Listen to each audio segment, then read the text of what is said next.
Afternoon proceeding that is on the impeachment hearing for the Meru governor, and this is a live broadcast that is brought to you by the Parliamentary Broadcasting Unit in partnership with the Kenya Broadcasting Corporation. Well, the senators this afternoon will be continuing with the impeachment hearing over the Meru governor in a motion on the proposed removal from office by impeachment of Honorable Kawira Mwangaza, the governor of Meru County. And this is a motion of impeachment following a resolution by the County Assembly of Meru to have the governor removed from office by way of impeachment, of course, accusing her of 7 issues that this morning, this particular impeachment hearing began this morning, Tuesday, at around 11, when the charges that the County Assembly, or rather the MCAs from Meru County, are leveling against the governor. These 7 charges include the misappropriation and misuse of county funds, among others. And in her defense, when the charges were being read out to her by the Senate Clerk, Jeremiah Nyegenye, the Honorable Governor Kawira Mwangaza pleaded not guilty to all the 7 charges. That is a hearing that has begun this morning. And earlier on, we saw that the both sides of the parties in this impeachment hearing, that is the County Assembly of Meru, as well as the executive, that is the governor, were given an opportunity to introduce, of course, themselves, as well as the legal team that will be representing both parties. And in this case, we saw the governor, or the executive, being represented by a host of lawyers, as well as the County Assembly party also has its list of a legal team that is representing this particular side. The County Assembly, when its lead counsel, that is Dr. Muthomithi Nkolu, took or rather was doing the introduction, also introduced a number of witnesses that they say will be taking the stand to give their statements on what they witnessed or what they know about the ongoing case facing the governor and the accusations that have been leveled against her. The legal team from the County Assembly include the lead counsel, Dr. Muthomithi Nkolu, Muvengei Jacob Ngwele, Mariah Domiciano Mari, Mawira Boniface Mwereru, Mutua Faith Mwirigi Eric, Wanyenji Dennis, as well as Kenson Mutethia, who is a legal assistant to this particular legal team. We also have a legal team from the governor's side that is led by Elisha Ongoya, who is the lead counsel in this particular legal team that is representing the governor or the executive of County of Meru. Elisha Mutuma, Duncan Okubasu, Robert Mutembei, Brida Kimathi, Batista Murigi, Anthony Mwendwa, Collins Mwendwa, as well as Brian Lee Maingi, who is the assistant to the legal team from the governor's side. Earlier on, the charges were read out to the governor, where she pleaded not guilty to all the 7 charges. There was some opening statements on behalf of the County Assembly.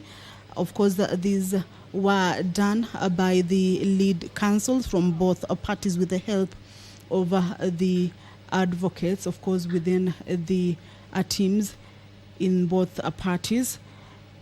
And around also the county government, or rather the executive of Meru County, also got an opportunity to make opening statements with regards to this matter. What we're expecting this afternoon is that the County Assembly of Meru will be tabling evidence before the Senate. Of course, this includes witnesses, if any, as well as an opportunity to cross-examine and re-examine these particular witnesses. So this afternoon, the Meru County Assembly will have an opportunity to table their evidence. Speaker is in the chambers. Allow me to hand you over to this live broadcast. Good afternoon. Let us pray.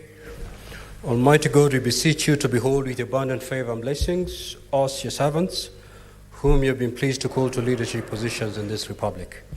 We seek guidance to treat and consider all matters that shall come under deliberation in so just and faithful a manner as to advance the peace, prosperity, and welfare of our country and of those whose interests you've committed to our charge. Amen.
Clerk, do we have quorum?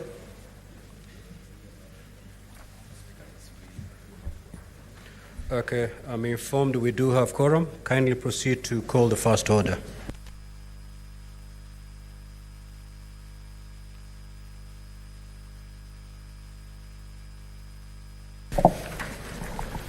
Order number 1, communication from the chair.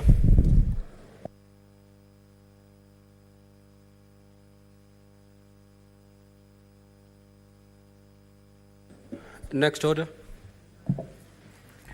Order number 2, hearing and the determination of the proposed removal from office by impeachment of Honorable Kawira Mwangaza, the Governor of Meru County.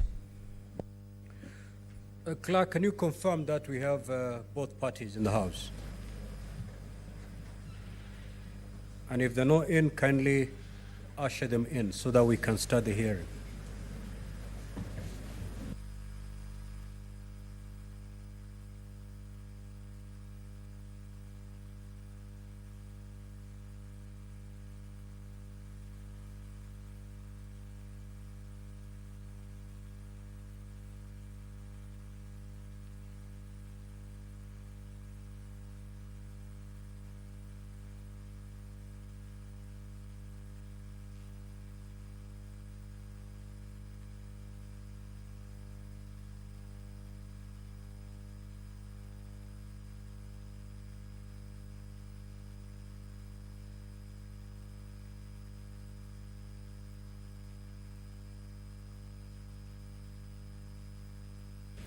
I'm now informed that both parties are present.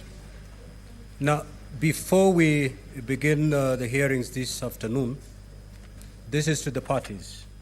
You note that the hearing program is pretty packed, and therefore we need to keep time. The time as in coming into the chamber, and time if you're located time within which to do an activity, then please restrict yourself to that particular amount of minutes that you've been given to undertake that particular activity. Now, if you look at the hearing program for the afternoon, we're now supposed to hear the evidence by the County Assembly. So the County Assembly will proceed to give their evidence in chief by calling the respective witnesses. Those witnesses will be cross-examined by the governor's team. Thereafter, if need be, they will be re-examined. After that is done, the senators will have an opportunity to seek clarifications from the witness before that witness is stood down. We will proceed in that manner. County Assembly, it is now your turn to proceed.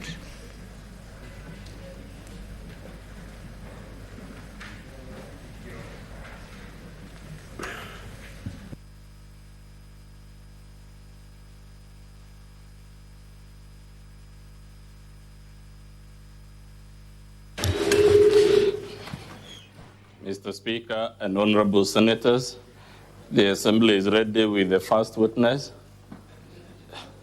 His name is Arimi Paul Mwaki. He will be examined by my learned friend, Mr. Mari Maranya.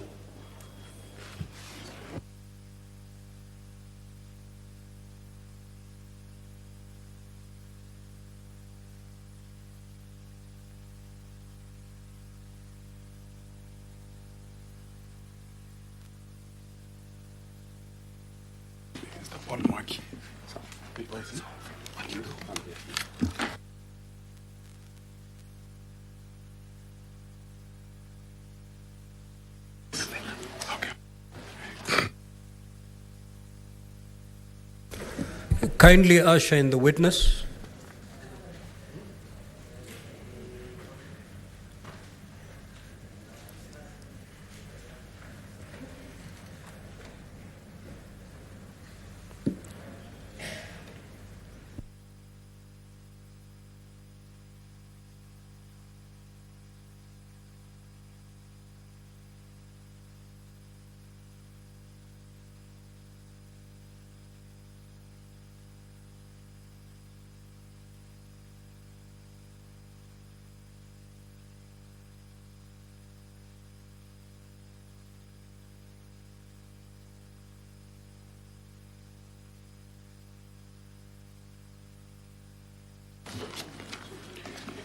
Thank you, Honorable Speaker.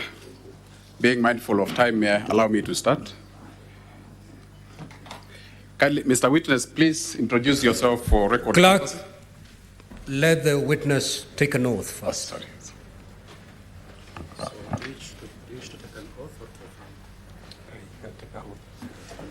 Which faith do you ascribe to? Christian. Would you take your oath in Kiswahili or in English. So you hold the Bible in the right hand? The right hand?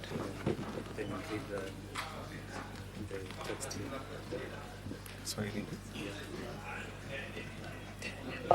I, Paul Mwaki Aremi, do solemnly swear that the evidence that I shall give before the Senate, the respect of the matters before the Senate, shall be the truth, the whole truth, and nothing but the truth. So help me God.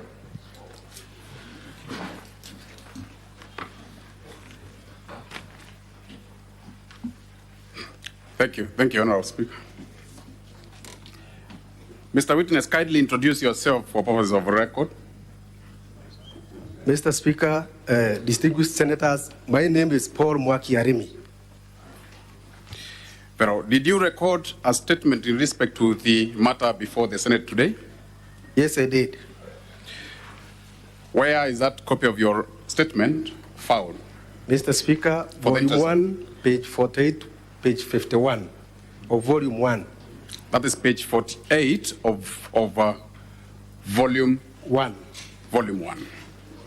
Volume 1, Honorable.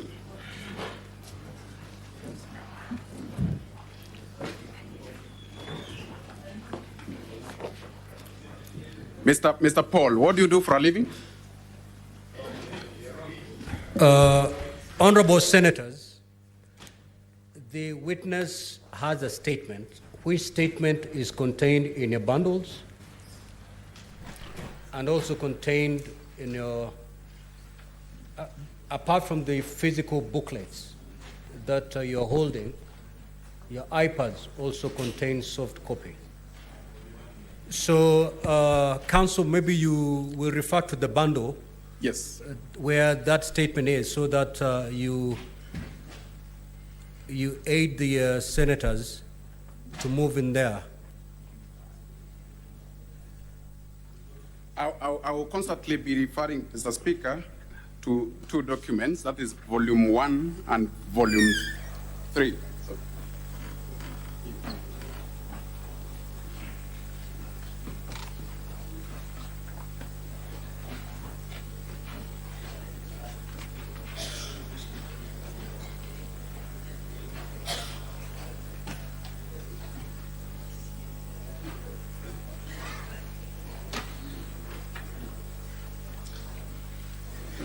So, Honorable Speaker, I will constantly be referring to Volume 1, the Green booklet. I will also be making constant reference to Volume 2, the big Volume 2 is written at the top of Volume 2. Sorry, at the bottom. So, Mr. Paul, you indicated that your statement is filed on which page? Volume 1, page 48 to page 51. Page 48 of Volume 1. Honorable Speaker, I believe everybody, we are now together. Thank you. What do you do for a living? Currently, I'm the CEO, Meru County Alcoholic Drinks Control Board. For how long have you served as the CEO of the Liquor Board? I started serving as CEO of Meru County Alcoholic Drinks Control Board from January 2018 until now. I'm supposed to be serving until now. Very well. Who is your employer? Whom do you report to on a daily basis in your operation? My employer is the board. Your employer is the board. Please explain to this Honorable House what happened on the 6th of September 2022 in respect to your employment. Respect to my employment, Mr. Speaker, on 6th of September, I was called together with my colleagues in heading other corporations, and we were served with a compulsory leave letter. Compulsory, you are saying you were served. That indicates you and who? Myself and my colleagues who are heading the other corporations. Yourself and your colleagues who ends the corporations? Yes. Is it the entire corporations in the Meru County or that particular a few corporations? On the 6th, how many were you? In we were 3. Those who received our letters were 3 on the 6th of September. And yourself, that makes it 4. There was a previous one which was issued on the 29th of August to my colleague, Dr. Ntoiti, who was heading Meru Revenue Board. You said the date again, 29th of? 29th of August. When was the governor of Meru, when did the governor of Meru take, when was she sworn in office? The governor was sworn on 25th of August. 25th of August? Yes. When was her first day in the office? I'm not certain the exact certain day that she was in office. Yes. But my colleague, Dr. Ntoiti, was served barely a weekend after the governor was inaugurated. You said barely a weekend after the governor was sworn in? Yes.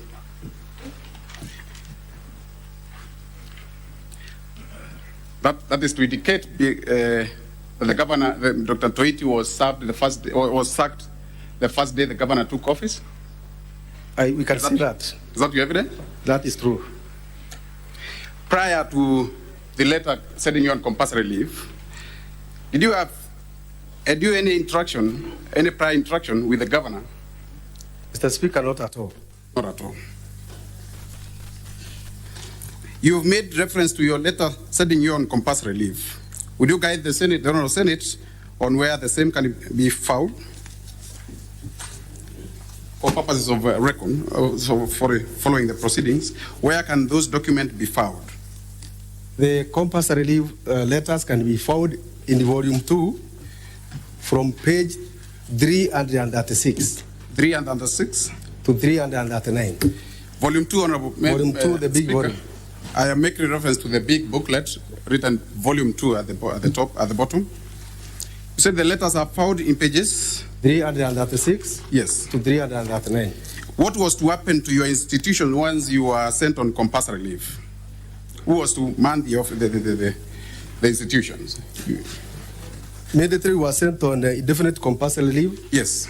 Other persons were appointed in acting capacity. Other persons were appointed in acting capacity. Yes. Were they formally appointed? They were appointed from the office of the governor. Were they formally appointed? Is there a formal appointment letter to that respect? Yes, Mr. Speaker. Where is the formal letters found? Where are the formal letters appointing your representative found? Mr. Speaker, they are found on page 340 to 342.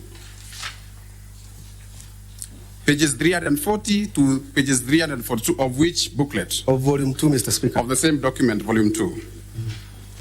Upon receiving the letters of sending you on compulsory leave, did you make any attempt to establish the cause, the charge, or the reason as to why that has happened a day or a few days into assuming office of the governor? Mr. Speaker, we interrogated the letter and we found that it was not right, and we made several efforts. Several efforts to do what? Several efforts to be reinstated back to offices because we thought we were sent home and procedurally. You made some, sorry again, you made efforts to do what? We made efforts to get reinstatement from the governor. Did you have any audience with the governor over the same, or the subject matter? We had audience with the governor, we had audience with the county secretary on the same matter. What did the county secretary in particular say? The county secretary indicated to us that clearly we could not be reinstated because he was acting on the instructions of the governor herself. Did you sit down with the governor over the same? We did not get an opportunity to sit with the governor on the same later, but the county secretary gave us the instructions. After you are unable to meet the governor personally, and the county secretary indicated that he had instructions from the governor not to allow you back, what did you do? What action did you take? After all those efforts failed, Mr. Speaker, we made an application to court to seek redress and to seek reinstatement through the court. Through the court. That is to mean that you filed a matter in court? We filed a matter in court, Mr. Speaker. Who are the you filed the matter alongside who? Who are the petitioners in the matter? The petitioners were myself, the MD Meru Revenue Board, Dr. John Toiti, Joseph Beria, the CEO, Meru Water Sanitation Services, and Kimathi, the end of Meru Microfinance Corporation, Mr. Speaker. That is to mean that you are the first you filed as first to fourth respondent. We filed petitioners. Yes, Mr. Speaker. And what did the court rule in respect to your matter? The court issued stay or conservatory orders reinstating us back to office, Mr. Speaker. The court ruled that you be reinstated back to the office. What else did the court rule? The court also further ruled that those who are in acting capacity in our place be removed from office or be issued with letters cancelling their appointment on acting capacity, Mr. Speaker. Therefore, it's your evidence that the court ruled that you be returned back to work and letters of appointment of your predecessor be revoked. Is that so? It's true, Mr. Speaker. Did you, in your statement, annex that particular court order?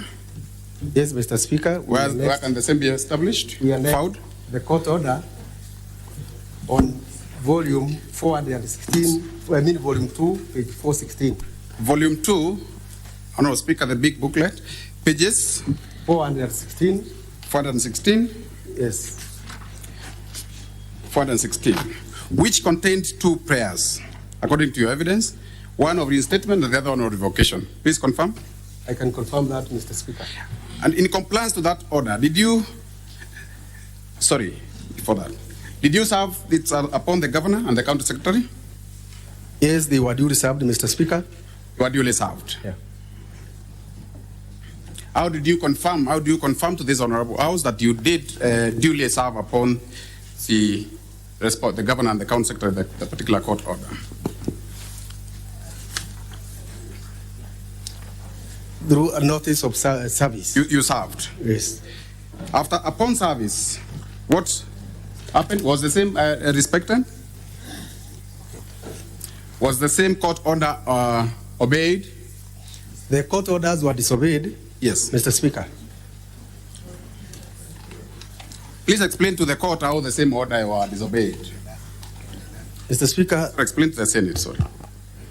Mr. Speaker, upon the court issuing orders, Yes.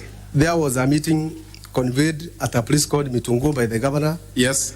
in which the first gentleman in that meeting threatened to organize people to flush us out of office in case we went with that court order to report back to office, Mr. Speaker. So who threatened the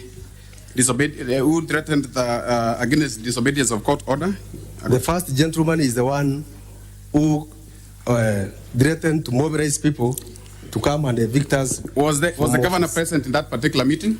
The governor was exactly present in that meeting, Mr. Speaker. Do you have any evidence to that particular meeting you are making reference to?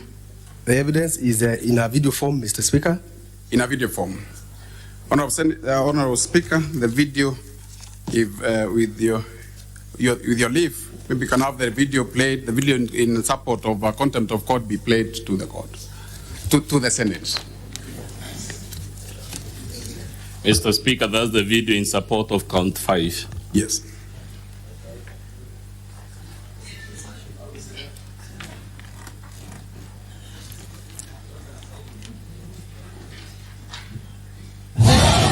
Hata koti ikisema urudi kwa ile ofisi, Mtoiti sisi tunashikana na hawa maasala, tunakutoa pale.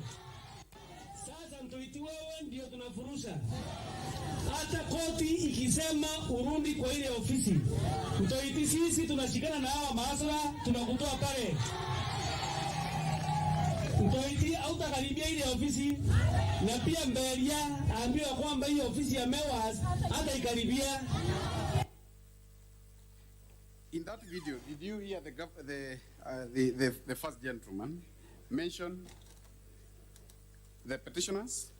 Yes, Mr. Speaker, he has mentioned Beria and my colleague Toiti. And you'd also wish that evidence of a video be part of your examination in chief?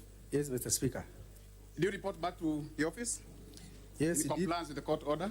In compliance with the court order, Mr. Speaker, we reported back to office. Yes. And indeed, Mr. Speaker, the threat was actualized and we were chased out of office ruthlessly. What do you mean by being chased out of the office ruthlessly?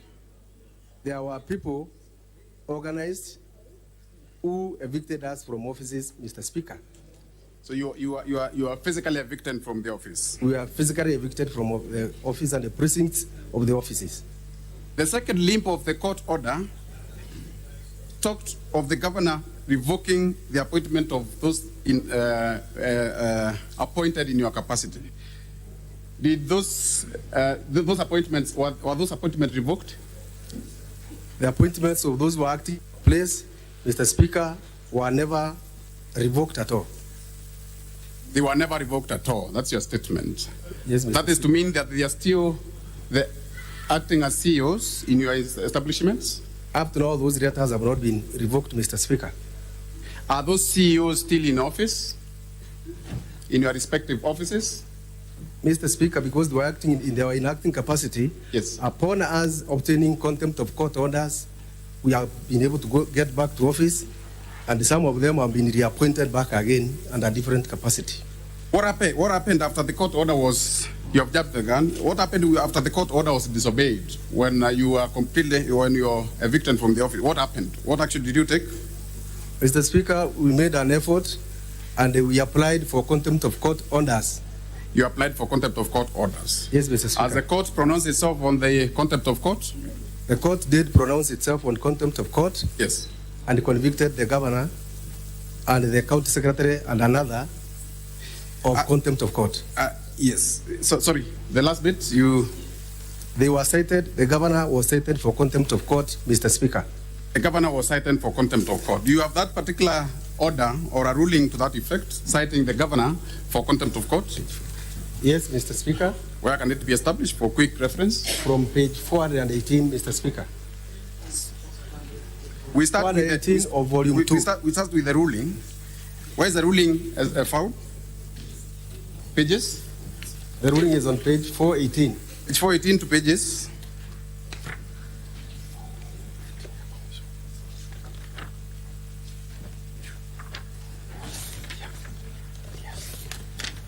Of which volume? Of volume 2? Of volume 2. Pages 418 to pages? Pages, the ruling is found on page 418 to page 439. Page 439. And the order, and the particular order citing governor for contempt is established, is found on pages? It's found on page 440. Pages 440. And 441. Of which, again, on which volume? Volume 2. On volume 2. According to those two court documents, was the governor found guilty of a court order? Yes, he did. The governor was found guilty for contempt of court. Was she punished accordingly? The court scheduled a date for punishment. Yes. And the county secretary appeared in court to show cause why they should not be punished. The county secretary on behalf appeared to demonstrate why they should not be punished. Did she appear? He did appear, Mr. Speaker. After appearing, what happened? After appearing, a date was, the governor was ordered to reinstate us back to office under supervision of the county secretary, Mr. Speaker. That is to mean, sorry, would you recall when the county secretary was instructed to take you back to the office? Would you recall? I would recall, Mr. Speaker. That is when? That is on 23rd of last month. That is 23rd of September. 23rd of September. That is barely 2 weeks ago. 2 weeks ago, Mr. Speaker. What happened to the punishment in respect to contempt of court? Was it administered at that time? The court has rescheduled the punishment to today so that the county secretary can go back and prove whether they really honored. It is your evidence that the court punishment was scheduled for today. The punishment is scheduled for which today. You may not tell what happened. Which I may not tell the outcome, Mr. Speaker. In all this saga, were your respective boards notified of the proceeding of what is happening? Your respective boards, you said the management of the board, the corporation are through the boards. Were they notified of what has been happening? They weren't, Mr. Speaker. Sorry? They weren't. They weren't. Your letter of setting on compulsory leave talks of reason being to reorganize the board. Yes, Mr. Speaker. Have you ever, for the last 1 year, been called upon for reorganization of the board as a CEO? Mr. Speaker, no. Sorry? No. You have never been called upon? Yes. Does the governor have power over reorganization of matters in respect to your dependent corporations? The semi-autonomous government agencies like our corporations are supposed to be reorganized by the boards. By the board. Now, for the entire period of 1 year that you've been away, until only 14 days ago when you resumed your office as the CEO, were you getting your salaries? Yes, Mr. Speaker. Sorry? Yes, I was earning my salaries while at home. You were earning your salaries while at home? Yes, Mr. Speaker. Did the court order provide that you be paid your salaries? Did it address the question of you being paid your salaries while away for a whole year? No, Mr. Speaker. What stated that you'll be paid your salaries for the entire period that you'll be away? The compulsory leave letter, which came from the office of the governor, is the one that indicated we shall be entitled to full pay and all benefits while we are home in indefinite leave. The compulsory leave stated that you'll be paid your full salary while you are at home. Yes, Mr. Speaker. And were you actually paid your full salary while at home? Indeed, we were paid. For the entire period? For the entire period. Do you have evidence to the effect that you continued being paid salaries while you are not working? Yes, Mr. Speaker. Where are the copies, for ease of reference again, where are they being established? Found in this? Volume 2, page 35. Volume 2, pages 35. To pages number? Let me correct it, please, Mr. Speaker. Volume 2, page 33 to page to pages 33, beginning from page 33 to page 41. To pages 41. Yes, Mr. Speaker. And to this 1 year after, to this extent today, have you ever known the reason as to why you were sent on compulsory leave by the governor and the county secretary? It has never been communicated to any one of us the reason for compulsory leave, Mr. None Speaker. of you has ever known why you were sent on compulsory leave. Yes, Mr. Speaker. And you said that only 14 days ago, the governor complied with the court order and reinstated you back to your office alongside the acting CEOs. That was your evidence. It is true. What, in your opinion, why do you think the governor was able to comply with a court order a year after the initial order was granted? Mr. Speaker, the governor may have complied basically because she had been found to be in contempt of court and her punishment was about to happen. And the next thing, therefore, it's your evidence that she was fearing the looming punishment by the court? Yes, Mr. Speaker. The next thing was? The next thing was there was an impeding motion of impeachment a day to the day we were escorted back to office. And it was a ground. Now, according to you, again, your opinion, who do you think is to blame for you being illegally sent on compulsory leave? I would lay the blame on the governor herself. Why do you say so? What is the foundation of your opinion? Because the letters from the county secretary must have been, the county secretary indicated there were instructions from the governor. Indicated that those were he is acting on the instructions of the governor? Yes, Mr. Speaker. Has the governor to date revoked the appointment of the persons meant to replace you? No, Mr. Speaker. Are they in the office? They handed over and then they were given other mandate again, Mr. Speaker. But their letters which appointed them to that office have not been revoked. Their letters have not been revoked. Are they within the establishment for the last 2 weeks that you've been in the office? Yes, Mr. Speaker. Now the governor argues that he was ordered by the court to pay you salary. What's your opinion on that? What is your take on that? I don't agree with that, Mr. Speaker. Why don't you agree? It is because the issue of payment of our salaries where we are not working is in the compulsory leave letter which originated from the governor's office. Did that court order in particular address the question of payment of salaries? The court order addressed reinstatement, yes, and the revocation of appointment letters of those officers who are in and revocation of the capacity. letters. Yes, Mr. Speaker. I want to pen over that point. I will subject the witness, Honorable Speaker, to cross-examination.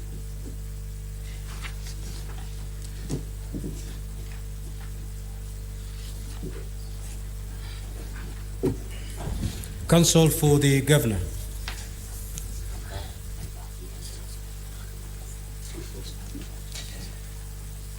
Thank you so much, Mr. Speaker. Sir, it is my singular pleasure to take on this witness in cross-examination. My name is Elisha Ongoya.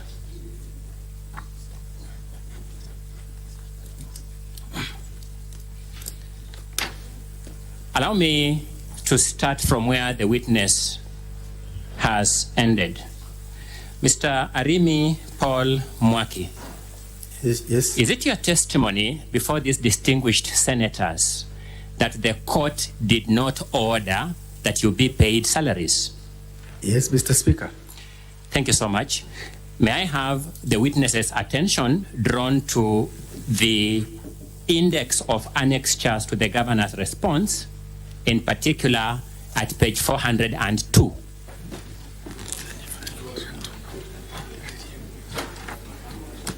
Counsel, refer to those bundles in terms of volumes for ease of reference. Huh?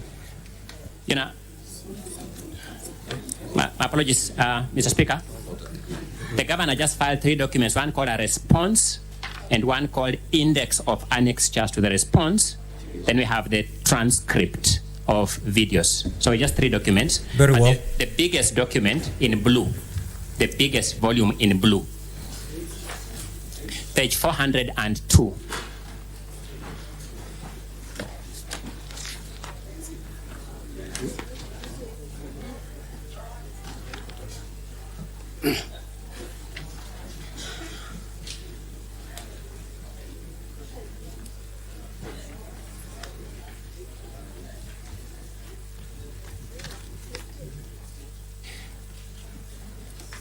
Mr.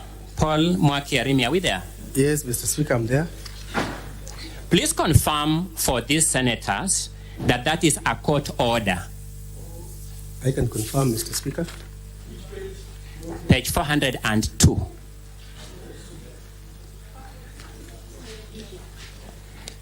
The biggest blue volume, yes, at page 402.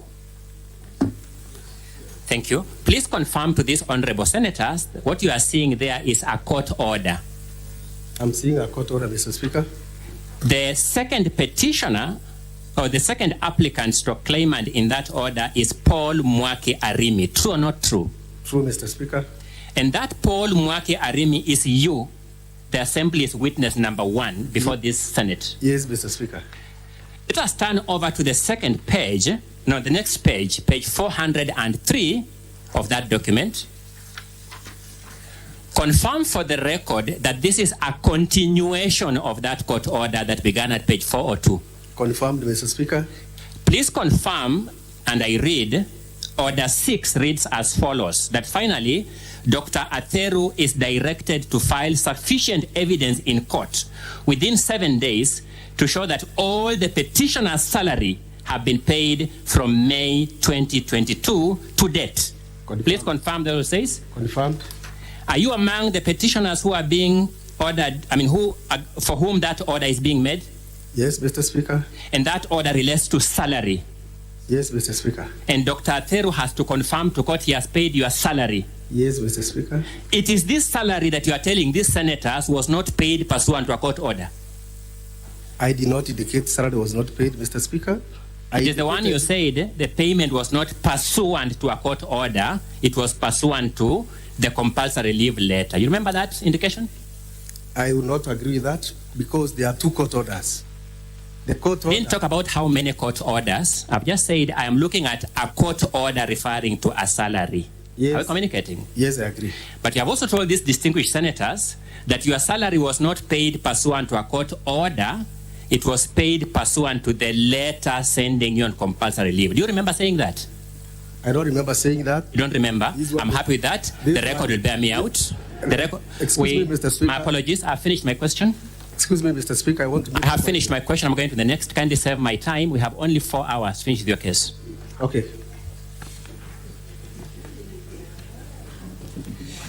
Allow me to pick the second limb of argument. And, Your Honor, may I request that the video in support of count number 5 that was played here be played.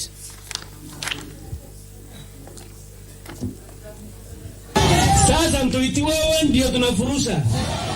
Hata koti ikisema urundi kwa ile ofisi. Mtoiti sisi tunashikana na hawa maasra tunakutoa pale.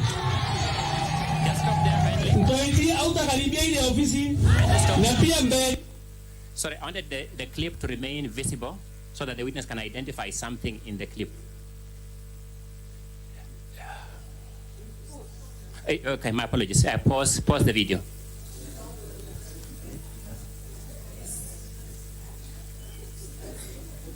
Sorry, my apologies. I may have slipped the tongue. Did I? Kindly play and pause. Huh? Counsel, I hope you're not assuming I'm in that video. My apologies, Mr. Speaker. It was a complete slip of the tongue. I couldn't even remember saying it. My deepest apologies.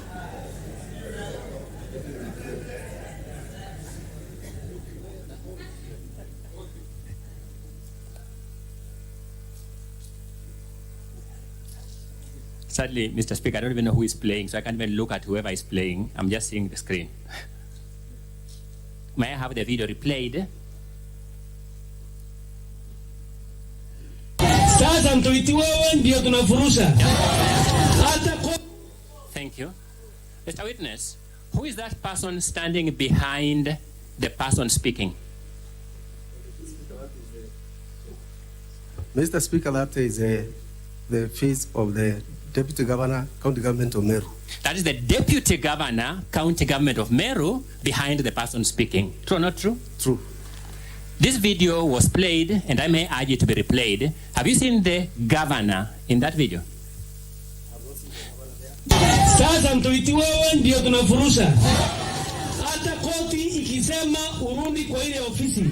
Mtuiti sisi tunashikana na hawa maasala tunakutoa pale. Mtuiti hautakaribia ile ofisi na pia Mberia aambiwa kwamba hiyo ofisi ya MEWAS hata ikaribia. Okay. You spoke when your microphone was off. I want the record to capture you, so I'll ask the question again. Yes, please. Have you seen the governor in that clip from beginning to end? Up to where the clip is, I have not seen the governor. This clip was presented here by your team, so we don't know whether there's a further continuation of that clip. Are you suggesting it continues beyond where it has reached? It can continue, Mr. Speaker. I'm suggesting you can continue. Let me get a precise answer to my question. Have you seen the governor in the whole of that clip? I said no. Your case before this Senate is that the governor should be held responsible for the utterances of that gentleman speaking. Exactly, Mr. Speaker. I'm happy and I understand what your case is.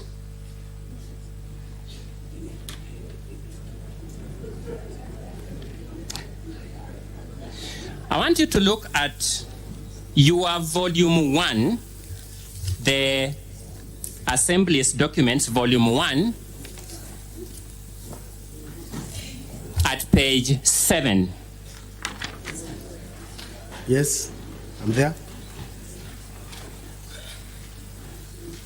Confirm for the record that it says, page 7, volume 1.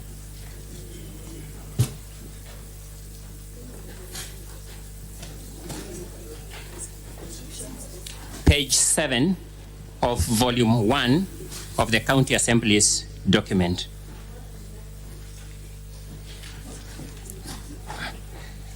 That page 7 starts with a paragraph numbered C. Yes, I can see it. Thank you. The grievance in that paragraph is paying full salary and benefits for more than a year to Dr. Ntoiti, Paul Mwaki, Kenneth Kimathi Mbae. My question to you is this the same salary we have seen in the order of court at page 403 of the governor's document? It's the same salary? It's the same salary, thank you. Are you complaining for having been paid this salary? Yes, I'm complaining, Mr. Speaker. For having been paid this salary? For having paid the salary without offering any services to the taxpayers from Meru.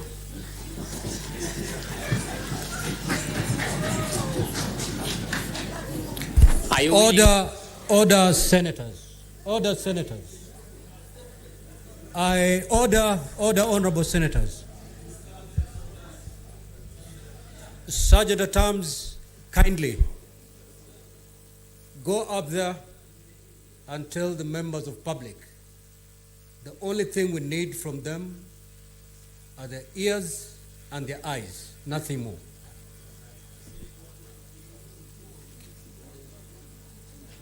May I proceed, Mr. Speaker, sir?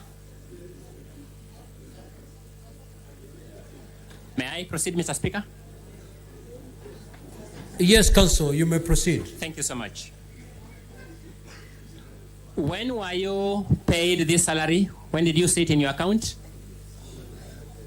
At the end of the month is where normally salaries get into our accounts. Just on the record to be clear, when? Say end of September, end of October, so that the record is clear. As per attached pay slips, Mr. Speaker. Mr. Speaker, may I kindly get the witness to answer my question so that I make progress? When were you paid this salary? Which month? Which end of which month? At the end of every month from the time we were sent on compulsory leave. But when did this payment, when this cash land in your account? When did you see this money in your account that you have been paid? It's not on regular dates because it's paid on monthly basis. It's not paid on lump sum. When were you first paid this salary? When was the first time? Immediately we were sent home, we received the salary. That is in the end of September 2022.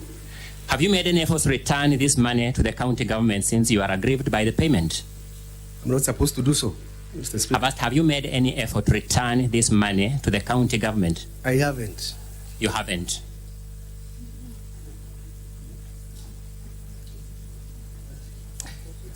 me clarify something for this information for the record of this senator.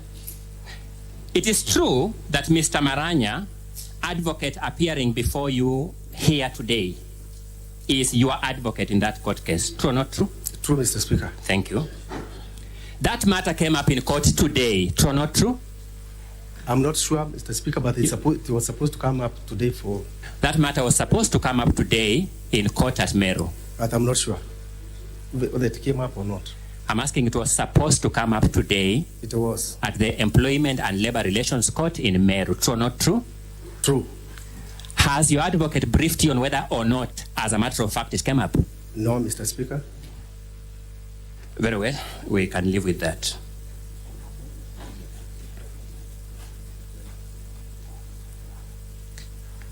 When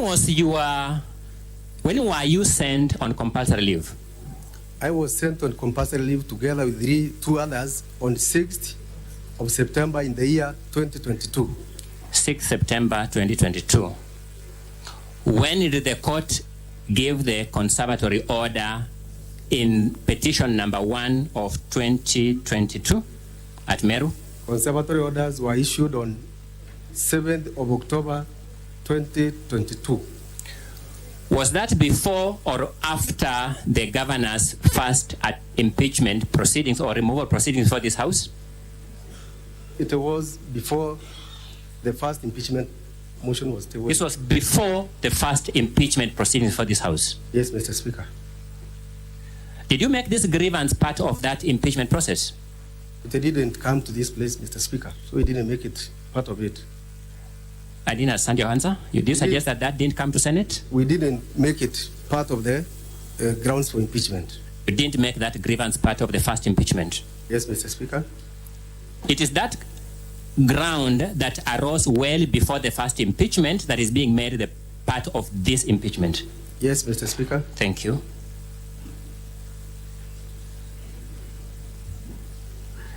Allow me to briefly take you to page 336 to 339 of volume 2 of the County Assembly's documents. Pages 336 to 339.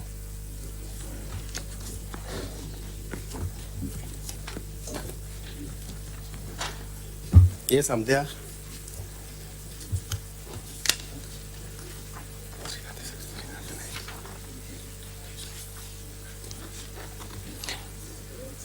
Is that letter authored by the governor? The letter is authored by the... No, just answer my question. Is it authored by the governor? No. Is it copied to the governor? No.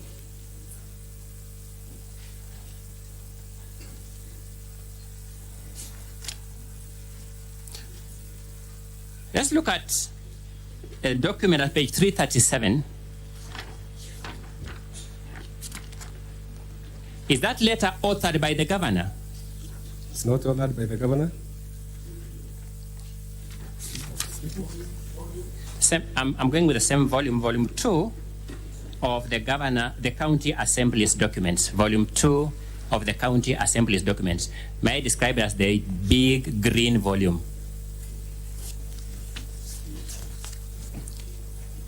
So we are now looking at page 337. Yes. And I'll repeat the question for the benefit of the distinguished members who hadn't seen the document. Is that letter authored by the governor? No. Is it copied to the governor? No, Mr. Speaker. Let's look at page 339 following. Is that letter authored by the governor? My apologies. Thank you so much, Senator. 338. My apologies. 338. No, Mr. Speaker. Is it copied to the governor? No.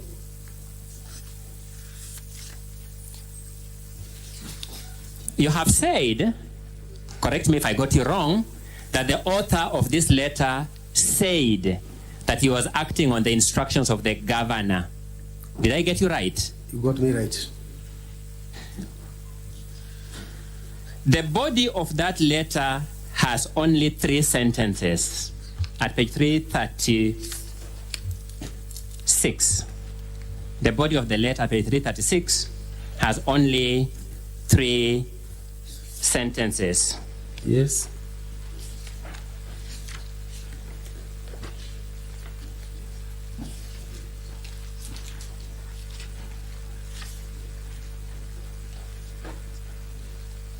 Which of the 3 sentences, you can use first, second, or third, which of the 3 sentences says that the author says he was acting on the instructions of the governor? None. None.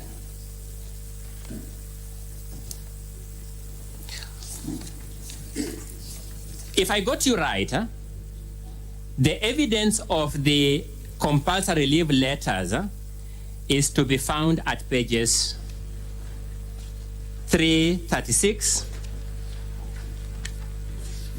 to which page? Page 338. To 338. Yes. Which of those letters is addressed to you? The one addressed to me is not attached here, Mr. Speaker, but this is a sample because all the letters add the same information except our names only. To save time, are you saying that of all the letters presented to this Senate to support that point, none is addressed to you, the witness on the stand? The samples here, none is that what you're saying? Am I saying the truth? Yes. Thank you.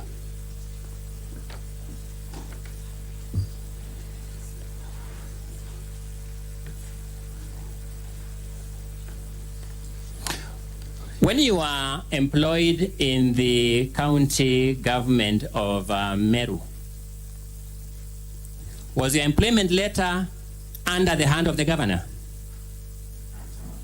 The governor gazetted me, Mr. Speaker. The governor? Gazetted. Was the gazette notice under the hand of the governor? Of course, it is the governor who gazettes. I've asked you a simple question, not what of course it is.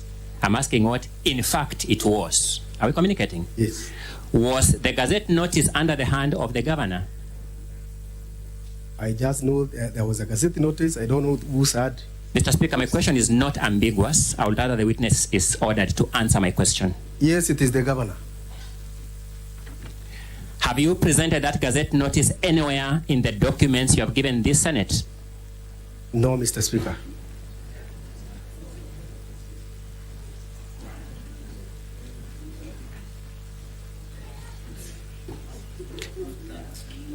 Does the governor prepare the payroll for your payment to your knowledge? No, Mr. Speaker.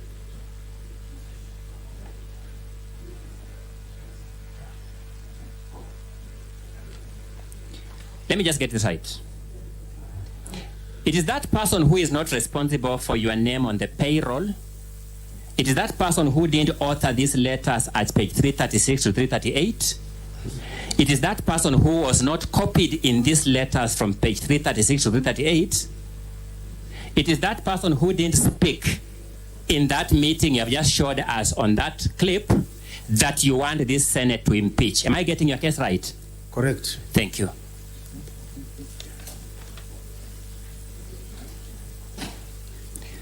Allow me to refer you to yet another document,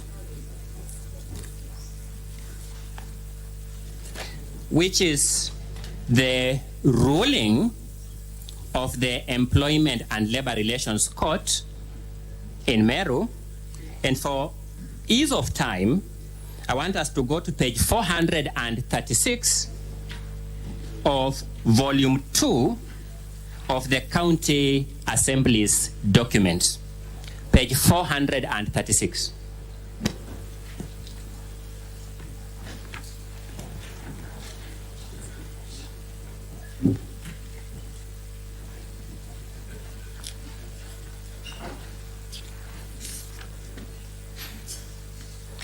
Please confirm. My apologies. A moment. Yes, I'm on page 436. Just for the record, I want you to confirm that that is a part of the ruling of the Employment and Labor Relations Court at Meru. I confirm.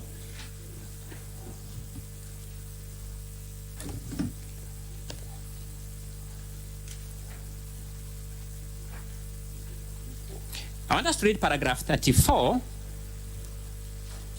so that you confirm whether I'm reading it correctly, just for the sake of the Hansard of this House.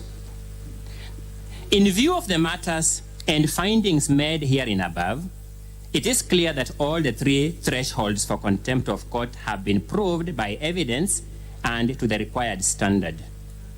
Consequently, I must cite the respondents for contempt for disobeying the order issued by Marete J on 7th October 2022. Confirm that after that, the order says the county secretary, Mr. Rufus Miriti, is the head of the county public service and is the one who wrote the impugned compulsory leave letters. Therefore, he was the proper person to ensure that the court orders were complied with by ensuring that the applicants are allowed back to their offices and all their salaries were duly paid. Am I reading it correctly? Correctly. For completeness of record, confirm that the court is also referring to that your salaries be fully paid. Reinstated and fully paid. Yes, the court ruling is talking about to ensure that your salaries are duly paid. Confirm. Thank you. And therefore, it is not correct to say that your salaries were not paid pursuant to a court order. It is not correct. It is not correct what you're saying. Yes, if I said that your salaries were not paid pursuant to a court order, I will not be speaking the truth. You would be lying. I'll be lying. And therefore, when you told this Senate that your salaries were not paid pursuant to a court order, you equally were lying. I am not lying.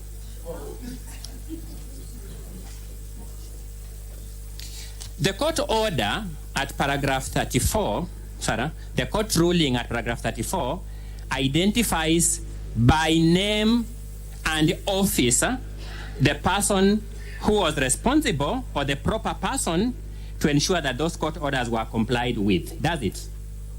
Yes, it identifies. Whose name is it? The name is the person and the office, County Secretary Rufus. Now I want you to give me the name. Rufus Miriti. Rufus Miriti. The office is? County Secretary. County Secretary. That person is not facing impeachment before the Senate, is he? Exactly. Is that person facing impeachment in the Senate? No.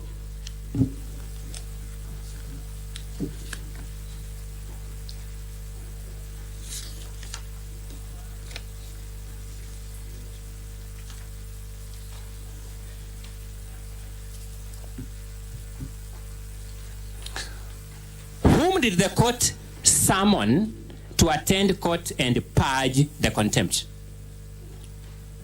The court invited the County Secretary. By name? Dr. Kiambi Atheru. Dr. Kiambi? Atheru. Deru. Is that person before this Senate facing impeachment? What?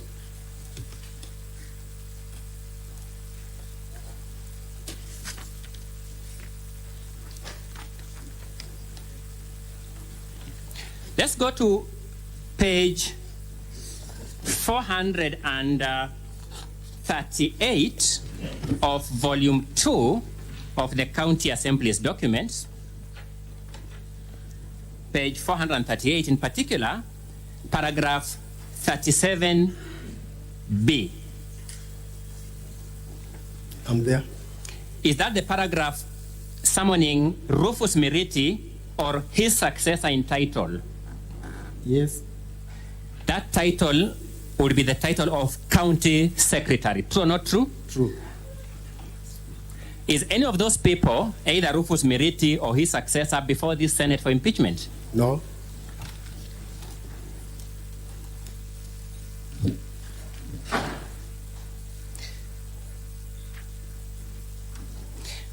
Did I hear you to say that the governor appeared in court?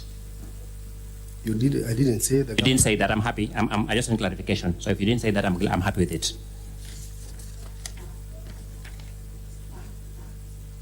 Did I hear you to say that you got audience with the governor over your compulsory leave matter?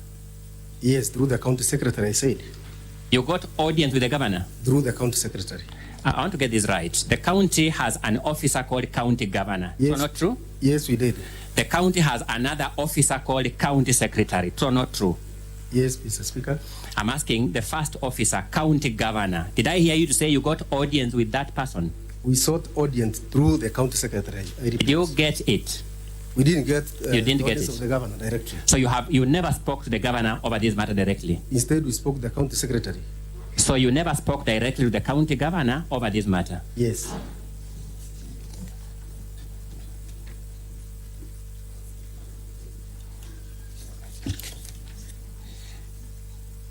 In the course of the proceedings in Meru Employment and Labor Relations Court petition number 1 of 2022, you once filed an application to have Mr. Murega Baichu made a party to those proceedings. Do you remember that? Yes, we did. You filed to have Mr. Murega Baichu made a party because you believed he must be held personally responsible for his own actions or words. Yes. Before this Senate, you believe the governor is now the one to be held responsible for the words of Mr. Murega Baichu. Yes, I believe. I'm happy with that, and that is all in my cross-examination of this witness. Counsel for the County Assembly, any re-examination? Yes, Mr. Speaker, and it will be done by my colleague, Mr. Eric Muriuki. Mr. Speaker, my name is Eric Muriuki, Advocate of the High Court. I shall be conducting the re-examination. Now, Mr. Paul Mwaki. Yes, please. You are referred to two orders. The first order is the order that is on page 4. There is the order that is dated 7th of October, 2022. Yes, you refer me to that. Have you seen that order? I know it. That is the order on page 440 of volume 2. Is that order different from the order on page 402 of the governor's documents? Yes, Mr. Speaker, they are different. On page 402 of the governor's index of documents,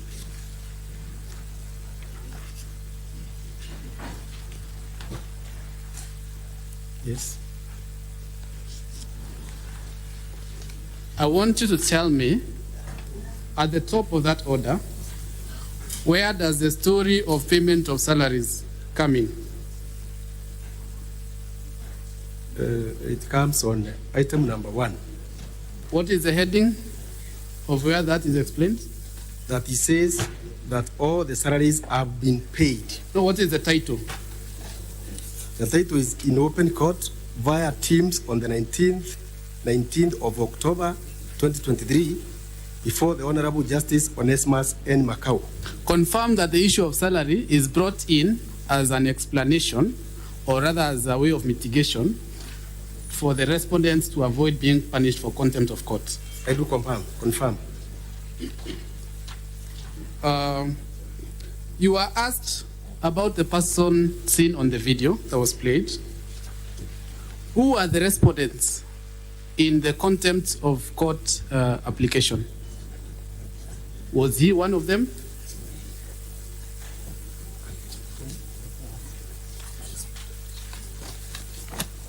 The respondents, he was not one of them. Who are the respondents for the benefit of this Honorable House? Quickly state their names. There is the governor, the County Public Service Board, and the County Secretary. So the Deputy Governor is not a respondent in that contempt of court application? Yes, he isn't. And he was not convicted for contempt? Yes, he wasn't. I want you to look at the payslip on page 35 of volume 2 of the Assembly's documents. Page 35. Page 35 of volume 2 of the Assembly's documents.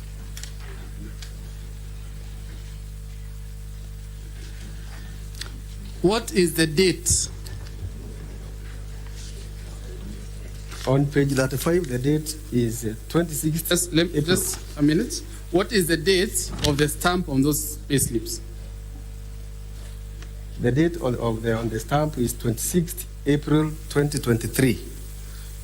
And the order that you are referred to on page 402 of the governor's document is issued on what date? Okay. Let me confirm. The order is issued on the 19th of October 2023. So you will confirm that way before that order, which has been referred to, and which it has been put to you that was the cause of your payment, you were receiving your salary? Yes, I confirm. Good. You are asked whether you have made effort to refund the monies that you were paid. I was. And what was your response? That we didn't make any effort to refund the monies. And why did you not make that effort? Whose fault was it that you are not providing the services that you are being paid for? The governor is the one who obstructed us and made sure we are not able to go back and work. Good. You were asked whether your letters of suspension were authored by the governor. Yes, I was asked. I want to refer you to page 339 of our volume 2.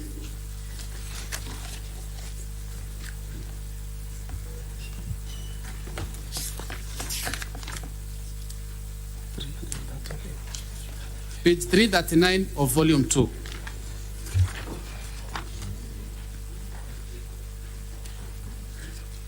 Yes, I'm on page 339.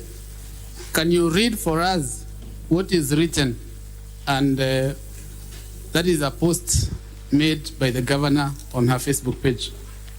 Yes, I can read, Mr. Speaker. Honorable Kawira Mwangaza, press release. I have this afternoon made some changes in the Meru County Revenue Board to ensure efficient service delivery to the Meru people. In this regard, I have appointed Francis Mungai as the General Manager for Meru County Revenue Board, replacing Mr. John Toiti, and Frinda Kawira as the Director, replacing Eric Kabuai. I have also ordered, 1, the board to release all items that had been confiscated by the former regime. Okay, that is enough. So on that page, or on that press release, who is taking responsibility for the decision to make these changes in the semi-autonomous government organizations? It's Governor Kawira Mwangaza. Thank you. And when you look at the letters that you are referred to on pages 336 to 339, yes. Who does the letter say has made a decision? It is a fairly short letter. Just read. It says the decision. Just read the body of the letter. Page 336, volume 2. Volume 2, page 336.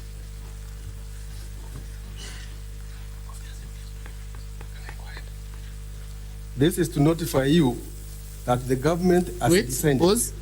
That who? The government has decided. That the government has decided. And to your knowledge, who heads the government or the county government? It's the governor. Meru. In Meru particularly? It's the governor, Mr. Speaker. The name of the governor? Kawira Mwangaza. Thank you. I want you to look at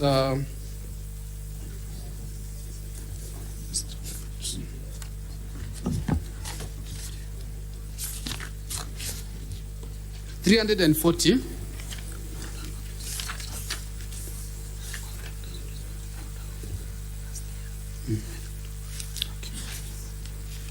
page 340 of volume 2, of our volume 2. Yes, I'm there. Can you see the letter there? I can see the letter. Who is it addressed to? It's addressed to one Tony Kirima. And whose position is this letter referring to? Can you repeat the question? Whose position in the liquor board is this letter referring to? Mr. Speaker, it is referring to the same position I was holding and the one that I'm holding. Position that you are occupying. Yes. Thank you. And you will also confirm that from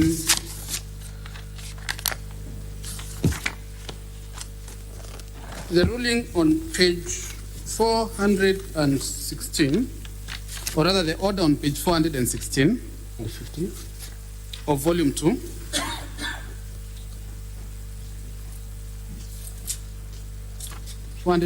volume 2, the Assembly's document. 416? Yes. Are you there? I'm there. Who are the petitioners or the claimants? The petitioners are Joseph Beria, Paul Mwaki Arimi, Dr. John Toiti, Kenneth Kimathi Mbaye.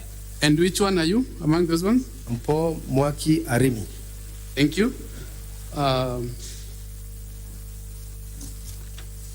I will then take you to still that order that is on page 416, where on that order does it talk about salaries? Does it talk about payment of your salary? It doesn't talk about salaries, Mr. Speaker. So the order that came out on, or that is dated 7th October 2022 does not talk about salaries? Yes, Mr. Speaker. And let's go to the contempt of court ruling and order that is now coming in a year later. Let us go straight to the order. And that is on page 440. Yes, page 440.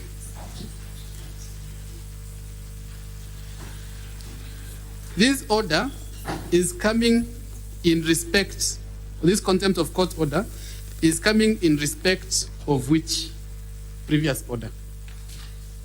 It's coming in respect to the order of 7th October of 2022. That is at paragraph 4. Thank you.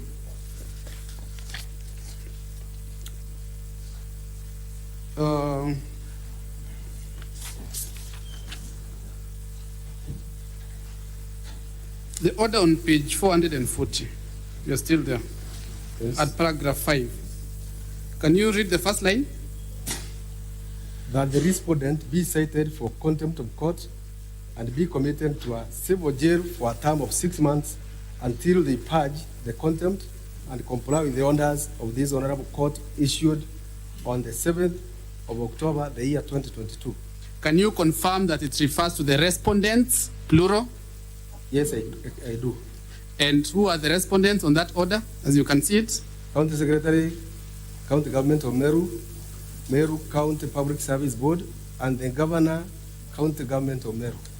So you confirm that there is a conviction against the Governor, County Government of Meru, based on that order? I do. I will again take you to the ruling, page 437 of volume 2. Yes, I'm there. 437 of volume 2. Yes, please. At the bottom, the sentence that is starting with however.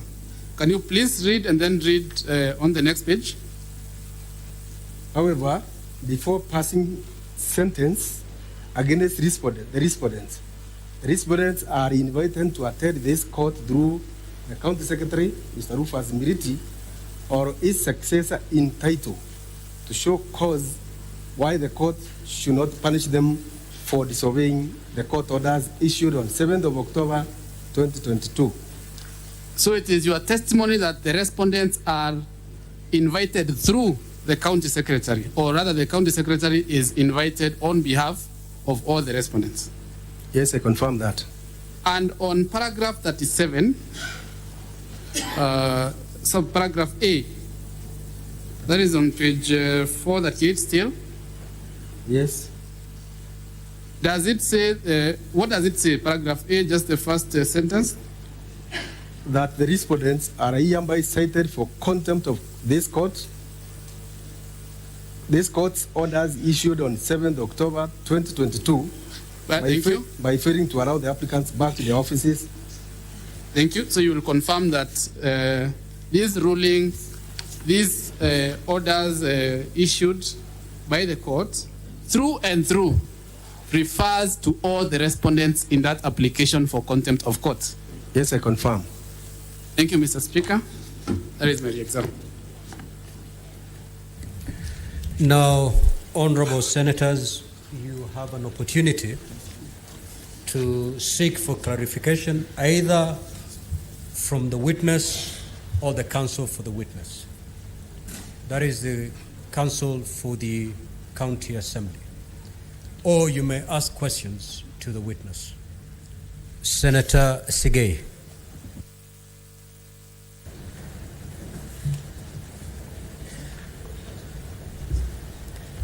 Thank you, Mr. Your Speaker. questions should be direct to the point. Don't Yes, give yes, it speeches. is. I want to seek clarification from Mr. Witness or his counsel with regards to the establishment of the entity called Meru Alcoholic Control Board with regards to two things. One, paragraph 1 of your affidavit make reference to a semi-autonomous entity, and the allegation make reference to non-reference to the board. I'd like to know whether the board is a statutory organ or it is what you have referred to as a semi-autonomous entity.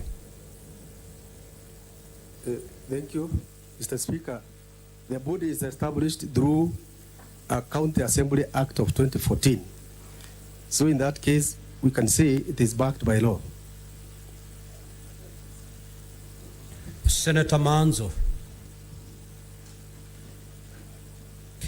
Thank you, Mr. Speaker. Mr. Speaker, I want to ask the witness in relation to page, just the court order just refers to, in page number,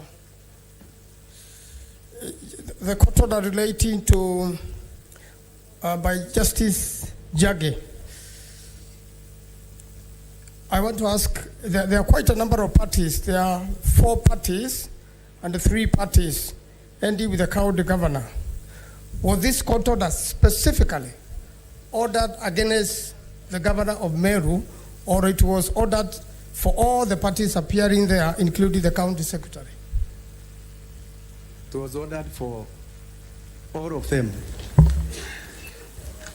Senator Mungatana. Mr. Speaker, Rule 23 of the third schedule of our standing orders allows me to ask questions to the counsel. So this is not to the witness, Mr. Speaker.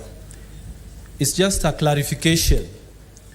Mr. Speaker, Counsel Thiankolu gave an allegory where he talked about the monarch of Russia, and he said that Nicholas I, before he passed the execution, he asked the person who was bringing the order whether the convicted person said anything. Mr. Speaker, he seemed to suggest, and I want a clarification from him, because that fellow said that in Russia, it seems that they can't do even the ropes properly, suggesting that they can't do anything properly. And then he juxtaposed that allegory to the trial that was conducted by the Senate here. Mr. Speaker, I was listening carefully. I want him to clarify, did he mean that the Senate was behaving like Russia? It couldn't do a proper job. It couldn't do a rope. Mr. Speaker, can he clarify? because we didn't take it very kindly. Council.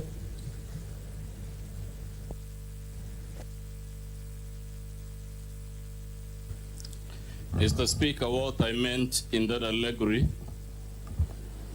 was that Kondraty Rylev, having miraculously escaped execution, would have saved his life by stopping the very acts that had condemned him to death in the first place, which was subversive utterances against the monarch. And what I meant is that the Honorable Kawira Mwangaza, having survived the first impeachment, which was based on specified allegations, would have been expected to refrain from the acts and omissions that triggered that impeachment motion, which she had sent.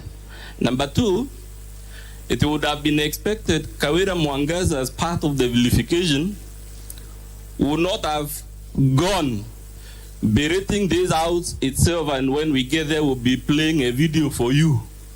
When Kawira asked, after they took me to the Senate, what happened to me? Nothing happened. Kaende, kaende. And therefore, that's why we said, this time, we urge you to repeat the execution of Kawira, and we see whether the rope will break again. Well, I hope that explanation is adequate to the issue raised by Mungatana. Senator Sifuna.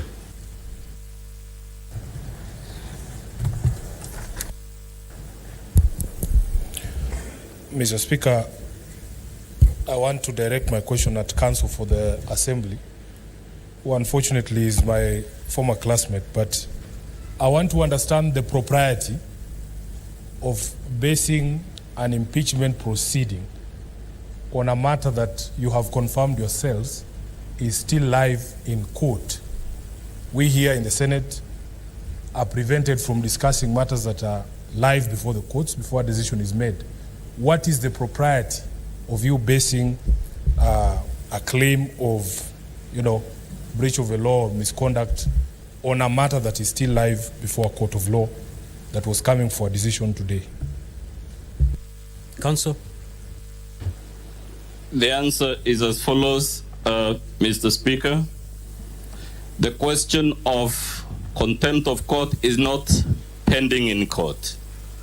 We have a conviction before you. We have an order before you.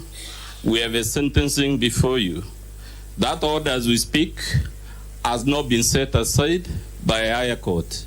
As a matter of fact, the room for challenging that order in a higher court expired a long time ago because you have only 14 days to appeal.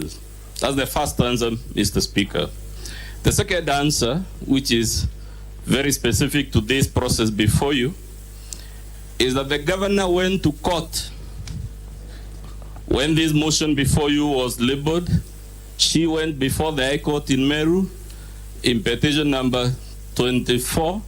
No, I'm sorry, Mr. Speaker, I don't seem to recall the number. It's not 24, but she went to court in Meru before the Honorable Justice Cherere to stop this process on that very ground that it was sub judice.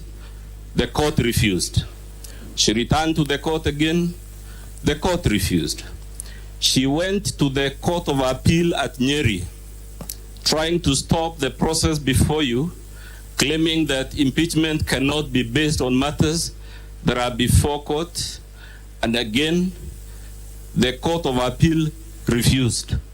Lastly, Mr. Chairman, when we were in the Court of Appeal, one of the questions we asked is how can a convictee whose conviction has not been set aside, who has been disobeying a court order for a year, be the one now telling you every word about court orders? Senator Chute.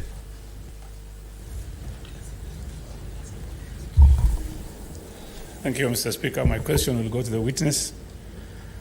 Mr. Witness, will I be wrong if I tell you you belong to Committee Maximum because you've admitted before this honorable House that you've been receiving money for months and months illegally, and you've accepted before this House that you've been receiving it illegally? Thank you very much, Mr. Speaker. You would not be telling the truth, Mr. Speaker, because we have made numerous efforts to be allowed back to office and serve, even through the court, but you are not allowed. The person culpable is the one paying us for service not rendered. Senator Osotsi. This is to the witness, Mr. Speaker. Mr. Speaker, looking at the application for this case and even the ruling, the governor is listed as respondent number 3. That is after the county secretary and the Meru County Public Service Board.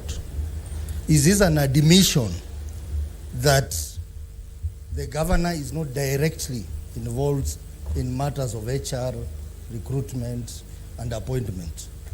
It's not an admission. Senator Roba. Thank you, Mr. Speaker. I just want to ask the same question but phrased differently. Mr. Paul Mwaniki Arimi is appearing as a key witness on behalf of the County Assembly. And he is here to give witness on what he found extremely wrong of receiving salary for work not done. And he has admitted that as being wrong. Now, if your convictions are true, shouldn't it have bothered you enough for you to have considered refunding or refusing the acceptance? And accepting the money for this long and appearing as a witness to admit that before this, why didn't you, consider not accepting if you considered it was wrong? Thank you. Thank you. It is wrong legally to receive pay for service not rendered or work not done. What we did as victims of this is we have sought legal redress for a full year from last year up to now, seeking to be allowed to get back and work. Yet still, we have not been terminated from work. What you have been given is a mandatory indefinite leave without any reason. So there would be no issue of refunding monies without any clear structures of how this one should be done. So we have been in court, struggling to be allowed to work. The person culpable is this one sending us on a compulsory indefinite leave with even a reminder that you will be paid all the services where you are home. Indeed, it is depressing. Just to be clear, witness, this is the question that I help you out. You've indicated that you have received, you've been receiving these salaries. Yes, Mr. Speaker. This is a question from the Senator. Yes, Mr. Speaker. And you've indicated that you ought not have received this money because it is taxpayers' money. Yes, Mr. Speaker. So the question that the Senator posed then is, did you make an effort we made either efforts to refuse through the court or to refund? We did not make efforts to refund, but we made efforts to get back to work. Very well. Senator Okoiti.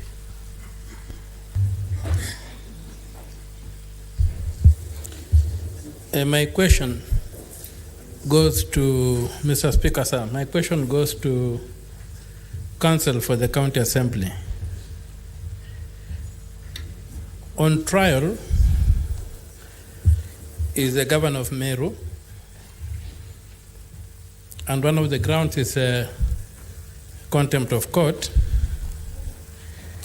In the evidence that you have laid before this court, are you able to point out to me specifically where the governor is condemned? Specifically where the governor is condemned? Counsel, or convicted of that contempt?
and it is not necessary that she be specifically mentioned when they have been found jointly and severally, that's the legal language, jointly and severally culpable.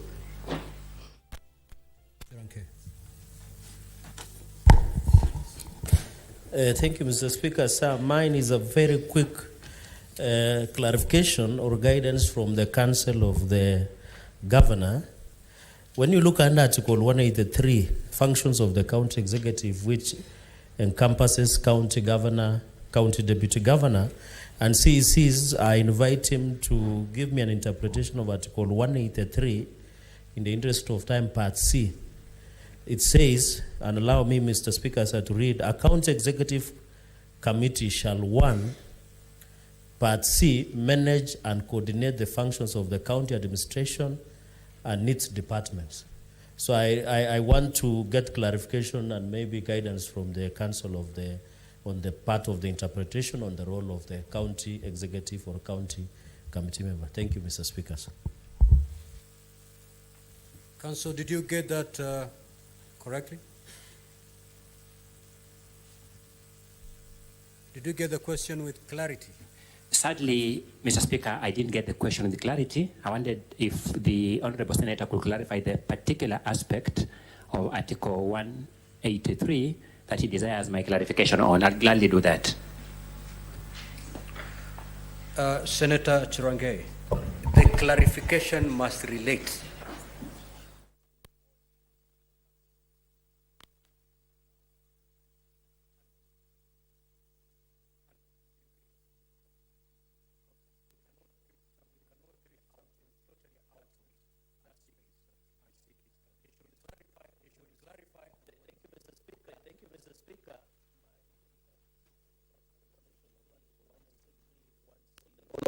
On the role of county executive is a base because in a cross-examination he had indicated that the county secretary is the one being impeached in charge of the government. I'm inviting him to clarify.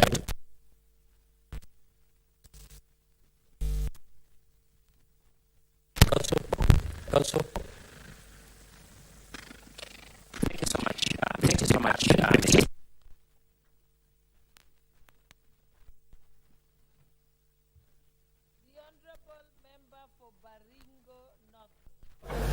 Honorable Makilap. Thank you, Madam Speaker. I actually rise to support the work of the committee chaired by Wanjiku Muya on the border points of this country.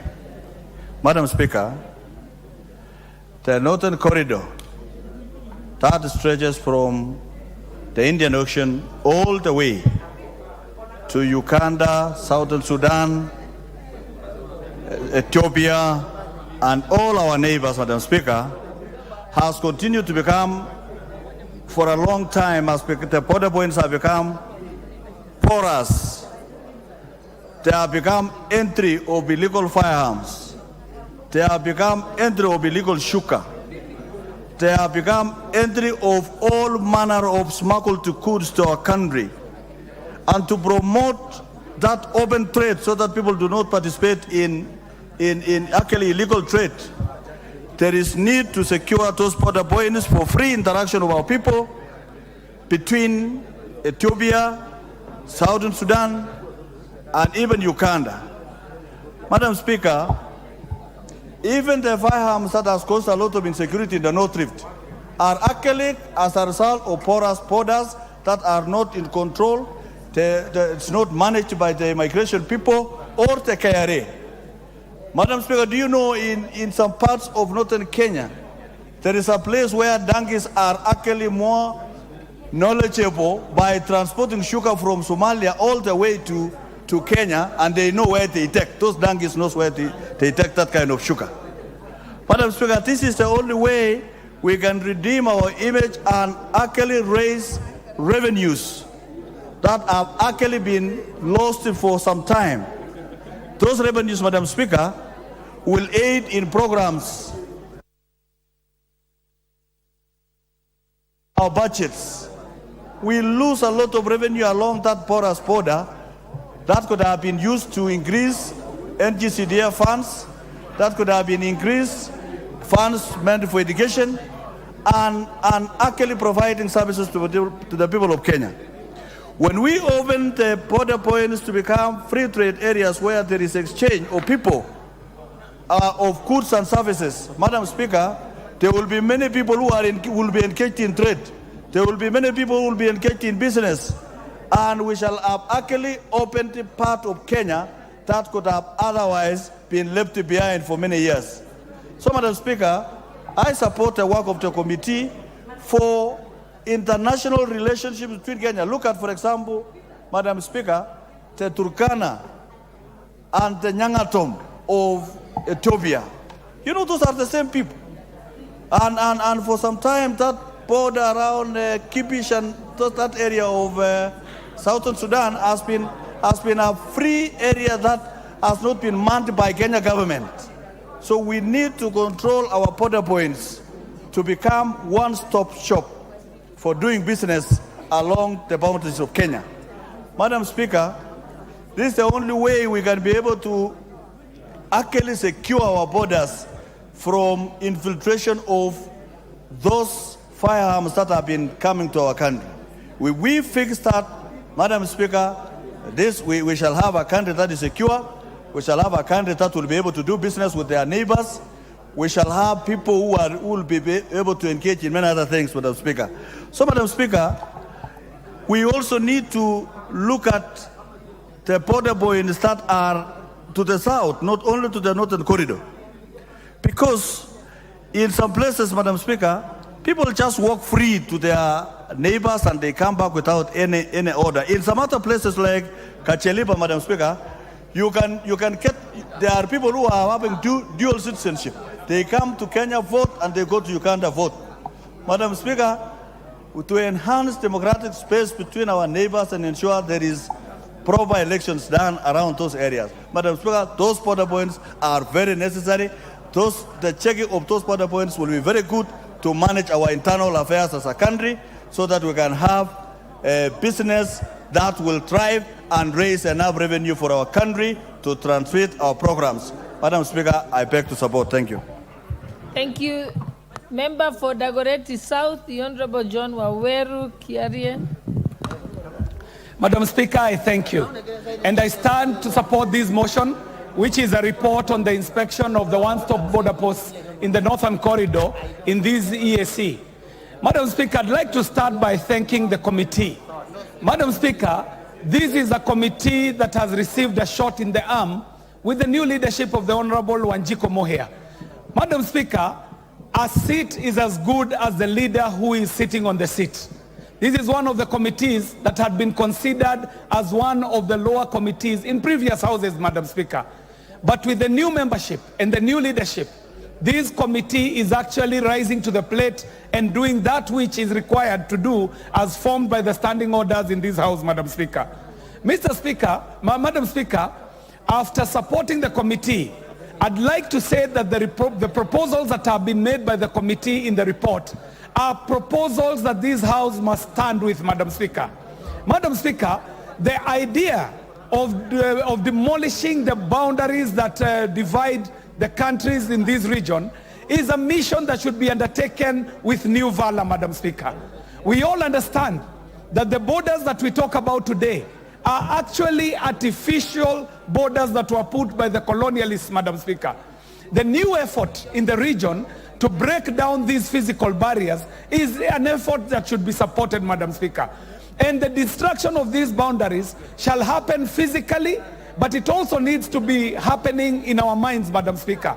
The mental divisions that we have as members of the different member states must also be destroyed, Madam Speaker, because the mental barriers are actually barring the progress of the East African community, Madam Speaker, and that is why I support the report by this committee.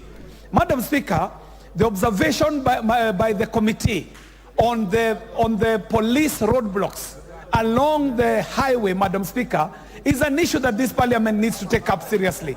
Madam Speaker, why it needs to be taken up seriously is because we are creating human bottlenecks along a corridor that should be flowing in goods, in services, and even ideas, Madam Speaker.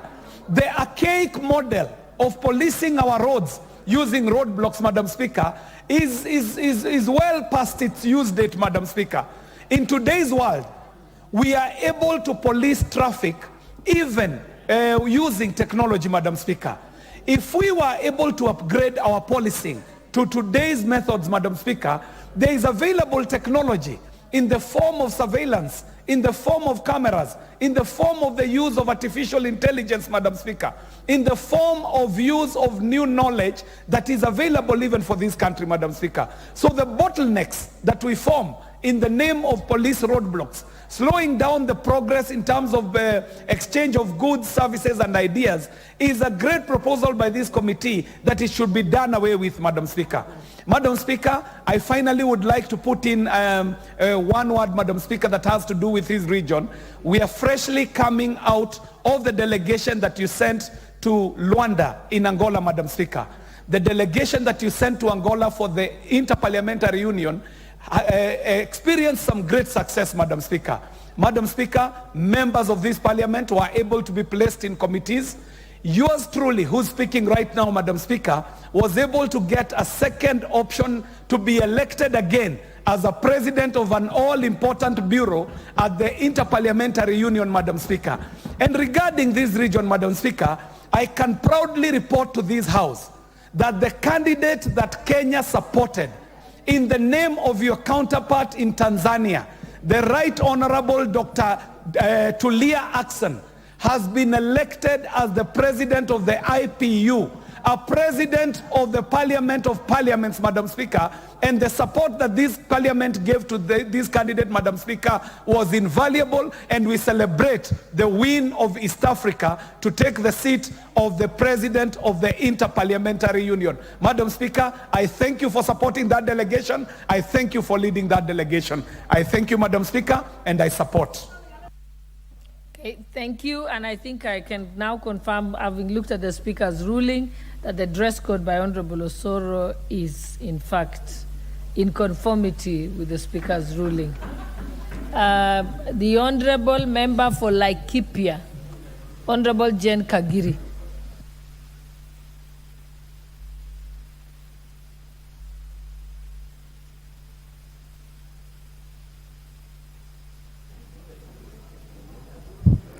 Thank you, Honorable Speaker, for giving me this opportunity to support the one-stop border point checks.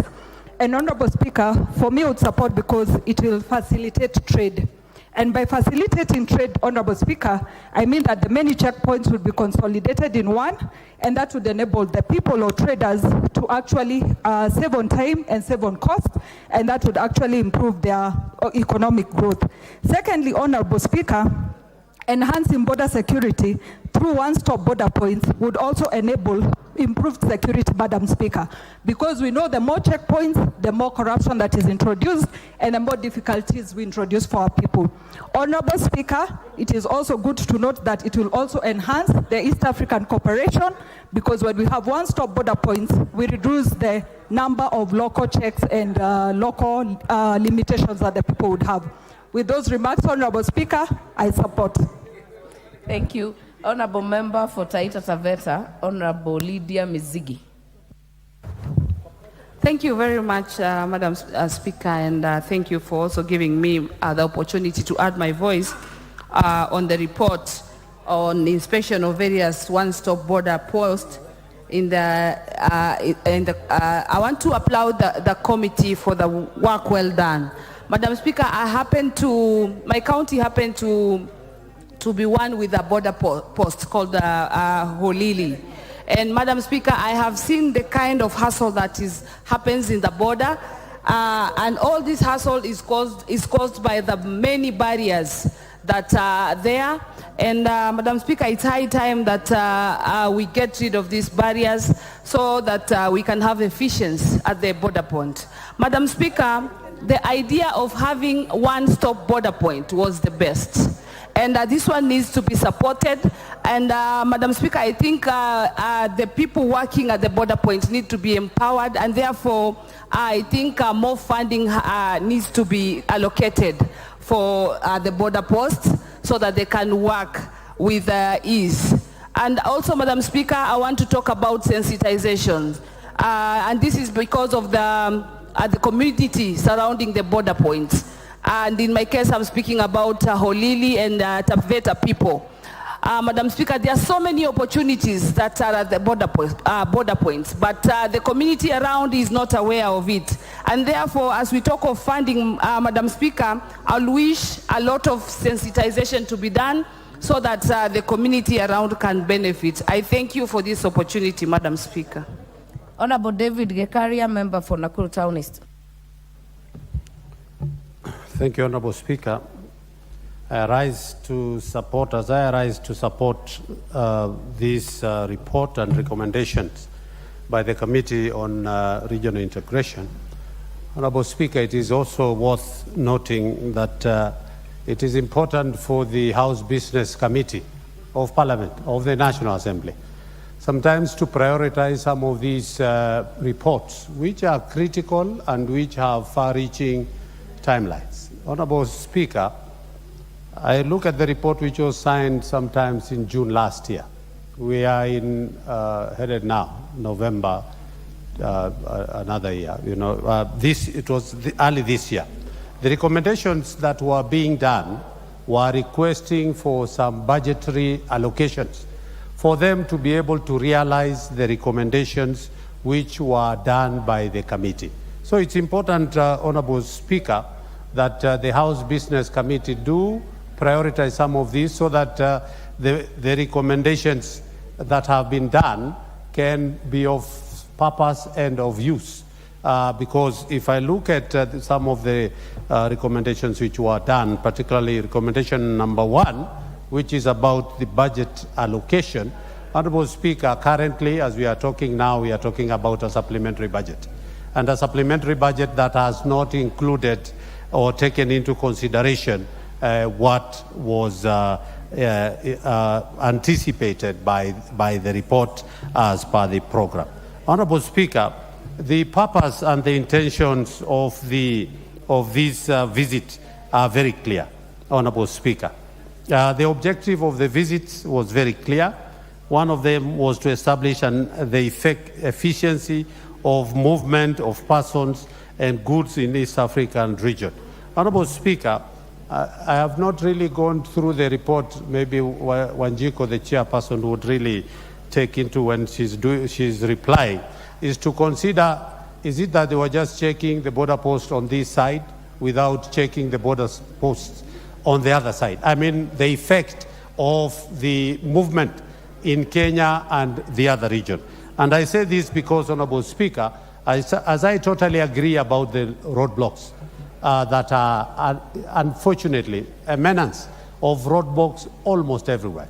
Honorable Speaker, these roadblocks, if the CS Interior cannot be able to address this, then we will never be able to address this problem. The other bit, Honorable Speaker, is about, and it is in your constituency, Honorable Speaker, one of the way bridges in Gilgil constituency. Sometimes it comes to a time where you have to spend 24 hours in that place only just because of some negligence of some drivers who do not want to follow the traffic rules. Honorable Speaker, if I find there is a long queue, I should keep to my queue. Again, the traffic police and the drivers ought to be sensitized so that, again, we don't have unnecessary jams, vehicles parked and I'm specifically talking about Gilgil because I've had 3 experiences in that area. So as we talk about the police roadblocks, Honorable Speaker, it is important also to look at why are the results of these traffic jam particularly you have been here, Honorable Speaker, as a member of Parliament for Gilgil. We have a vast land where they could have prepared a parking event whenever there are those kind of issues before it is unlocked and then so that the other passengers are not affected. Honorable Speaker, about the harmonized legal framework, I totally agree. Hopefully that the committee will be bringing some amendments in whatever or some legal aspects that we need to consider as Parliament to be able to. On matters about staffing, Honorable Speaker, this is a big challenge in this country.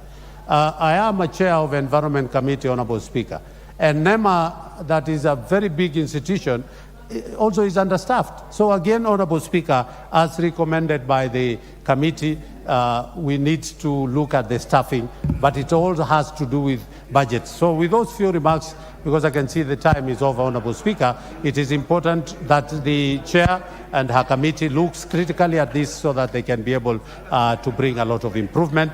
And your time is up, Honorable Member for Nakuru Town East, and I can confirm that you've been stuck in the Gilgil gridlock. Not once, but about 3 times, and many other members.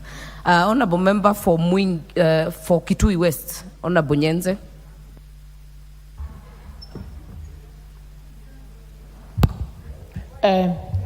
Thank you, Speaker, for giving me this time to support this report from the Committee on Regional Integration. I note that it's very important to have one stop border post in our borders. And this would actually cause improve in trade, would also facilitate good traffic and efficiency in our operations as the East African communities gear towards achieving one currency and one government.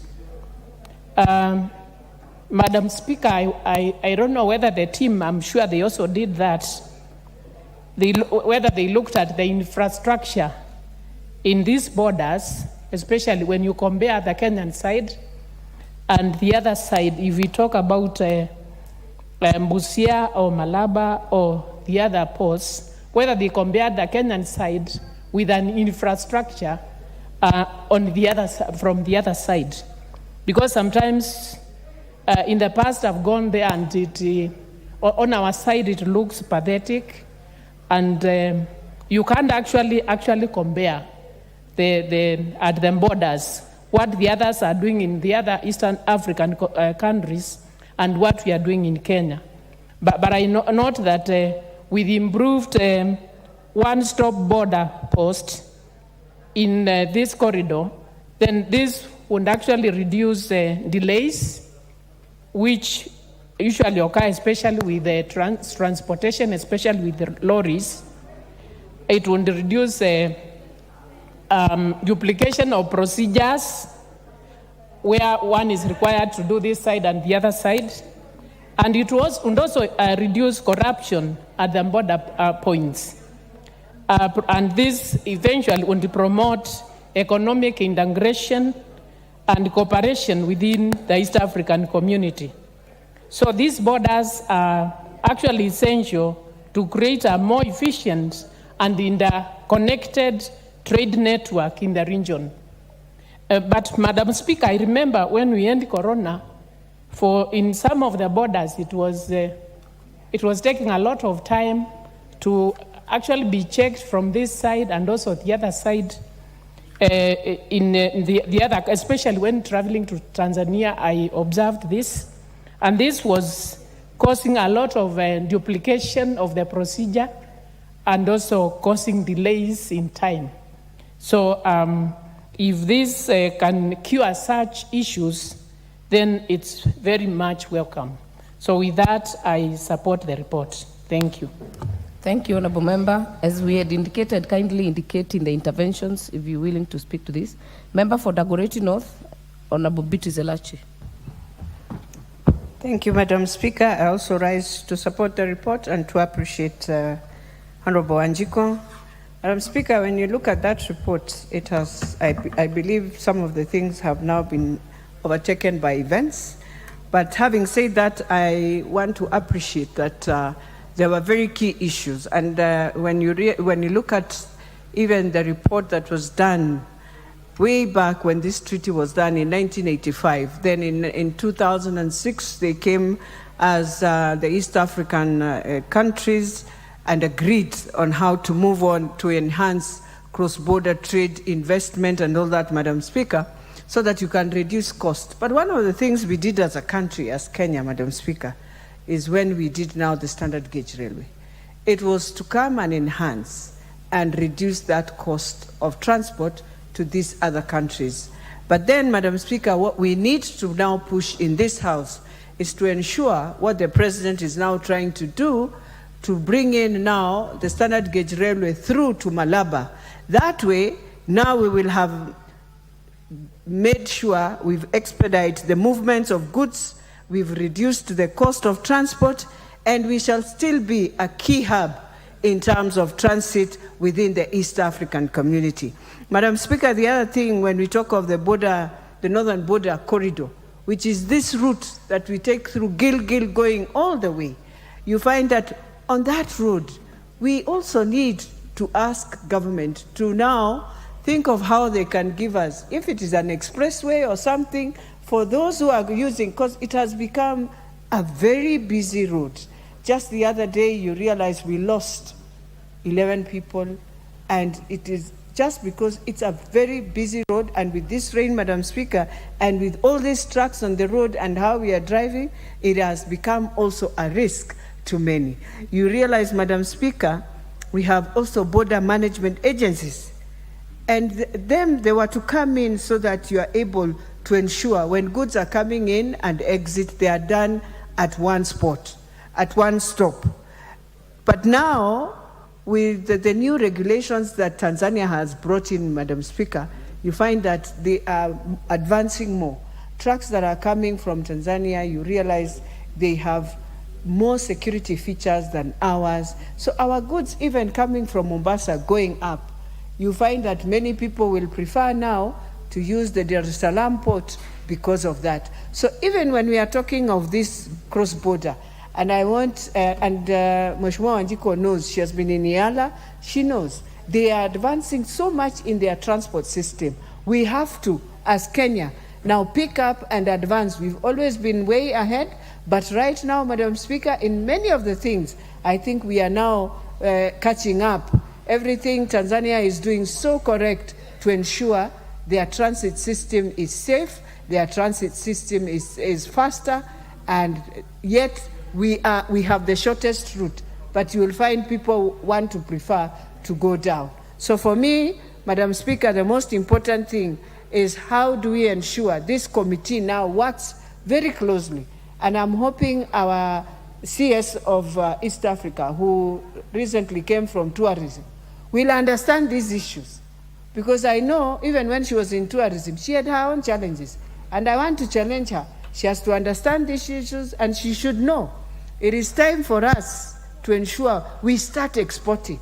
We want to see a country where if goods are coming in, it is one stop, and in 2 days, the goods are in Rwanda or the goods are in DRC Congo, so that we continue being the greater route that everyone preferred when they were doing this treaty. So, Madam Speaker, as I support, I am challenging and saying even government must awaken itself that we are in very great competition and investments might leave our country, and that is why we are finding ourselves with a lot of challenges with this economy that we have. With those few remarks, I beg to support. Thank you. Member for Tetu, Honorable Geoffrey Mwangi. Thank you, Madam Speaker, for giving me the opportunity to also lend my voice and support this report about the one-stop border post. Madam Speaker, from the onset, let me start by commending the team, because this is a step in the right direction. Madam Speaker, I would like to say that intra-Africa trade is very, very low at only 14%. Yet, if African countries have to pull themselves by the bootstraps out of poverty, and even specifically a country like Kenya, we must be able to enhance trade, not only with our traditional trade partners in Europe and Asia, but also enhance intra-Africa trade. Madam Speaker, we have a huge market in our neighborhood. Congo is in need of our milk. We are in need of their mineral resources. We are in need of their timber, etc. But Africa for a long time has been used as a source of the extractive economy, exporting raw materials, exporting basic commodities, which do not get much value out of. So for Africa to develop, it is very, very important that we start seriously thinking how we can enhance our trade barriers. And this is a very, very important step to basically speed up the movement of goods and people, to remove the non-tariff barriers, and also to reduce corruption, which has been a big issue as far as intra-Africa trade is concerned. Madam Speaker, you'll note, moving, say, maize from Malawi to Kenya can end up taking longer than moving machinery from China to Africa through the seas. So how can African countries, and specifically Kenya, lead the dialogue in ensuring that we enhance and we work on removing all the barriers? Because today, trade is weakened by lack, weak or absent infrastructure, things like time delays and cost, and all the other factors that we know that inhibit trade between African countries. So Kenya taking a lead on this is a step in the right direction, and we hope that we can do more. How can we as an economy open ourselves, not to just investment from the West and from Asia, but also investment from our fellow African countries? Because, some of these countries, even when they come here and build railways and build roads, and build the airports and the ports, most of the time, they are not necessarily doing it for our benefit. They are doing it for the benefit of their own people. So as African countries, and I repeat, if we have to pull ourselves out of poverty, we must seriously think how we develop seriously intra-Africa trade. We need to have our own railways connecting our different countries, have our own port, have our own roads, and have our own, airport, so that we can be able, to enhance intra-Africa trade. So, Madam Speaker, I rise to support the report. It is a step in the right direction. However, it is one out of the very, very many steps that we need to make if we have to integrate this huge market of 1.2 billion people, who most of them are actually now emerging from the absolute poverty status, to having some bit of income. So how can we ensure that we expand this market? I rise to support, Madam Speaker, but the committee needs to do more. Asante sana. Thank you. Member for Garissa Township, Honorable Balu. Thank you, Madam Speaker. Deko Baro is my correct name. I rise, like my colleagues, first. Remember, are you saying Balo is not your name? It is. Yes. But the official. But it goes together with Deko. Deko, yes. Honorable Deko Balo. Thank you. I want to congratulate, also commend and appreciate the report by the Integration Committee led by Honorable Muhia for the good work they have done in coming up with this report. Madam Speaker, the importance of integration in the region cannot be underscored, and trade is one major area we can take advantage of as a country, because Kenya has a competitive advantage over the other countries in the region in terms of developed infrastructure that we have. The port of Mombasa, the road from Mombasa to Malaba, the road from Nairobi to Moyale, all these, the airports, the railway system that we have as a country.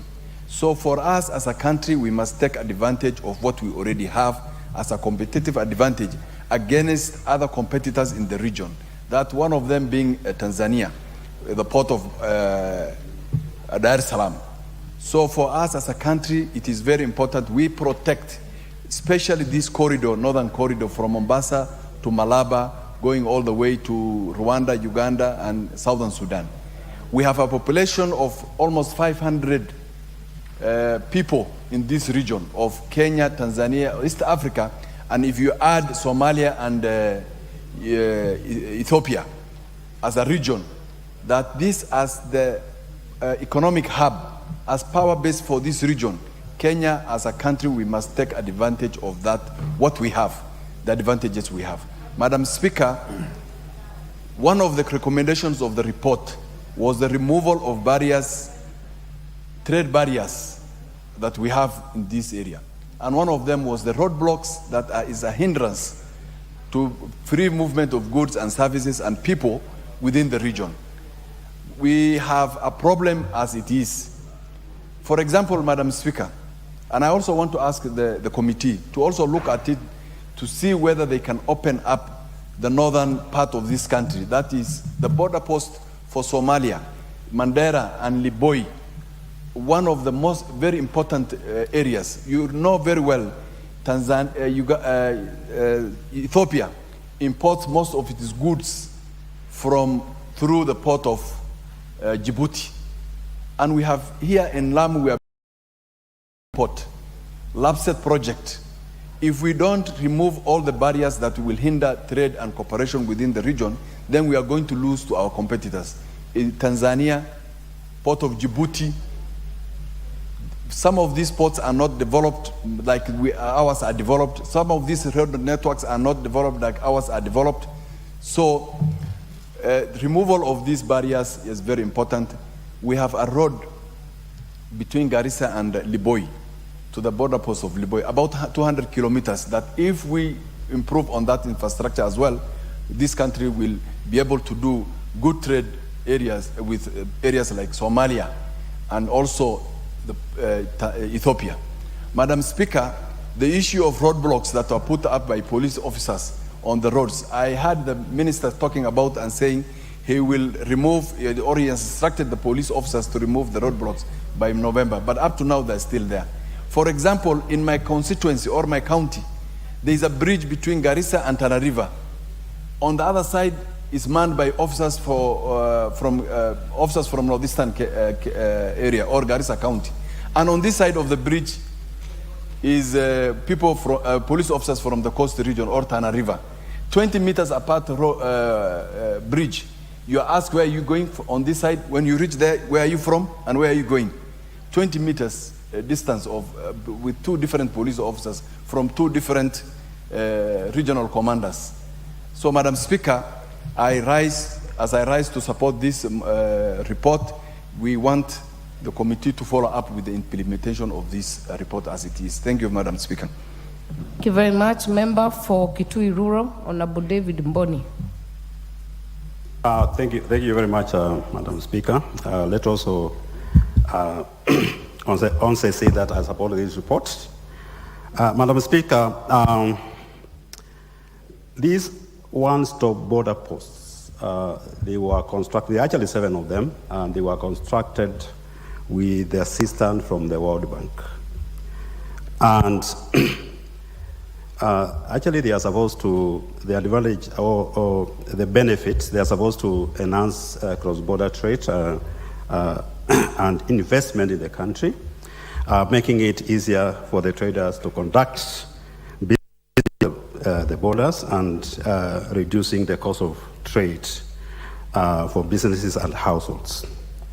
Madam Speaker, when you look at this report, it gives a mixed signal if really we are benefiting from this cross-border trade, from these one-stop border posts. But the most alarming thing is that is the non-tariff barriers of trade. Madam Speaker, you are aware that the East African countries have harmonized taxes and tariffs among themselves. They have what we call common external trade, common external tariff to protect imports from other countries. But now when you look at this, for example, the report, they are saying that the mobility of goods and services is being hindered by legal framework and border procedures that are not harmonized, affecting movements of goods and services. You see, as countries, as East Africa, really if we want to benefit, we need to harmonize the legal framework so that at least we can be able to benefit from trade among ourselves. There's no way a country will develop if we are not going to open our borders, if we are not going to have common legal framework and procedures of the borders, so that at least we reduce the cost of doing businesses. It's very alarming if within the corridor we have 6 wind bridges along the corridor. The wind bridges, if you have 6 of them, that means from Mombasa to Maraba, for example, how many times are the trucks going to be weighed? And how much time are we going to waste to weigh the trucks? In fact, if you go to Mololongo, you'll be surprised. The trucks are so many, they are wasting a lot of time there. Maybe from Mombasa to Maraba, I think it takes one week, which if we reduce this border post, as the report is suggesting, to 2, then we can reduce that time, the period from Mombasa to Maraba, to around 3 days, 2 days, instead of 1 week. And you know, when you reduce the time, then we are reducing the cost of doing business. Double taxation, whereby our goods from Kenya, when they go across, they are already taxed here and they are taxed across. So this is some of the things which and because I'm in Finance Committee, and I'm seeing the chair of Finance Committee, these are some of the things we need to look at to make our goods competitive out there. Instead of taxing them here, we can say those goods which are going out, they should not be taxed. Madam Speaker, the issue of police posts, police roadblocks, these are very many, and I don't even understand why we should have so many of them. Because when it comes to trucks, KRA have a very good system to track trucks. Very good system. Actually, they can tell you the truck, even if it stops, they can actually see it in the system. Now, they even call the driver and ask the driver, why are you stopping there? What are you doing there? So these roadblocks, plus the way bridges, I think to me is important we remove them. Madam Speaker, the issue of lack of funding. And I believe that the northern part of Kenya, where there's a lot of trade, we need border posts, so that at least we can be able to also to collect revenue from those areas. With those few remarks, I support. Thank you very much. Thank you. Member for Molo, Honorable Kuria Kimani. Asante sana Mheshimiwa Spika kwa kunipa nafasi hii kuchangia mjadala huu. Na ningetaka kwanza kushukuru mwenyekiti wa kamati hii kwa ile kazi nzuri ambayo amefanya kwa hii ripoti ya masuala ya kuhakikisha ya kwamba tumekuwa na kule kwa mipaka yetu katika nchi zetu ambazo ni jirani, ya kwamba tumekuwa na usafirishaji mzuri wa mali na kwa bidhaa na hata binadamu bila pingamizi yoyote.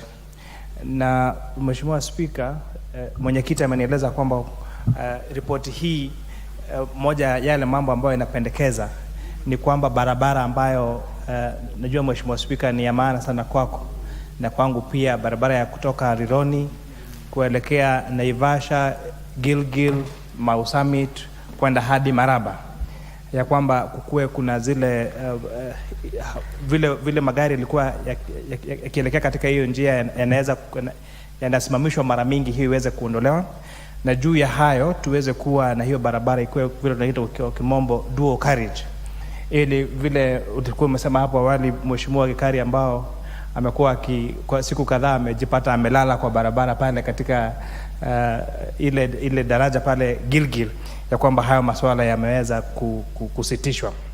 Mheshimiwa Spika, hata tunapozungumzia kuhusu bidhaa na binadamu kusafiri katika nchi zetu jirani bila pingamizi yote, ni vizuri pia kuzingatia ule ushuru ambao tunaita cess, ambao unaweza kutozwa katikati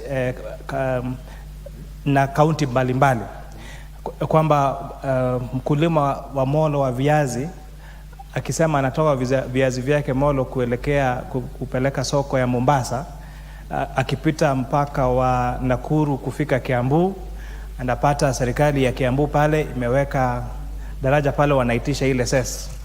Wakija kuingia tena Nairobi tena wanatozwa.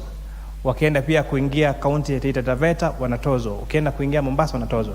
Kwa hivyo hata tunapozingatia usafirishaji wa bidhaa katika nchi zetu, hasa nchi zetu za Jumuiya ya Afrika Mashariki, ni vizuri kuhimiza bunge letu la Seneti kuzingatia kuwa na sheria ambayo itaweza kurahisisha magari ama bidhaa kusafiri katika kaunti zetu tofauti bila kutozwa hizo cess tofauti kila wakati.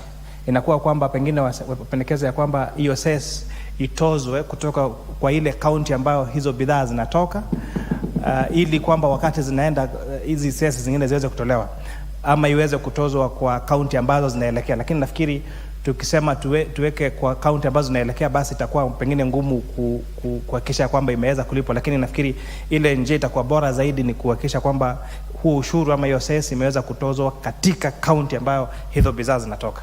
Na ikiwepo hivyo, basi inamaanisha hiyo lori wakati inaelekea katika hizo kaunti nyingine inaweza kuonyesha risiti kwamba mimi nishalipa huo ushuru wa cess. Mheshimiwa Spika, masuala ya ujirani wetu na sisi kama Jumuiya ya Afrika Mashariki, Mheshimiwa Spika, ukiangalia nchi ya Marekani ambayo imeweza kuendelea sana kwa kiuchumi, saa hizi unapata kwamba dola ikikohoa kule Philadelphia tunapata inasitisha ufanyakazi wetu wa kazi hapa nchini, na kwamba tunajaribu, lakini unapata hatuna ile tunaenda kwa Kiingereza control kabisa, na vile hiyo dola inaweza kufanya ama ile depreciation compare na shilingi yetu. Na kwa hivyo Mheshimiwa Spika, ukiangalia hiyo nchi imeweza kuendelea kwa sababu zile states zote za Marekani yote ni nchi moja ya watu wa Amerika. Na sisi hapa tu tunashinda tukilalamika ama tukizingatia hii mipaka ambao tuliekewa na wabeberu. Kwa sababu wale wa Meru, ukiangalia wale wa Meru wako hapa Meru, ndio wa Meru wako Tanzania. Wamasai ambao wako Kenya ni Wamasai ambao wako Tanzania. Na kwa hivyo kama hata wanyama pori wetu, nakumbuka Rais Suluhu wakati alikuja hapa alisema wanyama wetu wanatoka Serengeti, wanatoka Masai Mara, wanaenda Serengeti kufanya vitu yao. Kwa hivyo hata sisi tusizingatie hiyo mipaka sana, tuweze kuishi pamoja kama jumuiya moja ya Afrika Mashariki. Asante Mheshimiwa Spika. Asante mbunge wa Molo pia kwa kuchanganua na kukikuza Kiswahili. Tutampa nafasi, najua hiyo hatuwezi kapatia hiyo nafasi iende kwa Mheshimiwa Ochanda. Itakuwa midhili ya kumwambia ameze ulimi, lakini kwa sasa wacha nimpe jirani yako mbunge wa Manyata, Mheshimiwa John Gitonga.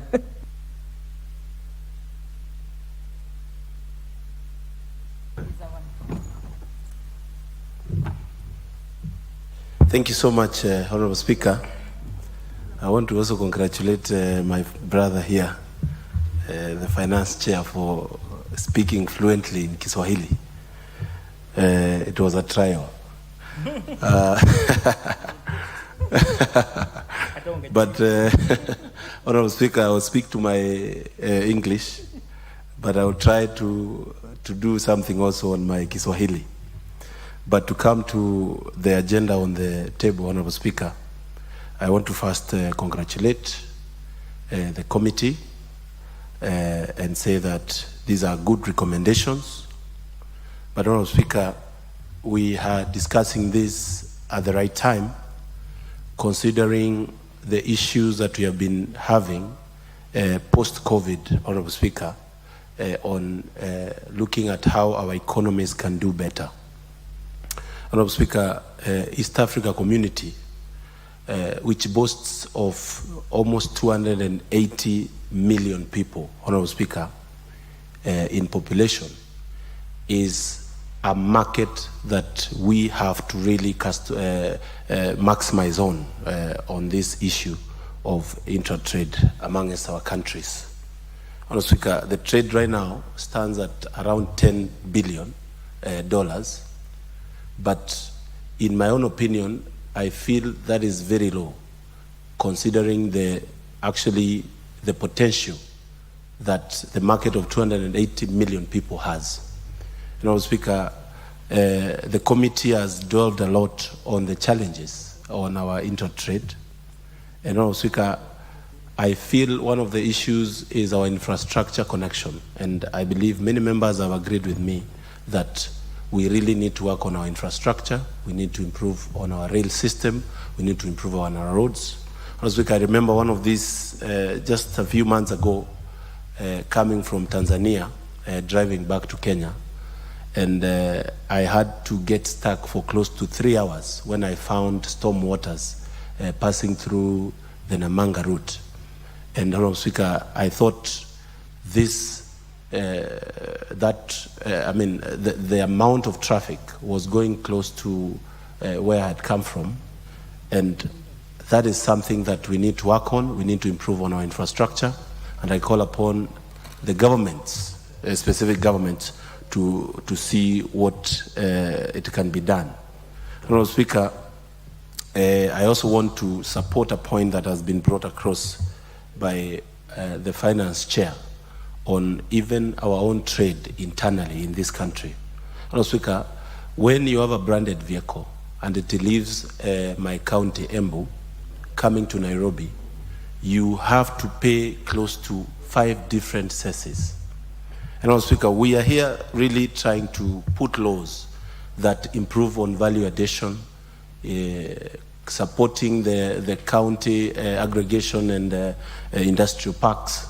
If we have those things and we continue charging cess every single stop, every single county, Honorable Speaker, that will be efforts in futility.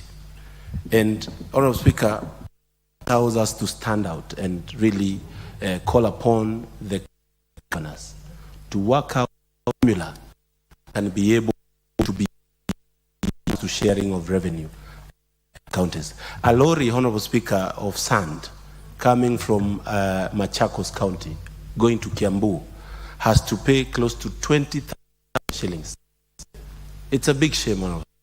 And I believe actually killing the traders, and it's killing our population. And if you add that to the issue of fuel and everything, it will be a big problem, Honorable Speaker. Honorable Speaker, I also want to insist on a point that has appeared in this report on the issue of technology. I believe, Honorable Speaker, we can actually improve on efficiency when it comes to technology, on capturing the number plates, and whatever says and whatever is supposed to be paid is paid immediately. And we can embrace that on our border points, on our whatever cases that are needed as our trucks and everything that is moving across. Honorable Speaker, last but not least is the issue of police roadblocks. We don't need police, Honorable Speaker. If that has been a source of a lot of corruption, and it is. The time is up. Honorable Member for Meru, Honorable Kailemia.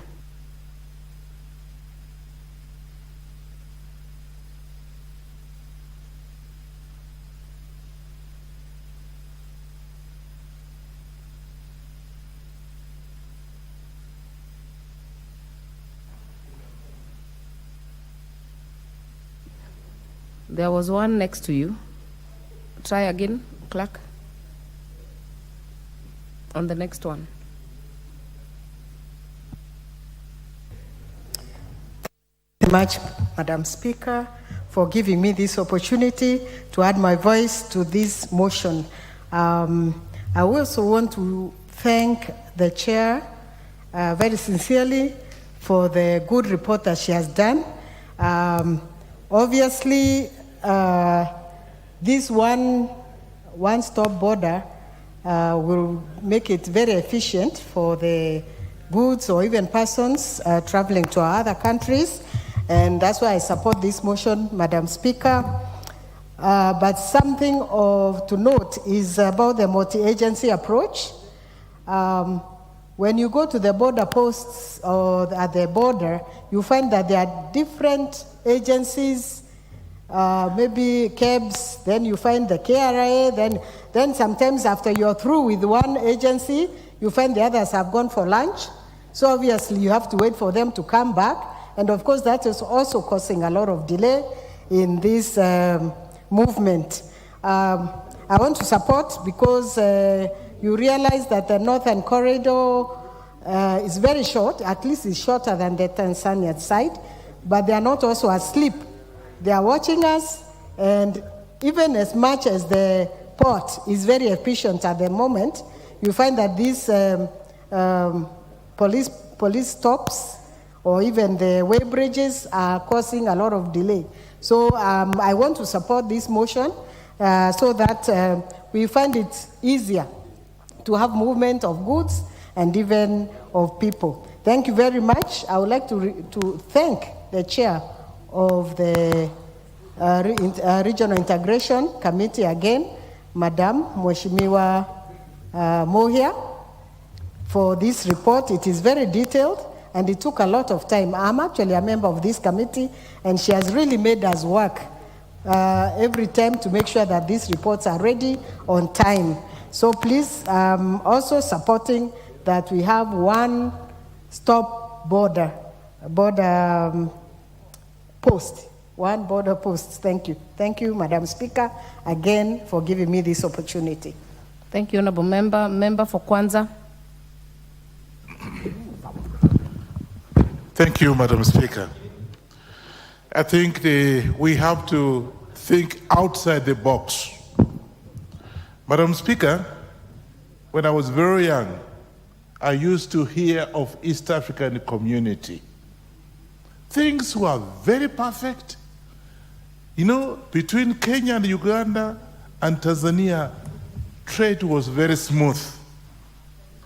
Of course, with development, I will accept, with development of this region, we should think outside the box. First and foremost, the Northern Corridor, where I use every weekend, Madam Speaker, when I'm going to my constituency, we've heard of fatal accidents on that road. And I can tell you, it's not anything else, it's our own making. Because of the trailers, the drivers driving from Mombasa to Malaba Point, Madam Speaker, I'm told there are 27 checkpoints by the police. What happens? The man who's driving a truck from Mombasa to get to Malaba takes not less than 2 weeks.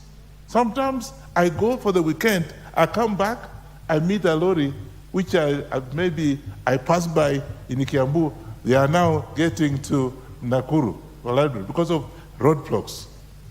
So we should do something about it because this is what we are having, the problem we are having. Madam Speaker, we have lost trade between our sister states. In fact, the Member of Parliament for Takoreti, I was with him in Angola, and we passed, we actually voted in the Speaker of Tanzania as a president of Interparliamentary Union. And I can tell you, she said she's going to work very hard to support us. What are we doing? We should be able to do something about it. In fact, we voted for her because she's our neighbor. And she said she was going to actually return the hand because the trade between Kenya and Tanzania is a problem. That aside, the roadblocks that we're having on the roads are uncalled for. I think at one time, the Minister for Internal Security promised that by November, we'll be able to have removed some or reduced these so-called artificial roadblocks. He has done nothing. I think this committee that has given this report, I think you should maintain it to be able to call the minister to come before this committee and tell us what's the cause for this delay. And it's nothing other than seeing the policemen all over the place. And of course, that leads to corruption. For somebody who's carrying legally, transporting goods to Uganda or Southern Sudan or DRC or Rwanda, he's stopped more than 4 times, and some of them, in fact, I talked to one of them and said, I do not even want to do this job because I'm so stressed by the Kenyan policemen. So, Madam Speaker, we should do something about it and reduce that. Otherwise, we have enough market. And given that we have developed, and Kenya is actually respected in the region, to the extent that even the world is asking us to send a policeman to Haiti. Why? Because they respect this country. We have a good system. So we should do something about the whole thing. And with this population, I'm told from my colleague here, Wajiku, that we're almost 300 million people in the region. That means we have enough market. Why don't we think outside the box?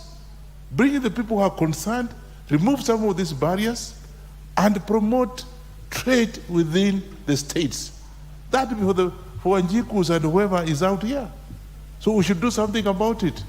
But because the market is there. I was in Europe the other time, and there's no barrier between the states. People move freely. So let's have legalized checkpoints so that we can have free trade within ourselves. We have so many countries in the region now, in East Africa. In fact, I can tell you, from what I saw in Angola, many countries want to come together and work as interstate countries, and therefore I want to suggest that we sit down and... Thank you. Time is up. Member for Seme, Honorable James Nikau. Thank you, Madam Speaker, for giving me the opportunity. Madam Speaker, I rise to support the report of this committee on one-stop border point in the East African community. Madam Speaker, we are actually crying and chasing something we lost 60 years ago. We had it and we lost it.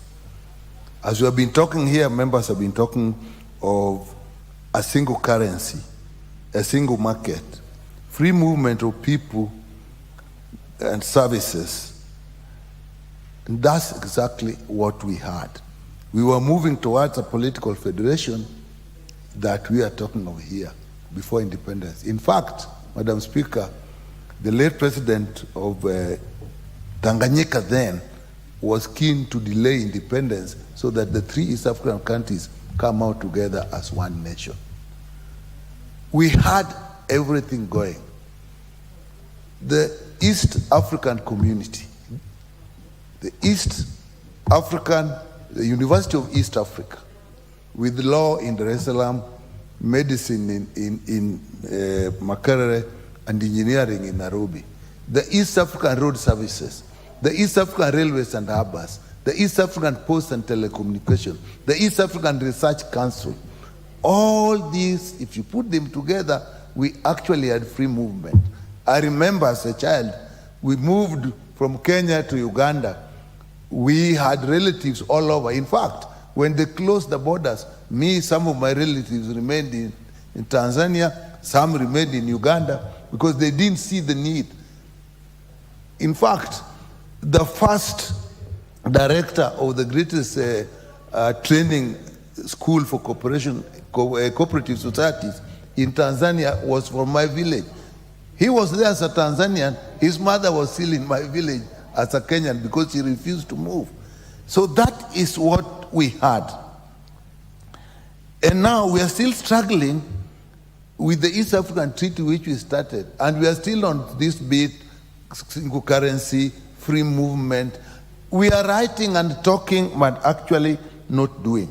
And Madam Speaker, we are all aware that the power of nations is actually in numbers, the size of the nations and the number of people.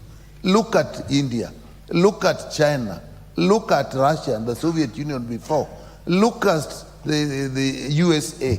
The single big factor is that they are large countries with large population, and that is what we want, Madam Speaker. I therefore plead to our people, both in Kenya and the other East African countries, that when we are in IALA, we should not adopt an adversarial attitude that we are competing with each other. We should actually embrace a cooperative attitude and work to build one big nation of this. Can you imagine that now, although we have not got the three countries together, we now have Southern Sudan, we now have DRC, we now have Rwanda, we now have Burundi. What if we could move and do business as and when we want? The professionals could move and practice as and when they want. How wonderful will that be? But we are tied up because of the small consideration. Do you realize, some of us realize, Madam Speaker, that actually if we had one such big union, that the problem of tribalism will just fizzle out. There will actually be no single big tribe that can say we are the major tribes, because the whole area will be very large. So, Madam Speaker, you know, it is amazing that animals and diseases are doing better than us. They don't know these boundaries. They don't know, they move when they move from one boundary to the other, across, and we are going that. In fact, Madam Speaker, the truth is, boundaries are a creation of leaders and the laws that they make. The ordinary citizens at the borders are actually restrained. They don't even want to recognize. You go to Migori, you go to Busia, you have the same people across the border. You know that when our vice president was Mudi Awori, the brother from the same mother was actually a minister and vying for presidency in Uganda. And we are still struggling. So, Madam Speaker, I support this.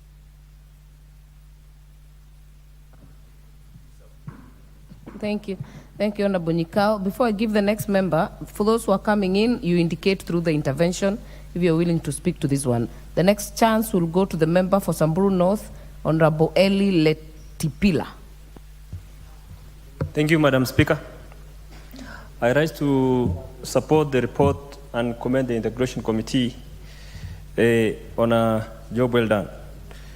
I must also commend the customs officers across the country for a great job on all our borders, especially those in far-flung and hostile borders, being a former customs officer myself. Madam Speaker, the one-stop border posts are intended to reduce stoppage times because the main reasons why they are put there is trade facilitation. And the port of Mombasa is the hub of East and Central Africa, especially with the expansion of the East African community to include South Sudan and countries like Congo. Madam Speaker, but the non-trade barriers which the committee has really brought out continue to be the reason why this trade facilitation is not wholly or completely, let me say, achieved. Madam Speaker, many speakers here have spoken about the roadblocks by police officers. These have really increased the transit times. Let me say, for example, from Mombasa to Malaba and onwards. There is also border posts in this country which are closed, like the border post at Lokichogio, and it is actually a shorter border to Juba than through Uganda, through Nimule and down to Lokichogio. I have worked at Lokichogio myself, and I know this for a fact. I must recommend that the Lapset corridor be quickly implemented. This will help in opening up the northern frontier counties to international trade through the port of Lamu. The Lapset goes through Garissa, Isiolo, and connects to the road to Marsabit through Moyale to Ethiopia. It comes through Samburu down all the way to Turkana and up through Lokichogio to Nadapal and South Sudan. That corridor, if opened, will really open up the northern counties to trade, and it will just the same way the highway from Mombasa all the way to Malaba has opened up the trade along that route. It will also open up a lot of trade in the northern countries. It will also help in reducing conflict in those regions, because those regions are regions which were subject to the Sectional Paper number 10, which subjected those regions to legal legal marginalization. With those few remarks, Madam Speaker, I rise to support this, the recommendations of this committee and to really laud them for a job well done. Thank you, Madam Speaker. Thank you, Honorable Member. Next opportunity to the member for Bondo, Honorable Chanda. Thank you, Madam Speaker. Madam Speaker, the whole idea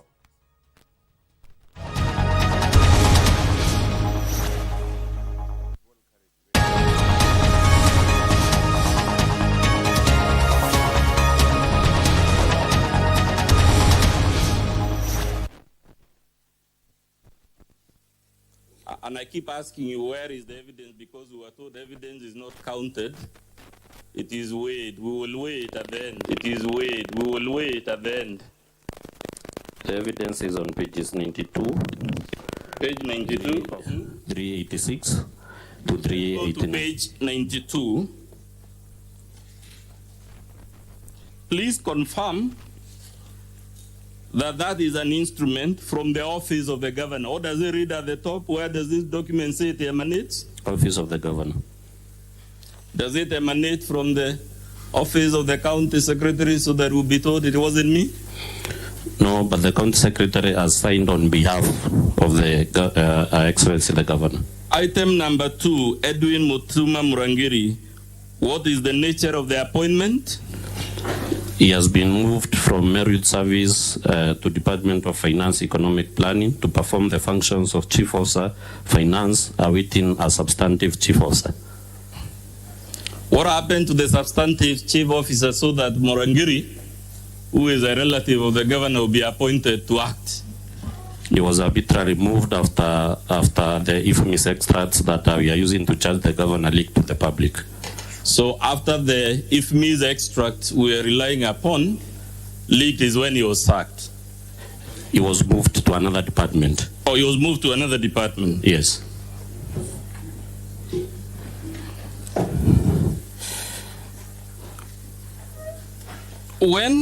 Let's go to page 386 to 389 that you mentioned.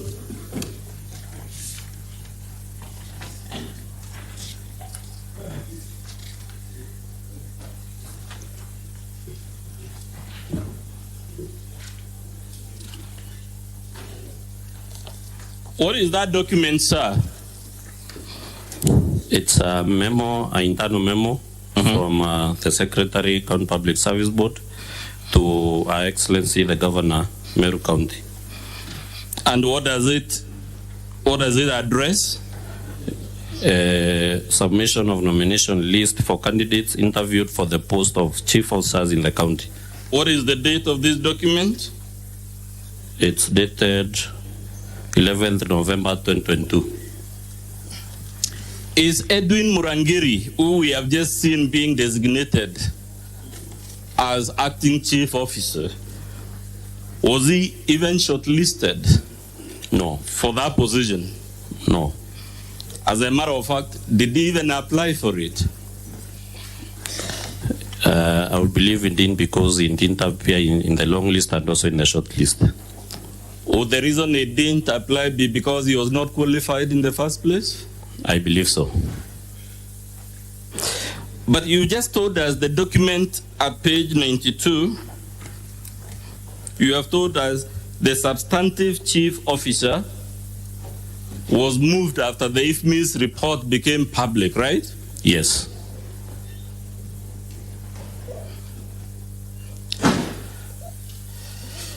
Before this matter was escalated to impeachment, did the Assembly give the governor an opportunity to explain the payments to these people?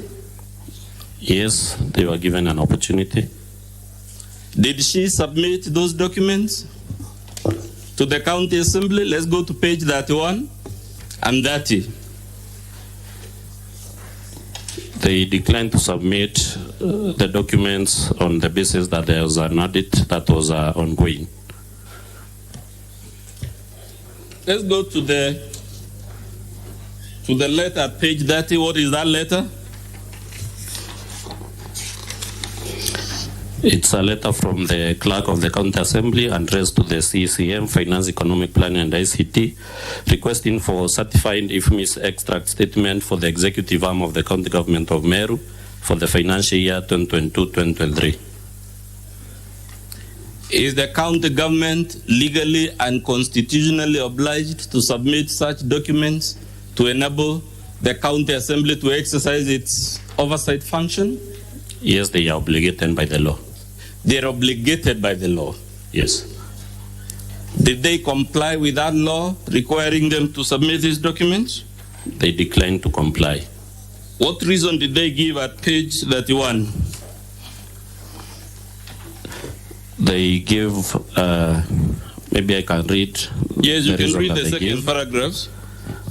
The CECM Finance states that the Public Finance Management Act under Section 164 makes provisions for the county treasury of the county government to prepare and submit to the Auditor General the annual financial statements in respect of county government in formats to be prescribed by the Accounting Standards Board. These statements shall include the services for which the appropriated money was spent, the amounts actually spent on each service, the status of each vote compared with the appropriation for the vote, a statement explaining any variations between the actual expenditure and the sums voted, and any other information specified by the county treasury. She continues to state under in the last paragraph that as at the moment the county has prepared and submitted the financial statements to the Auditor General, and the Auditor General is in the process of auditing the financial statements which form part of our response to your request. As shown in the attached... If we leave it there for the sake of time, were you asking for financial statements from the governor's office? No, but the IFMIS extracts for the financial year.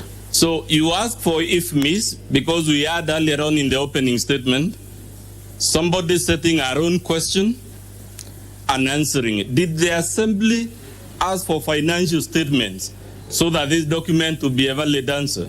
No. Would you therefore consider this a valid reason for the failure to submit the documents? It's a reason that cannot hold water. It's a reason that cannot hold water. But Mr. Mawere, if the assembly asked the governor's office to submit documents and they refuse, can someone be held to blame the assembly then for escalating the matter to impeachment? Nobody should do that.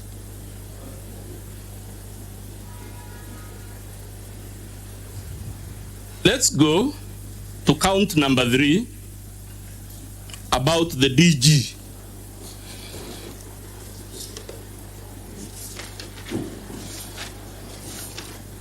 Paragraph 14A of the impeachment motion, you accuse the governor of excluding the deputy governor from county executive committee meetings. Yes. Under our law and our constitution, is the deputy governor a substantive member of that executive committee? Yes, because it is clearly stated under the law and the constitution. As a matter of fact, would that committee be validly constituted in a situation where the DG is excluded deliberately? It cannot. But sir, have you produced any evidence to show that the DG was excluded from the meetings of the CEC? Yes, in volume 2, pages 101 to 103, 226, 231, 233, 234, 235, and 236. Pages? 101 to 103. 101.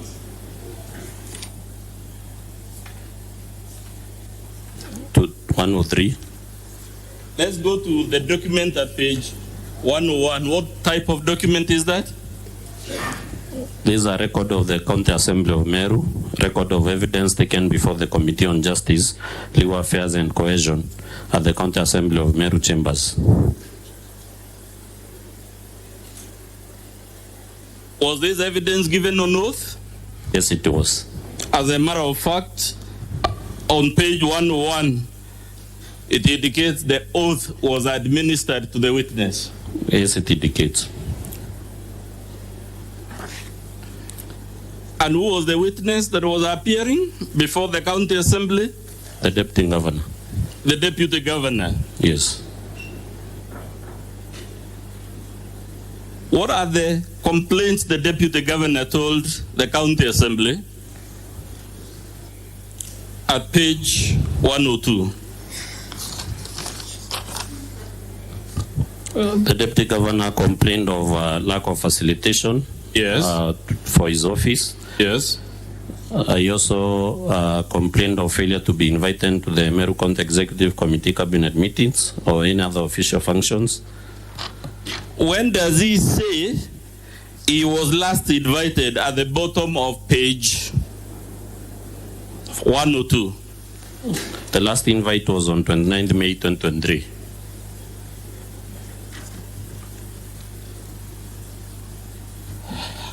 Let's go to 226.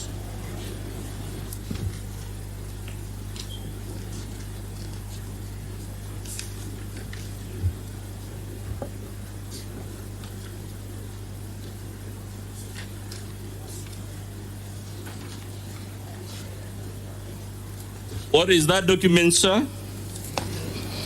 It's a letter from the deputy governor to the county secretary inquiring if there was any cabinet meeting that has been held, because the last one you attended was on 29th May 2023 when he was invited through our WhatsApp page. On top, is that document received by the relevant officer? It was received by the office of the county secretary at the end of public service on 25th August 2023. To the best of your knowledge, did the DG receive any response to this request? None whatsoever. Let's go to 231.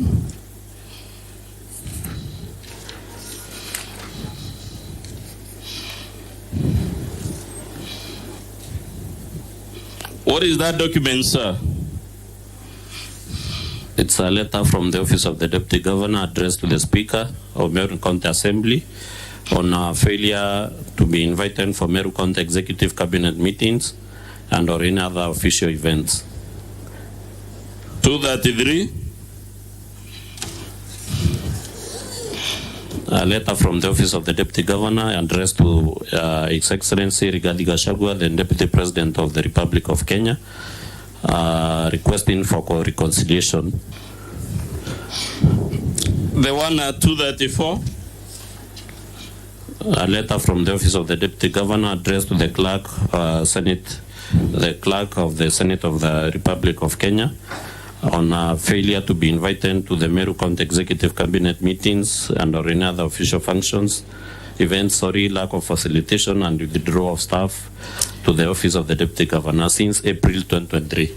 The one at 235 and 236, what are they?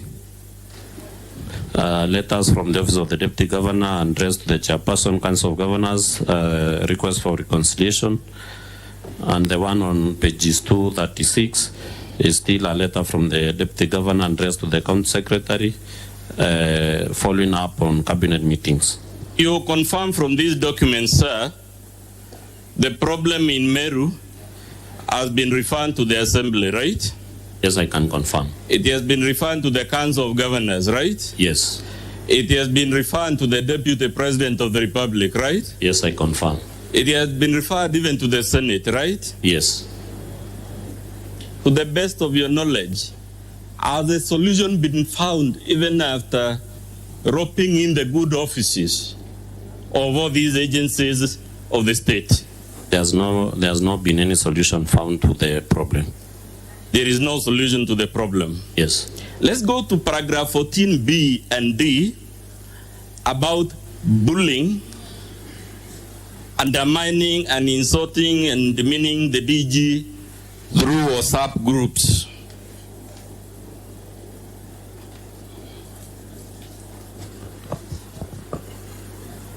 At this point, Mr. Speaker, I would request we play a video by the governor in which the deputy is accused of chanting. It was mentioned in the opening statement. That video was played in the opening statement where the DG is seen with some rowdy youths apparently singing fairly unfortunate songs against the governor. Perhaps Mr. Mutuma can tell us the number of the video so that we move quickly.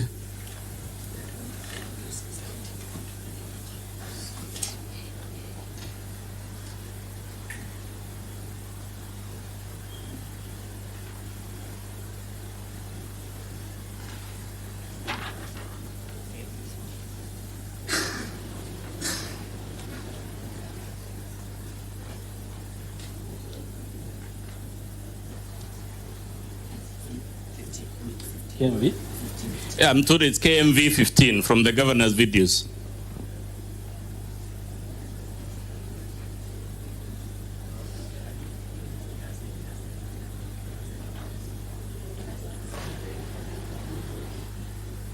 KMV 15.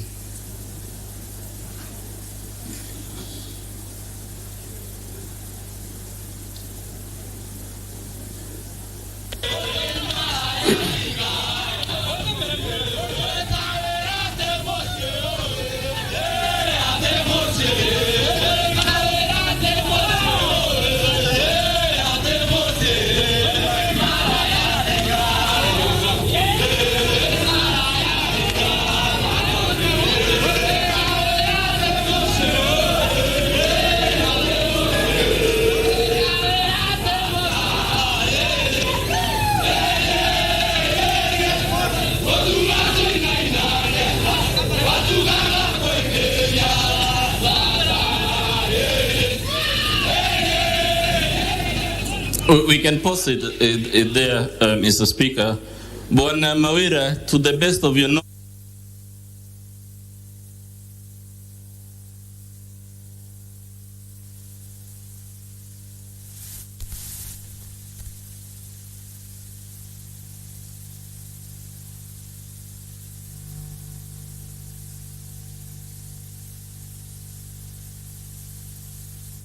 you can give us even an estimated date. It doesn't have to be an exact date. On or about on 20th of September. That's roughly 1 month ago, isn't it? Yes. The governor's defense to the count 14B and D and C is that this procession is the one that triggered the nasty WhatsApp groups messages that we're about to go through. Is that correct? No, that is a misrepresentation of the sequence of events. It's a misrepresentation of the sequence of events. Yes. Let's interrogate that claim that it's a misrepresentation of the sequence of events by opening page 162 of volume 2.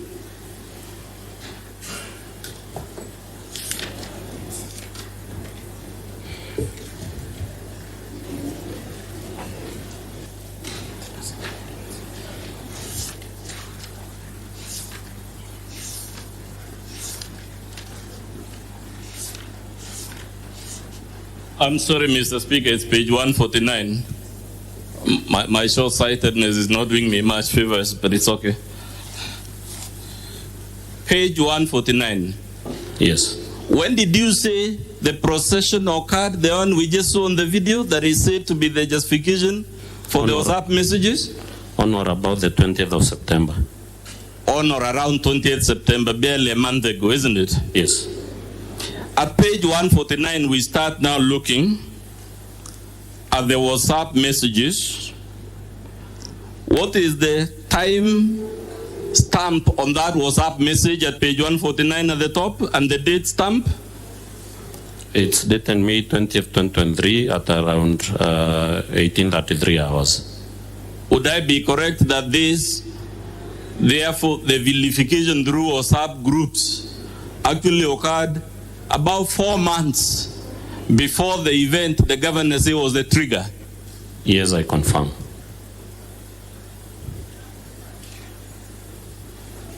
The governor, in her defense, confirms this WhatsApp group as members who include county officials, correct? Yes, she confirms. She also confirms it has members of the public. Yes. She also confirms it has CECs. Yes. And other county officials, isn't it? Yes, she does. Would that diverse composition of this group require an element of discretion and discernment from a responsible governor before posting nasty messages about our deputy there? It requires. If the governor is posting nasty messages about the deputy governor in a platform that, by our own word, includes both county officials and members of the public, would that trigger violence of the type we saw at Mercury? It clearly can. Let's examine the messages themselves. At page 149 where we are, it shows, it reads, Nchamba Bede removed you. Who was removed? The deputy governor.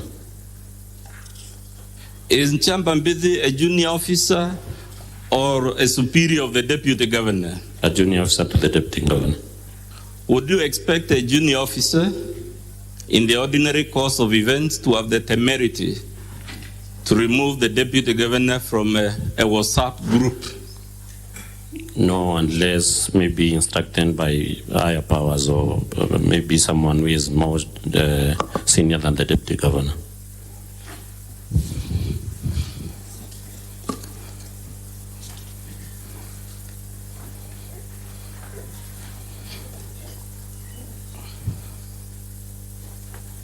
Let's go to page 162.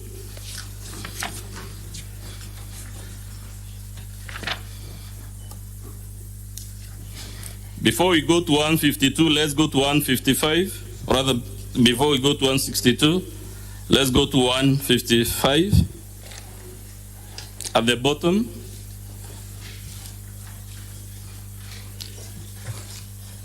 it shows again the deputy governor was removed from this group by who? Honorable Mutia. Who is Honorable Mutia? He is a chief officer in the county government of Meru. In a functional county government, would you expect an ordinary chief officer to have the guts to remove a whole deputy governor from the group unless acting on powers of someone above the deputy governor? No. What is the date stamp at the top again? May 27th, 2023. This was again 4 months before the rally that is alleged to have triggered these nasty messages, isn't it? Yes.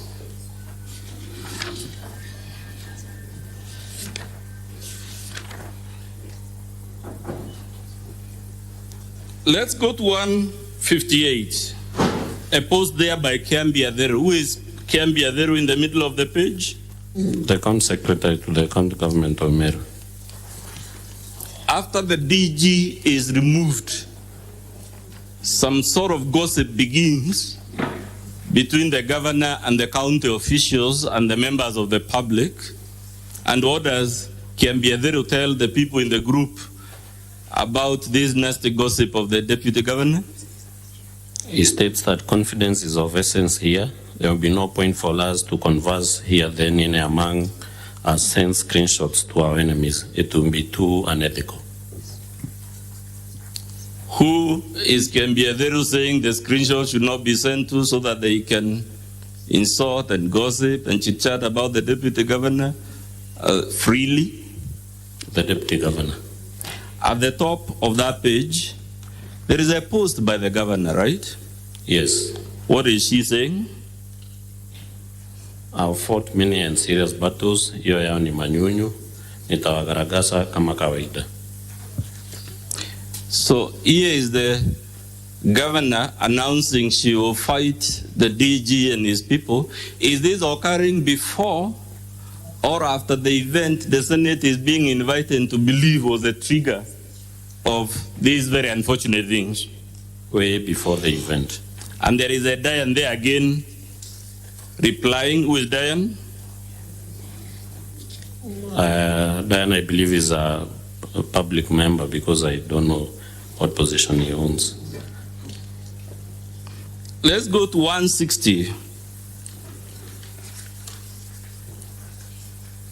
There is a post there by the governor herself. To the best of your knowledge, the number given there, is it the number of the governor? Page 160.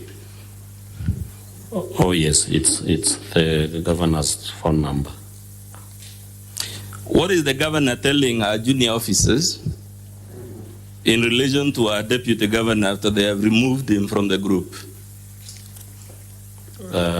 She states that CEO Mutia Panga retreat ya sub-county and under the means to chome jeshi. So the governor is recruiting what that means in our war with the deputy governor. Yes. Would you expect a governor familiar with the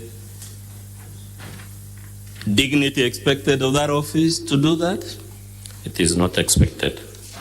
And what does this junior officer tell the governor after he's been told to mobilize the word that means to fight the deputy governor? He states that I'm almost finalizing the plans, Excellency, Jeshi Ikochonjo. This governor who is organizing this Jeshi and the governor we have seen on those videos at Makiri, did she appear to you like someone who is a humble,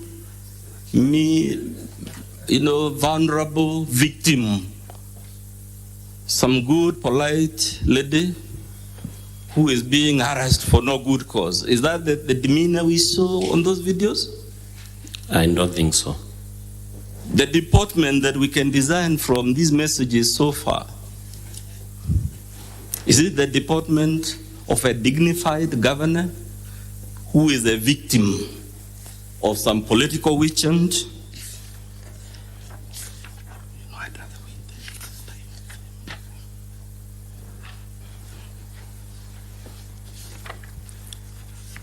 Did you see in these texts the tone, language, discernment of a dignified governor? It isn't. At page 162, the DG says, or rather the governor says, no, not the governor. Yes, it's the governor at the top. What does she say? And DG mobilized fewer levy.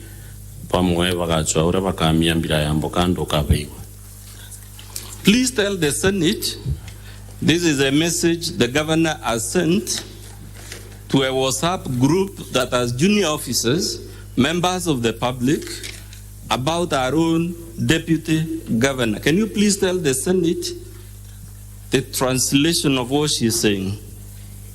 The translation is on page 446 of volume 2, and maybe I can read the translation. Chief Officer Mutia writes, "People are with us, and I am so encouraged. Today, they used police to intimidate our jeshi. Their darkness won't and can't overcome our light." The governor responds, and DG mobilized fewer levy, which translates to, the deputy governor mobilized a few drunkards. Some people will have to find ways of defecating an avocado seed. You'll hear them.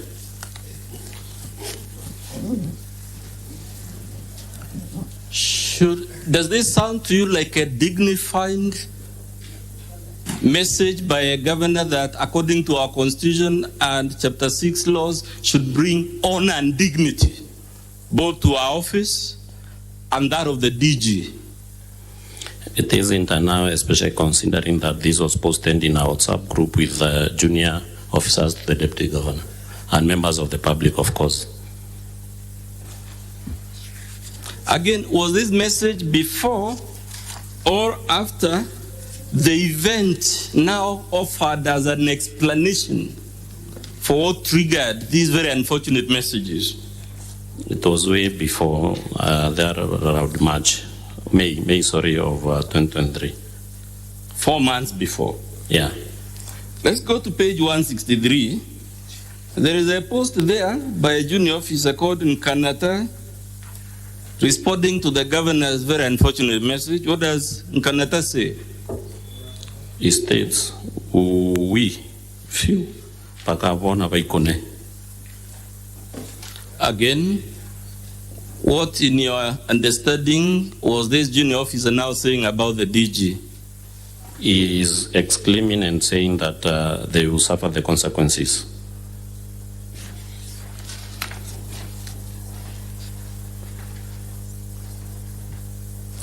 Let us go to Kabati, Kaende.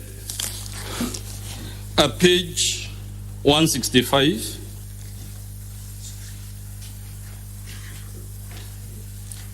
What does the governor say in response to a junior officer called Kanata? She states that I've fought many and serious battles. Hiyo yao ni manyunyu. Nitawagaragaza kama kawaida. Just relax and watch the space and concentrate in development. Kabati, kaende. Back me with prayers and seeing deliverance of our Father. He has done it for me, and the promise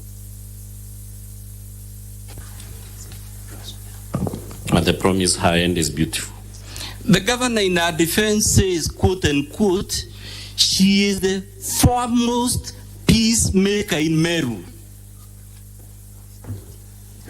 Is this message consistent with the person who is the foremost peacemaker in Meru? The tone and the language used doesn't depict someone who is a peacemaker. Indeed, as is any of the messages we have so far seen consistent with the governor who in our own words, quote unquote, is the foremost peacemaker in Meru County? They don't.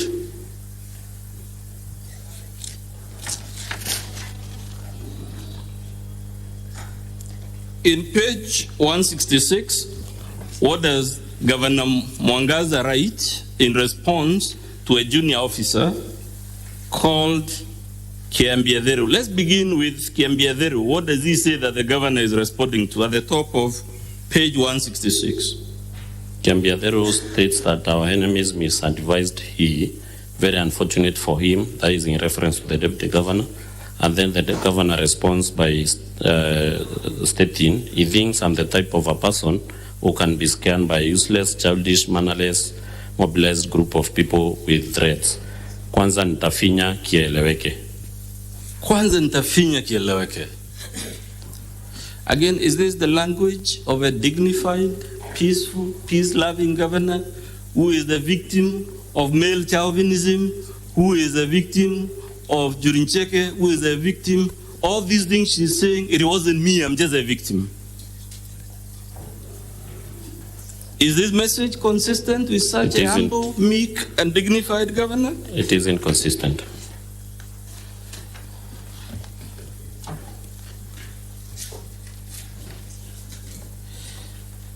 This, let's go to page 167. What does the governor say, and what does our county secretary, junior officer, Dr. Kiambi Aderu say? What does the governor say that Kiambi is responding to? The governor states that they want him to recover what? Ntochio invested heavily. Kuweka jina kwa ballot paper. And what does the message that Kiambiaderu is responded to is clearly captured in page 170. Let's go to 170 where it is. Okay. From the governor, which states they want him to recover. First of all, the governor is responding to CCM Finance. One stated that very true. They are using him, and when done, they will dump him. Very unfortunate. Then the governor states they want him to recover what? Tochio invested heavily. Kuweka jina kwa ballot paper is investment worth CEC Finance Shuari. And gratefulness is a curse. Results coming up soon. And then Ntocho is the former deputy governor. And then the county secretary responds on page 167 by saying, I am a witness. He contributed nothing to the campaigns. Zero. Would you consider it in order for the governor to be telling civil servants and junior officers that our deputy contributed nothing, even if we were to assume it is true, for argument's sake, would that be a proper message to be sent by a governor to a forum like this? It's not in order. Is this consistent with our chapter 6? Is this the type of messages governors should be acquitted by the Senate so that they can continue sending them? It isn't consistent with chapter 6 of the Constitution. Let's go to page 174.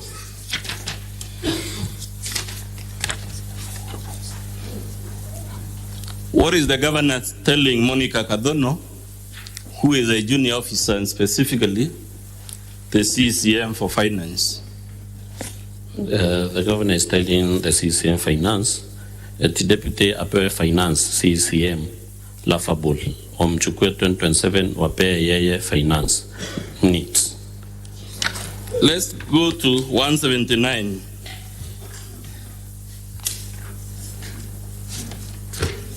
Let's go to 176 first. There is a post there by the governor. Can you read it to the Senate? Awa wajinga tuwanyamazie till 2026. Mute completely, concentrate with the development. They want to divert us from our agenda and join the madness. Kama ni kunyorosha, tukamatie chini. Wapige nduru kabisa. I show you direction. Meanwhile, we are here 10 bila breaks. Is this message consistent with the narrative of a peaceful governor who is a victim of some evil scheme to oust her out of office? It is inconsistent. Who are the people she was referring to as wajinga and whom she says nitawanyorosha na kuwakamatia chini? Other leaders from the great county of Meru. Should the governor be, for whatever reason, be sending such messages to junior officers and members of the public, even if we were to assume, for argument's sake, she has a valid grievance against other elected leaders? She shouldn't.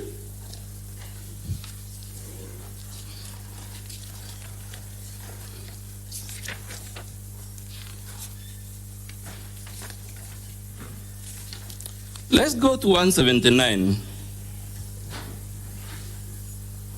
What is the governor saying at the top there? She states, I love this, mwanaume ni kazi, si kujivutavuta na kupigania tusimu tofitina. Kazi yonge mtakacha mvunguni.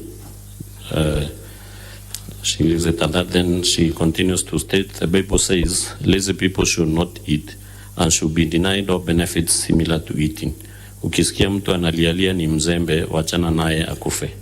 Who are the people the governor is calling lazy and who should not eat in the context of this message? It is in reference to the deputy governor.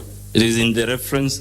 Now, again, Mr. Mawere, let's assume for argument's sake, because human beings disagree all the time, let's assume the governor has a genuine grievance against our deputy. Should she be sending this type of message in this type of group? It is not expected of a person of the stature of a governor. What does Barrio Nation say in response to the governor?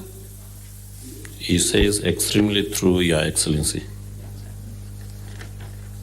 Let's go to page 180.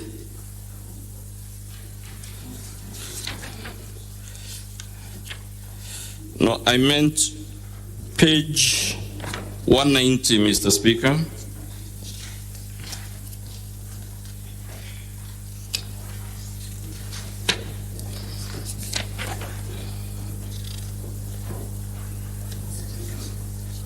What is the governor saying at page 190?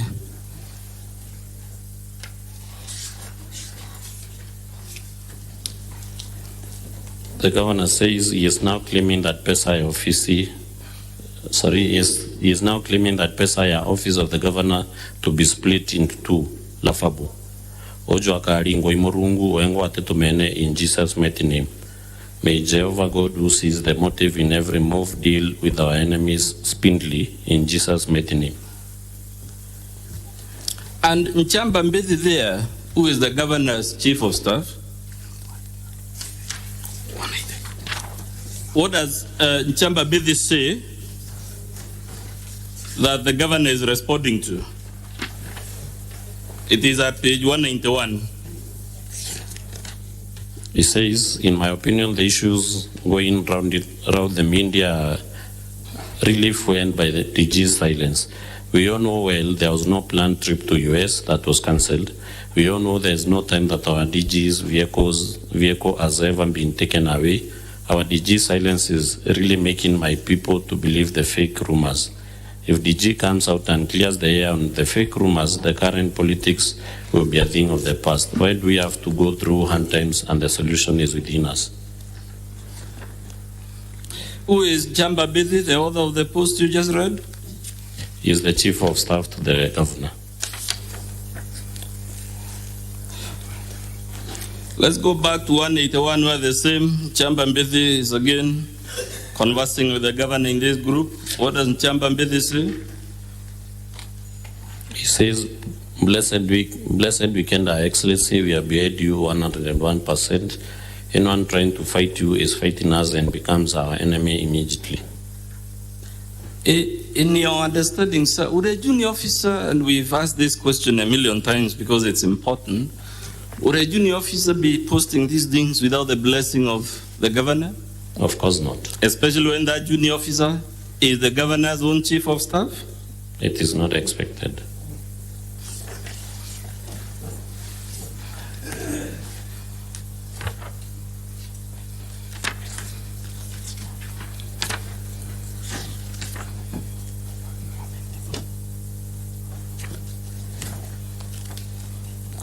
So, Bwana Kawira, let's go to 194.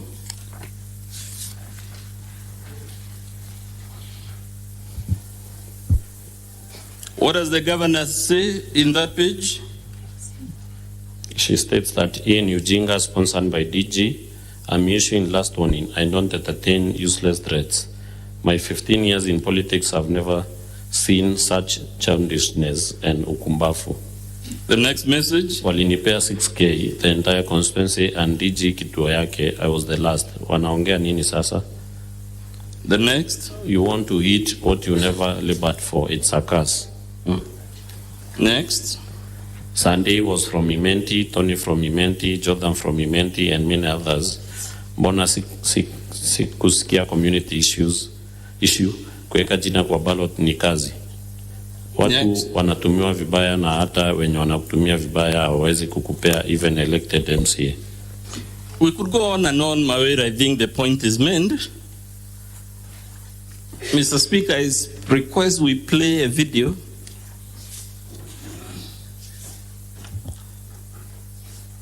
in which Nchamba Mbezi is seen on television saying some things about the DG.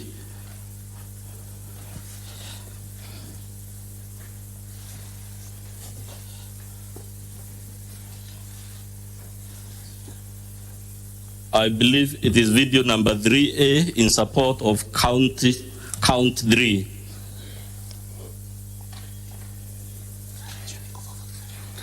The translation of that video is in page 447, Mr. Speaker, or volume 2. Gintu kiria mutuma kuthithia gintu kiria ntenda kuga kinya no tuimbije baitene thairwa iri national iri kerina to ba bingi nationally mutumaga kumira thani ira kurira bwana Peter. Ajuge wi migambo enchamba ntinda. It can be paused, Mr. Speaker, so that I ask the question. On the screen, which TV station is airing this show? It's Vita TV. Is that a TV station associated with the governor? Yes, it is owned by our proxies. Does Nchamba Mbezi in that clip confirm that this TV has national viewership? Yes, he confirms. He confirms it's a national television? Yes. Who is Nchamba Mbezi in that video? The chief of staff to the governor. Which side is he from the video? Sorry? Perhaps the video can be run so that I ask the question. It can be rerun.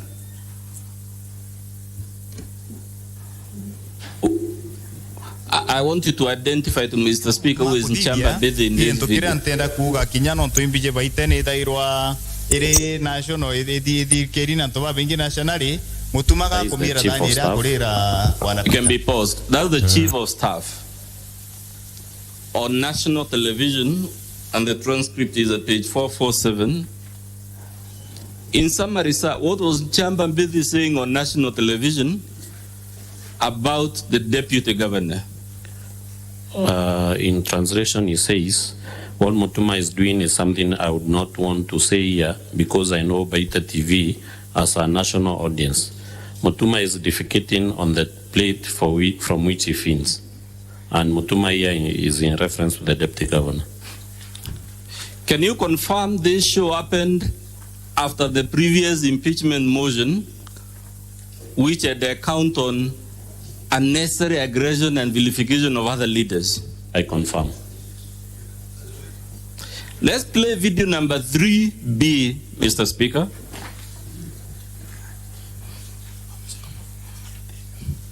It's a fairly long video, but we'll crave your leave to play it, Mr. Speaker, because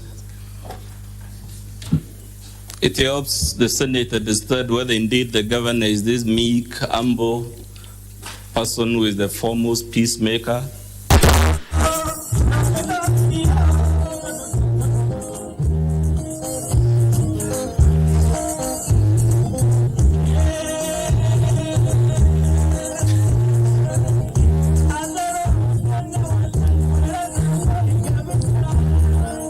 If you permit, I can put some of the questions as it plays, Mr. Speaker.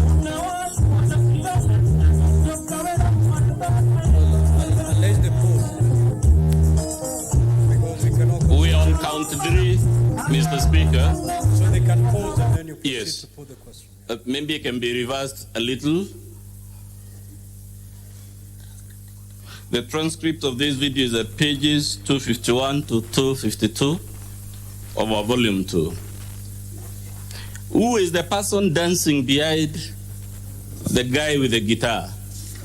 She's the governor of Meru, Her Excellency Governor Kawira Mwangaza. And who is the person playing the guitar? That is the first gentleman of Meru County government, or simply the spouse to the governor of Meru County. So, Mr. Speaker, now the volume can be increased so that you hear the lyrics. Then I can put my next series of questions.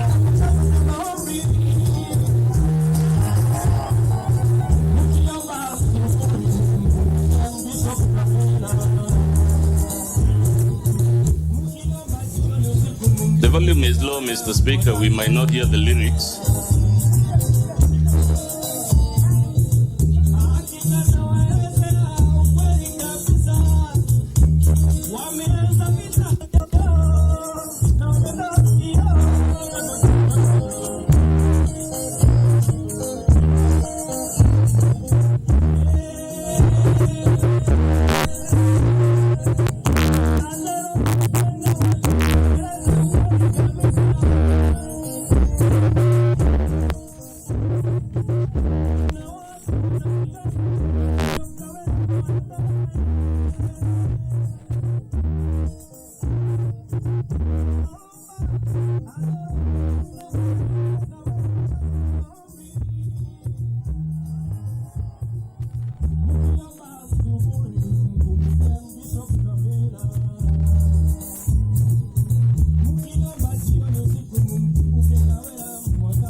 on that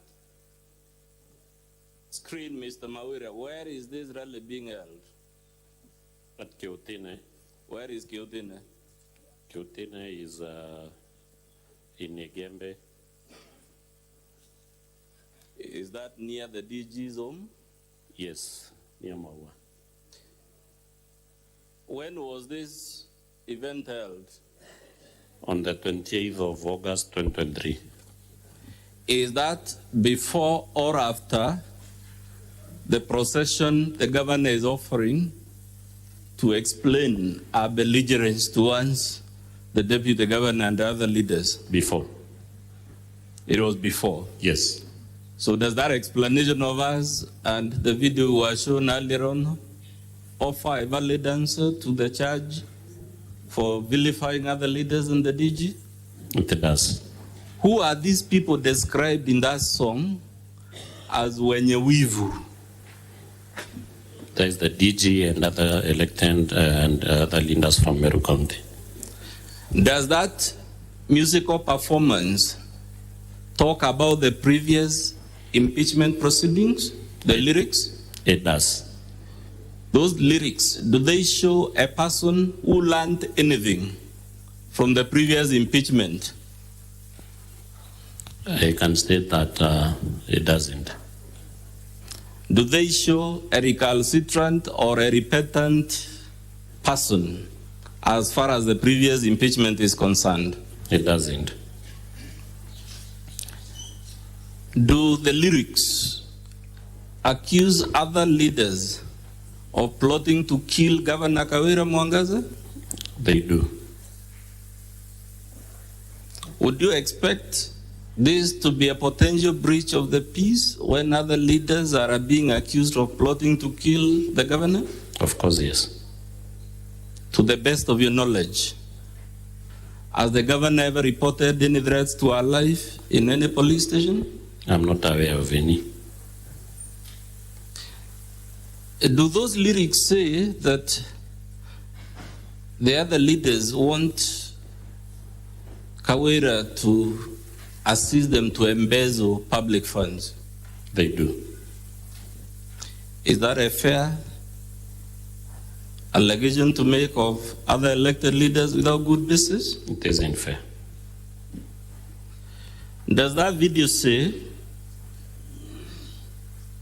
that the other elected leaders don't want Kawira to assist the weak and vulnerable, described as Wanyonge in the lyrics? They state so. Please confirm that this musical performance is happening in an Okole rally. It is, I confirm. The branding clearly indicates. Yes. Does the governor appear dancing to that music and even gesticulating when you weave Jinyonge with fingers showing how the other leaders should be beheaded or behead themselves? Yes, she does enjoy and dance to the music and also demonstrate how the Wenyewivu should nyonga themselves. In your view, sir, can the governor honestly and in good conscience dissociate herself from this musical performance because they were utterances of her spouse? She can't. Should governors be allowed to vilify other leaders this way through their spouses so that if they ask, they say it wasn't me, it was someone else? They shouldn't. Do the lyrics describe the other elected leaders as having shetani or demons? Did we hear from the lyrics the other leaders being described as having shetani? Yes, we had.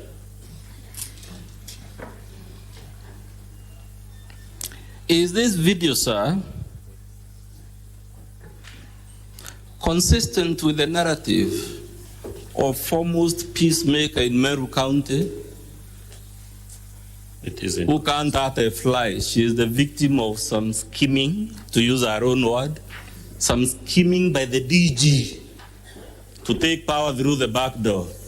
It is inconsistent.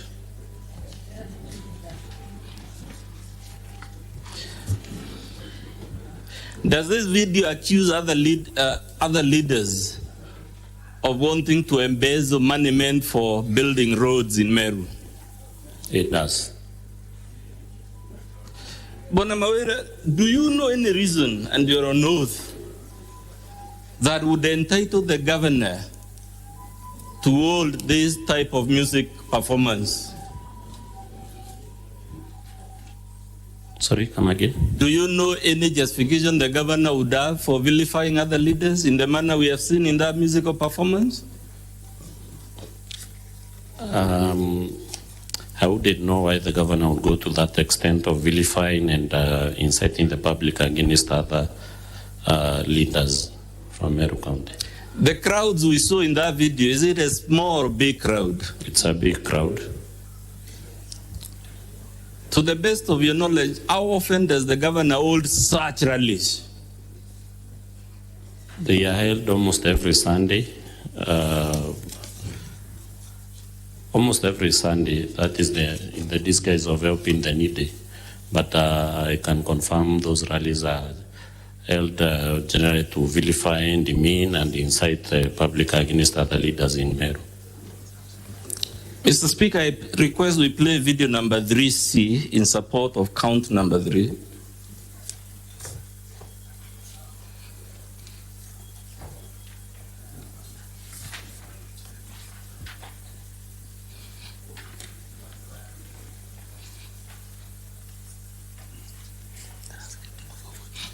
The transcript of video number 3C, which we're about to play, is at page 448 of volume 2.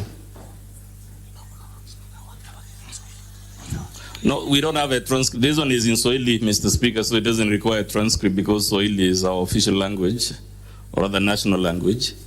Let's play the video.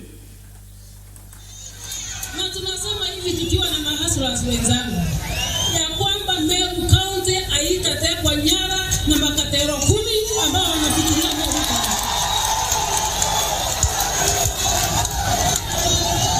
Watu 10 viongozi ambao wanalipa mshahara wa 1 million ama 500 and above hawawezi ku make decision ya kwamba Meru iko katika shimo, whereas we know shida yao ni yao wenyewe binafsi, tumbo zao. Tunakuomba ufungue Meru siku ya leo, Mheshimiwa Rais. Na kuna watu hawajakubali kama nani mama. Kuna watu hawajakubali kama nani mama. Kama vile kuna watu huko juu ambao hawajakubali rais wetu alishauriwa.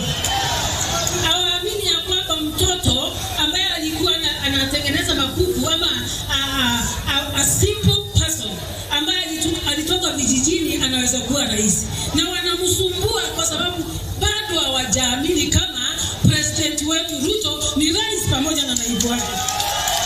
Hivyo ndivyo ilivyo Meru. Kuna matajiri na viongozi wachache ambao hawajaamini ya kwamba walipoteza katika kura ambazo zilipita. Ni vizuri wajipange na waelewe ya kwamba Meru iko na kiongozi, na kiongozi ni gavana ni.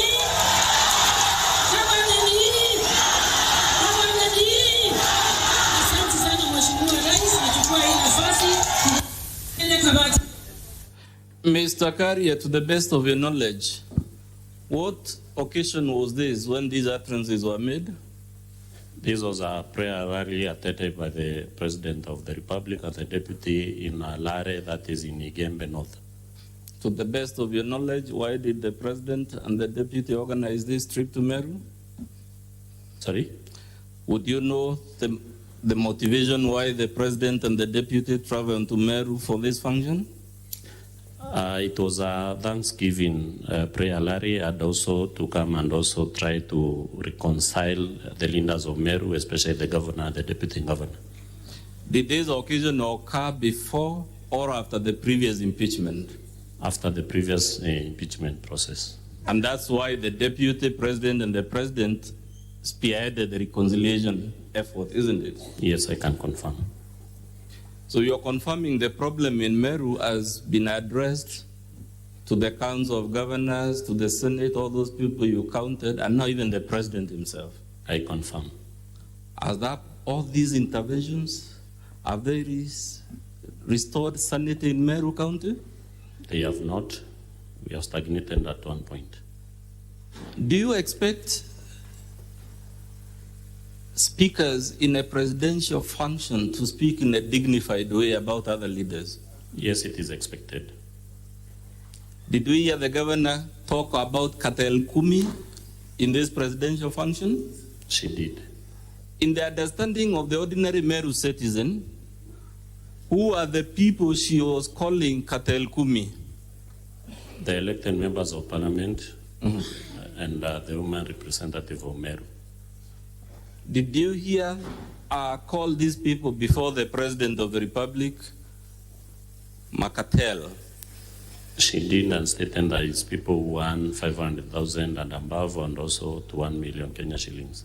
Did she also say these are people who only care about their stomachs? Yes, she did. Would those be utterances that connote a governor that is peace-loving, that has learned from the previous impeachment process and is just a victim? They shouldn't. Let's play video number 3C, or rather 3D, Mr. Speaker. And as I seek your... Council, just to remind you. Yes. That you have 1 hour to go. And bear in mind, you have more witnesses to call. The time that is utilized by the senators, that cannot be part of the 4 hours. So out of the 4 hours so far, you have 1 hour to go. Mr. Speaker, does that include the time taken by my counterparts to cross-examine my witnesses? Because they took actually more time cross-examining the other witness than we. Well, that's still within your 4 hours, just like you will be doing when their time comes. I'll try to do my best, Mr. Speaker, but I also crave for your indulgence. It is because of my consciousness as to time that I'm taking more time with these witnesses, just in case I'm not able to call all the 6. Let's play video number 3D, and Mr. Speaker, I know we expunged. This is the video that inspired the allegory that was misunderstood. The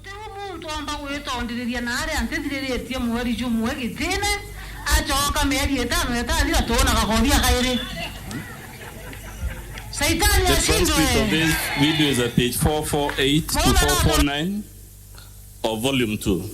Let's proceed.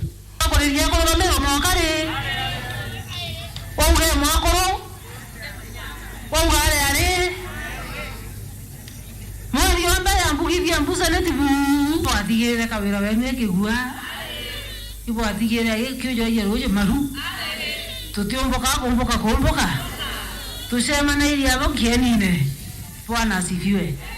Na ndi nyambo kama tio kavuyo kama utaneze. Kama tako impeachment ya vivi ya. Wewe ya dizerie. Ta kama aliganiria kwamba bantu kwera bonjuria kalivale. Banjuria ndale la meto bijazira. Mukama tio kavuyo akamba mbaka kobia umaleta. Pena kiangala kenge na kwa kaije kama koroga Mungu abalinga 20-0 na ndiba okanebeje tuku ya tuteku ai kelele ndale akobia kakana pata to makiria no indi na dirikale kwa hiyo watoera na tulienda 2027 ngogeche mtu chialie. Mr. Mawere, what is the governor talking about in that video? The previous impeachment process. What is she saying about the previous impeachment process? That there is nothing that was done to her even after the county assembly impeached her and took her to the Senate. That nothing happened to her even after? She was impeached by the county assembly and brought to the Senate. Nothing happened to her, or nothing was done to her. So, Mr. Speaker, that's how my allegory was born, but we can see the last video, 3E.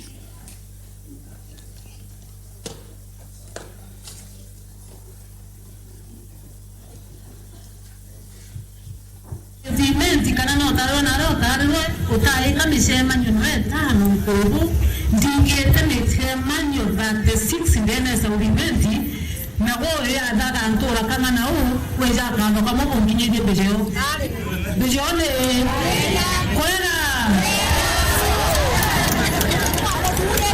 musama jera diga kenda ntukolo ide na babale kai kumera kwa kontinye de sai otora nyo sai keba to avioro katore na itete tenge mawira no mbera karugule na wasendele ka kwawe inabare kwena speaker masinesi ya 400 mekera gitage ko speaker 20 okay ya kulekenya masinesi njaro na kera gita kila tueka kinare mpatu kimbeje bantu ya watu rampao okabeka ninja mimi ra tueka na me ina vera tueka na vera tueka lakini kaende kabati bwana asifiwe tuweka ninja kera gita na masinesi speed chiro mwanya muno na igetuye kama Mwangaza sauti ikaibwa sauti iko alia na ishiro rukuko tena bakavuga na ina ungere ntuko ngetore area ndabwa na pio giki nene We can pause it in the interest of time, Mr. Speaker, now that I'm guided by your... Mr. Kawira, what was the governor doing as per this video? She was vilifying the elected member of parliament for South Imenti, as well as other members of parliament from Meru. To your best of your knowledge, sir, is there any overlap between the duties of governor and those of MPs and the senator, so that the governor is constantly inciting the public against? Is there any conflict of duty or interest? Don't they have very different duties? They are very different and well stipulated, clearly stipulated for every office order. As a matter of fact, where is the main workstation of the 9 MPs of Meru? Is it in Meru or here at the parliament buildings? It's here at the parliament buildings in Nairobi. Do you know any reason why a member of parliament in Meru, while doing their duties, say in this chamber or the other one, will suddenly hear that the governor is saying nasty things about them in some rally in Meru? Sorry? Do you know any reason why the governor will be vilifying a person who is based in Nairobi and while they are doing their duty in Nairobi? No, I'm not aware. Paragraph 16A, count 4, you accused the governor of appointing Kenneth Moetiriongo as a chief officer without the approval of the county assembly.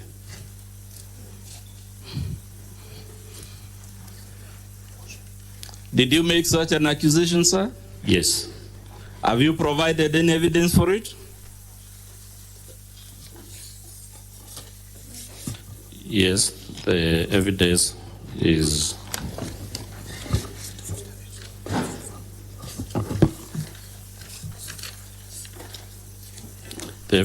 in pages 271, 296, 295 to 296, 297, 299, and 301 of volume 2. Let's go to 271. 296. The document begins at 295. Where does this document at 295 say it emanates from?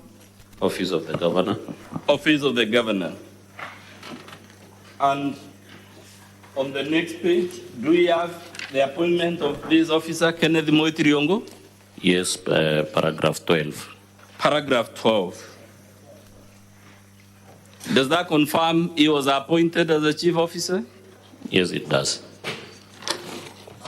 Is he appointed as a substantive or an acting chief officer? Sorry? Based on that document, is that an acting or substantive appointment? It's substantive since it's not stated that he is acting. Do such appointments require the approval of the county assembly? Yes, as it is required by the law. To the best of your knowledge, has the governor placed any approval of the assembly for this officer? None whatsoever. Let's go to 296, 297. What is the document there? It's a document from the office of the clerk addressed to the county secretary, that is Dr. Kiambi James Dambura Aderu, in the matter of the Constitution of Kenya 2010, the County Governments Act 2012, the County Assembly's Powers and Privileges Act 2017, and the County Assembly of Meru standing orders, and in the inquiry of the Sectoral Committee on Labor, Public Services, and Social Welfare, summons. So, sir, have you provided sufficient evidence to show this person was appointed without county assembly approval? Yes, I have. Let's go to 16D, paragraph 16D of your impeachment motion. You accuse the governor of appointing unqualified persons, namely Kenneth Moitriongo, Edwin Mutuma Mrangeri, and Gitovun Kanata as chief officers without competitive recruitment and recommendation of the County Public Service Board. Have you provided any evidence to show this? Yes, I have. Let's go to, where is that evidence, sir? The evidence is on pages 253 to 260, 295 to 296, 322, 325, 326, all the way to 327, 331, 332, 334, 335, and 386 to 389. Let's go to the appointment of traffic marshals. Have you provided evidence of the appointment of these officers? Yes, I have. The governor responds by saying that this office was regularized. And she says it was a joke. That's our response in the county assembly, isn't it? Yes, they did. Have we seen her in a video? Mr. Speaker, we can play the video in support of count 4. It's a brief video.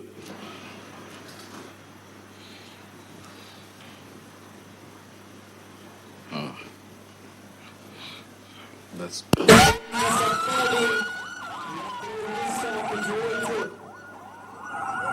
Safari ya kuainisha mji wa Meru imeanza. Asante sana, asante na ofisi ya gavana. Kwa hivyo basi kuu ya hizi pikipiki ambazo zitakuwa kila macho, kazi kubwa ni kusaidia mji wetu wa Meru, mji wa Kwebo, mji wa Maua, kutoa msongamano wa magari. Do we see in that video, sir, the governor flagging off traffic marshals? Yes, it's seen in the video. Whose duty is it to establish this office?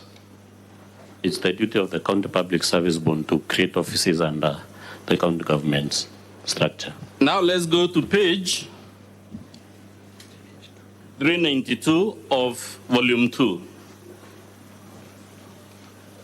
What did the County Public Service Board say about the existence of this office?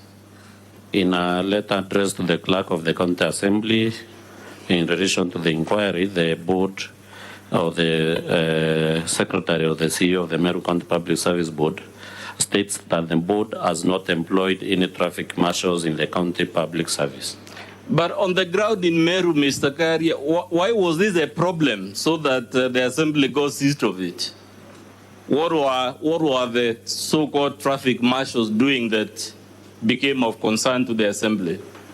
After they were flagged off by the governor, they went around Meru town, arresting offenders and charging them fines irregularly. And there was a petition to the assembly in complaining about the creation of the office of the traffic marshals irregular. So in summary, sir, other than the video and the document I've shown, What other pages can you refer the Senate to prove this count? We have pages 394, 398, 409 to 412, 413. You have, in paragraph 16G, accused the governor of having a bloated workforce. Have you provided evidence of this? Yes, on pages 282 to 283, 309, 345 to 352, 353, 357, 359 to 362, and 362 to 382. Let's go to page 361 to 362 and speak about a particular cadre of staff in the governor's office. How many cleaners are shown there? That is from number 73 to 93. That is roughly 20. Page number 73 to? Entry number 73 to entry number 90. To entry on the next page, to entry number 111. How many cleaners are those? Would I be right to say they are 38? Yes, they are. Let's see how some of these officers, styled as cleaners, how they are described on the payroll.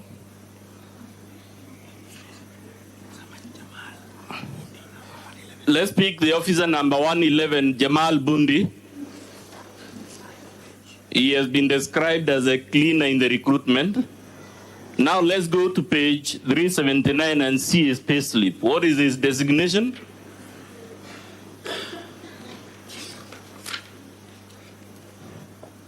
He is recruited as a cleaner, but his designation is senior support staff. So the payslip is that of a senior support staff? Yes. But the appointment is that of a cleaner? Yes. Let's pick another one.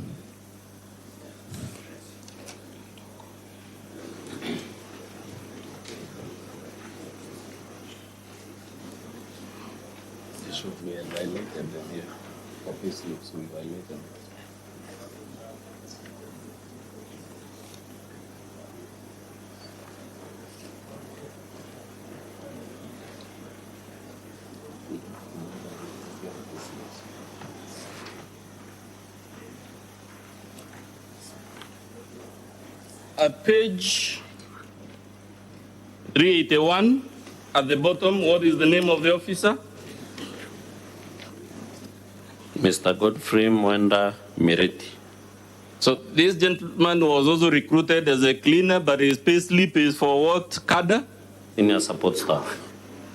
That officer is number 103, Mr. Speaker, on page 362.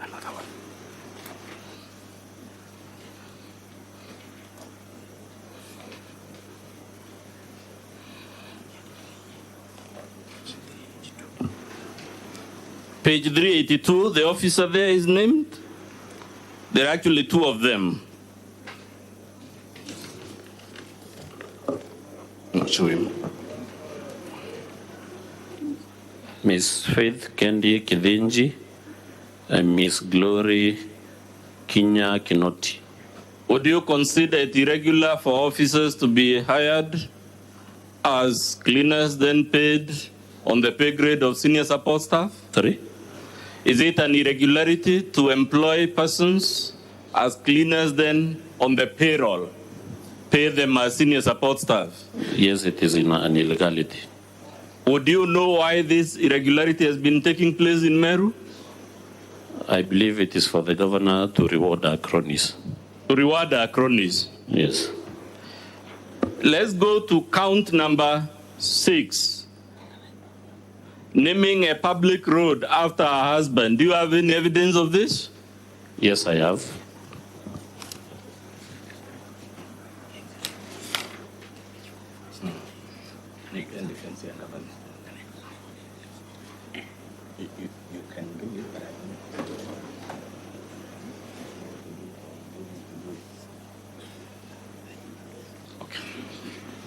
Have you provided any evidence, sir, to support count 7? Yes, on pages 442 to 443 of our volume 2. Count number 21B, contemptuous letter to the Assembly in response to lawful summons. Do you have any evidence? Yes, on page 301. Sorry, 311. I want us to see the letter that is said to be contemptuous. You earlier on told us that governors and the CECs are obliged to supply documents to the Assembly, right? Yes. And to honor lawful summons. Yes, they should. This letter at page 444 is indicated as emanating from what office? Page 444. Office of the Governor. And who is the author at page 445? The Chief of Staff, stroke Governor's Private Secretary. Read for us the last paragraph of that letter. It reads, we hope the above settles the issue, and if you find the urge to summon the Governor to appear before the committee is irresistible, we will respectively urge the Assembly to move to court for constitutional interpretation in view of the foregoing. The Assembly is being told if it finds the urge to invite the Governor irresistible. Is that how a Chief of Staff should be responding to lawful summons and requests for documents from the Assembly? No, it is not. I want us now to check the responses filed by the Governor. So hold the Governor's response.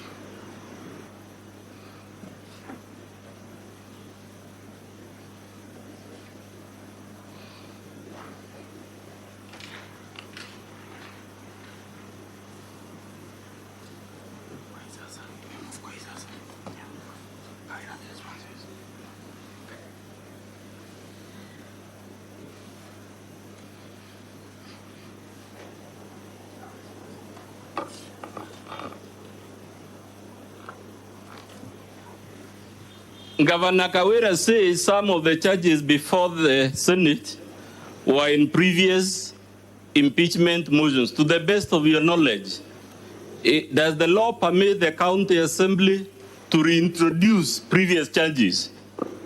Yes, according to section 33 of the County Governments Act, it's allowed after 3 months.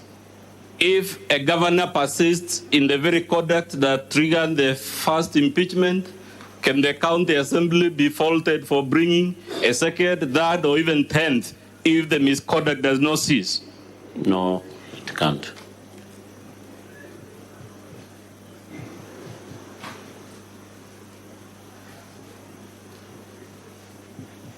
The governor has talked about a case, or rather a traditional oathing ritual at paragraph 6 of our response, administered by the Jurincheke to compel the assembly to impeach her. To the best of your knowledge, sir, was there any traditional oathing ritual administered at the Jurincheke shrine as alleged by the governor? No, because I was at that event and it was a tree planting occasion led by the Cabinet Secretary for Environment, and also the Cabinet Secretary for Agriculture was present. So this was a tree planting event. Was it a Jurincheke event? Of course not. It was an event spearheaded by the Minister of Environment. As to the best of your knowledge, sir, does the Jurincheke administer oaths in the presence of non-members? It doesn't, and I can attest to that because I'm a member of the Jurincheke.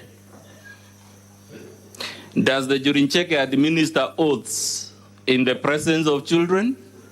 No, because they are not members of the cultural association. Were there children in this event alleged to have been an oathing ceremony? They were present. But Mr. Mawere, let's assume for argument's sake the Jurincheke somehow got intermingled in this matter. would you expect the Jurincheke to be concerned if Meru is in a perpetual and apparently insoluble crisis? They should, because it's a high respected council of elders, and it has no problem, or it is not prohibited from indulging in matters that affect the great people of Meru. The governor says all these things we alleged against are acts of other officials who should bear their own responsibility. What is your response to that? Sorry? The governor at paragraph 12 of our response tells the Senate that this litany of complaints you have against her relates to acts and omissions committed by other county officials. Are these other county officials in the governor's office? Yes, they are. Are some of them the governor's immediate siblings? Yes, they are. Do governors actually always act in person, or they act through junior officers? They act through junior officers, of course, appointed by the governor, and others employed by the County Public Service Board. So if governors in practice do most of their work through delegation to county officials, is it a valid defense to say it wasn't me? It isn't a valid defense. Do we have instances in our response where she relies on acts of county officials, but when it is not convenient, she says it wasn't me? Yes, they are there. Should she have it both ways? When it suits her, the acts of the county officials should be considered. When it doesn't suit her, they should not be considered. She can't have it both ways. Can a governor be heard to say that millions upon millions of county funds paid to our own sister, the secretary of our own chief of staff, in our own office, that she somehow was aloof and shouldn't take responsibility for that? The governor can't allude to that. The governor says the MCAs have no issue with her at paragraphs 4, 1, 8, and 16, and that you and your colleagues are acting under internal, external influence and intimidation to facilitate a political scheme. Is that correct? That is not true. Is she the foremost peacemaker in Meru, as she says at paragraph 17 of her defense? It has been illustrated she's not. She says the public participation was a sham. Has she identified any specific shortfall of that public participation? None.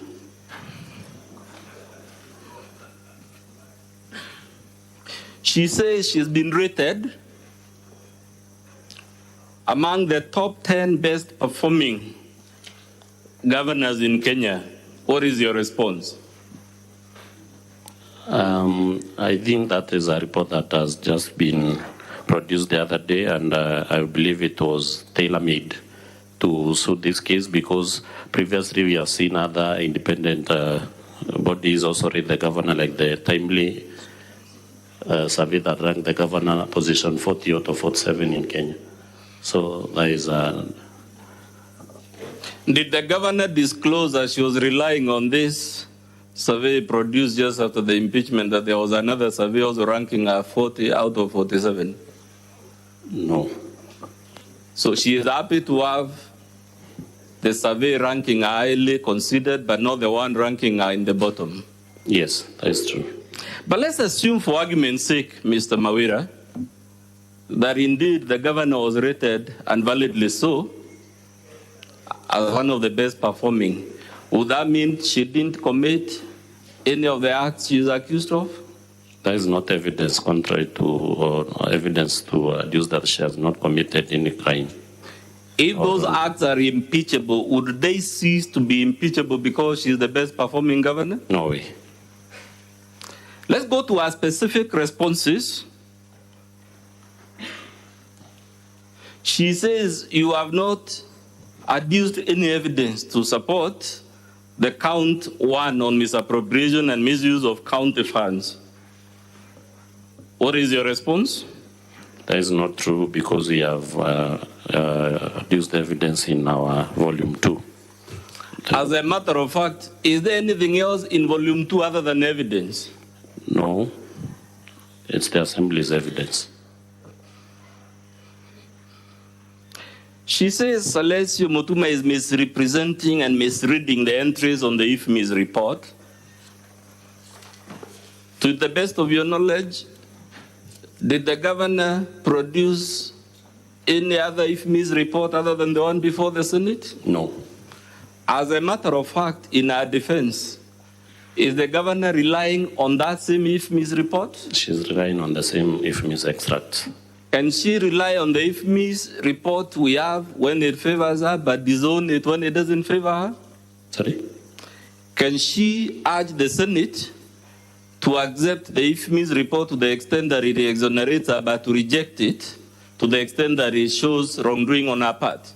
As long as it is the same report she's relying on, she can't.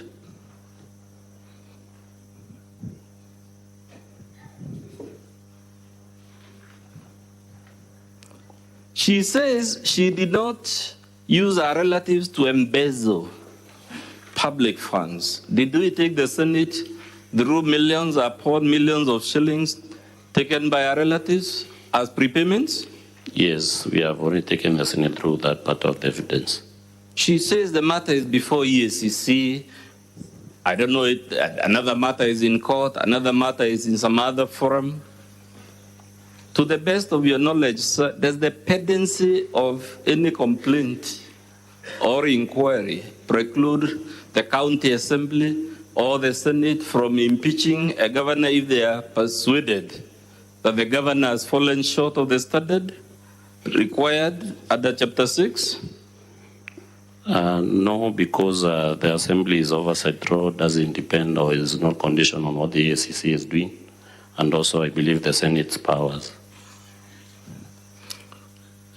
Would you consider the governor to be sufficiently proximate to all these persons who withdrew 78 million shillings from the county irregularly? Yes, they are close, people who are very close to the governor. Why do you say they are very close? Some are relatives and the others work in an office that is under the office of the governor.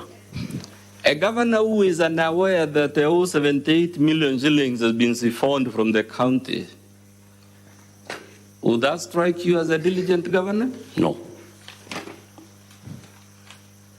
Would that strike you as a competent governor? Of course not. How many times does the secretary to the governor's chief of staff appear on the IFMIS report receiving prepayments contrary to PFM laws? How many times? She appears 87 times. 87 times? Yes. And the total amount paid to her irregularly per that IFMIS, whose authenticity is not in issue, is how much? 21,868,944 shillings. How many times does Lydia Nkatha appear? The one you say as an entanglement with the chief of staff? 8 times. 8 times. Does withdrawn how much? 3,606,400 shillings. The governor has produced some vouchers and impressed, and indeed our answer is that these payments to our sister were impressed she takes on behalf of other people. Is that a valid defense according to your understanding of this document? It is not. Are those impressed the governor has submitted, signed by the relevant officers? They are not supported or signed by the relevant officers like the director of accounts and also the chief of finance. And also the examiner has not signed the relevant supporting document that she provided. Even incomplete as they are, out of the 78 million, how much has the governor accounted for? On average, 2 million. 2 million? Yes. Jane Karimikaevia, who we are told we misrepresent hospitality for hospital. First of all, does the motion misrepresent hospitality payments as payment for hospital supplies? No, it does not. As a matter of fact, Does the impeachment motion mention hospital? Nowhere does the impeachment motion mention hospital.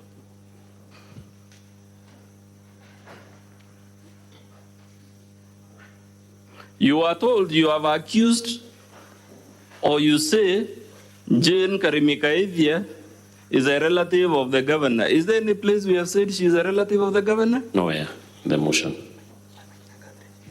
The same for Catherine, isn't it? Yes.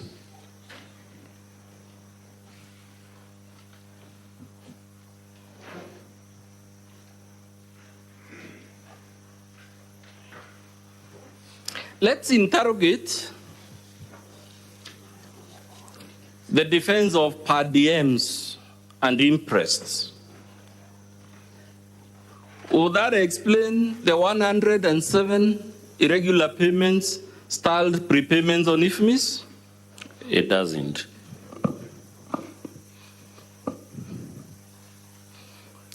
The vouchers and interest that the governor has produced,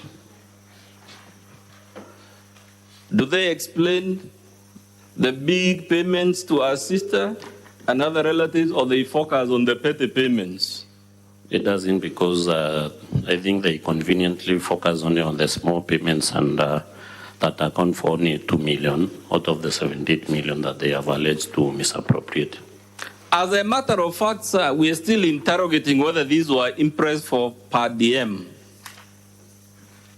Does the IFMIS report indicate payments that are per diems? Sorry? Are there specific payments indicated on the IFMIS as accommodation and domestic travel? Yes, there are some. Like on what pages? Pages 17. Yes. 21, 22, 27, 28 of our volume 2. So if there are specific entries for per diems, can the governor be heard to say that the unexplained prepayments are also per diems when the system has a way of capturing per diems? No, they can't. To the best of your knowledge, can an officer hold more than one imprest at a time? Of course not, because it is against the PFM regulations of 2015. Which regulation in particular? Regulation 93, 4B, and 8 of the Public Finance Management. So if an officer cannot hold more than one imprest at a time, what do we make of situations where we see the governor's relatives receiving several prepayments on the same day? Wouldn't that mean they were holding several imprests on that day? Yes, they were.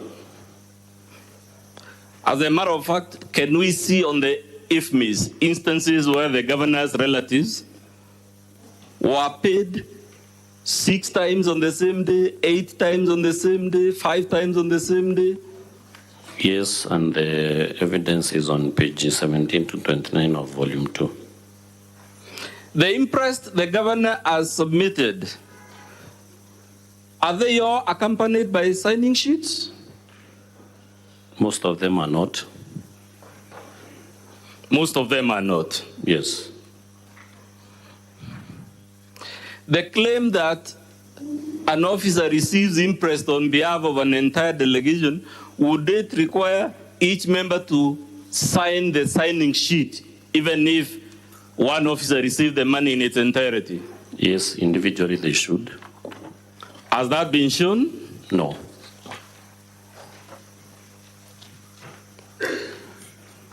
Does the law permit use of imprest to make huge payments of money?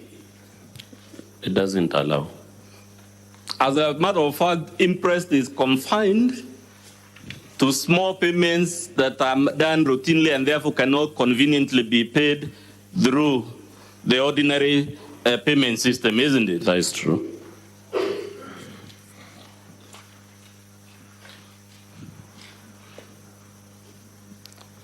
So would it then be a valid answer, given the law, on when imprest can be used? Would it be a valid answer to be told that 107 prepayments amounting to 78 million shillings were done by way of imprest that we have not even seen?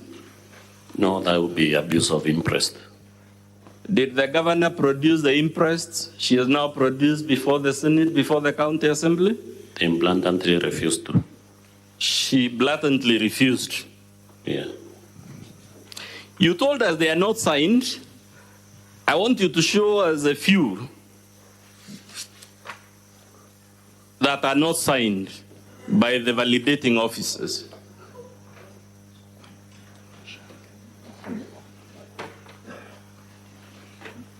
Please show the Senate. Pages 93. Mr. Speaker, we're referring to the governor's bundle. Yes. The one with the blue pages. 93. On that particular payment voucher for Rose Kinya, with This the is a governor's, payment to the governor's sister, right? sister, amounting to 25,400. The payment voucher has not been signed by the examiner. That is examination. The payment voucher has not been signed by the Director of Accounts or CEO Finance. Let's go to the one, the payment voucher at page 108. Is it signed by the examiner? No, it is not. Who is it issued to? Rose Kinya, the governor's sister. Is it signed by the accounting officer? No, it is not. Let's go to the one at page 131.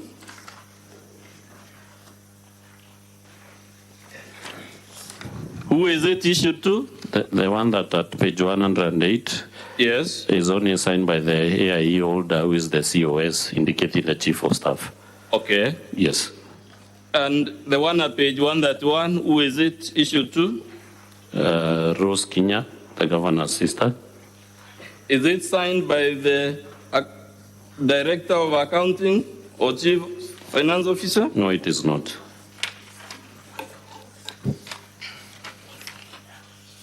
Let's go to the one at page 120.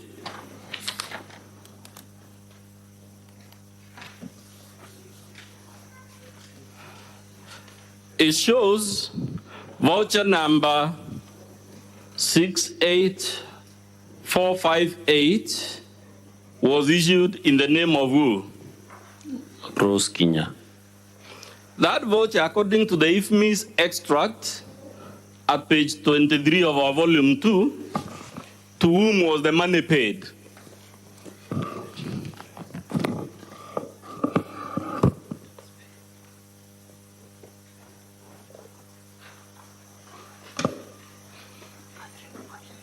It was paid to Kadure Rokaria Catherine. Is that an irregularity where the governor's sister is the one who surrenders the purported imprest? But on IFMIS, the money is misrepresented as being paid to Catherine. Yes, it is an irregularity. Does this show why even people who are not the governor's relatives, the impeachment motion still accuses the governor? Sorry? Does this show the connection between the governor's relatives and other irregular payments to third parties? Yes, it does.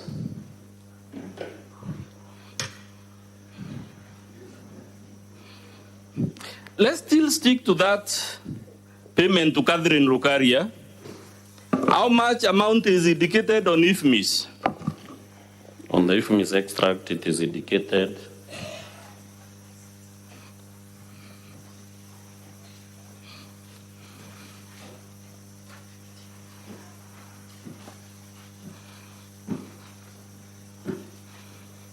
$107,500 shillings. How about the one indicated on the governor's voucher for that payment? How much is indicated? 117,600. There is a variance of over 10,000, isn't it? Yes, there is. Would this constitute fraudulent accounting? Yes, it is. Let's come to the specific embezzlement. Let's look at the acceptance of the imprest on page 282 on of the governor's volume.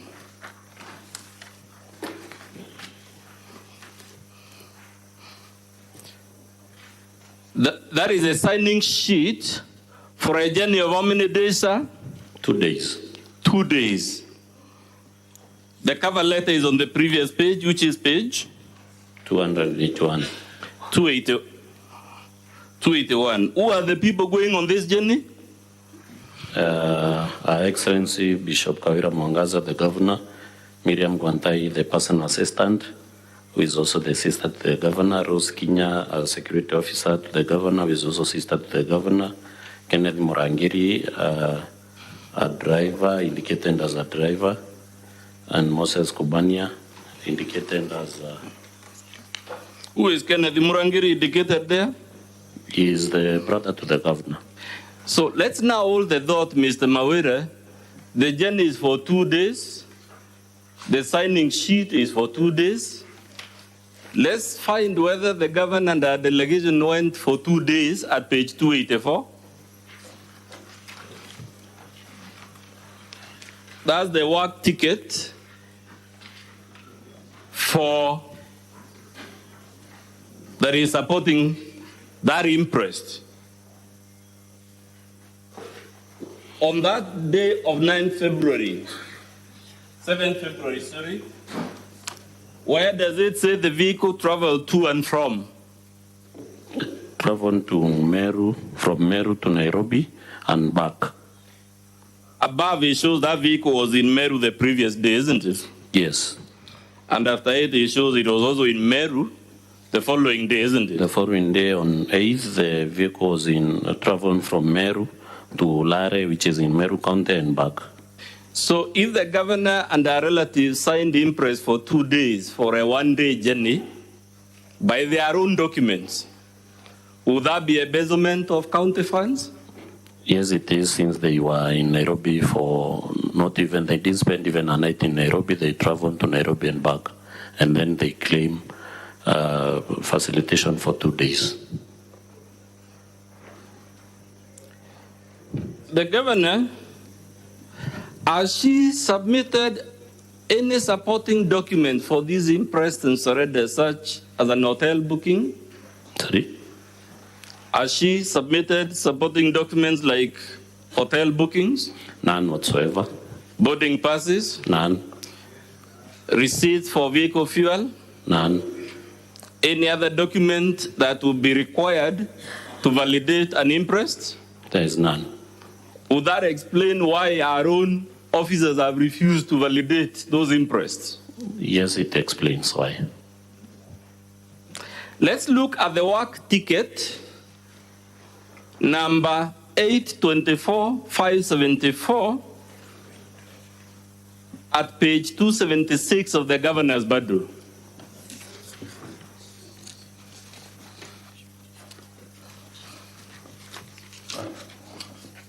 What is the serial number of that work ticket, sir? 824-547. 824? 574, sorry. 574. What is the dates, which month are the dates appearing on that work ticket on that page? From 1st of January 2023. Yes. All the way to 22nd of January 2023. Let's go to pages 118. Is the serial number the same as the one you've read? Just a minute. Page 118 of the governor's bundle. Yes, the serial number is the same, 824-574. That same work ticket also appears at page 129, right?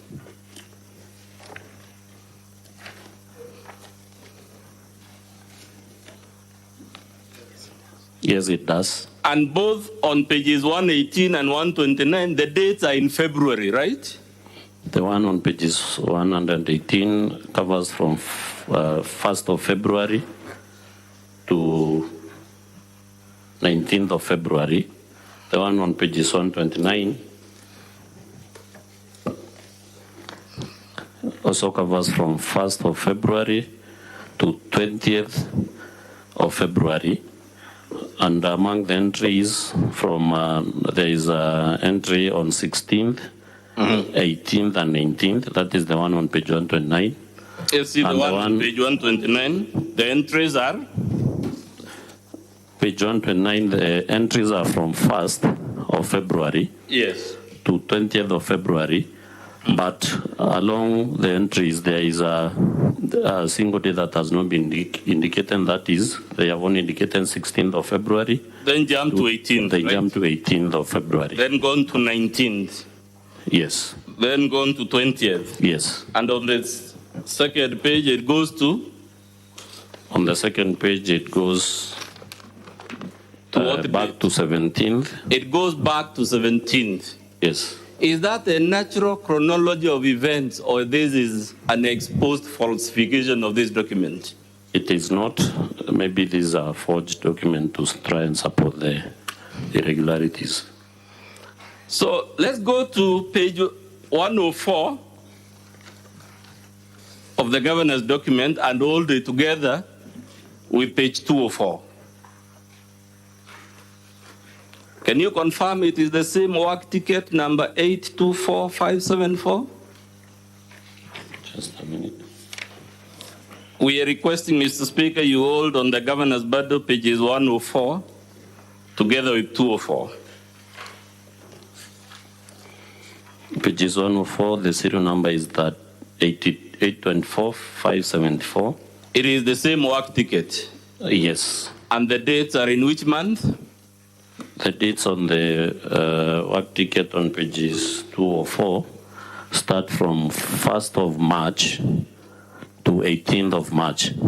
Let's now go to page 189 of the governor's bundle.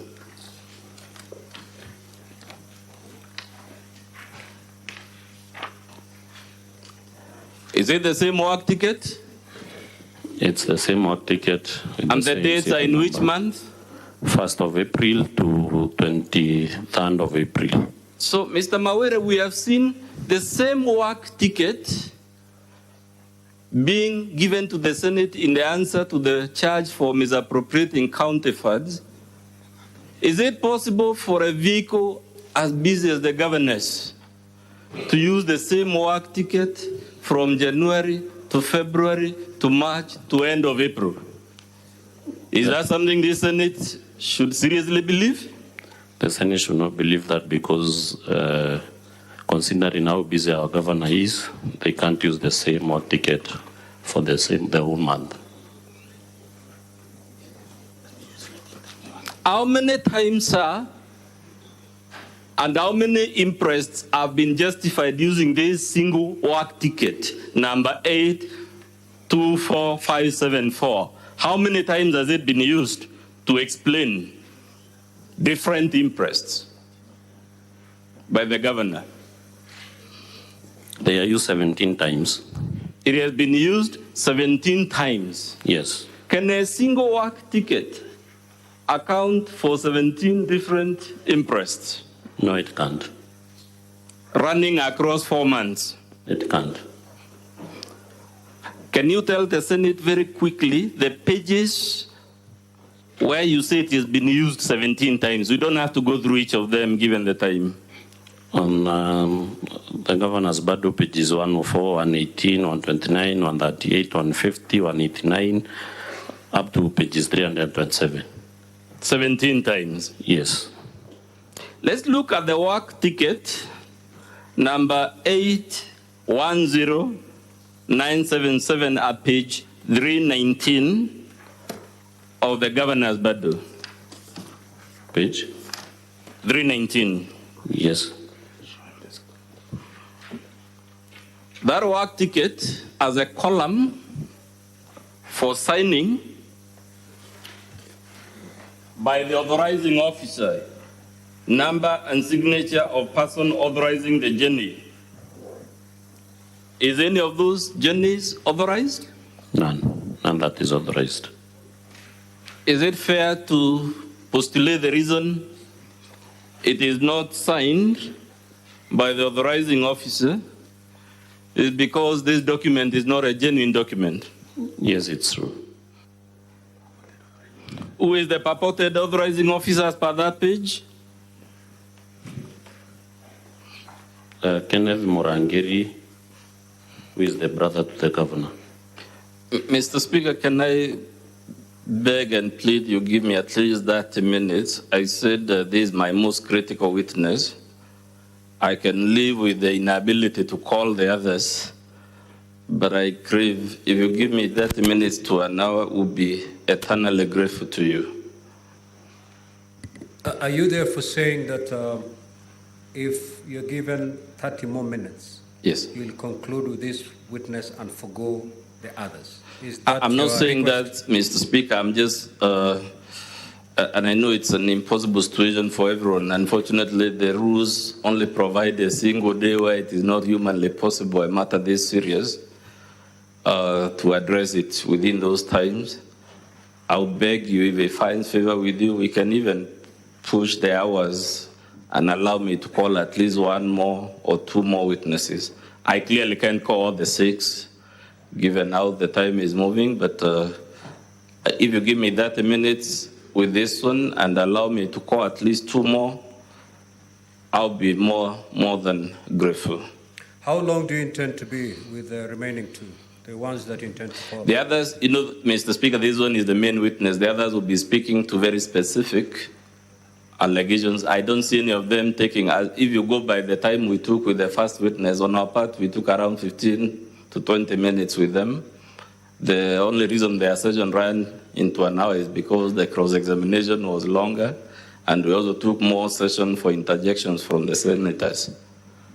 So if I give you half an hour to conclude with this witness, yes, and then I give you 20 minutes within which to conclude with your remaining 2 witnesses, will that be fair? If you give me 2 for purposes of examination in chief for the other 2 witnesses, if you give me 20 minutes for purposes of exam in chief for each, it should be enough. But again, I can't take responsibility for how long the cross-examination for each of them might take. Just speak for yourself. I'll come to the... I'll take 20 for the other 2, 20 each. Okay. Yes. So then the 4-hour time period given to you has terminated at 7:13. So I'm going to grant you the 30 minutes to conclude with this witness. We will deal with the governor's lawyer when he's on his feet. Much obliged, Mr. Speaker.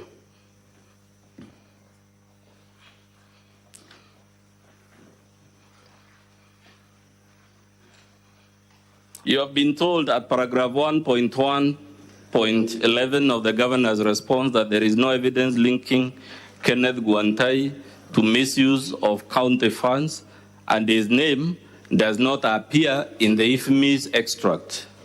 Is that defense of the governor consistent with the evidence on record? No, because the evidence is there to see on pages 20, 22, and 24 of the IFMI's extract. So who again is Kenneth Guantai? Brother to the governor. So when the governor says he doesn't appear on the IFMI's as receiving money and it's there in black and white, is that a serious defense? It is not, since it is a misrepresentation of facts. It is said that you, sir, you yourself of all people, made a Facebook post defending the governor that you now are asking the Senate to remove from office. What is your answer? Yes, I did, but my support doesn't give the governor leeway to breach the law. And also, the support came in before I was seized of the facts before this Senate and the Assembly. Did you have the benefit of this extract, if miss, at the time you made the Facebook post? No. Did you have the benefit of the documents down before the Senate when you made this Facebook post? No.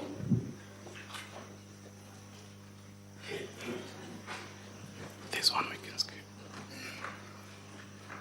It is said, sir, that again you, the Speaker, and Honorable DMK made contributions to Okolea. You contributed 100 shillings, one of you gave a goat, and here you are complaining about Okolea. What is your response? Even if it were true, it doesn't explain what county government vehicles were doing at an Okolea rally. Let's begin. First of all, is it true? Did you contribute to that Okolea kitty? And did the Speaker and the Honorable DMK make contributions to it? I may not speak for the others, but I did. You did? Yes. Would the fact that you made that contribution diminish the gravity of the offenses the governor is said to have committed in those rallies? It doesn't in any way. The governor says she has a video in which she gives a disclaimer that Okolea is separate from the official functions. Is that a valid answer to? No, it is inconsistent with the evidence that you have adduced. She tells you if county officials attended the Okolea rally, they did so in their private capacities as members of Baite Fellowship. Who runs this Baite Fellowship? It's the governor of Meru and her spouse. So the governor and her spouse run a fellowship which is attended by, she admits, county staff attends Okolea rallies. Is that a valid defense? It is not valid. Doesn't that defense actually confirm the involvement of county staff in Okolea operations contrary to promises made by this Senate less than a year ago? Yes, it does.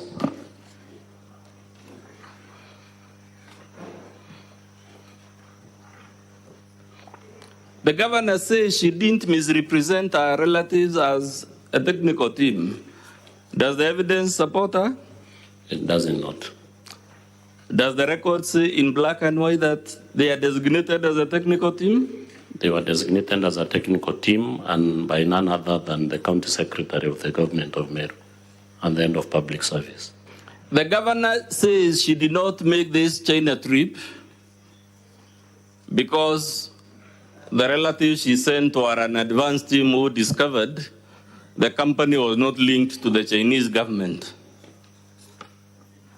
To the best of your knowledge, did the governor seek any travel clearance? No, she did not. Is that consistent with the governor who actually intended to travel in the first place? It is inconsistent because in the first place, the governor should have been in the letter or in the list that was sent to seek for clearance to travel. She tells you no public funds were lost on the trip to China. What is your response? Even though in whatever case, even there was no money that was lost, the county lost a great opportunity, considering that it is a high incidence cancer in Meru. The county lost a great opportunity to address that problem for the great people of Meru. The governor draws but still, so it's public knowledge that whenever you travel, even if the cost of the trips are covered by the company, those who are traveling are paid a quota per diem. Would you consider the loss of opportunity greater than perhaps even the loss of money, yes, given the incidence of cancer in Meru? Yes, I would. You are told, Mr. Chair, I'll let my colleague exhaust the remaining bit. I've been studying for quite some time.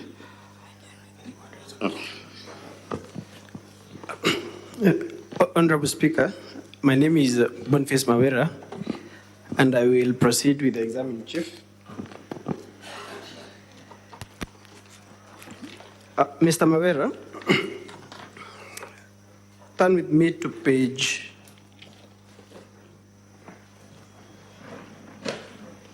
347 of the governor's bundle.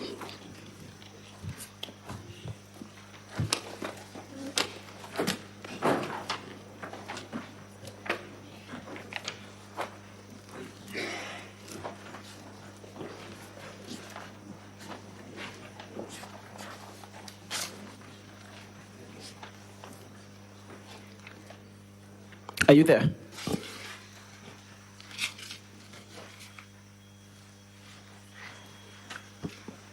What letter do you see at page 347? It's a letter from Office of the County Secretary in regards to deployment of NEFAT Kenya Meme. Okay. Did the county secretary have the powers to appoint NEFAT Kenya as Director External Partnerships? No, unless the powers were delegated by the County Public Service Board, which is not indicated. Has the governor annexed any authority to show that his powers were delegated by the County Public Service Board? None whatsoever. Is this the same NEFAT who was in the Chinese trip? He is the same person. And the brother-in-law to the governor? Yes. Okay.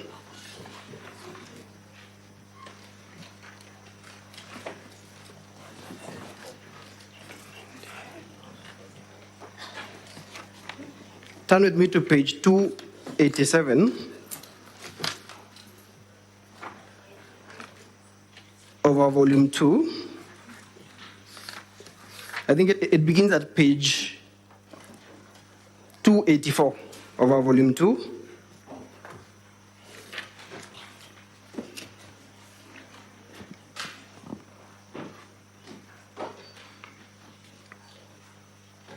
What document do you see there? This is an advert from by the Office of the County Public Service Board. In which office? Office of the Governor. So the advertisement is for recruitment in the Office of the Governor? Yes. Turn now to page, Honorable Speaker, you can turn with me to page 287.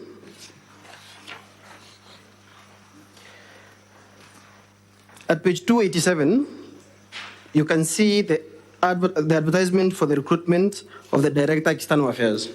Yes. Which job group? Job group R. Okay. The qualifications? The requirements for appointment, rather? Served in a comparable and relevant position for a minimum period of 5 years. Experience for 5 years, right? Yes. In a comparable and relevant position for 5 years? Yes. And a university degree under Roman 2, B2? Yes. Okay. Then turn with me again to page 89.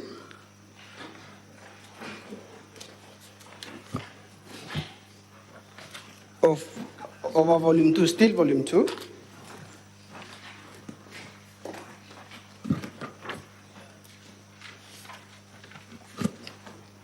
It begins at page 88. After that advertisement, the County Public Service Board shortlist, this is a shortlist for the officers in the Office of the Governor, correct? Yes, it is. And at page 89, we can see the persons who are shortlisted for the position of Director External Linkages. Yes, they are indicated. And the name of NEFAT is not among those people. It is not. What is the date on page 88 of our bundle? What is the date of that shortlist? It dated 6th September 2023. 6th September 2023. The letter we saw on the governor's bundle at page 347, I want you to clarify the date.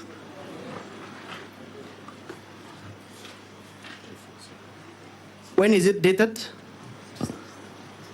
Just a moment.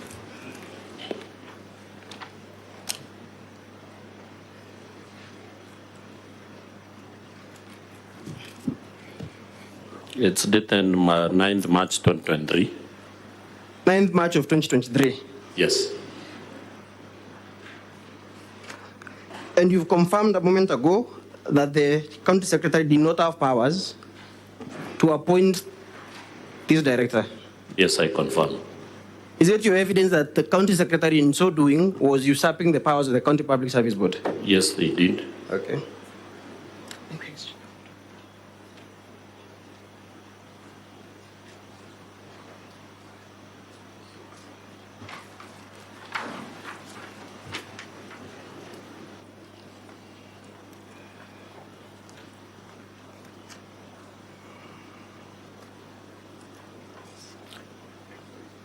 At page 287 of our bundle, we have seen that the position, or rather the job for director, is job group R, correct? Yes, it is. Turn with me to page 343 of the governor's bundle.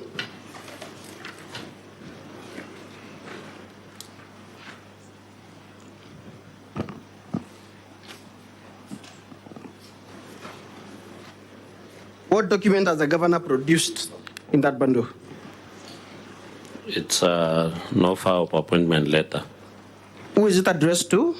Effort Kinywa Meme. In paragraph 1, where is the job group of Nefat Kenywa Meme? He is employed in the position of pharmaceutical technologist, job group H. So, Mr. Mawira, could a person who was employed in job group H be appointed to act as a director in job group R? No, that is an illegality. What is the possible explanation for this irregularity? You are not supposed to be appointed to act in any position that you are not qualified to. Would you say that the only reason why Nefat is clearly favored and he jumps from job group H to job group R is because he has a relationship with the governor's sister? Yes, I can confirm. Okay.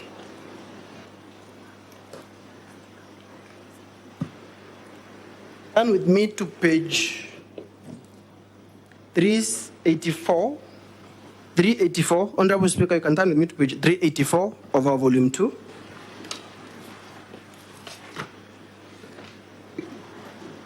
We can begin at 295 and 296 of our volume 2.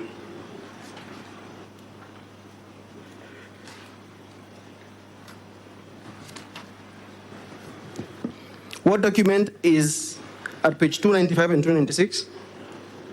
Is a notice of redeployment from the office of the governor. It is issued by which office? Office of the governor. Is it actually a redeployment or appointment of chief officers? It's appointment.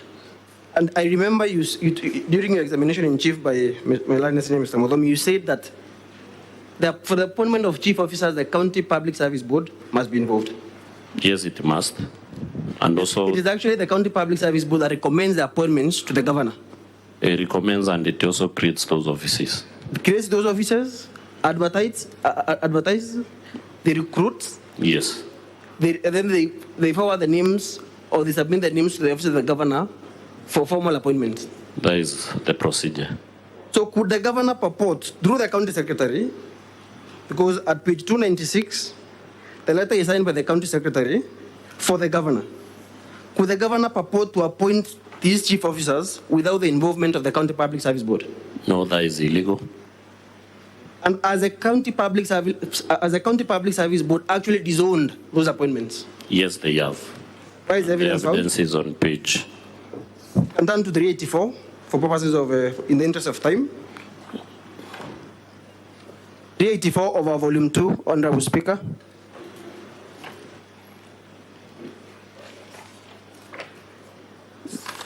Yes, the evidence is on page 384 on a letter addressed to the clerk of the county assembly. Who has written that letter? In whose letterhead is it issued?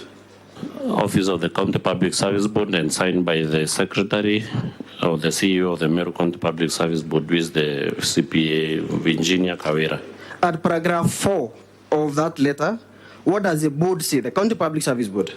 It states that the board is the appointing authority according to section 64 of County Governments Act. The board, however, was not involved in the appointment of the acting chief officers as per the act. So the board actually confirms that it was not involved in these appointments? Yes. Is that an irregularity? It is an irregularity. At page 295, I'll take you back to page 295 of our volume 2, Honorable Speaker. And specifically, the number 18 on page 296, the appointment of Kenneth Mwiti Riongo. Is he appointed in an acting capacity or a substantive appointment?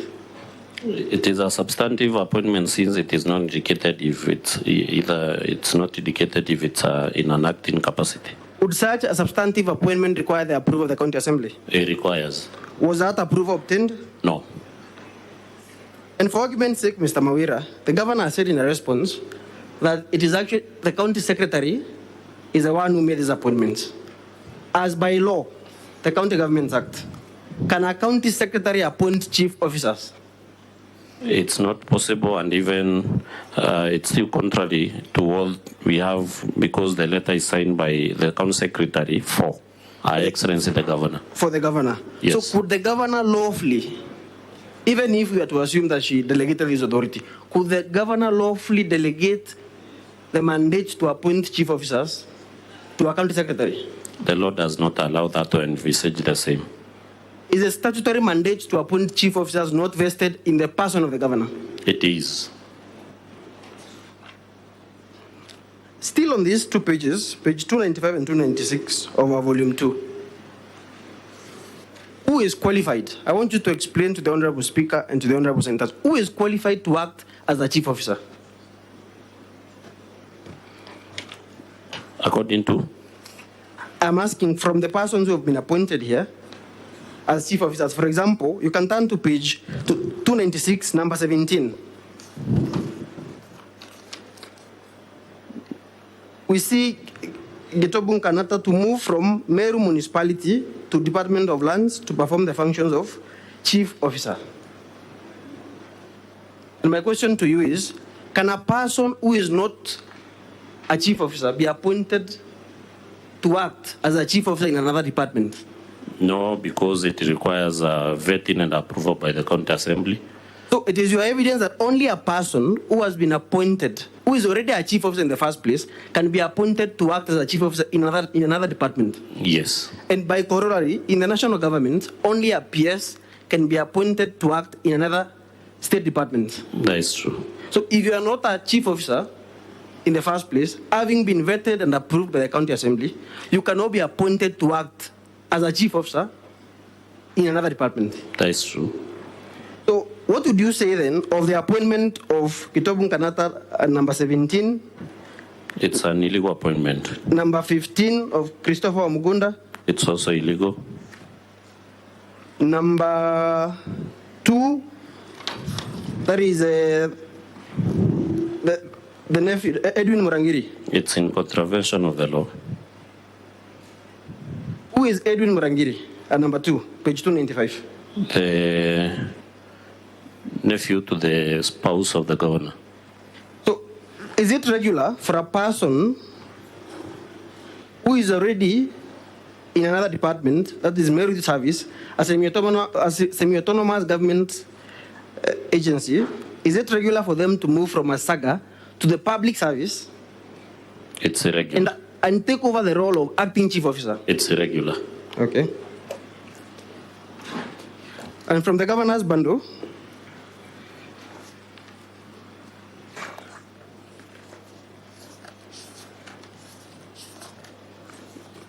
at page 348, turn with me to page 348.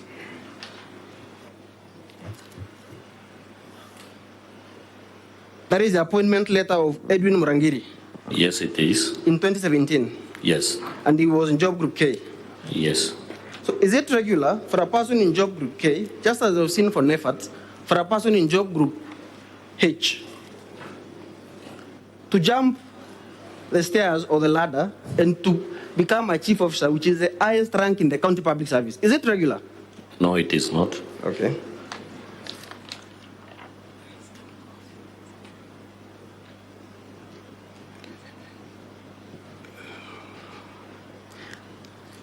Honorable Speaker and the Senators and the Honorable Senators, turn with me to page 360 of our volume 2.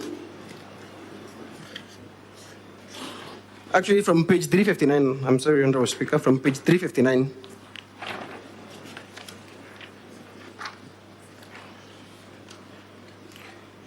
You have alleged that the governor has appointed a bloated workforce, specifically in the office of the governor. Yes, it's true. And from this, from page 359 at the top of the page, this document that is provided by the County Public Service Board, what is the title? Summary of appointed persons in the office of the governor from August 2022 to date. So these are persons appointed in the office of the governor from August 2022 when she took oath of office to date. Yes. And by to date, it is as at 9th of October of this year. Yes, because this was when the County Public Service Board gave us this list. When the County Public Service Board communicated to the Assembly. Yes. By the letter appearing on page 354, Honorable Speaker, page 354 of our volume 2. This is a letter by the County Public Service Board. Attaches a list of all the appointed officers in the office of the governor. At page 360, how many information officers can you count? At page 360. They are 10 in number. 10 in number. Is it reasonable for a governor to have 10 information officers? It's not reasonable. And I remember during cross-examination, your examination in chief, you said on page 361 and 362, there are 38 cleaners in the office of the governor. Yes, they are. Turn with me to page, Honorable Speaker, turn with me to page 369, 370 of our volume 2.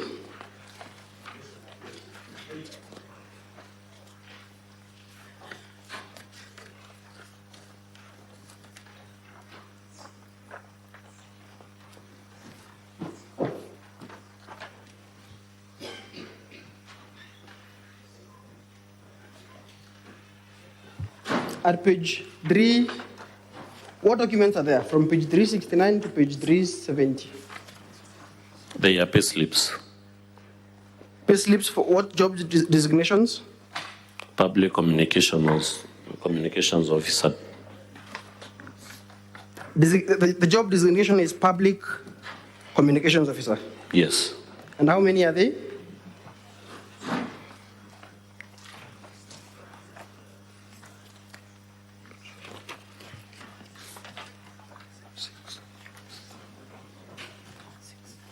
They are 6 in number.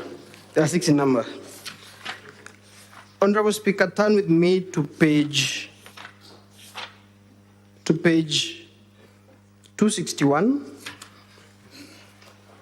of our volume 2. Okay. That is a notice for shortlist and interview schedule. Correct? Yes.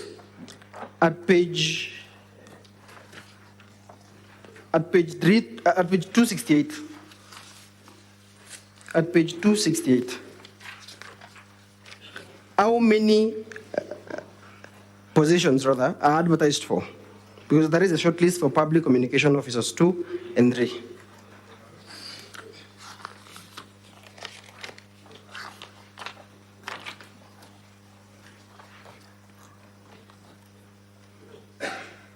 The ones who are shortlisted are 17 in number. The ones who are shortlisted are 17 in number. 19 in number.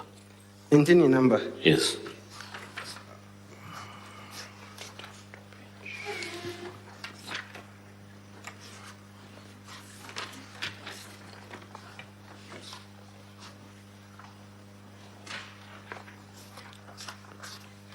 But turn with me to page 293. 293 of our volume 2. The document begins at page. The document begins at page 284, Honorable Speaker. It is an advertisement for recruitment to the office of the governor. At page 293, how many positions have been advertised? Only 3 positions. Only 3 positions. What is the job designation? Public Communications Officer 2 and Public Communications Officer 3. So for public communication officer 2 and 3, only 3 vacancies are available. Yes. Okay. And at page 268, we've seen that 19 persons were shortlisted. Yes. At page 268 of our volume 2. Yes. Okay. Then turn with me to page, still on our volume, to page 361 of our volume 2. And I want you to read out, or rather to count, the public communication officers who are appearing in that page. That is number 60, number 67, number 68, and 69. How many are those? They are 4. There are 4. There are 4 officers, right? Yes. Who have been recruited as per this summary provided by the County Public Service Board for all the staff in the office of the governor from August last year to date. Yes. Okay. So there were actually 3 vacancies. You will agree with me. From page 293, there were only 3 vacancies. Yes. 19 were shortlisted on page 268. Yes. 4 are appearing on that, have been recruited. Yes, 4 have been recruited. As per the summary by the County Public Service Board. Yes. So 1 extra person was recruited over and above the vacancies that are available. That's true. Of the 4, how many appear in that shortlist? The 4 are Kawira, number 60, Honorable Speaker, on page 361 of our volume 2. There is Kawira Andrew Bundi. There is Murithi Samuel Murithi, Michobu Dominic Mureke, and Kiambi Christas Manyara. How many actually appear in the short list at page 268? To save the time, it is only 1. Kawira Andrew Bundi. Kawira Andrew Bundi is the only public communication officer who was actually shortlisted and recruited. That's true. So the other 3 who have been hired were not even shortlisted. Yes. Turn with me now to page 369 and 370, and you will see the pay slips.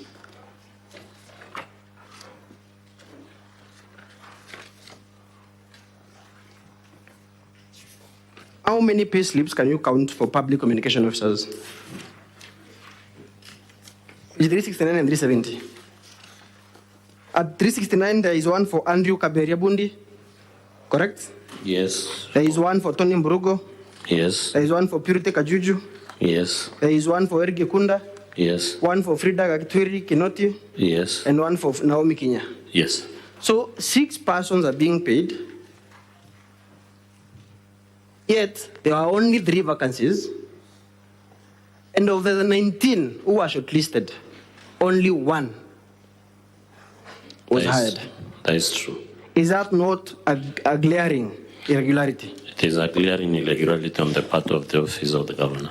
Okay. Council, your time is up. So can you wind up, please? Very, very well, Honorable Speaker. Thank you. Thank you for your indulgence. I'll not take more than 3 minutes. You have been told in the governor's response, and in the interest of time, I will not point you out to the specific page. You've been told that the DG has been absent in only 2 out of the 9 cabinet meetings. Yet, they say that the DG has abdicated his responsibility. Are those 2 defenses compatible, or are they not inconsistent with each other? They are contradicting each other, and the DG has been absent from cabinet meetings since May, as per his own affidavit and the evidence that he gave under oath to the assembly. Okay. And we took you through the screenshots of the WhatsApp groups, and your allegation as per the motion was that the DG was, the governor condoned insubordination by demeaning the DG in front of his subordinates, junior staff. That is true. The governor, in her defense, will confirm that her defense is that this group was not just for junior officers, ward admins, sub-county admins, chief officers, but also for members of the public. Correct? That's correct. What is your comment on that? That makes the matter more grave, because if the governor can use such ones on a dingy in front of members of the public, then it is very unfortunate.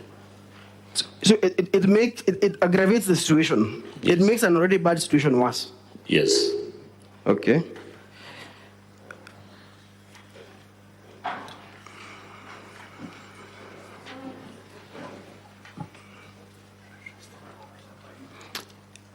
In summation, your closing remark, what would you like to say? Or what would you want the Senate to do to the people of Meru?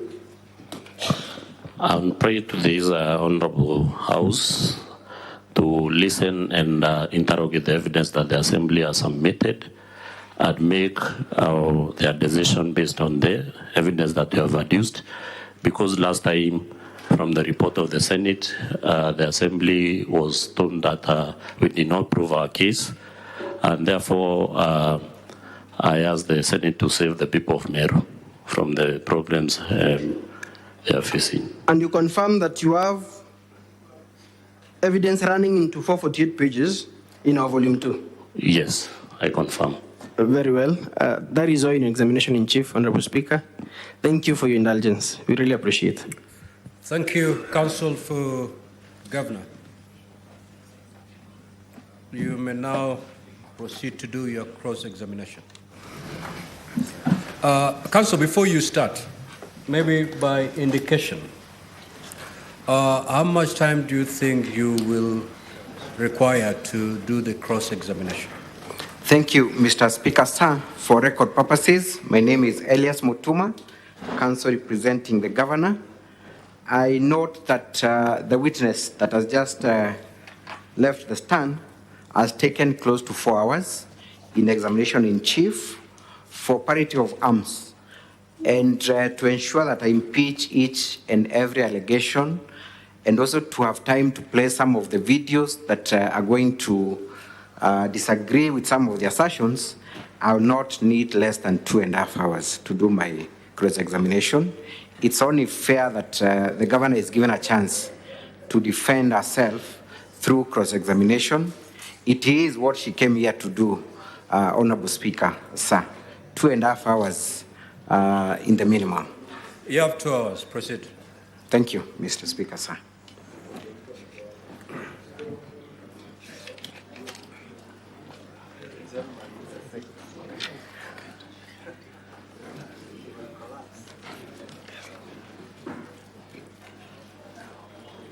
Mr.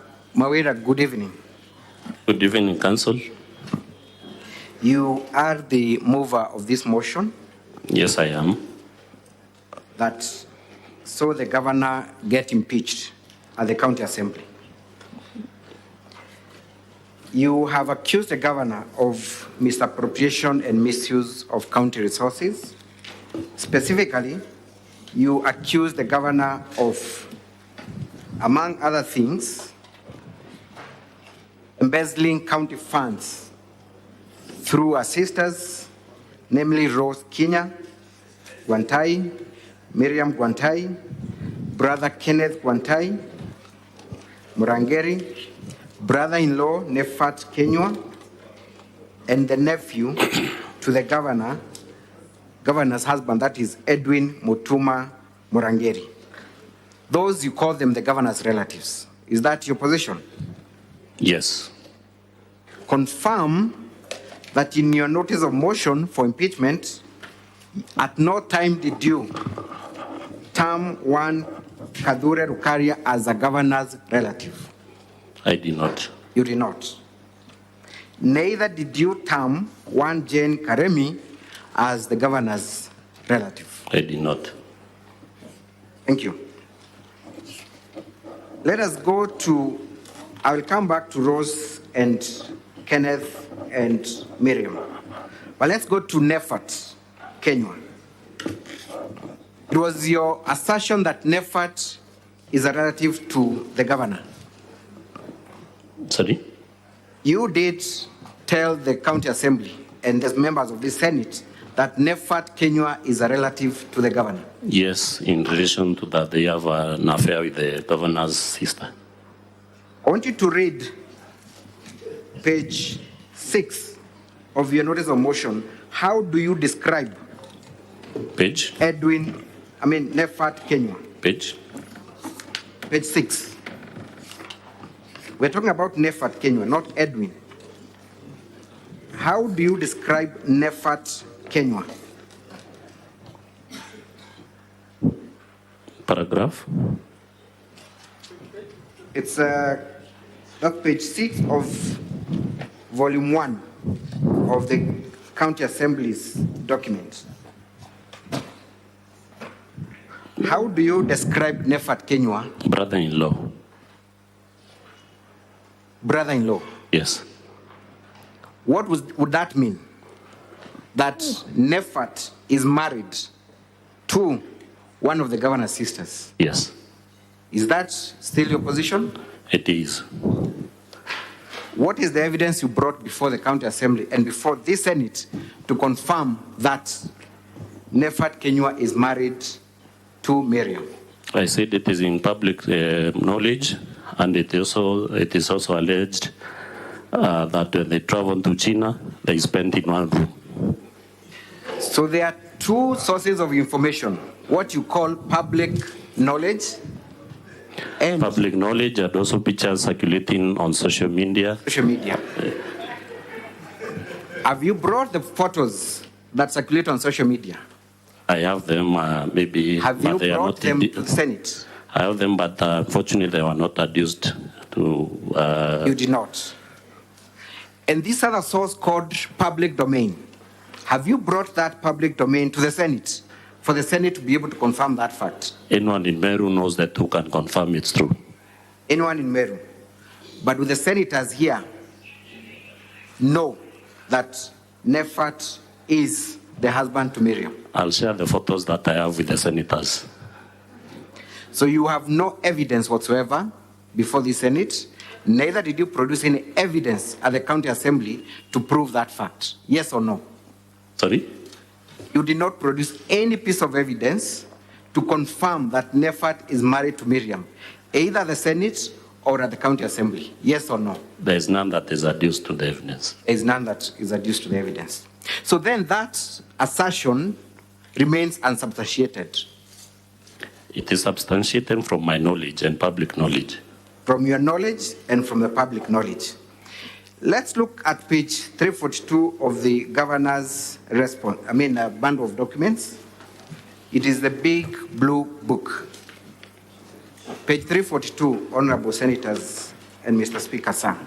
What is it that you find at page 342?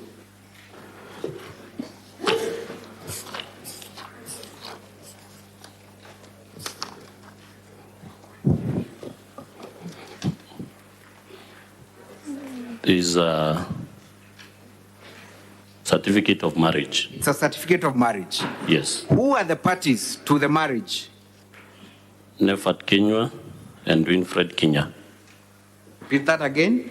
Nefat Kenywa and Winfred Kenya. To the best of your knowledge, is that a monogamous or a polygamous marriage? Sorry? Is that a monogamous or a polygamous marriage? To the best of your understanding.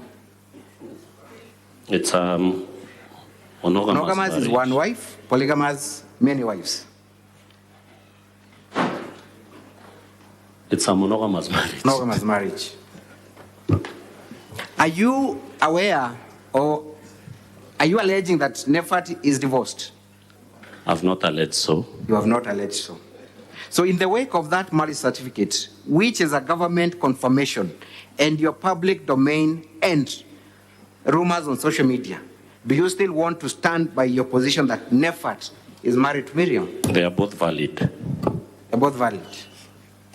Between the two, which one do you want the Senate to take? Evidentiary, material, and your rumors?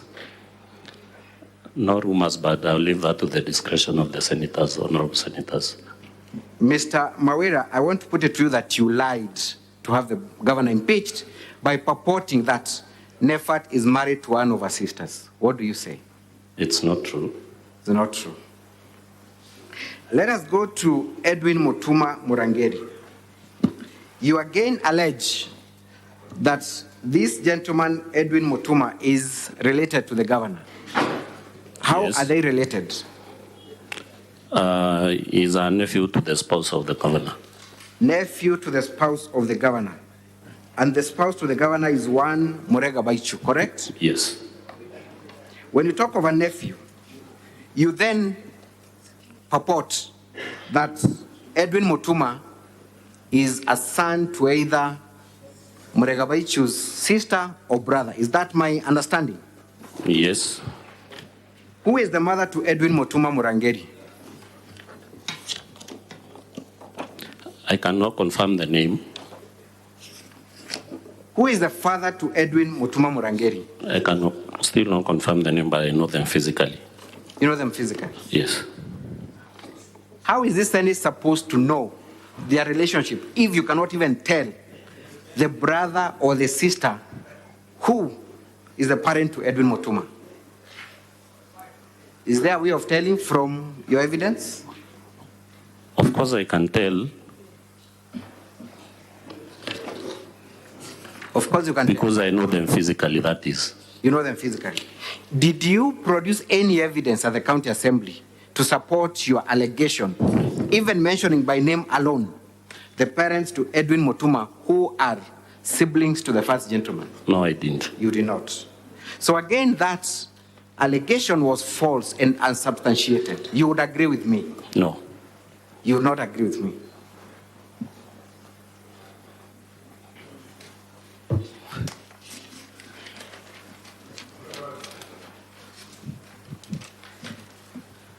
Have you looked at the affidavit filed by Edwin Mutuma Murangeri, appearing at page 81 of the governor's bundle of documents? That it is appearing at page 81, honorable members, of the governor's bundle of documents. Response, rather, sorry. Yes, 81, page 81 of the governor's response. Senator Boni, approach the chair, please. Proceed. Thank you, Mr. Speaker, sir. At page 81 of the governor's response, no, that is not the one. The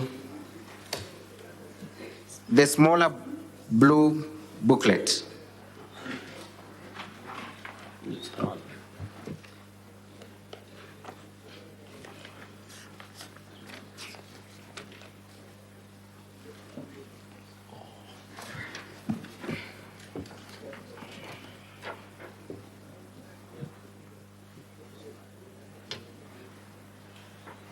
Whose affidavit is there, appearing at page 81?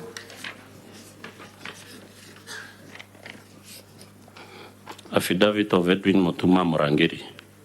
Mutuma Murangeri confirms that he is not related by blood or by any other familial relationship with the first gentleman. Is that what is averred in that affidavit? In which paragraph? The paragraph 3 specifically. Can you read for us paragraph 3 of that affidavit? That I hereby depone that I have no familiar ties with Her Excellency Honorable Governor Kawira Mwangaza, neither am I a nephew and or related in any other manner with the governor's husband, Murega Baichu, as alleged in the impeachment motion. Have you filed a counter affidavit to dispute what appears on oath by one Edwin Mutuma? No. You have not. Do you know when Edwin Mutuma was employed by the county assembly, by the county government of Meru? From your response, I saw. Was Honorable Kawira the governor in 2017? Of course not. Of course not. So the governor could not have influenced the employment of this gentleman. The allegation is not in regards to the employment of Edwin as an auditor, but as the acting CEO of MYS and the chief of finance. But you called him a relative to the governor? Yes. Let us go back to Nefat Kenywa. When was Nefat Kenywa, who we've confirmed is not the husband to Miriam employed by the county government of Meru.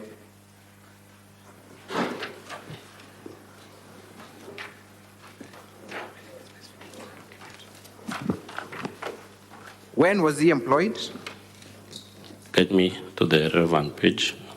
To ease your work, look at page 343 of the governor's bundle of documents. When was Nefat employed as per that letter of employment? 340. 343 of the governor's exhibit of documents. 4th May 2016. 4th May 2016. Yes. Was Honorable Kawira the governor then? No. Could she have caused the employment of Nefat Kenya so that she can benefit from a relative? The allegation is not still written to the employment as a pharmaceutical technologist, but as the acting director, external linkages. We will get to that. But could the governor have employed him in 2016? No. You have caused a lot of motions and distortion on the governor's sisters. One, Rose Guantai. Is Rose Guantai an employee of Meru County government, to the best of your knowledge? No, but she has been seconded to the office of the governor. Is she an employee of the county government? Does she draw any salary or remuneration from the county government? No. She does not. But she draws some benefits. Are you aware that Rose has been the governor's PA since her time at the National Assembly? No.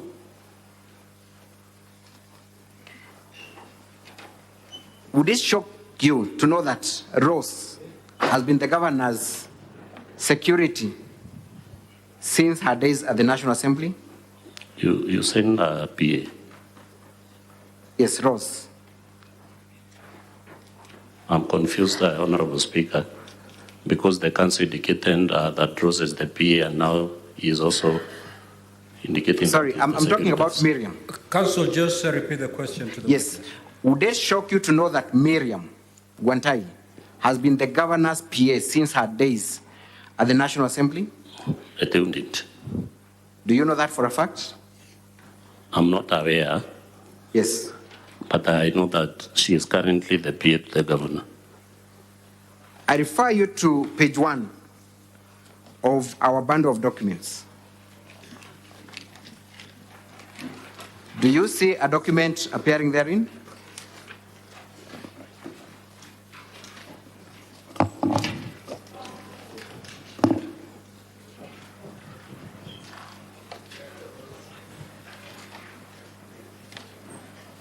Do you see that document? They run all through from page 1 to 16.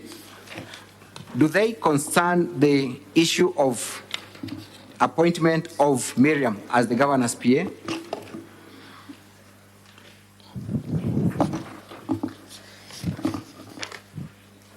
Confirm that they do.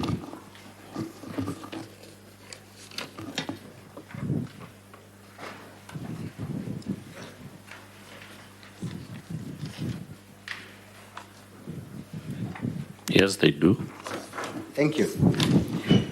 Let's go to page 18.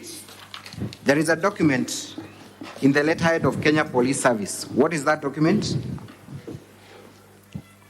Request for security, Honorable Kawira Mwangaza, MP, Meru County.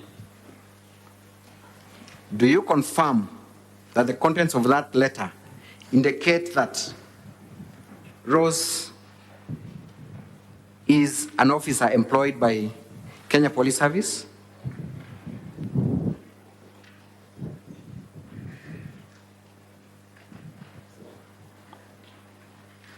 Yes. You do? Yes, I do.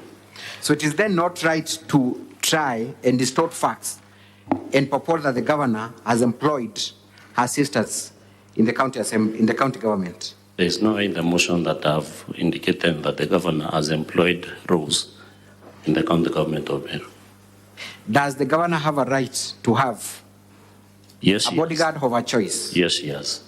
Does the governor have a right to have a PA of her choice? Yes, she does. So there is nothing wrong for the governor to have two of her sisters serving as a governor and a security. That is what you're confirming. Of which I have not alleged so. You have no problem with that? I have no problem with that. Thank you. So then, if these two officers, who you have no problem serving in their capacities, are seen to do duties that are done by other PAs, by other security officers, would you have a problem? None whatsoever. None whatsoever. Thank you. You have sensationally claimed that funds have been embezzled by the governor through her sisters and relatives. In your notice of motion for impeachment, is there anywhere where one Edwin Mutuma Murangeri is seen to receive money for and behalf of the governor? In your notice of motion for impeachment, is there anywhere? Come again?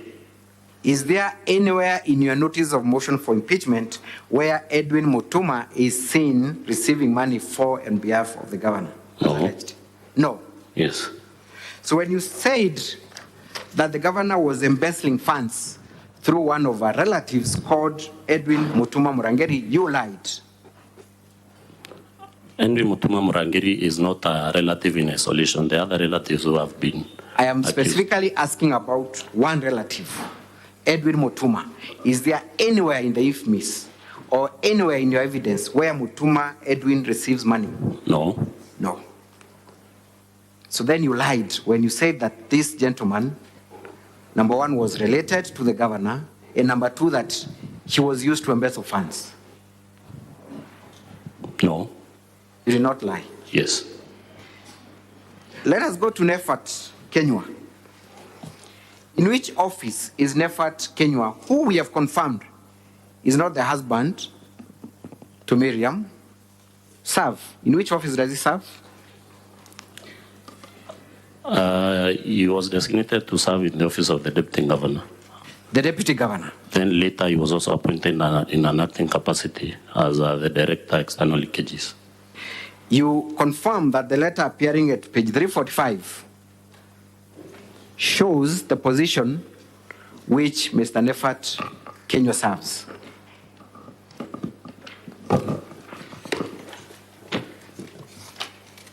.345 of our documents. You confirm that fact?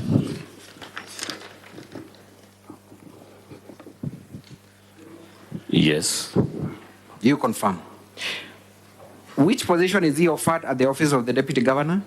As at 8th September 2022, he was offered the position of an administrator in the office of the governor. Administrator, office of the governor. Yes. Now, your own evidence, and before we go to your own evidence, Mr. Kawira, you do not have a background in finance, do you? No. You do not. You also have not trained in auditing or accounting. Yes. So then your interpretation and application of figures, finance, is that of an amateur. We agree, just like me. It is not the opinion of an expert. It is not, but it is not an opinion of an expert. It is not, but for this motion, we consulted our financial experts in the assembly. Your financial experts, have they filed a report? Sorry? Your financial experts, have they filed a report? No. As a matter of fact, you have a finance committee. Yes. Did the finance committee generate a report touching on the usage of funds that you have talked about today? They sought a clarification from the CCM Finance, who declined to avail the same to the Assembly. Mr. Mawera, you have provided an extract of IFMIS. Yes. That is what you've relied on to show that the governor has embezzled funds. Of course, yes, because there was no alternative source of information since the CCM Finance refused, after a request from the Assembly, to give a clarification. So are you impeaching the governor because you did not get a clarification, or because you are convinced that the governor embezzled funds? Of course, if we are aware, you hold information that is helpful to this matter, and if the contrary, you decline to give the same information, then we infer that whatever you have is true. So you inferred? Yes. There was no conclusive determination that there was embezzlement of funds. We should be clear on that. There was never a contrary opinion from the governor's office. Contrary opinion. Neither was there any confirmation. Isn't it? From who? From an expert? From a committee of the House? From the Auditor General? The committee requested for information so that they can make a conclusion from the CCM Finance, who declined to give that information that they have, and they have that information with them. Thank you. As the Controller of Budget flagged any of the entries as being inappropriate? It is not the duty of the Controller of Budget. Has the Controller of Budget, to the best of your knowledge, flagged any of those? There is a report that came out last week. Was any of the expenditures flagged out, to the best of your knowledge? Flagged out on what? On misappropriation of funds. The Controller of Budget does it flag. Was there or was there any flagging of any expenditure as being misappropriate or not? I'm saying the Controller of Budget doesn't flag misappropriation of funds. Honorable Evans, please proceed to answer the question as asked. Well done, Mr. Speaker, sir. Thank you. Mr. Mawera, I also want you to confirm that the basis of your claim for embezzlement of county funds and withdrawal of county funds is based on a complaint by one Salesio Mutuma. You have relied heavily on that complaint. Yes, because the complaint was addressed to the Assembly through a petition, in form of a petition. Was it addressed to the Assembly or to the EACC? It was addressed to different bodies, even this Senate has a copy, and also the copy was sent to the Assembly. And we look at the document appearing at page 1 of your own exhibits, volume 2, Honorable Senators.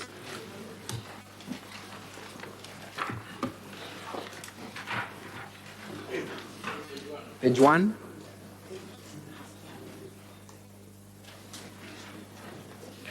To whom is that complaint addressed?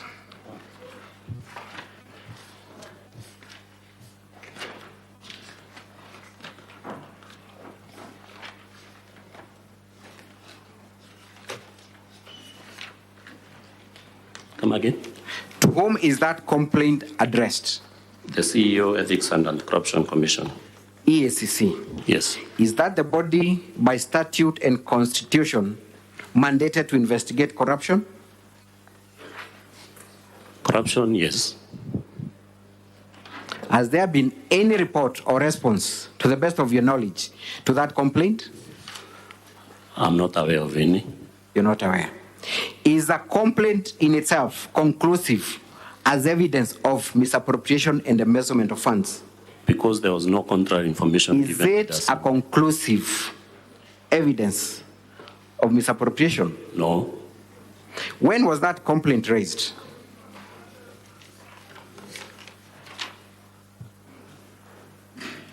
August 11th of August. That date is very crucial, Mr. Mawera. Let us go specifically to funds received by the so-called governor's relatives. I want you to go to page 52 of our bundle of exhibits.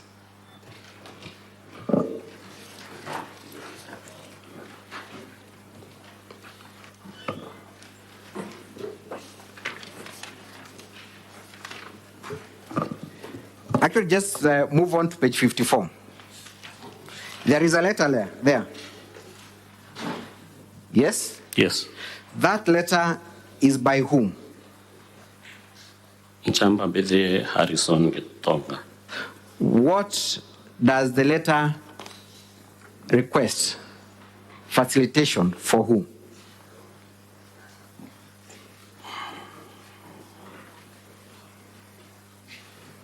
The foreign officers, my copy is not clear. Your copy is not clear? Yeah, but I can see from the names that have been indicated, we have His Excellency Reverend Isaac Mutuma, Nefat Kinyua, Francis Mukira, and Christopher Getonga. You confirm that the facilitation requested in that letter have nothing to do with the governor. In fact, they were to facilitate a trip by His Excellency the Deputy Governor. Yes. That is what you flagged out at page 19 to 25 of your complaint. Confirm that is the position. Page.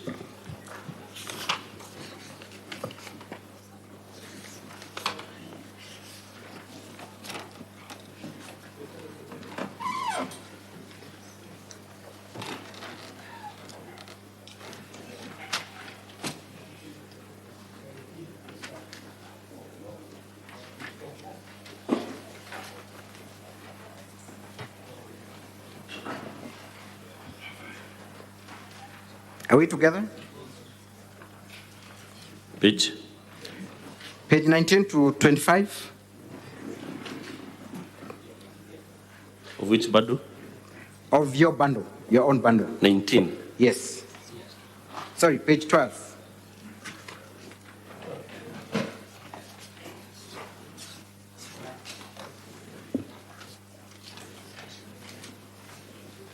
I'm on page 12.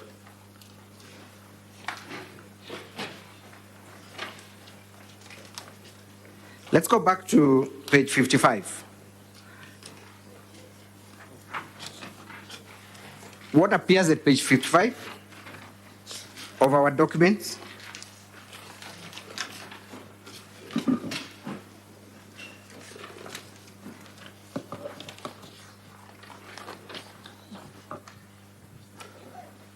We have a list of names and money and days and amount paid. Who were paid? Isaac Mutuma, Nefat Kinyua, Francis Mukira, and Christopher Getonga. You have specifically flagged out invoice number 69116.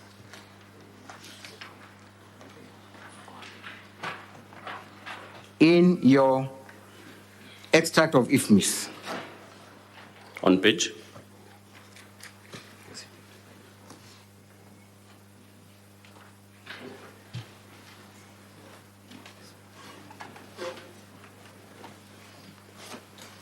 A minute.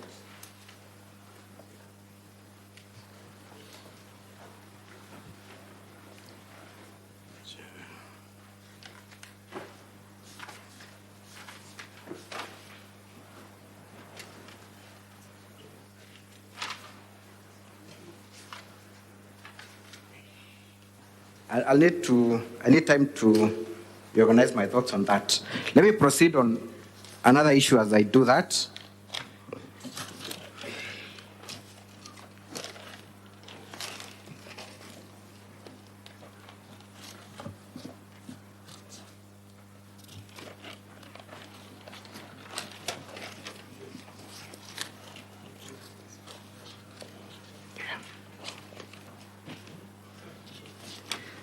I will revisit that issue, but for now, let's proceed to the issue of the Okolea program.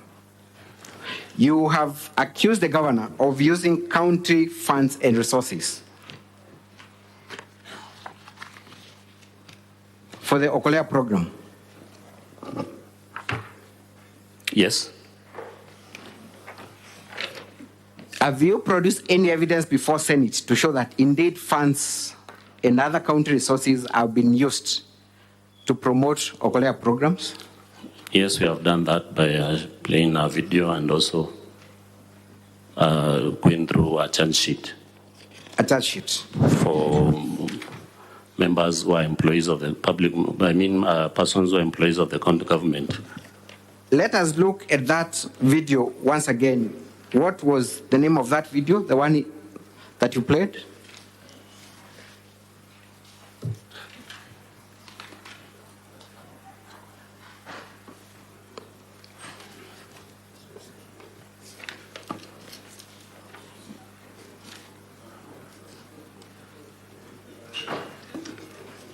Video in support of Count 1. And you play that video?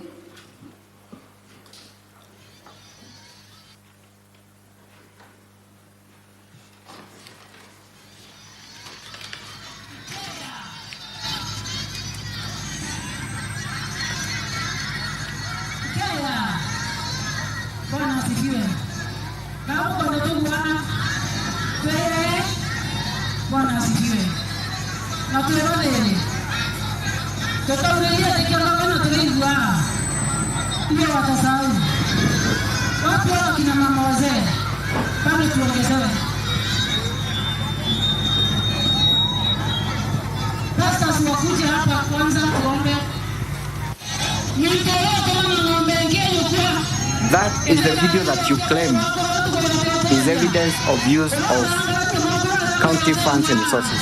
Yes.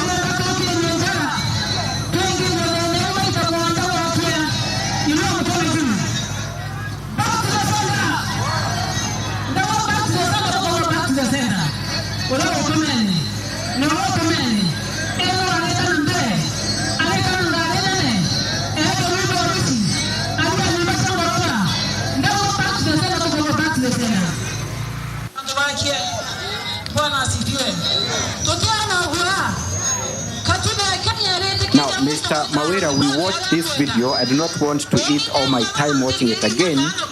What is it specifically you picked from that video as evidence of use of county resources and funds? The video is in support of the sworn affidavit by a police officer that is before a competent court of law that there were county government vehicles that were stoned during the aftermath of that rally.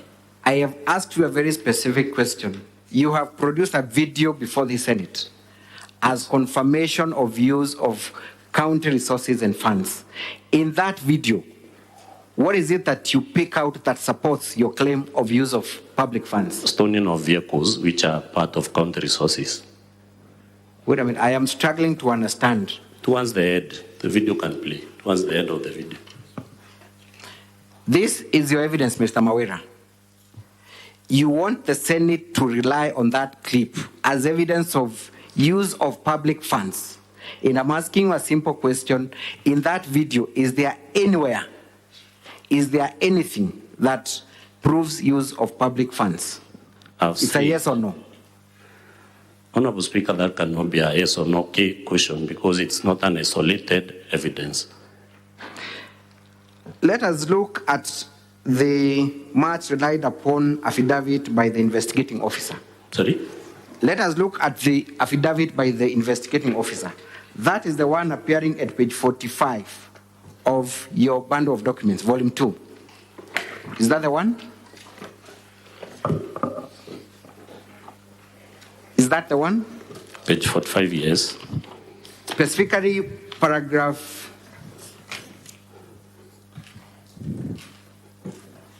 8 of that affidavit? Yes. What does that paragraph read? That the respondents and their group damaged several motor vehicles belonging to the county government of Meru and for some individuals. Registration numbers KAX 574, I don't know if that is VOI, and KCMB 845F. This is an event that was covered by media, right? Yes. Is there any single video, any single picture or photo of a government vehicle in that function? We have seen vehicles being stoned in that video. Is there any photo of a government vehicle? Under the circumstances, it might have been hard to capture exactly a government vehicle, but we have seen from the clip vehicles being stoned and some in the form of government vehicles that are used by the simple answer is that there is no evidence to support that assertion that government vehicles were present. Yes or no? From the video? From your evidence, Mr. Mawira, you're the one who seeks the government. The sworn affidavit here has clearly indicated that government vehicles were destroyed during the mayhem. What county motor vehicles were destroyed? They are not captured by the affidavit that we are relying on, that was made by a competent police officer. Kindly go to page 352 of our bundle of documents. 352 and 353.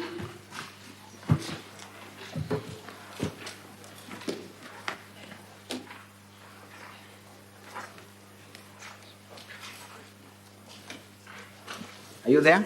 Yes, I'm there. There is an official search of from the Registrar of Motor Vehicles. Yes. Am I right? Yes.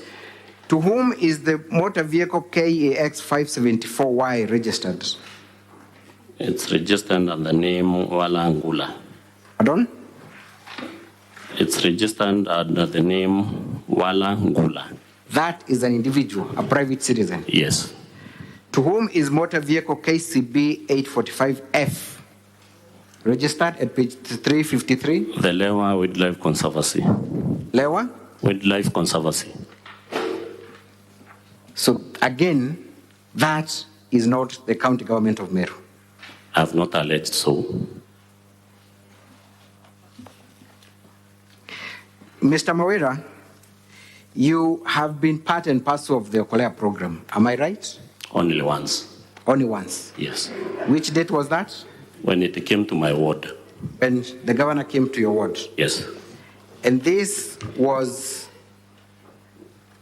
on 22nd of August, 2023? Around where about that date? And you play video KMV2 in our index of videos. Sorry, that's not the one.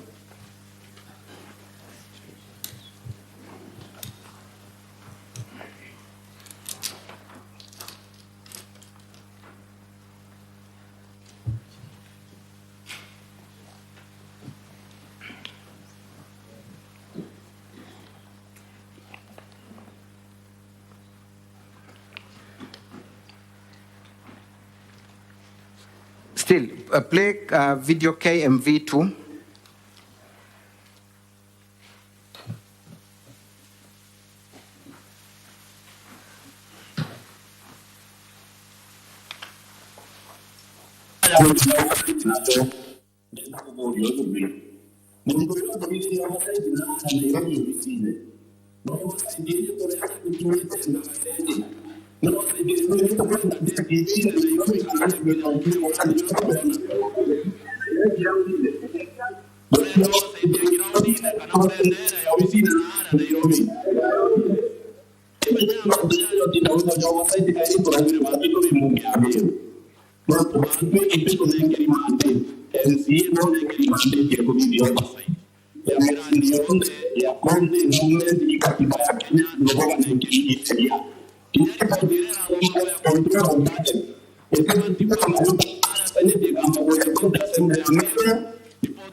umara kingene ugeta muguru ugeta mutagara barabara ndende na bila mbele ya ngabani ugeta jeplasi na nditi 20% na wangonya ukauna na ukao ndio mapita na ndela milioni tatu ingalingira ndabona ayo kara ndio ngoma ai 17 plus 18 plus 5 You can post there.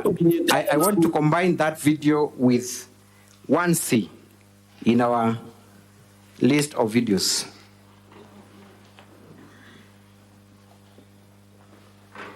Kindly play 1C.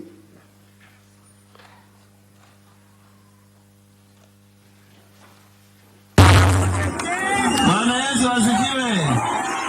Gavana wetu na Ntuanda bene bonde, Bwana Yesu asifiwe. Nisalimie mahali ulipo. Ngoja sana. Onbeta wandie MKMC wa Bogeta West na Albaruguru. Na ande bala batu dingatete kani mai baije itoiketi ya gavana tiru. Lakini na ande nindo nokire. Na umasauru na ande bitaba Paulo. Ndio wasema nani? Ongeta ndiye MK Paulo. Na ande ndongere tiendesi ya mama. Na toa tisha monoto kera watoka le opposition angana ndeto lingoge opposition bala mapera tuite opposition bonge ile Nairobi na bato nyaki Ruto ende na ya mero president wetu ala to uitaka na wiki ya ndo wetu tuite opposition watu kwenda tuito kile chindoe anino yani ndo bwani na uga mimi sasa kishwa mimi sitawekwa uoga gavana kawe anga msupport ulao kutokanya no ete antunya itekia boge tanete antunye andoba boge taiba ina imani nani na ina imani na decision ya kwa support Kawira na ina imani na Kawira na ndiko bate kwa na kuwa tukiuga kumigira break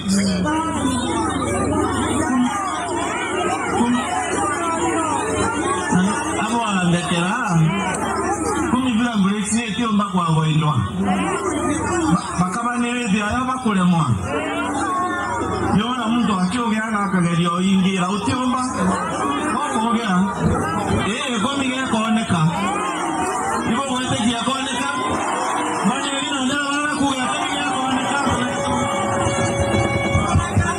hapo kwa wale temesa boidaza baba kweta Facebook bagerekiwa nalo kwa ngabana nani batire mwako eza na leo wote eza na lenge nandike no unyoroka na aja mporo wambele ya ndoa na munya oga munya no moena waja wa ugakira ito no moena wa Kawira no moena ene na ndio ogo terere kila su chomba ro ngabani tikiraga ngabana to kudura to ne ro gaita ngoge mbasale ngomwete na choka primary akorega ndio Kawira ngene na we mboro aende asiende akira na Kawira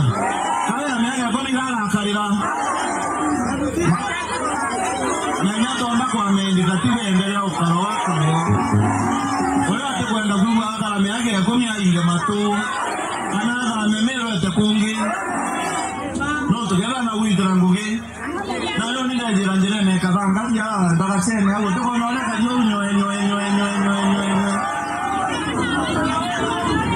na leo kwa wewe akebele akalenge bwana na karuna ibana na wakuga mboro ahende na wakale naona ile biaona kuna baadhi ya website eto ngabeki rande kirekera anga abunge bakenya kulingana na wajaro wana performance ndani ya bunge ate gotioneke tenyo mamero gutetera meru beje nkandikera kwero to kuga nguru beje majani ke kudoka na hala Mombasa to kuga ngere majani jalo mira 120 na maja veste otoko gamba ina ndeba latina utera ibere Kawira website anga website anga Kawira bategete na unge otoko kuonekana ya kukinyoma ito tataira hawa iketo kuvivyate ibatira ne mama temu gibato baba iketo kwa tamwana Nairobi Kawira to itera ngugeto kwete na leo ntometo na baba mtu naita ngogera aeroe ngogera goita ngogera ya serikali ne nito ito na iketi na mama Nairobi otomo kubwe koroga Ruto ndo president wa Ruto na Nairobi bale ajumbe tema president wetu aja na tuto MCA mama wabo kuona kama na Kawira na ndio watu na atia wao watio koroga Ruto ro watu tuendelee kukoroga Kawira Apana tutembo litagogeto letaria president no tunamwena kigina kamero na nao kega bwega tunanenye atoke uno mugongo na nao twitira ngugi bagwatene na MCA bonda tutongere majority wetu ayo mwega muno mawira na tugendera guteria miru ige na tugendera gwita ngugi itoendelea kurombera mama nago kaligito inkoro nyaba gucandira na bakuruma cyo tulio na tugendera gusupport na okore endelea nawe wakwaje na yajedwe wagwikwira naye dada. Thank you. Mr. Mawira, you were present in that function, clearly. We can see you from the video. Yes, I was present. And one of the MCAs is speaking in that video. Yes. What is the name of that MCA? Honorable Kawira Dennis. An MCA from which ward? And which county? Abogeta West. Mr. DMK raises pertinent issues about Okolea and the leaders of Meru and the threats that the governor is facing in respect of Okolea and our programs. Is that true or false? Mr. DMK is only indicating that there's no problem in the governor continuing the Okolea program at that moment. At that moment? Yes. Let us go to video number 20, rather KMV 20 of our documents.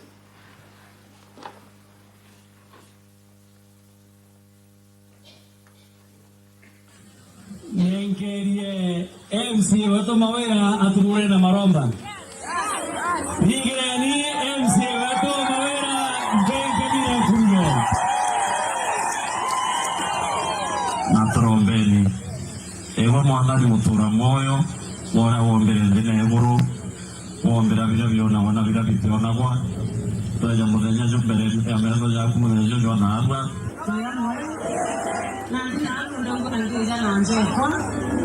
Na kabisa yako mchokeka ndibweza na mbona unaanza kila kilaunike ndila kilaunike manyu helu ndila kilauni ya kanisa bwana sikiwe itobiria ukuona kiani negeki kinyama ikiele mkwani nayo kinyangu kuele tukinyeke kinyanga alile ya ndeka kinya itobira byonze tukaeja na bote kimoteleke dikani kireo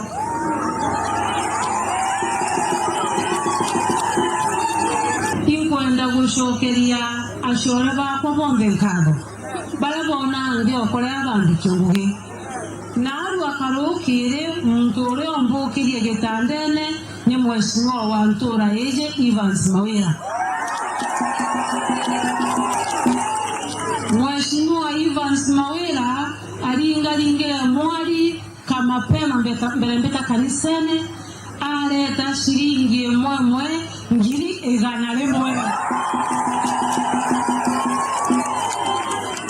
ambira kinyawaga ungere ekera ngandisi ya kumaguta kinyawaga ungere ongera merengeti ya bajojo nani galingira kanwe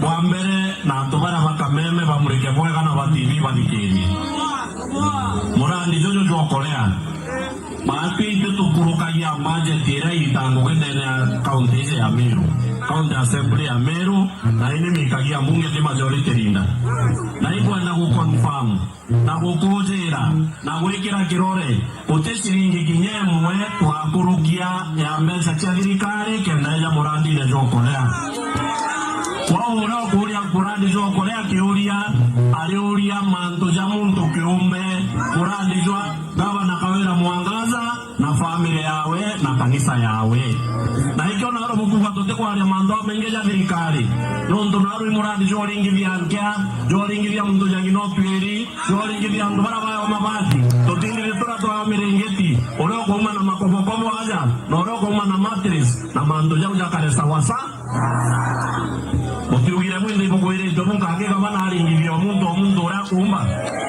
na njoro kutinda kuria kioria kiokolea nete arete biawe na family yawe na ntubao ejari ngidi antubankia sisa sawa wakiulia kio tukuwa nande ukageta mtu tinda kuingilia muradi jokolea ulia bioria bia mbesirio tilio tia dirikali namba 2 mheshimiwa gavana nonto otenga banongeo kinyanturezi ulia ndo bai bandurete meanka etano ele radirire na ele etano etorele kubere kwega sana na otenga banongeo kinyigia kugoro haja.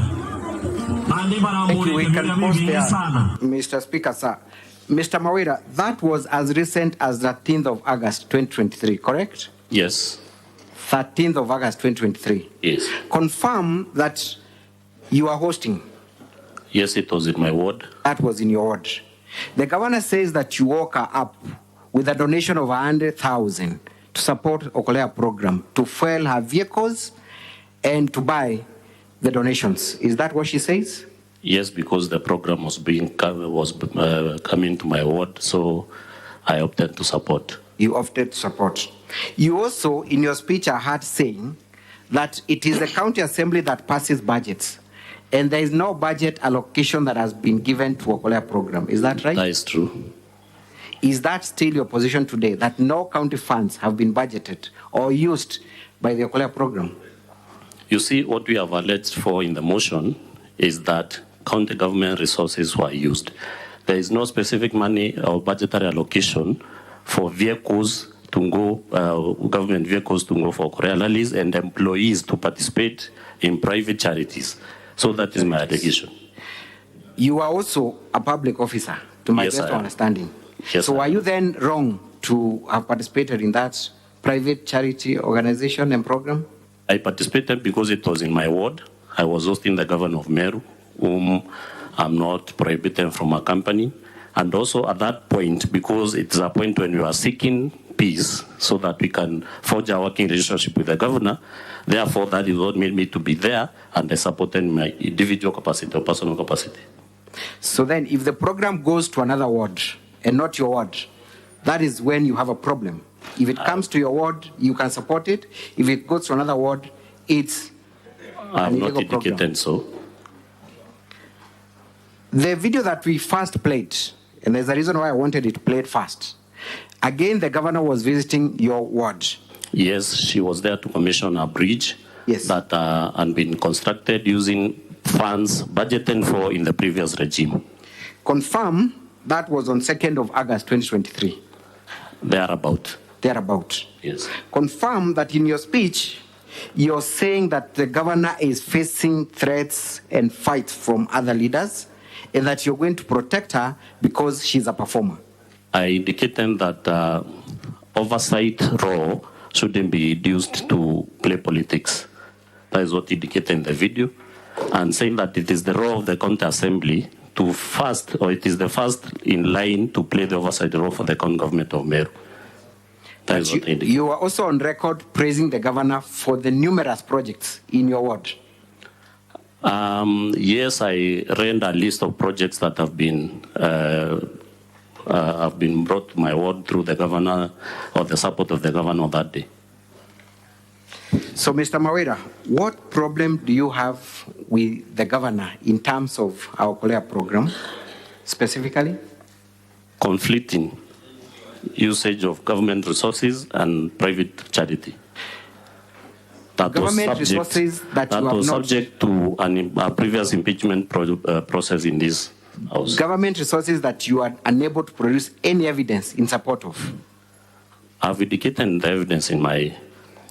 And to my last question on the Okolea program, all Okolea programs are done on Sundays. Am I right? Yes. Sunday is not a working day. Yes. There is no government employee who works on Sunday. That's true. So if someone chooses to then participate in a charitable organization on a Sunday, would that be wrong despite them being government officers? It would be wrong. You have seen politicians go to churches on Sundays and make their donations. Yes. Is there anything wrong with that? Nothing wrong. Thank you. You have also accused the governor of nepotism and related practices. And to support that charge, you have accused the governor of fraudulently misrepresenting our relatives as technical team. I'm talking about the China trip. Yes. You did confirm to this house that Miriam is the governor's PA. Yes, and also her sister. And also her sister. You also confirmed that Rose is the governor's bodyguard. Yes, and or also security. her sister. Do you confirm that these two officers, by virtue of their offices, travel with the governor? By virtue of their offices, have to be where the governor is? Outside the country? Do you confirm that the governor is supposed to be accompanied by the PA and a bodyguard when she travels in and outside the country? Yes, but Rose is not the only bodyguard to the governor. Rose is the security to the governor? Not the only one. Not the only one. Rose is a security attached to the governor? Yes. Whether bodyguard or not? Yes, but not the only one. But not the only one. So you confirm there is nothing wrong with the governor's security and the PA accompanying her for any trip, either local or foreign? Yes, I confirm. Yes, you confirm. Let us go to the impugned letter of invitation.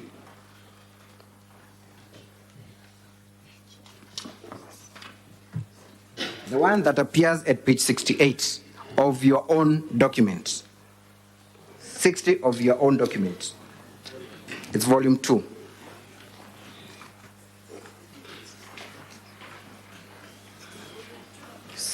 of volume 2 of the County Assembly's document.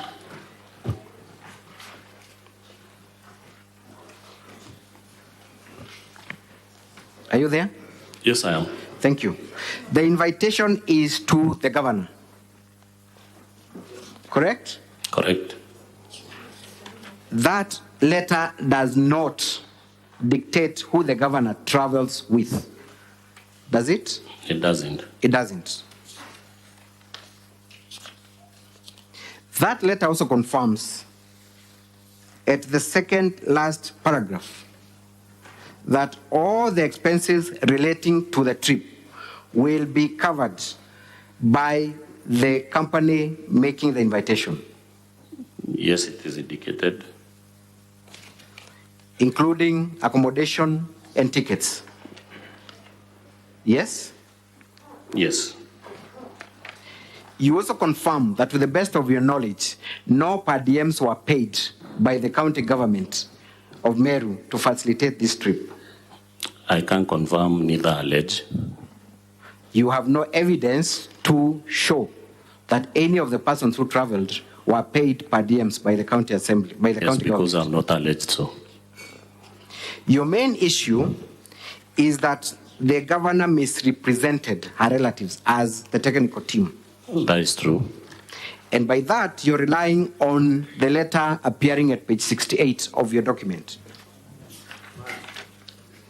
A letter from the county secretary and end of public service. Yes. So we first confirm that it is not the governor who wrote that letter.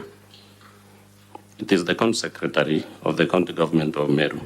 It is not the governor who wrote that letter. So the invitation letter was addressed to the governor. It is not the governor who wrote that letter, Mr. Mawira. Yes. Thank you. But the invitation, I'm saying yes, but the invitation letter. It's a simple answer, Mr. Mawira. A simple answer, it is not the governor. It is the county secretary who describes the following persons as the technical team. The Yes. 4 people, Dr. George Mungania. Yes. Miriam Gwantai. Yes. Nefat Kenywa. Yes. Mr. Murangeri. Yes. First of all, Mr. Nefat, we have confirmed, is not a relative to the governor. He is not married to the sister. I have not confirmed that. There is no evidence. In fact, we have proved that he is not. There is no evidence to counter that, isn't it? Yes or no, Mr. Mawira? Sorry? There is no evidence to counter the evidence that we have produced. They said it is the public domain, it's public knowledge. Thank you. Honorable Evans, let me just remind you that you're under oath. And you swore to say that, to speak the truth, nothing but the truth. Oblige, Honorable Speaker. Mr. Kawira, the first paragraph of that letter appearing at page 68 speaks of the object of this trip. On page? 68. Uh-huh. Let me read for you. Following the invitation of the governor of Meru by Beijing League Tech Co. Limited of Beijing City, the following technical team is hereby released from 7th June to 17th June 2023 to prepare and guide on the following. Is it your understanding that this team was only meant to visit and prepare and guide on the visit? This was actually not the actual visit, Mr. Kawira. Is that letter clear on what the county secretary is communicating?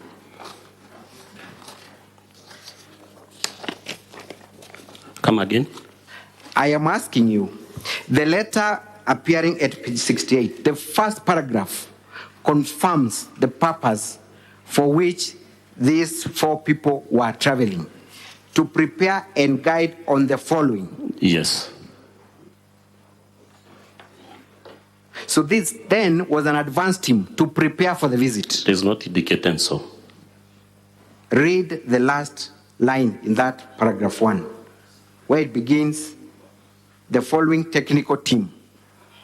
What does it say? It says, yes, to prepare and guide on the following, and it goes ahead to list the specifics. Following, proceed. Read the letter as it is. Do not rewrite the letter, Mr. Kawira. What does the letter say? The following technical team is hereby released from 7th June to 17th June 2023 to prepare and guide on the following. 1, visit. To prepare and guide. To prepare and guide, Mr. Kawira. Yes, those are the ones. Thank you. You have accused the governor of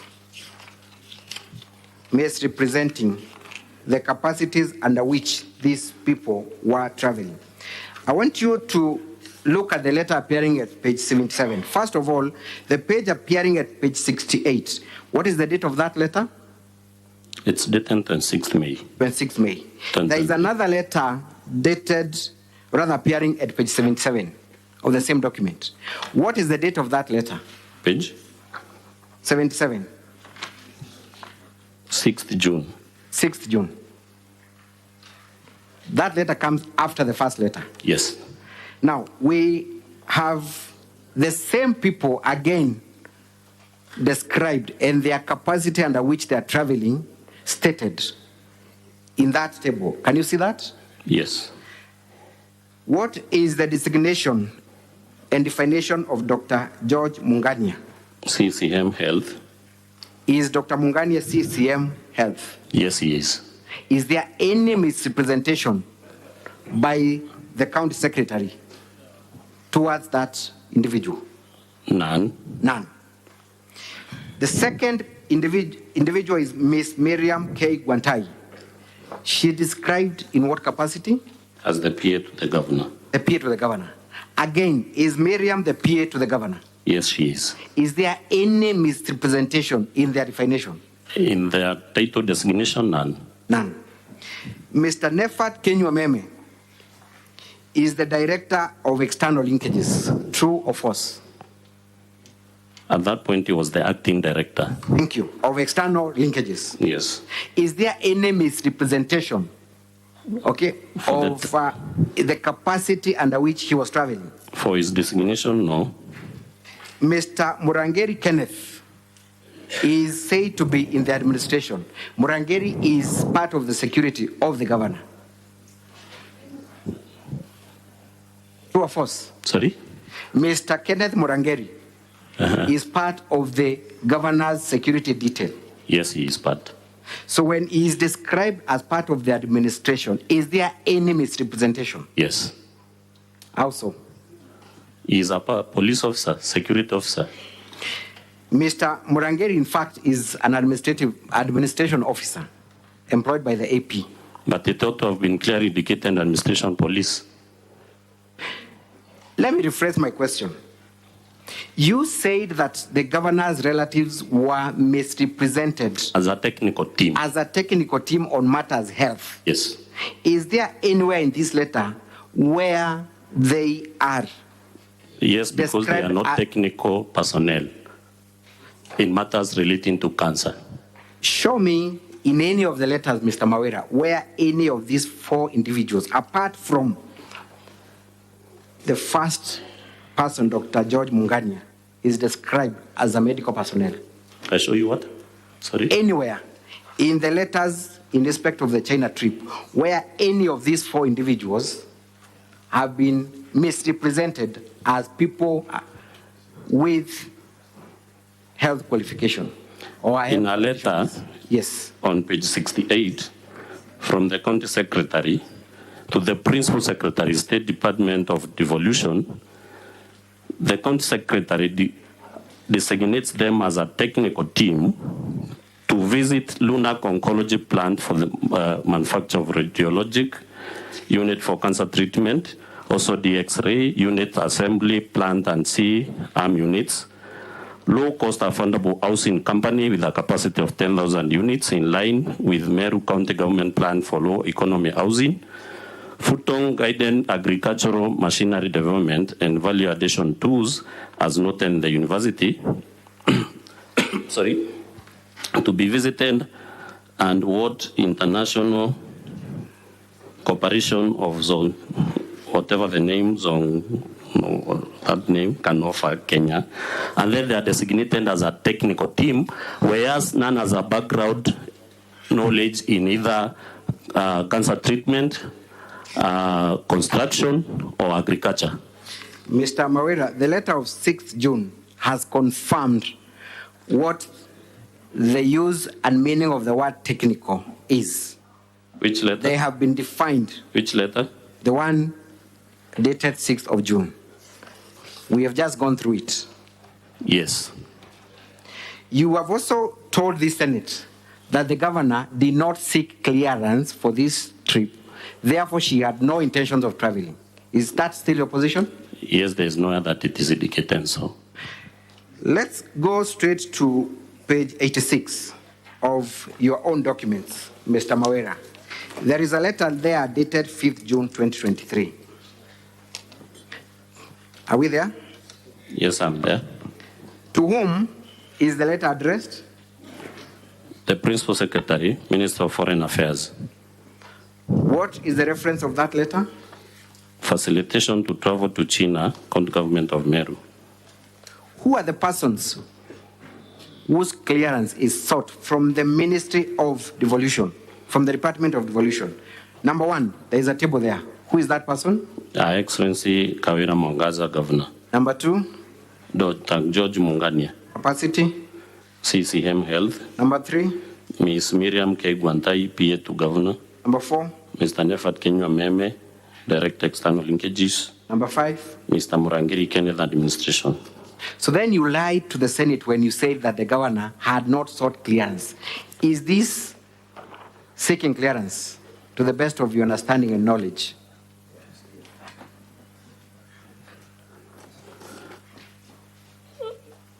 Sorry? Does this letter seek clearance for the governor's travel to China? In that letter that was from that came from the office of the Principal Secretary, Ministry, State Department for Devolution, but from the letter on page 77. I am interested in the letter appearing at page 86. Does the governor seek clearance for the China? She is in that list. Does she seek clearance? Yes or no? Let me read the contents of the letter. We have received it's about facilitation to travel to China, County Government of Meru. We have received a request from County Government of Meru via letter, that one, dated 26th May.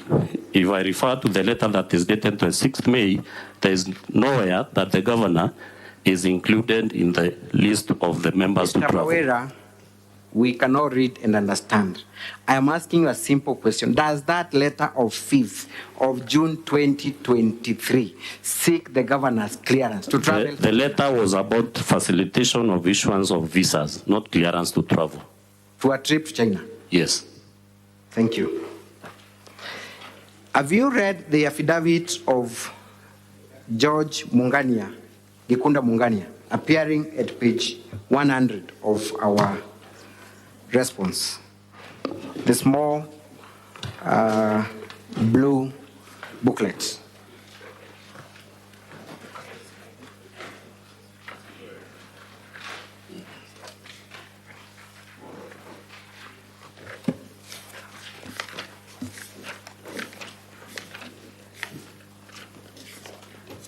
Are you there, Mr. Moria? I'm there. Page 100. Yes. Confirm that George Gikunda Mungania is the CECM Health. I confirm. Confirm that he's part of the team that traveled to China. I confirm.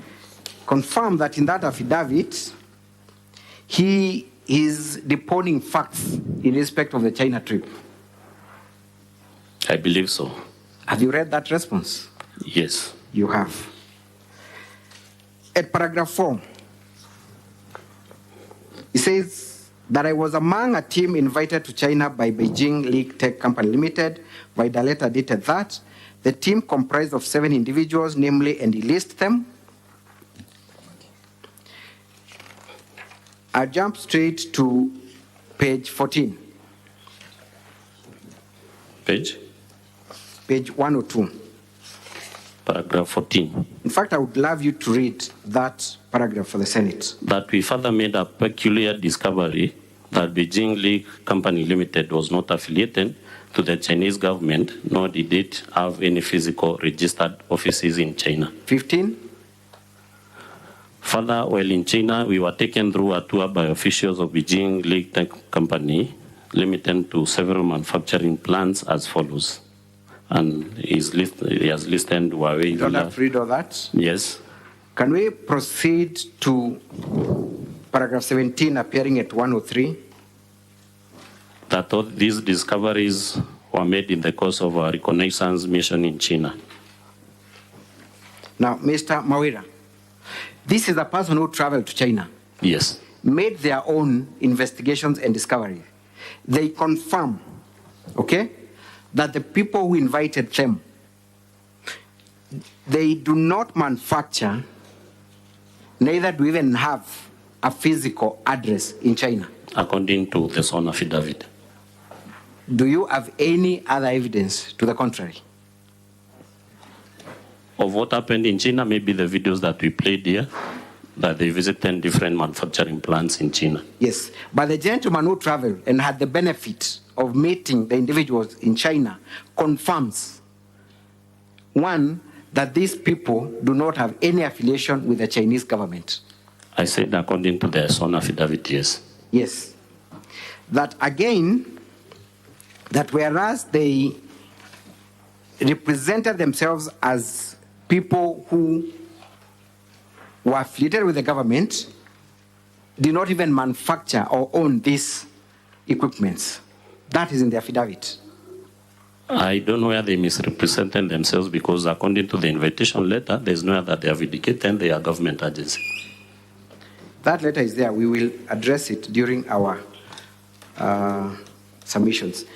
I want you to read paragraph 18 by a person who traveled to China on why they traveled to China. Read for the Senate. That the invitation letter did not in any way describe the invitees as a technical team, therefore they cannot be described as such. In furtherance to this, the team that was selected to make the pre-visit was an advanced team tasked with the sole responsibility of assessing the situation on the ground in China before the governor's visit. So, Mr. Mawira, does this confirm, okay, the letter by the county assembly that this was an advanced team? The letter by? The county secretary. That this was indeed an advanced team to assess and prepare for the visit? The county secretary described them in the letter as a technical team. There's no way that he has indicated is an advanced team. So much of the China trip, Mr. Kawira. Let's proceed to something else.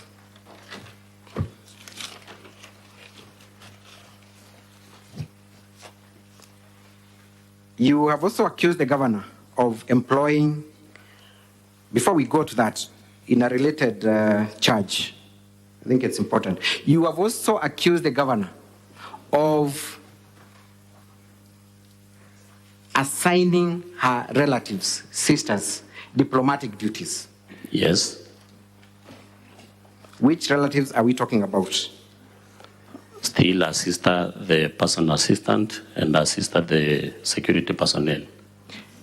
And to base your accusation, you have attached a Facebook extract from the governor's official page. Is that the only evidence you have attached?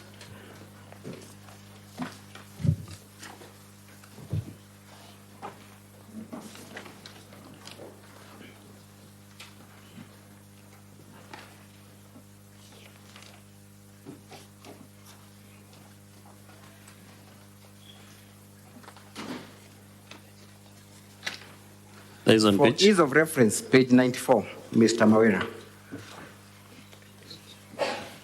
of your own document. Yes, it is there. Okay. I want you to read, and I do not want to belabor on this point, the governor's message on Facebook that you seek to rely on to impeach the governor on the ground that she assigned her sister's diplomatic roles. Kindly read that post. The county secretary delivered a message of well wishes from Governor of Meru County. They discussed various areas of development partnership. The embassy of Slovak agreeing to partner with Meru County to promote food security, environmental conservation, women empowerment, ICT, trade and economic empowerment. In the coming days, Meru County will receive a donation of 30 computers to promote ICT in vocational training colleges. The farmers will get market linkages for coffee and tea in Slovak. The county will partner with Slovak in promotion of trade, investment, and tourism between the two governments. They are agreeing to strengthen bilateral partnerships between the two governments for the benefit of the people of Meru. This will see Meru receive more development aid from Slovak Republic in the coming years, enhancing partnership, maendeleo kabati, serikali ya mama iko imara, team governor ni mama doing excellent. Then there are pictures of the county secretary and the Slovak embassy officers and also of the sisters. Good. So you have read and understood the governor's message on Facebook? Yes. Does she at any point assign her sisters any diplomatic roles? They were part of the meeting. I'm asking, from her post, from her message, has she assigned any of her sisters any diplomatic roles? From the post, no. From the post, no? Yes. The only person who is said to have engaged the ambassador is the county secretary. But from the pictures, it's the only person who is said from the message to have. From the post, yes. From the post, yes. Facebook post, yes. Is there anything wrong with the county secretary engaging such a person for and behalf of the governor? Nothing wrong. Nothing wrong. So the only issue you have is because there are photos of the governor's PA and security. The photos there depict the discussions as they were ongoing, whereas the two sisters are involved. Mr. Kawira, you were not part of those discussions, were you? The message that I'm getting from the photos. How about the message you're getting from the governor? Post. Does that mean anything, Mr. Kawira? Of course it means something because it also highlights the agreements between the county government of Meru and the Slovak embassy. Mr. Mawira, have you read the governor's affidavit in explanation to why the PA and Yes, I've read it. the security, the bodyguard was there? Yes, I read it. What does the governor say? She was heading there. Yes. And then she got a call from, I don't remember if it's the office of the president or the deputy president. And then she designated this team to go ahead and engage the Slovak embassy. Thank you. So then, if the governor was supposed to attend to this meeting, she is rerouted to State House and sends her PA and security who accompany her. Is there anything wrong with them appearing at the embassy with the county secretary? There's no evidence adduced that she was rerouted to the State House or deputy president residence. But there is no evidence also to confirm that these two were engaged in diplomatic duties. The pictures are there. Indeed, Mr. Mawira, when you talk of diplomatic duties, what exactly do you have in mind? Engaging in discussions that will link the partnership between the county government of Meru and the Slovak Republic. Is international relations a county government function? Not expressly so. Thank you. Let us go to the other issue of vilification of leaders. One, Mr. Mawira, you will confirm that you are not part of those leaders that are alleged to have been vilified by the governor. You are not part of those leaders. I've not alleged so. You have not alleged so? Yes. You make a very good case for the deputy governor of Meru, showing that he has been a victim of vilification and demeaning by the governor. Is that your case? Yes. The deputy governor of Meru is not a witness before the Senate, is he? He has also an affidavit. Yes, one affidavit. And the report from the Sectoral Committee on Justice and Legal Affairs that invited him to the assembly after he wrote a letter complaining that he has been excluded from cabinet meetings. Let us talk about that letter that he wrote. When was that letter written?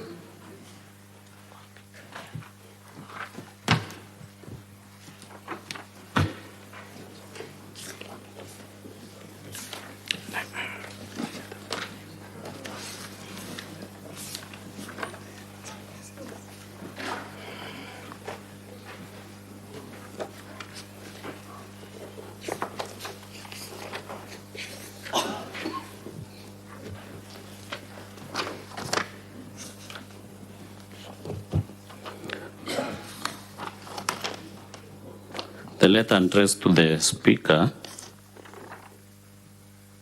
in fact, there are two letters. The date of those letters? 30th August 2023. 30th August 2023. That Yes. letter appears in your list of documents at what page?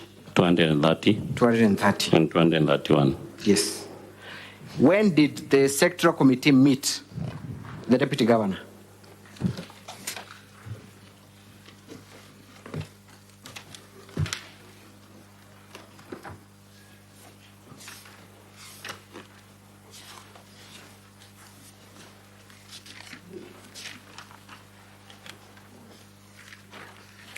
On Friday, 29th September 2023. Friday, September 2023. Now, so it is just days to the impeachment motion. Approximately 30 days after the letter was received by the speaker. The speaker. Thank you. You have relied so much on WhatsApp messages. Yes. In a group called Third Government 012. Yes. You are not a member of that group, are you? I'm not. So you're not privy to anything that happens in that group? This was evidence placed before the county assembly. That's not my question, Mr. Mawira. You are not privy to what transpires in that group. I'm private because we were given these screenshots. Mr. Mawira, private means you have personal knowledge of what happened in that group. Do you have personal knowledge of what happened in this group? I have personal knowledge depending on the screenshots that we received from the governor, deputy governor, sorry. Do you have first-hand information of what transpired in this No. group? You have none. You have none. You have accused one Chamba Mbede of removing the deputy governor from this group. And I'm looking at a WhatsApp extract appearing at page 149 of your bundle of documents. Are we there? Are we there, Mr. Mawira? Just a minute. For page 149. 149. Yes, I'm there. You're there. Mm-hmm. There is a notification there saying Chamba Mbede removed you. Yes. Who is the you referred to in that notification? According to the evidence brought by the deputy governor to the assembly, it was the deputy governor. According to you, Mr. Mawira, who is the you that was removed? It's the deputy governor. Where is that evidence to show that it was the deputy governor removed? Does his number appear in that notification? We all Just answer the question as it is. Does his number appear? When you are removed from our WhatsApp group. Does his number appear? No. Does his name appear? No. Mr. Mawira, the next notification is also a communication on that WhatsApp group.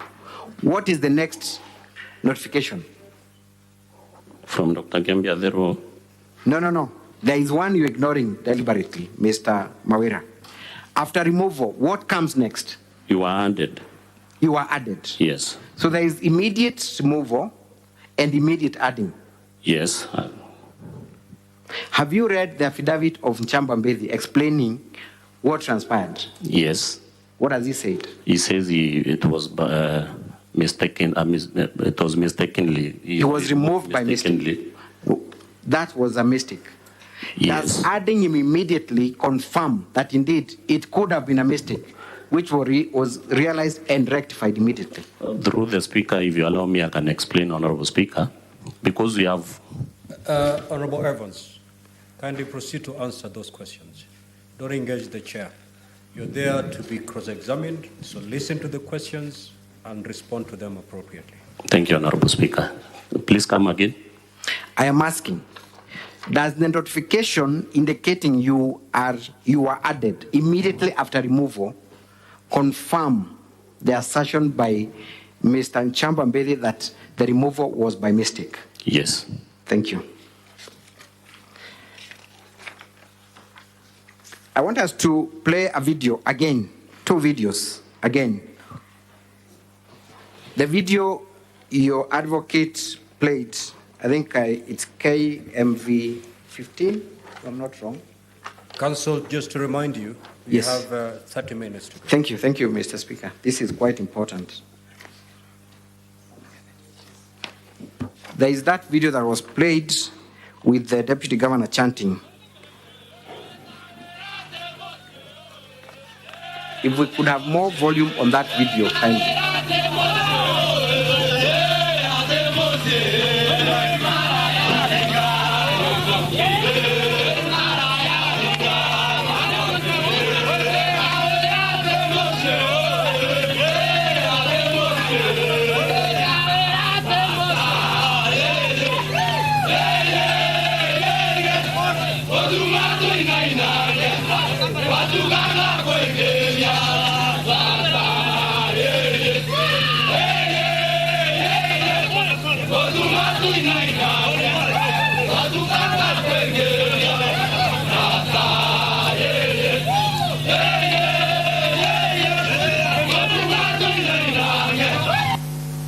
Thank you. Mr. Mawira, you confirm that in that video is the Deputy Governor of Meru? Yes. You confirm that he is leading some youths chanting very, for lack of better words, nasty words against the governor? He's on the front of the crowd. He's in front of the crowd. Yes. You do understand Kimeru language? I do. Kindly tell these honorable senators what these youths were chanting, escorting the deputy governor. From my understanding, they are saying that Kawira has no home. Correct. And telling Mutuma that can you refresh my brain, baby, by the playing the video? I explain as it plays. Kindly replay the video for the witness.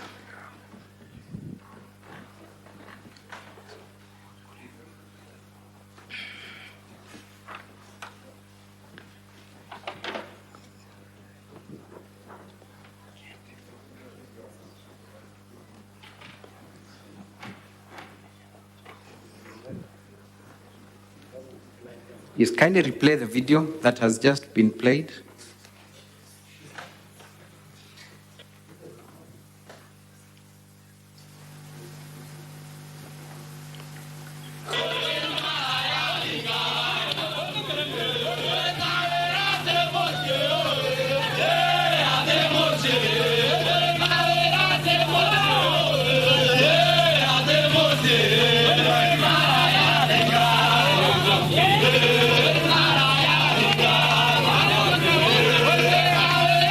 You can pause now. You have now the advantage of hearing. Yes, the what are they saying? crowd is chanting by saying that Kawira has no home. Kawira has no home. Kawira has no home. And I don't know how to explain. Kindly proceed. It's quite important we hear from you, Mr. Mawira. Do you have a transcript? Mr. Mawira, you do understand Kimeru language. I'm trying to put it that Nemaraya Lingagawa County, that means maybe she's a prostitute of the county government. Thank you. That is the deputy governor of Meru. No, the deputy governor is appearing in front of the crowd. He is part of the crowd, Mr. Mawira. We can all see Yes, that. yes, he is part of the crowd. Yes. So that song is sung in his presence. He's maybe There is running also a away from the message. crowd chanting that song, I don't know. Thank you. There is also a message directed at him. What are they telling him to do? Can we play that part? Mr. Mawira, I think you're trying to eat into my time. Honestly, no, but Honorable Evans, you know that video has been played. I believe this will be the 4th time.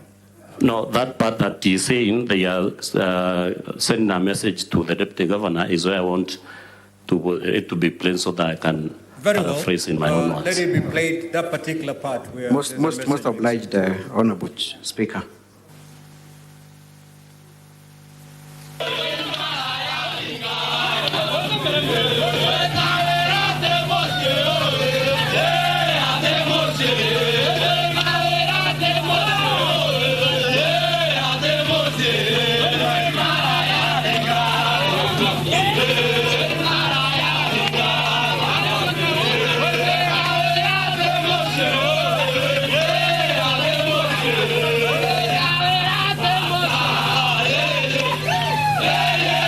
You can pause there kindly. Exact ones, because there is a popular Kimeru song that can always be distorted to give a different message. Okay, kindly say, yeah, kindly yeah, proceed. yeah. Proceed with the video.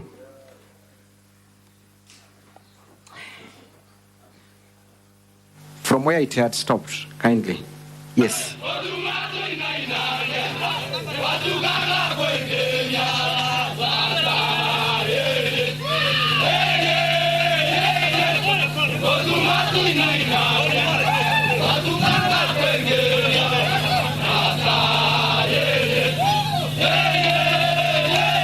I think Mr. Mawira, you're able to tell, honestly.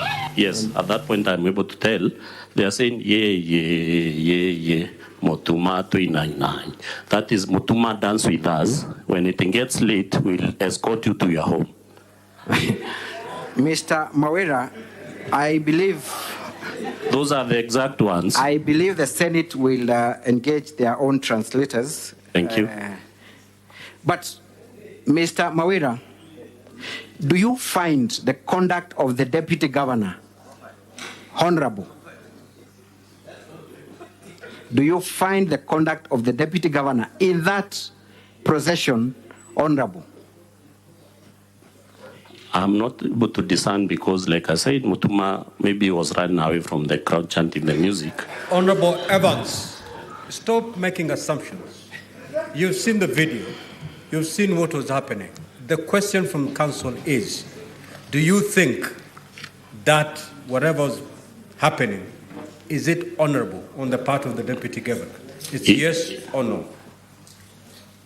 Yes, if we did not, if we really participate in the same, yes, it is not honorable.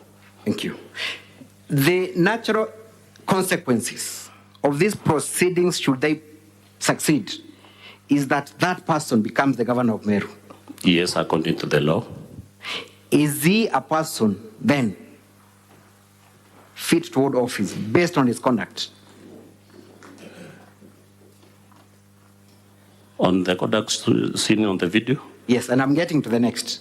But even on that alone, is he a person who demonstrates the honor that befits the office of a governor?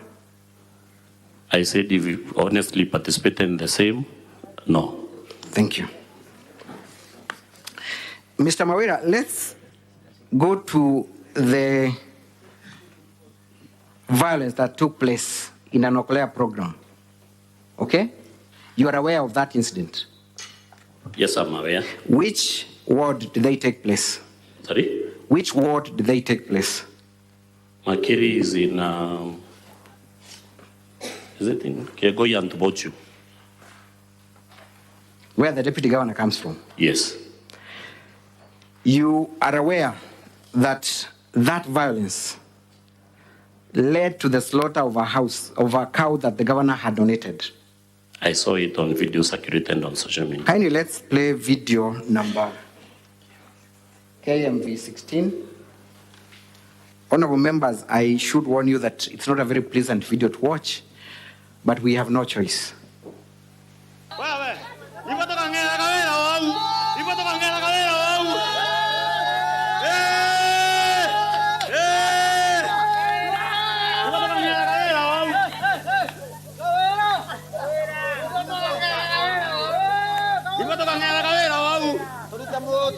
You can see the cow is still alive.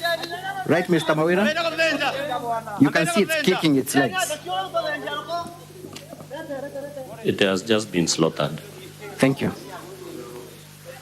I'm interested in what happens at the end, honorable senators.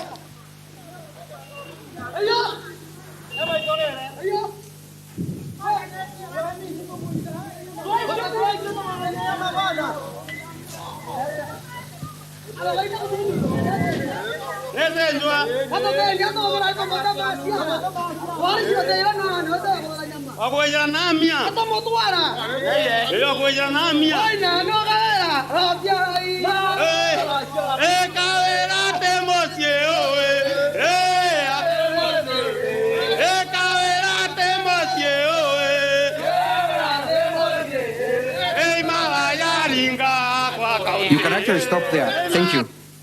That is the same song sung with the procession led by the deputy governor. According to the video, yes. According to the video. In fact, the people slaughtering the cow are making certain threats, and I know you've understood what they have said. Kindly tell the senators what they are saying. They are sending threatening messages to the governor of Meru. What specific threatening messages? That they will slaughter the governor the same way they are slaughtering the cow. That's what they are saying? Yes. So in your assessment, Mr. Kawira, between the governor and the person who seeks to remove him from office with that kind of violence, who has demonstrated gross violation and dishonor to the office? Honorable Speaker, I'm not able to attribute this violence to the deputy governor. Therefore, I wouldn't be able to rightfully answer that question. Mr. Kawira, you confirmed that you had seen that video before. The one for slaughtering the cow? Yes. Yes. Have you summoned the deputy governor? Have you sought to impeach the deputy governor based on his conduct? Based on slaughtering of the cow? Based on his conduct. Which specific conduct? The one we've just witnessed, Mr. Kawira. The one of reading the chant? Yes. No, you have not. You have not. Mr. Kawira, if the governor, who is a woman, is called a prostitute by her own deputy governor, if a cow is slaughtered and people from the deputy governor's backyard threaten to slaughter the same way, isn't the governor entitled to respond to such threats? She is, of course. So when she responds to such threats, what is gross? Her response or the act that initiated or triggered the response? She has not responded to that. I'm not aware of that. Not aware of that.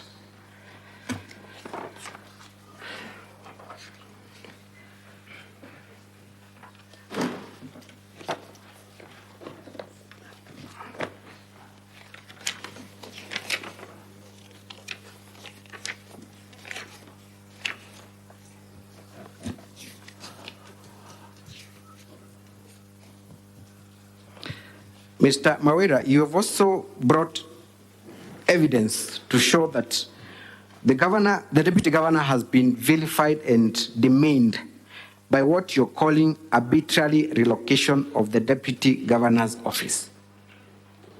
Yes. I want you to go to page 227 of your own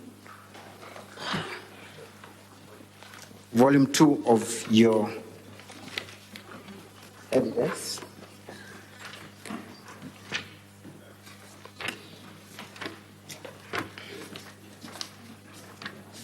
Page 227, 228, and 229. Let's begin with page 227. This letter, Mr. Kawira, it is a letter communicating the organization of the office of the governor, all CECMs, and all chief officers. You confirm that is the position? Yes. They confirm, rather the letter confirms, that a decision has been made. And the letter is clear that in order to ensure that the departments align their roles and responsibility with the priorities and objectives set out in the governor's manifesto, there has been a reorganization of certain offices. You confirm that is That is true. And the deputy governor is given a wing to preside over. Okay? The old headquarters of the county government headquarters. Is that what the letter says? Council, yes. You have 15 minutes to go. Thank you, Mr. Speaker, sir. So, who are listed as the other departments that the deputy governor will be in charge of? It's not indicated that will be in charge of, but it indicates that that old county government headquarters shall house, and then list out those other departments. Thank you. Let's go to the second letter at page 228. So number one, then, Mr. Kawira, you confirm there is nothing arbitrary about this letter because it affected the entire executive. It is arbitrary in the common sense that the deputy governor cannot just be moved from his office to the old government buildings by the chief of staff, who is a junior officer to the deputy governor. Let us go to the document at page 228. It is a complaint, actually not a complaint, it's a letter, a memo, by the deputy governor to the county secretary. Okay? Yes. The deputy governor states at paragraph 2, my office was moved to the county government headquarters, annexed formerly Meru municipality offices. The offices that the deputy governor has been moved into is not sufficient to execute my constitutional duties.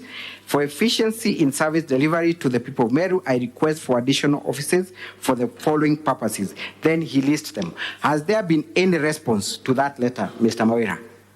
At page 229. Yes, there's a response. What does the letter say? For the sake of time, let me read. Kindly note that we have an acute shortage of offices. However, as you may be aware, your office is the largest in terms of floor area and can be modified to create more space to facilitate you in execution of your constitutional mandate. Kindly, Your Excellency, if it pleases you, our Directorate of Office Accommodation will be available to make the adjustments as you require. Mr. Kawira, you confirm that the office that the Deputy Governor was given was indeed the offices where Governor Kericho sat for the better part of his term. From the letters, I can confirm, but I'm aware that that is the office that it was relocated to. You also confirm that it is the office where Governor Munya sat throughout. Yes. That office was good enough for a governor and not good enough for a deputy governor. Is that what you're telling the Senate? It was then, and that's why there were new offices brought up to accommodate the governor and the deputy governor, who then was Kericho Moronge, and the deputy Titus Tocho moved to the new building. Mr. Kawira, is there anything impeachable with the deputy governor being given a different office where he's in charge of departments? Is there anything impeachable? The allegation was in support of the count on vilification, demeaning, and incitement. So it hands to the weight of the evidence. And this was the evidence used to impeach the governor. Am I right? That yes. Deputy governor was given an office. Because it was used to substantiate vilification, demeaning, and incitement. Let's go to the ground on contempt of assembly. Mr. Kawira, you confirm that the governor was first invited to appear before the House Committee. Yes, she was. Which date was that? And by what letter?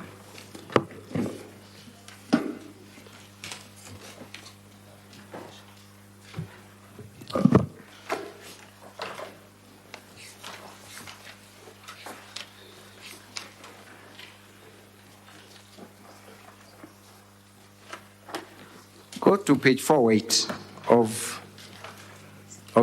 our response, the governor's exhibit of documents. Page 408.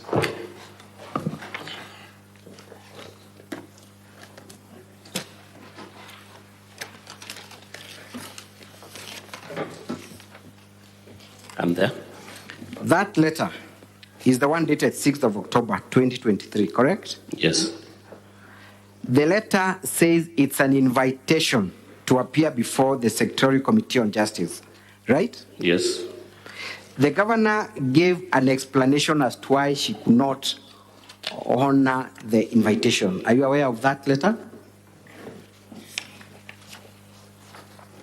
Yes, it is on page.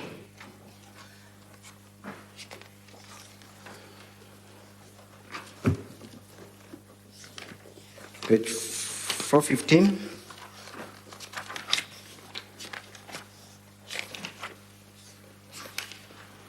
Yeah, addressed to the Speaker of the County Assembly of Meru. Sorry, that's not the one.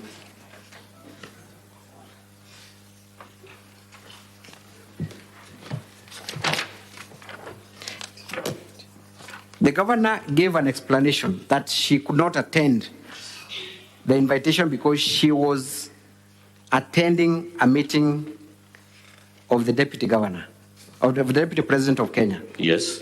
You are aware of that? I'm aware of that.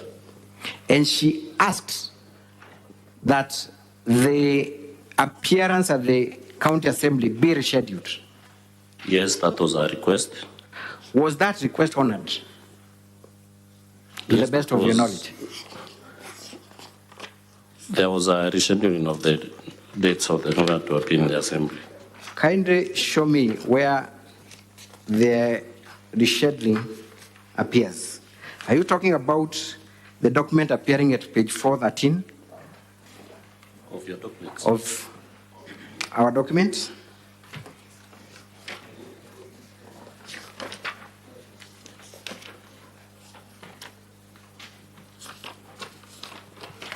Yes.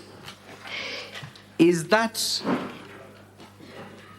a second invitation to your best knowledge and understanding? That was a summon. That was a summon. Yes. So the governor's request for rescheduling of the appearance through an invitation was not even responded to. It was responded through our summons now. Through the summons. So the governor tells you that she is attending another meeting in Nairobi for the deputy president, and she's asking for rescheduling, and what happens next is that she's summoned. Yes, that is what happened. Mr. Mawira, do you appreciate the difference between an invitation and summons? Summons are issued when we fail to honor invitation. When you fail to honor invitation? Yes. Did the governor fail to honor the invitation? I want to be refreshed on the letter that she sent to the assembly. That is what I'm asking my counsel. Did the governor fail to honor the invitation? That is Let me refresh my mind by referring to the letter that she sent, explaining why she couldn't appear.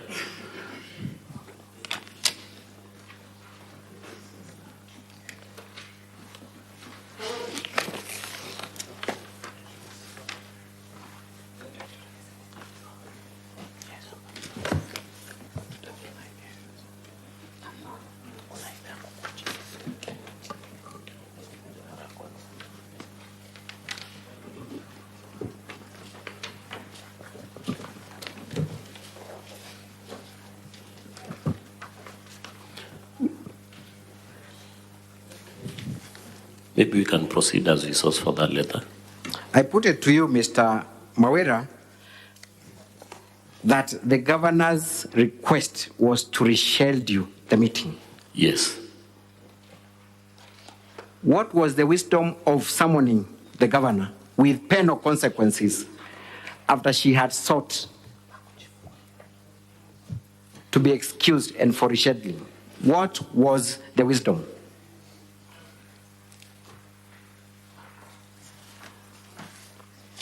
Mr. Mawira. I'm trying to get the letter that the governor requested for rescheduling of the meeting.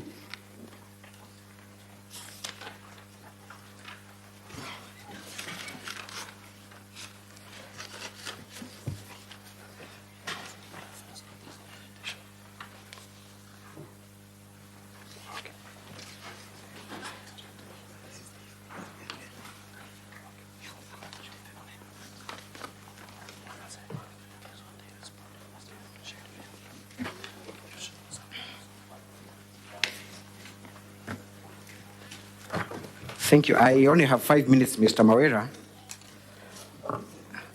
Sorry? I only have 5 minutes, so kindly answer my question. Okay. What was the wisdom of issuing summons when the governor had made a valid request? First of all, Mr. Mawira, was it a valid request for the governor to seek for postponement and rescheduling? Yes, it was valid. In light of our programs? Yes, it was valid. It was valid? Yes. So normally, as a county assembly. But why I'm insisting on getting the letter, I recall that the reason why the governor couldn't appear, she stated it's because the invitation letter had been sent in a short span of time. Assuming that is even the reason, that the notice was short, isn't it then even a more valid reason why the governor should ask for a postponement? No, because the governor was in Meru.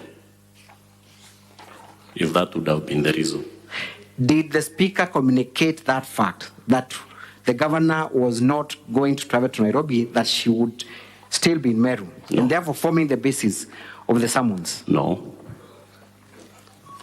Then, Mr. Mawira, if I put it to you that the summons were ill-advised and unwarranted, wouldn't you agree with me?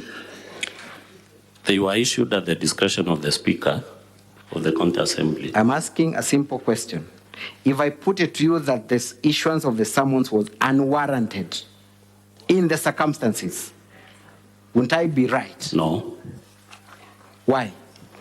Because if the governor was in Meru, there is no way she couldn't have found little time to come address matters of grave importance to the county government, to the county of Meru.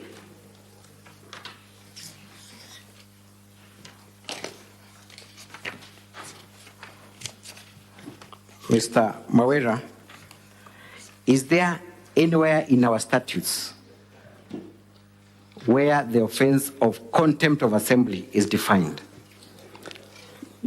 It's a requirement of the rule of law. Simple question. Is there anywhere in our statutes where contempt of assembly is defined? I beg my men to be refreshed by the council because there is an act of the County Government, County Assembly Powers and Privileges Act. That says?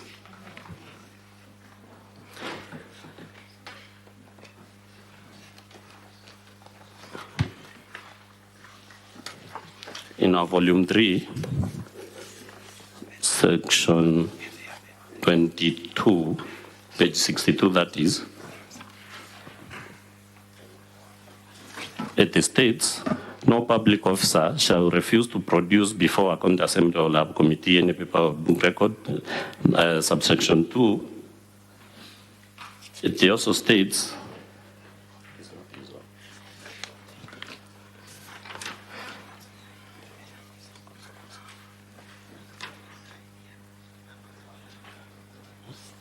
Mr. Mawira, is there any offense known as contempt of assembly? Yes, the law is clear.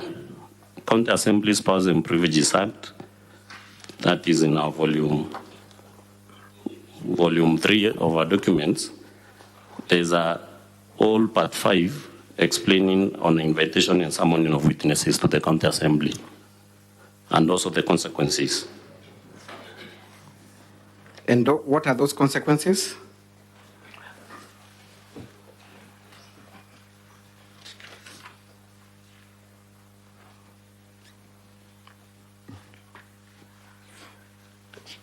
Section 22 states, subsection 3, where a county assembly passes a resolution that a county public officer has contravened subsection 1, the resolution of the county assembly shall constitute a ground for removal from office of the county public officer in accordance with the constitution or any applicable law. Mr. Mawira, you have confirmed that the warrants, the summons to the governor were not warranted in the circumstances. I have not confirmed that. Mr. Speaker, sir, thank you for the opportunity. I beg for just 20 more minutes. There is a crucial issue on IFMIS that I would like to touch on. It is a crucial issue that I would like to take the witness through. Thank you. I understand. Thank you, Mr. Speaker, sir. Mr. Mawira, you accuse the governor of embezzling funds through her relatives, and one of those relatives is Nefat Kenywa. Yes. We confirmed that Nefat Kenywa, rather there is no evidence to support the assertion that Nefat Kenywa is a relative to the governor. With that in mind, and we also with the fact that Nefat Kenywa works in the office of the deputy governor, let us go through the infamous report. At page 22, yes. Honourable Speaker, I beg to inform that Nefat Kenywa is not currently working in the office of the deputy governor, but is the acting director for external linkages. That is your evidence before this court, this Senate? Yes, the evidence is adduced. Thank you. I'm getting you a letter to confirm. Let's go to page 345 of our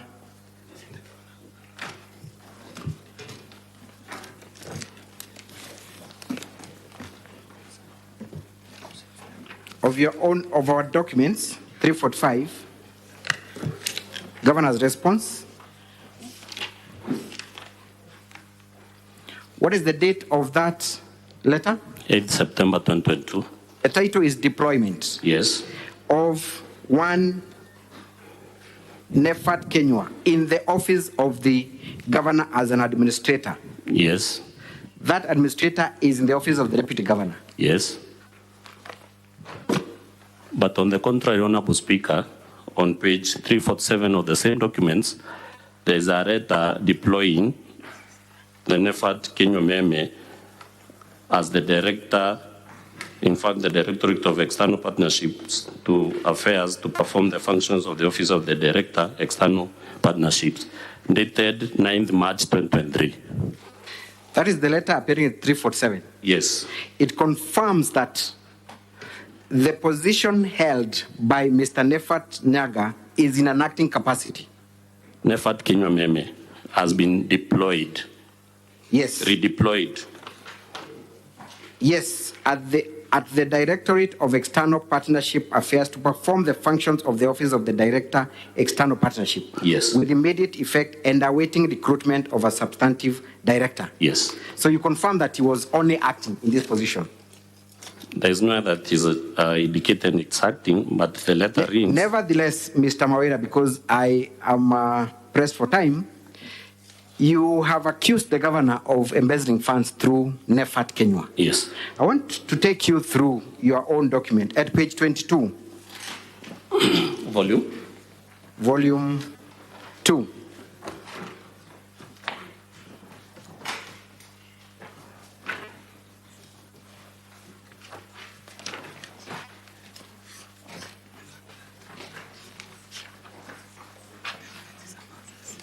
Yes, I'm there. Are you there? 22.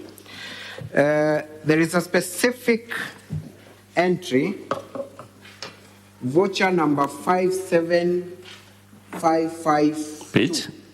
It's page 22 of your own document.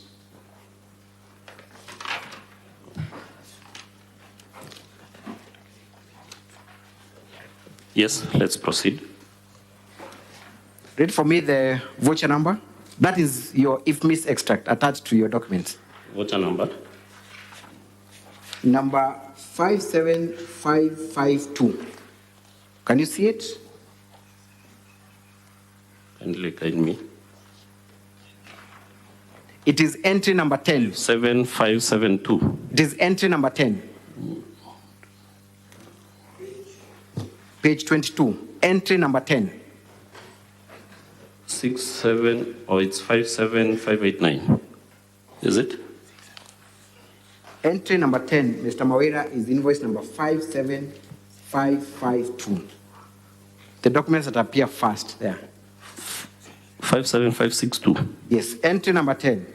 Yes, 57562. Okay. That is a payment to Nefat Kenywa Meme, right? Yes. And the date of that payment is 15th of February 2023. Yes. The amount is 54,000. Yes. That is your document that you amount relied is on. 84,000, sorry. Pardon? The amount is 84,000. 84, correct. Yes, yes, yes. That is your own extract. Yes. And you're saying the governor was used to embezzle funds through this specific payment. That was your evidence. This is part of the evidence adduced. That is part of it. Yes. I want you to go to page 51 of our bundle of documents.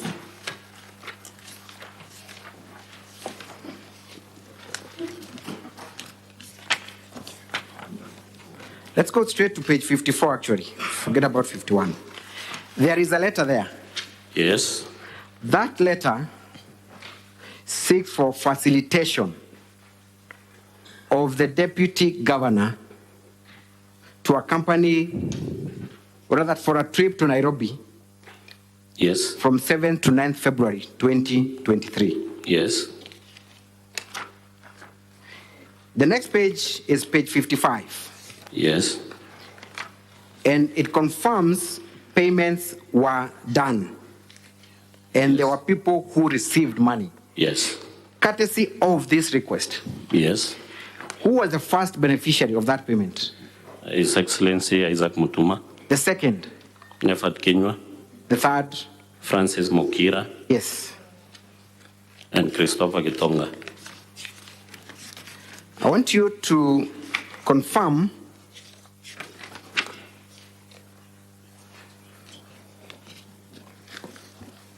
that that payment had nothing to do with the governor. And that is the payment that was done on 15th of February 2023. It had nothing to do with the personality of the governor, but it arose from the office of the governor. But the beneficiaries and people who signed for that money are listed there. They are listed. Let's go to page 21 again. Of which document? Of the same document, your own document, page 21.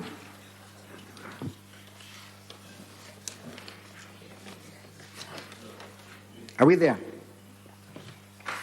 Page 21. Yes. Yes, I'm there. I'm looking at invoice number 66549. That is entry number 1, 2, 3, 4, 5, 6, 7, 8, 9, 10, 11, 12, 13, 14. Entry number 14. Voucher numbers 66649. 66649, yes. Yes. Again, confirm the person who was paid money is one Nefat Kenywa Meme. Yes, he's the one. Let's go to page 58 of our response. I'm there. You confirm there is a voucher that bears the same number at the top. Yes, 66649. Thank you. And that invoice is supported by the letter at page 61. By the letter on page? 61 of the same document.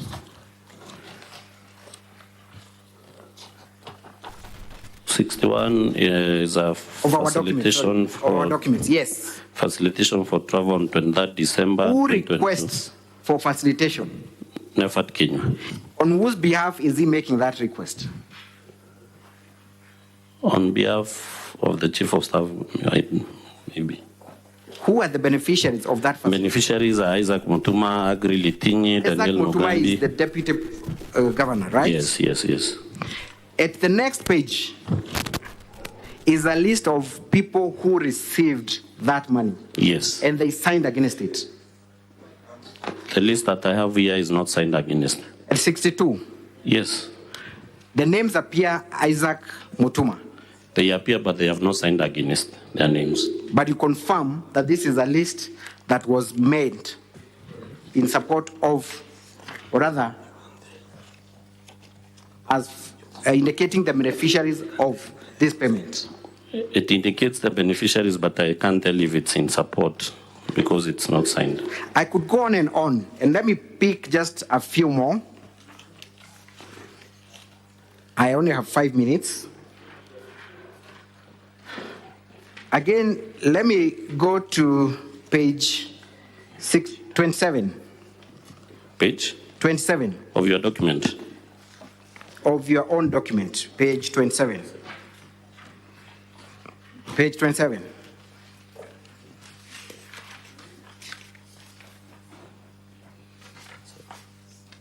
I'm there. Again, at entry number 1, 2, 3, 4, 5, 6, 7, 8, 9, 10, 11, 12, 13. There is voucher number 69719. Yes.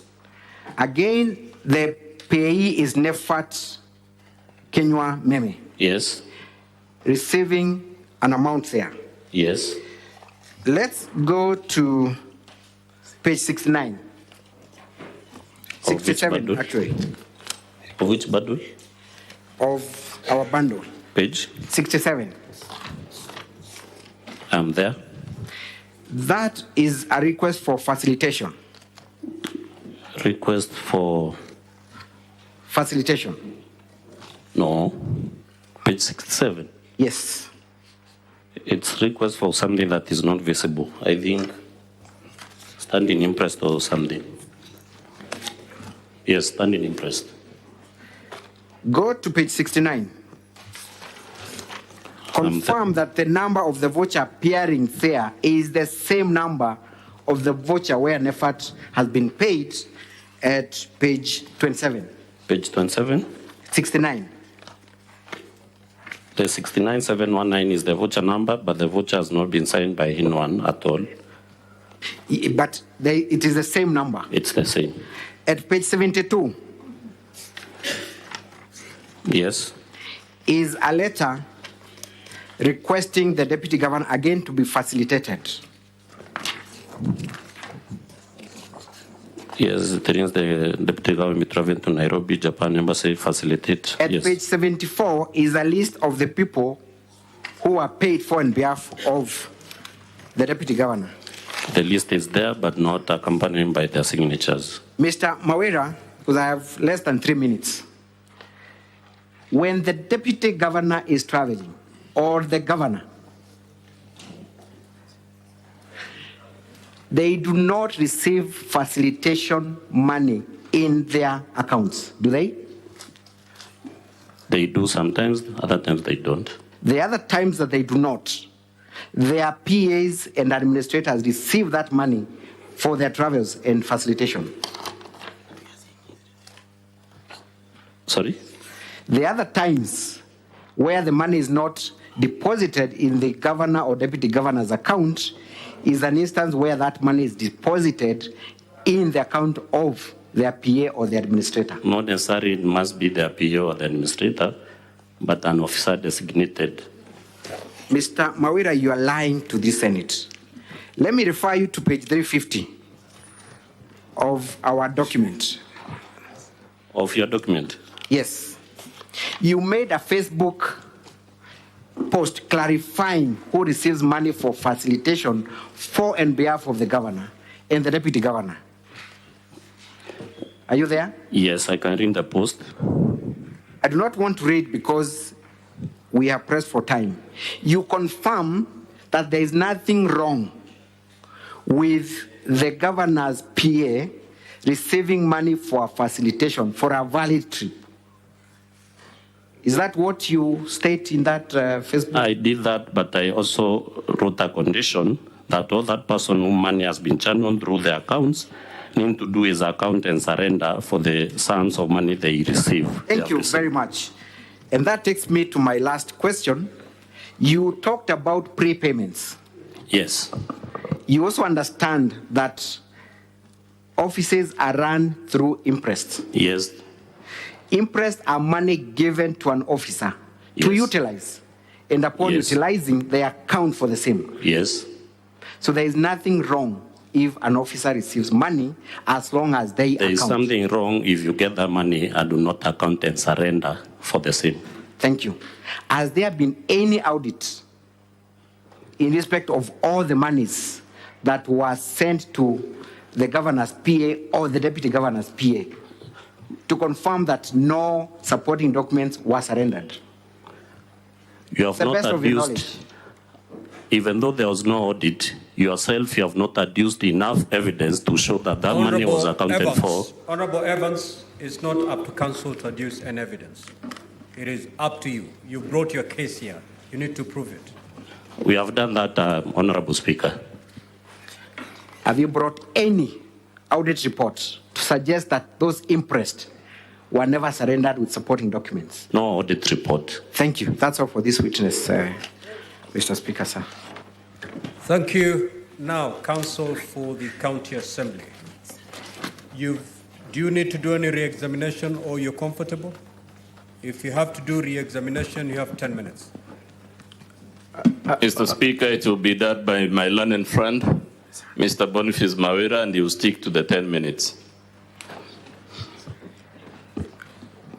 Honorable Speaker, my name is Mr. Kawira.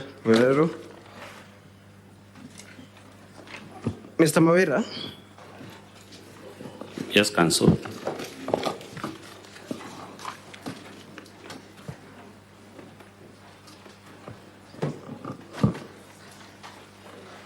I'll start with the very remarkable video that was played by the governor. In that video, where we've seen a cow being slaughtered, can we see the deputy governor in that video, or has reference been made to the deputy governor in that video? He is nowhere to be found. So can that video be attributed to the deputy governor? No.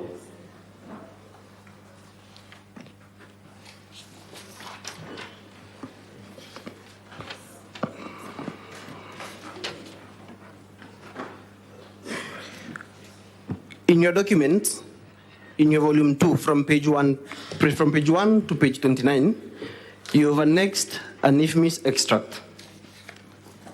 Yes. The IFMIS extract is specifically from page 17 to 29, correct? Yes, it is. The IFMIS extract is for the office of the governor, that is the title. Yes. And the payment details are between 1st of July 2022 and 7th of July 2023. That is this year. Yes, it is. And it has a timestamp on the bottom left corner. It has a timestamp on the bottom left corner. Of Yes, which, it has. Yes, of it which is. specific page? It has, sorry. It has. It has. Yes. As the governor produced an alternate IFMIS extract, an alternative IFMIS extract. None whatsoever. Are the IFMIS receipts that are next to the governor's response from page 105? You can turn with me, Honorable Speaker, to page 105 of the governor's response. Are the IFMIS extract, the IFMIS payments, or rather they are called IFMIS receipts, that are annexed there too? Are they extracts? Just a minute. Okay.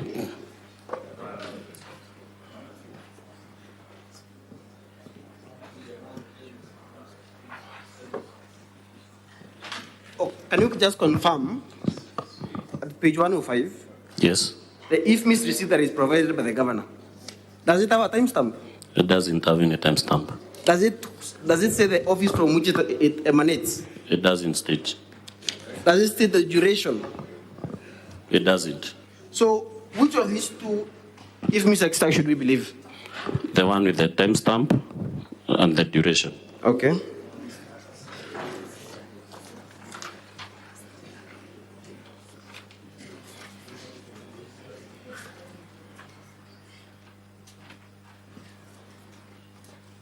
You've been referred by the Governor's Council to page 22 of our volume 2. That is the IFMIS extract.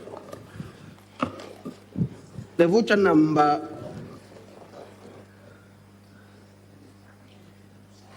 I believe 57562. You can see it? 57562. Yes. You can see it? Yes. What is the amount that is indicated on that voucher number? 84,000. Yes? Yes, 84,000.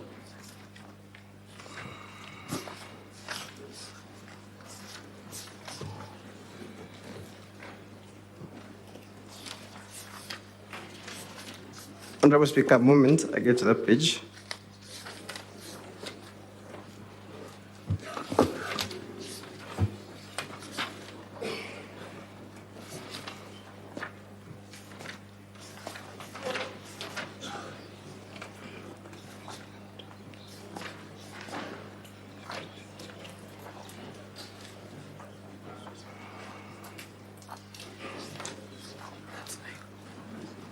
That voucher number is with respect to who?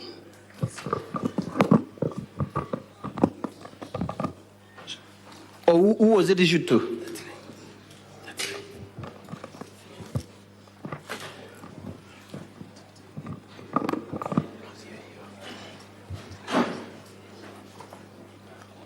Who was that voucher number issued to? It was issued to Nefat Kenya. To Nefat Kenya. Meme. Yes. And the Governor's Council has referred you to page 51 of their volume 2, correct?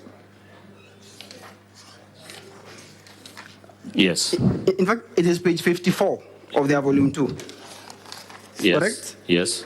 Where we see this trip that was made around between 7th to 9th of February 2023. Correct? Yes. Now turn to our volume 2, page 22. That specific voucher number 10. It is voucher number 6. It is voucher number 57562. Yes. Correct? Yes. Does the amount, because I can see the amount there is 84,000. Does it correspond with the amount that is on page 55? No, the amount on page 55 is 126,000. So there is an anomaly there. Yes, there is an anomaly. Okay.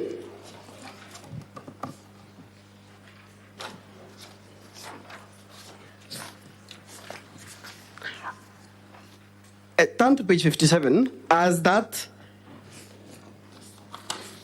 voucher that is provided there been signed or examined by the relevant officers? It has not been signed by the relevant You officers. confirm it is still for Nefat Kenyo? Yes, it is for Nefat Kenyo. Is it examined? No. Is it signed? No. Okay. Turn to the voucher to page 58 of volume 2 of the governor's index. I'm sorry, Honorable Speaker. Page 58 of the governor's index. You've been referred to voucher number 66649. Yes. What is the difference between voucher number 66649 on page 58 and the one on page 57? The one on page 58 has been signed by the examiner. Yes. It has been signed by the accountant. Yes. It has been signed by the AIE holder. Yes. And it has been signed by the director of accounts. Yes. The one on page 57 isn't signed by even a single officer. Okay. So those are glaring differences. Yes. And we cannot say for a fact that the vouchers appearing on those two separate pages have met all the specifications or all the requirements before the impress is released. Sorry, come again? You cannot say for a fact that the work that the monies that are represented by these two vouchers are regular, because one is signed by all the required officers, the other one is not signed. I confirm. And you can confirm that the IFMIS receipt that I've just shown to you that is annexed to the governor's response is just a MS Word table, a Microsoft Word table. Yes. No timestamp, no nothing. It is not system generated. Yes. It is just a creation of computer. And the governor has not produced an alternative IFMIS extract? None whatsoever. Okay.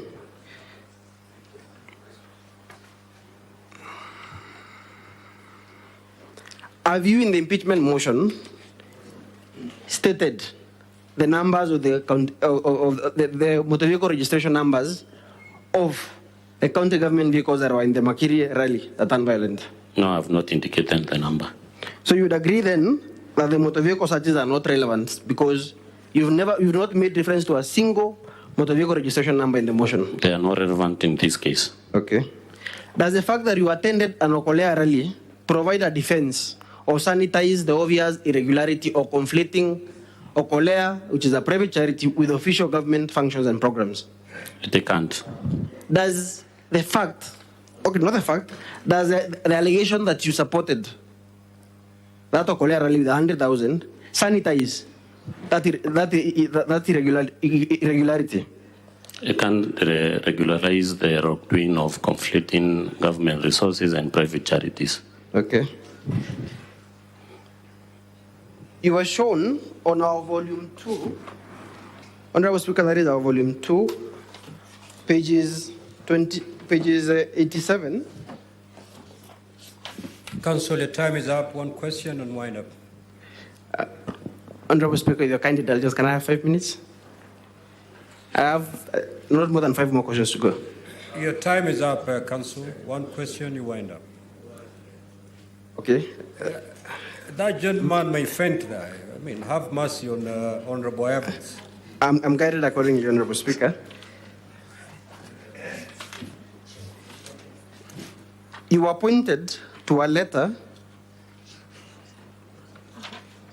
the letter appearing on page 86 of our volume 2. Yes. That is the facilitation to travel. Yes. Where the governor's name appears. Yes, it appears. Turn with me to page.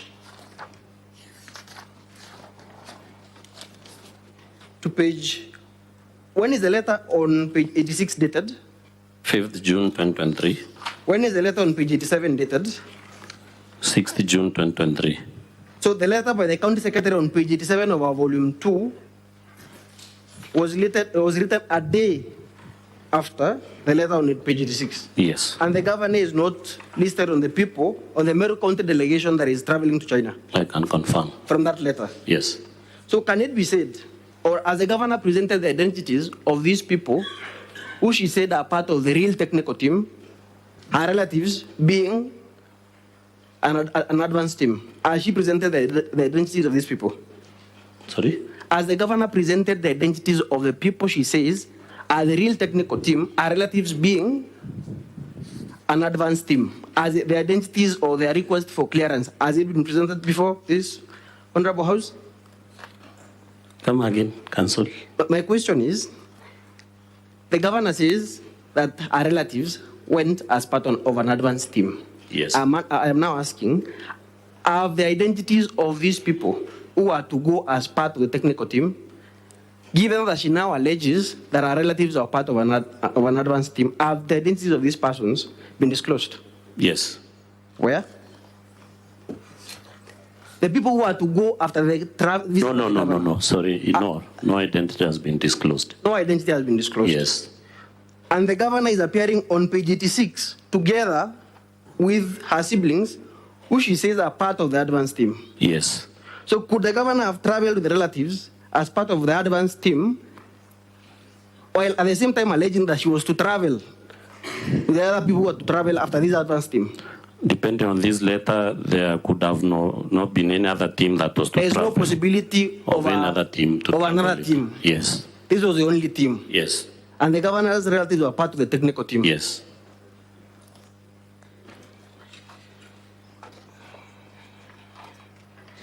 Council, if it hits 20, 10:20, One you last question. have to yield the microphone.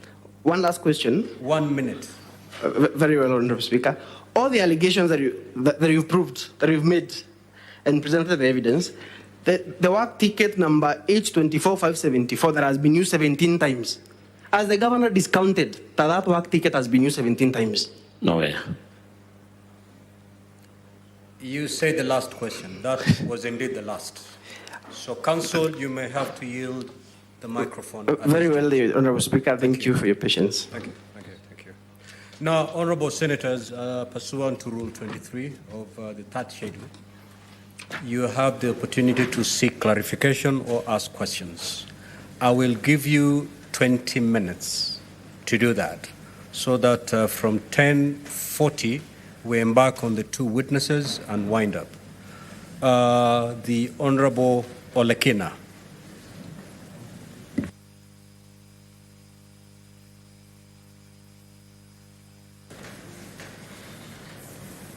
Thank you, Mr. Speaker. Mr. Speaker, I just need to seek a couple of clarification.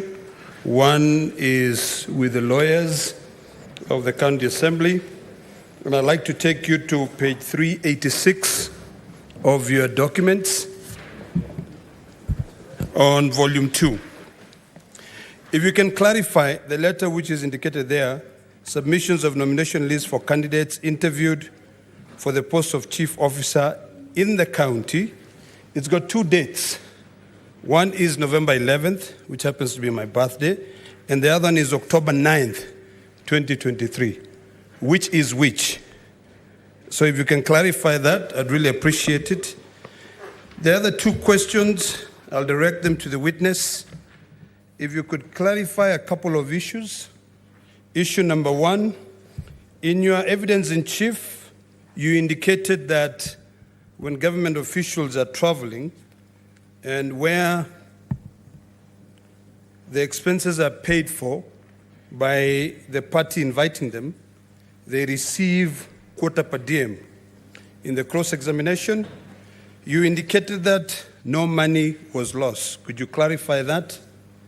And then number three, one simple question in terms of IFMIS.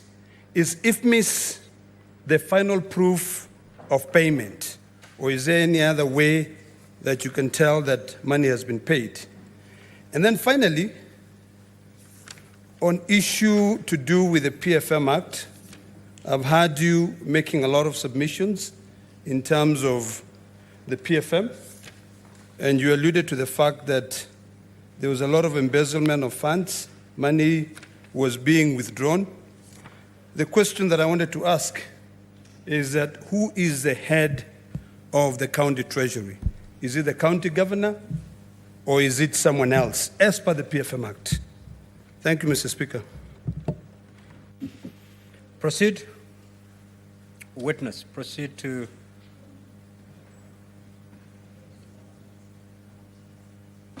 The first question was directed to the council. Okay. There was a question, Mr. Speaker, to the two dates.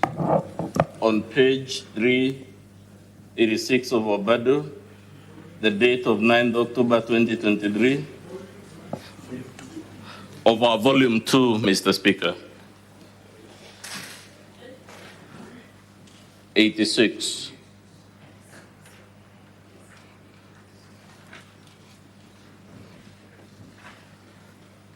And Mr. Speaker, we asked about the two dates. The date that is typed is the date when the memo in question was authored, and that's the date inserted by the author. The date of 9th October just shows when the document was served upon the county assembly. So there is only one date on the document that relates to its authorship. The other date is for the date. It is routine when documents are served, they are stamped as received. And that letter is also an annexure or an attachment to the letter at page 384. I think that's where the confusion is coming from. And all of them having been received on the 9th of October have a stamp of the county assembly. Oh, sorry. They all bear the stamp of 9th. So the date on the stamp is not the date of the authorship. It's not necessarily the date of the authorship. That's what I'm trying to say. Is if means the final proof of payment, Mr. Speaker?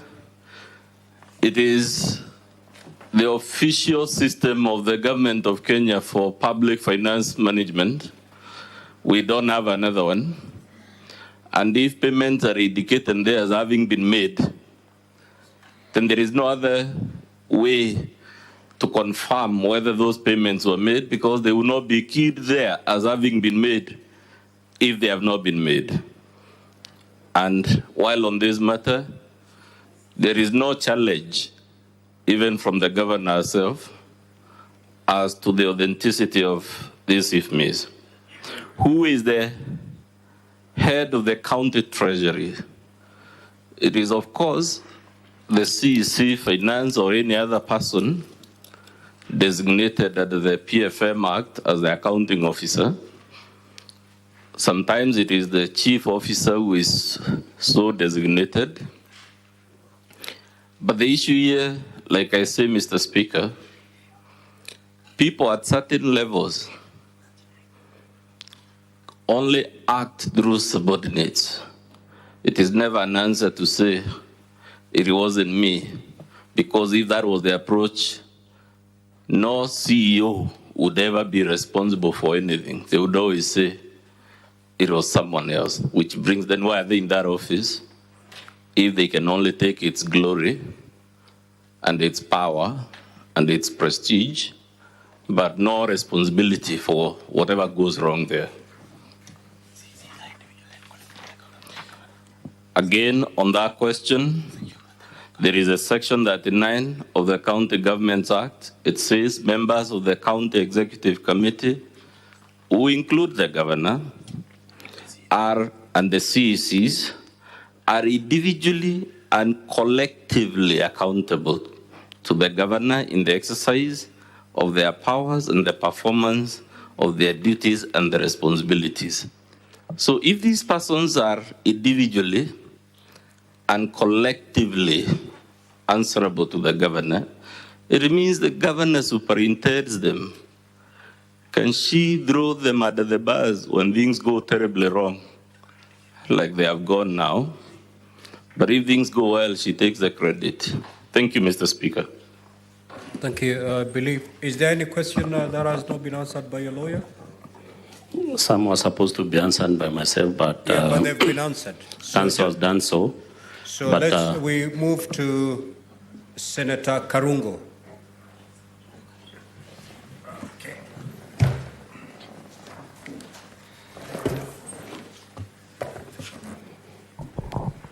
Asante sana Bwana Spika. Niko na maswali mawili peke yake na nauliza kwa lugha ya Kiswahili. Sababu tulionyeshwa katika video kuna wimbo ambao walikuwa wanaimba wenye wivu wajinyonge. Bwana Mawira, uko na wivu? Not at all. Sawa, niko nataka kujua hivyo tu. Mheshimiwa Speaker, ukiangalia katika nakala ya pili kutoka County Assembly ya Meru katika kurasa ya 17 hadi 29 ni ile wanasema infamous printouts. Ukiangalia katika guzo ya 3, yani column 3, imeandikwa sub item description. Utaangalia kwamba kuna prepayment kutoka mwezi wa Julai mwaka wa 2022 hadi ukurasa wa 29 ni mwezi wa Julai tarehe 6 mwaka wa 2023. Hiyo ni mwaka mmoja.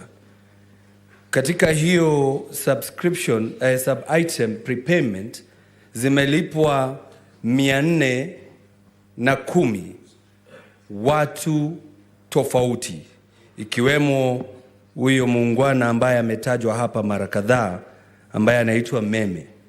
Swali langu ni kwamba umesema gavana amekuwa akilagai ama akipata hizi pesa kupitia huyo mtu ama wale ambao ni ndugu ama relatives. So ungetaka tufafanulie kidogo tu nimalize. Honorable Senators, avoid so many speeches and go straight to the question. I will allow you to conclude your question. Ningetaka tu atuelezee kama ni kweli alikuwa na lagai kupitia familia, kama hao wengine ambao wote wako hapo wamepewa pesa, anajua hangelagai kupitia hao. Angelagai tu kupitia hao watatu wametaja, lakini sio wengine 300 na ambao wamepewa pesa hizo. Thank you. Thank you. It's true we have indicated in our evidence that prepayments have been made, not only to the governor's relatives, but also other officers in the office of the governor that have not been accounted for or that have not surrendered documents to indicate that there was no embezzlement. Senator Mogeni. Yeah, thank you, Mr. Speaker. First, Mr. Speaker, I want to thank the councils, Mudomi Thiankolu and Mutuma and Elisha, for being outstanding this afternoon in prosecuting the respective cases of their clients. Now, I have 2 questions to Dr. Mudomi Thiankolu. There is a video that was played, I believe, to prove count number 3 on making insightful, insulting, and demeaning remarks. The one where Governor Kawira was giving a speech. I want you to point out to me, I didn't see names being mentioned, so I just wanted to know this idea of cartelism, the people being referred to as cartels. I didn't see names in that video. I wanted to know where I can get the names of those 10 leaders. Number 2, page 17 to page 29, volume 2, these alleged payments to various people in the office of governor, some with alleged have relationships. Now, there are procedures in county governments in processing and paying out payments. Now, other than what you have given us, is there maybe anywhere you can point out to me whether the governor tried to coerce any officers to make these payments, or that these payments were not made following the laid down procedures through the Public Finance Act, or is there anywhere where... Yes, proceed to answer those questions, Council. 2 questions.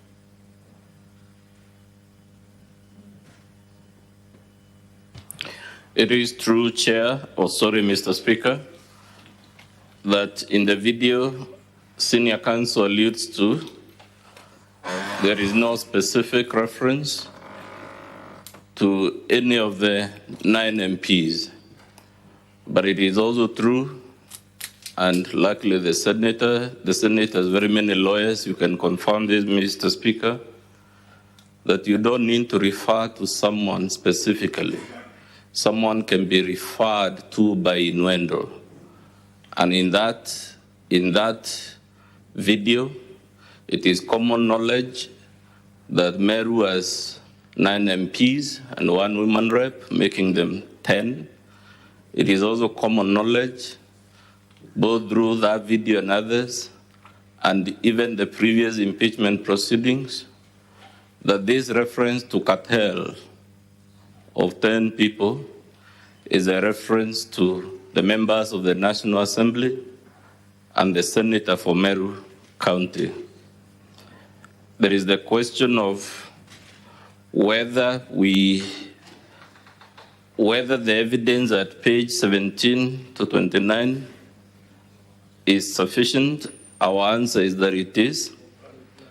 If we, on its face, the problem we flagged, Mr. Speaker, is the problem of 107 prepayments running to 78 million, and when this matter is raised, the governor only accounts for 2 million, and even that accounting is through documents that we have shown where one work ticket is used 17 times for 4 months. And clearly, on its face, it does not require any further substantiation. A prima facie case was made, the governor didn't respond to it, and the attempt only made the matter even worse. Thank you, Mr. Speaker. Senator Methu. Thank you very much, Mr. Speaker, for this opportunity to ask 2 very quick questions. And my questions are to the witness, whom I actually congratulate for the resilience of standing for 7 hours. Now, Mr. Speaker, when the witness was asked in the cross-examination on the reasons why they only provided IFMIS extracts, he alluded to the fact that they sought these documents from the CC for Finance, and the documents were not available. So I would want to know whether there is any evidence in record of you seeking that evidence from the CC, and if then the CC has been difficult, now that you are a member of the County Assembly, is there anything that you as members of the County Assembly of Meru have done in this particular respect? Finally, again to the witness, because it has been mentioned by the Council for the County Assembly, I am thinking and I'm imagining in my mind why it is very easy for you to conclude that this document, especially the work ticket, is forged and not photocopied, because it is appearing, the same is appearing, I think 2 or 3 times, but a keener look at it will show you that it is the same work ticket for different cars, different travels, different months. So is it not then a possibility that the work ticket could have been photocopied and used in the next month for a different car? I would want those 2 clarifications. Proceed. Thank you, Honorable Speaker. Thank you, Senator Methu. It's true that we have adduced evidence to support the allegation that we sought information of the IFMIS extracts from the CCM, and that is on page 30 of our volume 2 via a letter from the clerk, and the response from the CCM is also on page 31 of volume 2, where the CCM declined. And the question, if we have done anything to the CCM, we decided to hit the nail on the head, because these are monies expended in the office of the governor. And furthermore, the County Governments Act owns the governor culpable of the management of the resources of the county, overall management of the resources of the county. Number two, on if work tickets are not forged. In fact, I'm guided that it's County Government Act Section 30, subsection F, 3F, that in performing the functions under subsection 2, that is the responsibilities of the governor will be accountable for the management and use of the county resources. And furthermore, the CCF Finance is an appointee of the governor, Honorable Speaker. Honorable Speaker, it is also not true that the work tickets are forged, because there is no way you can use the same work ticket with the same serial number for the month of January, for the month of March, and for the month of April. That would be irregular, Honorable Speaker. Thank you, Senator Sifuna. I thought, Mr. Speaker, the question on work ticket had been addressed to me, or? It was addressed to the witness. Much obliged. Much obliged. Mr. Speaker, my first question goes to Council for the Governor. I want you to provide a time lapse between the infamous prostitute video and the response of the Governor. Second, Mr. Speaker, to the witness, what government resources were used at these Okolea meetings? I'm confused, because you have said in your evidence there that it was not vehicles, you've not provided the numbers of the vehicles, so make it clear to us what government resources of the county government of Meru were used at these Okolea meetings. And finally, Mr. Speaker, I want Council for the Assembly to clarify to me whether in his understanding of Section 22 of the County Assembly's Powers and Privileges Act, which is displayed at page 62 of their volume 3, whether that provision relates to appearances by the governor before the assembly, or, as I understand it, refusal to produce before a county assembly or a committee any paper, book, record, or document. I want him to explain to me if in his understanding he thinks that section applies to summons to appear or refusal to appear before the county assembly, as opposed to refusal to produce a paper, book, record, or document. Thank you, Mr. Speaker. Proceed. Thank you, Honorable Speaker. If I can address my question, what government resources were used in the Okolea rally? We have clearly indicated that in the sworn affidavit by the police officer who is charging the people who are maybe or alleged to have participated in the mayhem, it is clearly stated that county government vehicles were stoned or damaged. And also human personnel is also a county resource, and we have established that there are county government employees who are in that rally and also participated in the Okolea rally, which is a private charity. Thank you. Counsel for the Governor. Thank you, Mr. Speaker, sir.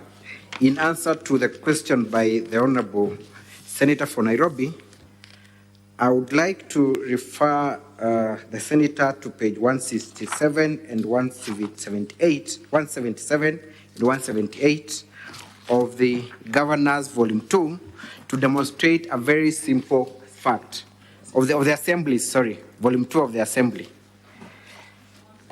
177 and 178, you will find extracts of WhatsApp messages adduced as evidence in support of, one, the utterances and the sequence of those messages. When you look at the message appearing at page 177, it shows the time there is 21:16. The next message is 22:16. The next page now, you will find that time going back to 2017 and 2018. This confirms then that it cannot be the same day where these messages were posted. So our simple answer to the question is the governor was responding to a viral video that was sent in this group showing the deputy governor chanting inciting songs against her, and it is in that response that she said, "I will not be intimidated by these childish youths who have been mobilized by the DG." And she points to that video that has been sent. So you could get a lot of distortion on dates because these messages keep on being copied and pasted. So it is very difficult for you to tell whether this is from March or August because they do not follow a sequence, a particular sequence. Secondly, Honorable Senator, is that when you are in a WhatsApp group and you're responding to a specific message, you could actually press to refer to a specific message that was sent days earlier to respond to that specific one. So it does not necessarily mean that what appears next is what was being responded to. It could be in respect to a video that was sent much earlier. That is all, Mr. Speaker, sir. Thank you. Council for County Assembly, under 1 minute, please. We are running out of time. Mr. Speaker, the question was about my understanding of Section 22, whether it relates to refusal to obey a summons or refusal to produce documents. On its face, it refers to refusal to produce documents. And we showed you that refusal in page 30 and 31, I believe, of our volume 2. The section that speaks to the question my classmate, the Honorable Edwin Sifuna, asked is Section 27.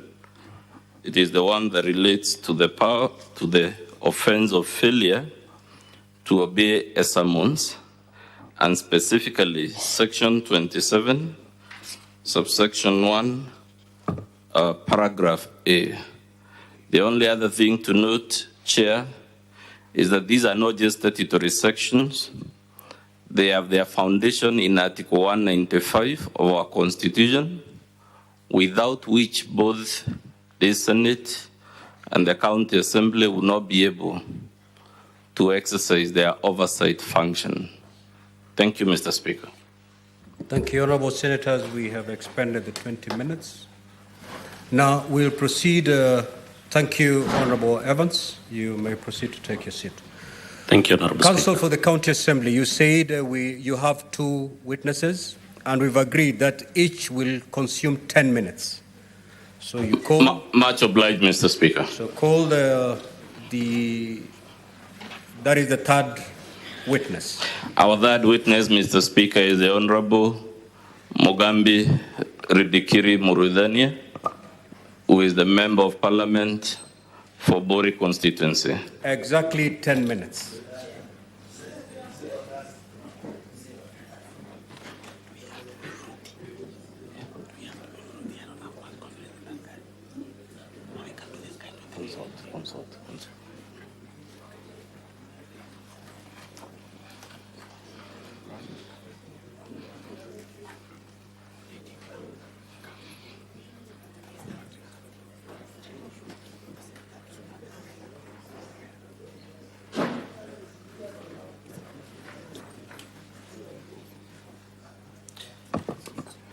Mr. Speaker, the witness is in the chamber. He will be examined by my learned friend, Mr. Marius Maranya.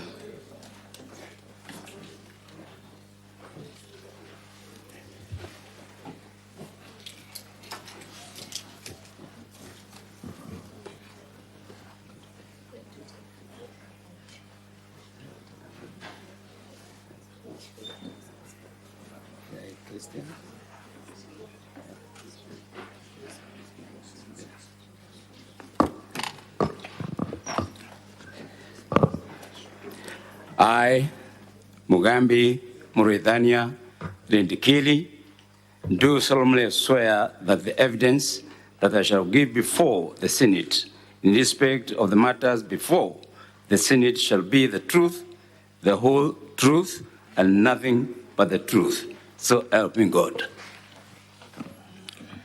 Thank you. I'll begin, Honorable Speaker, for the interest of time.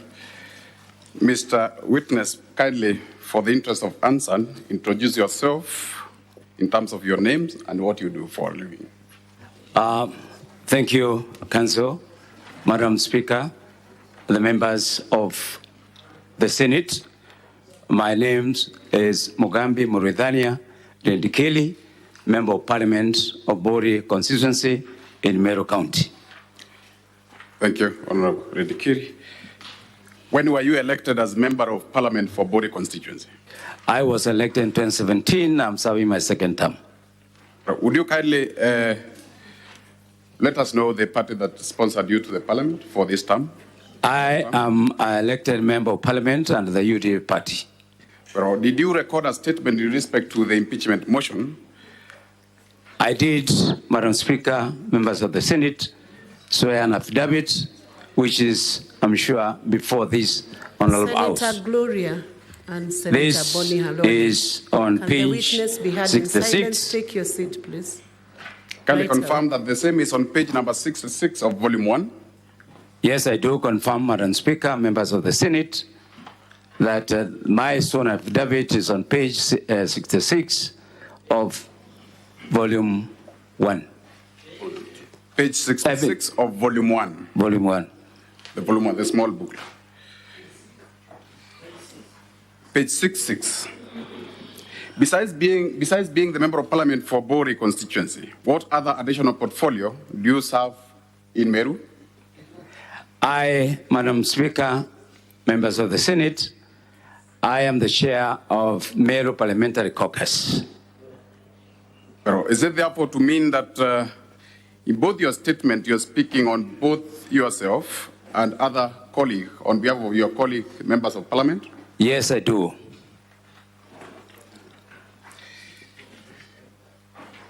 In your statement, you have variously or adversely decried the governor's vilification or bullying or demeaning of both yourself and your colleague, other members of Parliament. Yes, it is true. Would you state in particular instances that such vilification or bullying has occurred? Madam Speaker, members of the Senate, on the 10th of September, we had a function which was graced by His Excellency the President and the Deputy President and the other leaders from Meru. And when the governor took the podium, he uttered words which were not conducive to good governance and leadership in our community. Honorable Speaker, this is the clip that was played in respect to Lare presidential meeting. I may not wish to replay the same. I will rely on the same. Which other forum except the presidential meeting has the governor vilified the members of your members and yourself, the members of Parliament and yourself? Madam Speaker, members of the Senate, we had an incursion in Nakuru State Lodge where we were invited by His Excellency the President and the Deputy to cause reconciliation among the deteriorating political situation in Meru County. It wasn't very pleasant.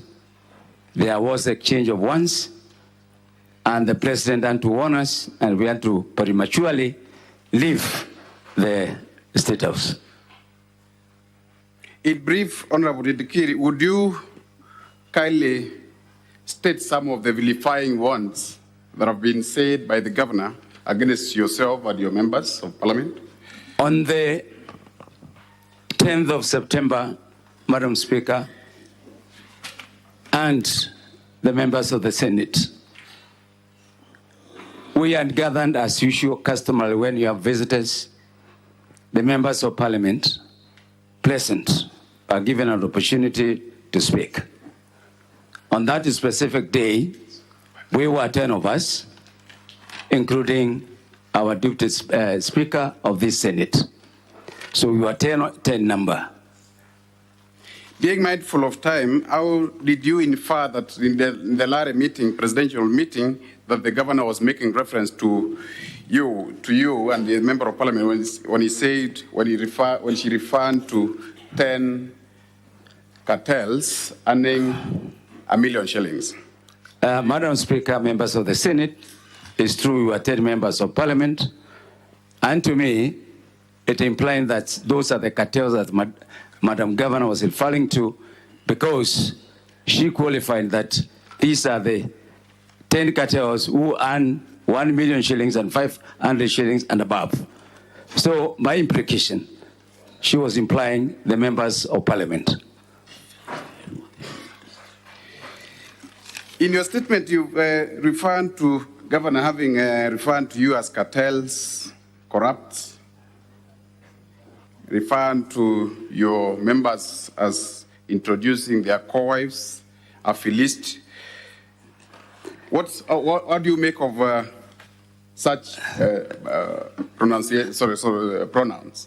Madam Speaker, members of the Senate, the word cartel is not a very nice cartel in a situation where you are referred to as greed, you're only interested with your stomach. So what Madam Governor was saying or implying is that us, we are not interested with anything else other than our greed. So we felt insulted and humiliated and demeaned in front of the president and the rest of our community in Meru. Any meaning of the word affiliate referred to you by the governor? Affiliate. Affiliate? Yes. Affiliate in the biblical terms, I think she says she is a bishop.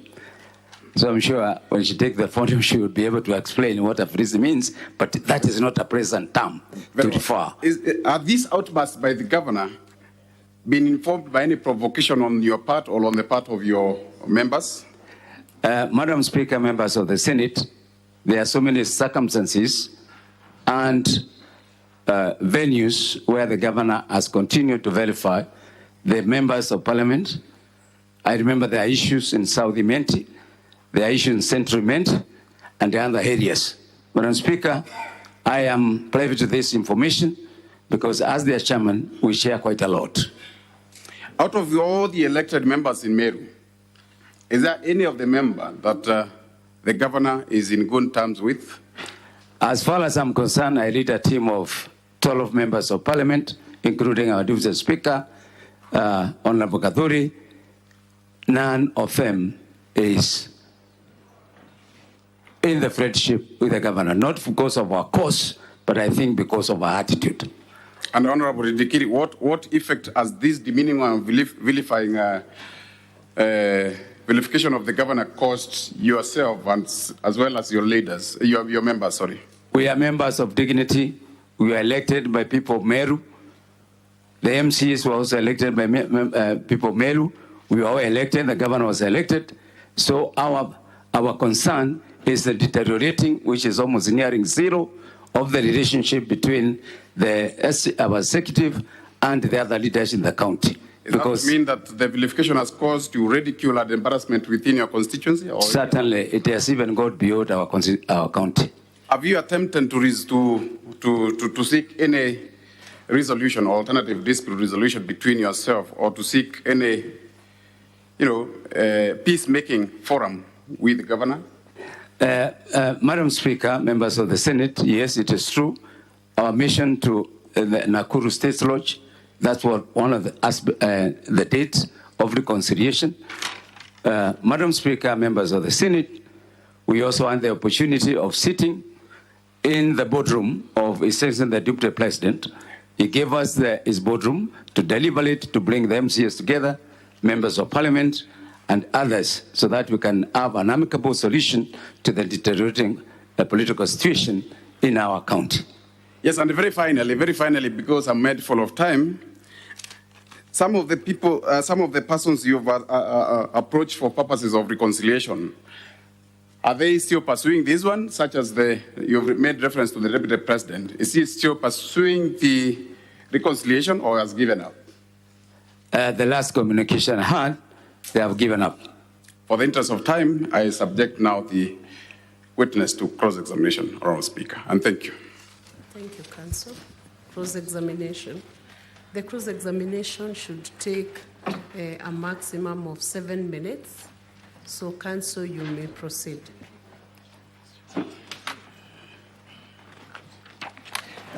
Thank you so much, Madam Speaker. My name is Lisha Ongoya. I will take this witness in cross-examination. Very briefly, Honorable Mugambi Rendikiri, did I hear you in your evidence in chief to say that the governor referred to you as Wafilisti or something to that effect? I did make that. Okay. Because that's something that she I'm has happy with that confirmed. answer. Where is that grievance in your affidavit at pages 66 to page 68 of the record? I said, Madam Speaker, that is our statement, not my statement. I'm asking where that grievance is in your affidavit, because your affidavit now brings those grievances to this Senate. Where is it in your affidavit? Madam Speaker, I repeat again, I did not make that allegation. What I said, she is the one who said, it's not in my affidavit. Thank you. Madam Speaker, I don't know whether we are communicating with the witness. The question is answered. He said it's not in the Thank you so much. Allow me to move to something else about Makatel Kumi. I understood you to say that Makatel Kumi meant 10 members of parliament from Meru County. Did I get you right? Yes, we are 12 members of let's go. I only have 7 minutes. Did I get you right that Makatel Kumi meant 10 members of parliament from Meru County? The implication, yes, because we were 10. I have limited time. I'm asking a very straightforward question. I just want to confirm whether I'm right or wrong in that understanding.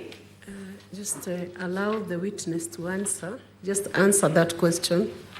Honorable Mugambi. Madam Speaker, members of the Senate, like I said, and allow me to have an explanation because I don't think this is a question of yes or no, is that the members of the National Assembly who are in attendance, we were 10. That's what I meant. And when we said 10 cartels earning 1,500,000 and above, surely members of the Senate, Madam Speaker, I don't think there was anybody in that congregation who fit into that description. In that clip, did the Honorable Governor say 10 cartels in this meeting? Madam Speaker, as I said, she said we cannot allow 10 cartels members take hostage, or for that matter, come and determine the future of the Meru politics. That's my implication. Back to my question, did the governor in that speech say 10 cartels in this meeting? I gathered it from there because I don't think Madam Governor would come out of her mind and start describing something that is not as some attachment with the presence. Honorable Mugambi, that question is direct. Just answer it. Answer. I took it to mean she was referring the members of parliament. Did she in fact say 10 cartels in this meeting? It was not a meeting, it was a church service. Did she say 10 cartels in this event? Madam Speaker, yes. The record will bear us out. Fortunately for us, the Senate has watched that clip. Allow me to request that they play the video in the flash disk marked B from the governor's video supplied to the Senate. It's a very short clip. Technical team, please play the video.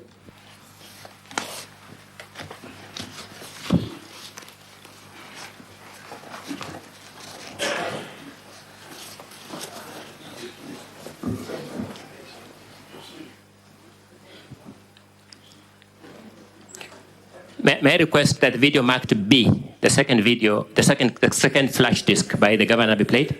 Video, second video marked B. Sorry, the second flash disk marked B has only one video.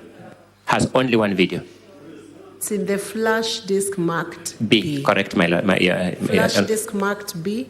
Can you play that?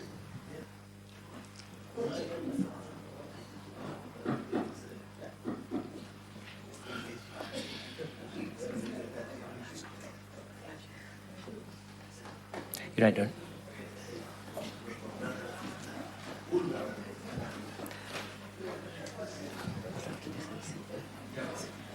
The flash disk marked B. Council, if you have any other questions, you can continue with the rest as they get the video. In your grievances at paragraph 3, at page 67 of the Assembly's volume 1,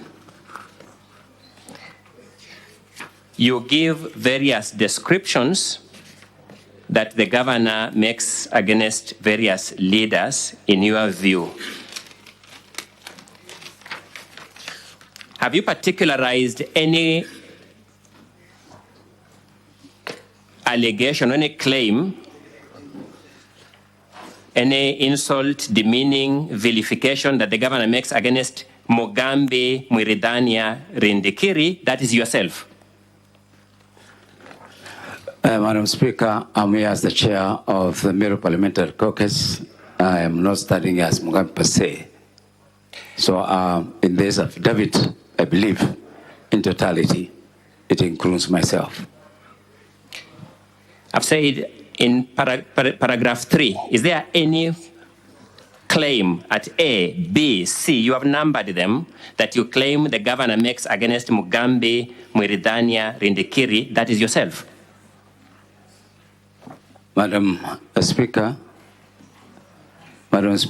as I said, the implication of governor's statement defiling us, and I seek your indulgence, Madam Speaker, members of the Senate, is that this is in reference to the discussion the governor presented.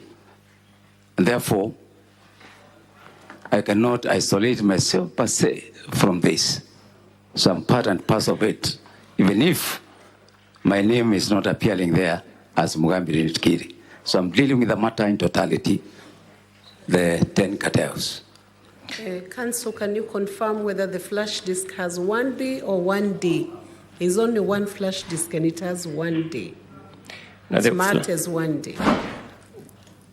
The flash disk the flash disk itself marks as 1 day. Mr. Speaker, Madam Chair, did I get that right? Yes. No, our flash disk there are 2 flash disks. To distinguish them, only one is marked B, just to distinguish from the earlier one. There's no 2 flash, so we just marked one B to distinguish it. It has only one video clip of less than 2 minutes. Check again, Secretariat. 1B. No, just B. It's marked just B. B for boy. Secretariat, confirm. Just for the record, Mr. Mugambi, your constituency is Buri constituency. You are quite right. At paragraph 3C, you complain about an allegation made against the member for Central Imenti constituency. Correct. At paragraph 3D, you complain about an allegation made against the member for South Imenti constituency. Correct. Is there any allegation made against the member for Buri constituency in a similar fashion? No. Thank you so much. Have you seen any clip of being played or in your record of documents or material where the governor allegedly promises to get the member for Central Imenti constituency, Amwiru? As I said, I share a lot of information as a caucus with the other members of parliament, and I believe there's a possibility, yes.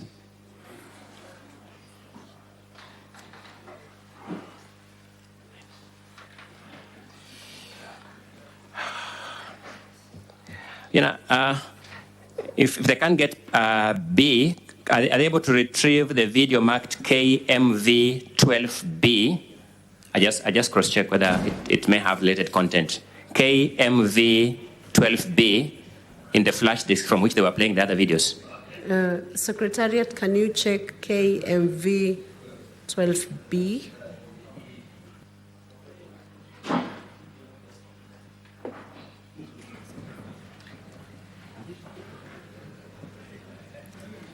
Counsel, can you wind up your cross-examination? I don't know whether the clip was not found because the first one was not found, and your counsel is already there. He's confirmed it's not there, so they are looking out now for the second one you've requested.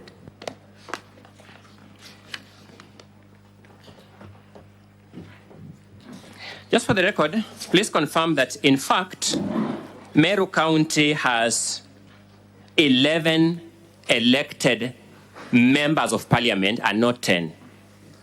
As I said, the members of parliament present, they included women and the senator. We have Is that two another members. question, by any chance? We have 11 elected members of parliament, but the members of parliament present that day were 10. And I don't know what the information from the secretary is regarding the clip. Otherwise, I'll have to rest at that point because the next question was supposed to come from the clip. Is the clip there? Have you found the flash disk?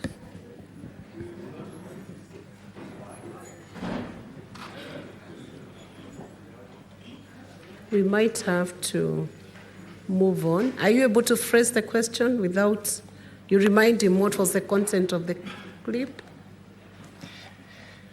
Do you remember the event you attended where the Honorable Mpuri Aburi made sexual slurs using a stick called kibiriri? What they are going to do with the governor with that stick? Do you remember that meeting?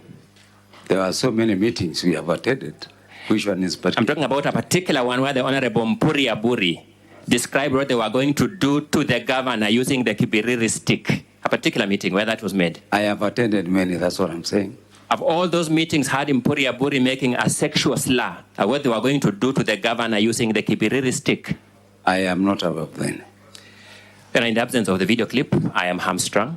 I would have wished that the witness sees himself saying they support what Mpuri Aburi has said.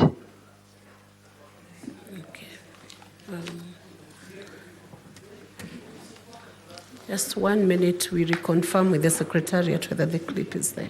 And may I have my assistant allowed in the Secretariat team just to see whether they can show them the video? He's already there. He's working with the Secretariat team. He's up there.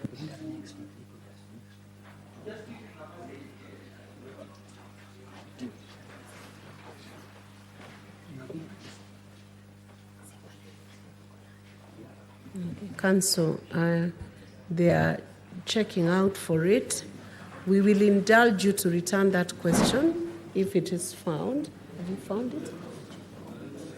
Yes.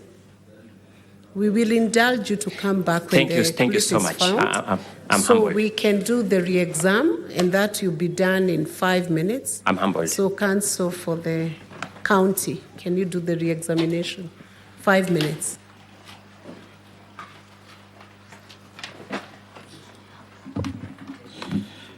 Honorable Ridikiri. Yes, Council.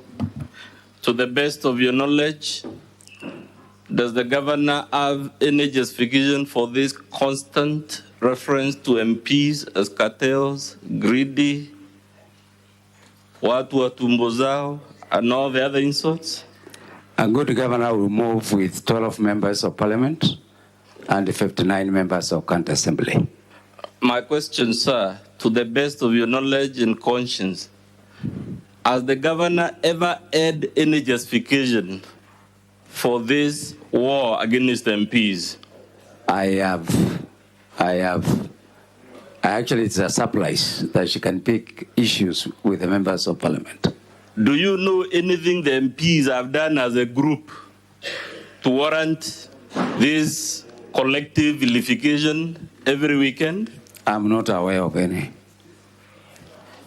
Are you aware of any complaint lodged by the Honorable Kawira with the state agency that deals with cartelism? Has she ever launched any complaint? I'm not aware before of any. the Competition Authority of Kenya against any MP? I'm not aware of anything.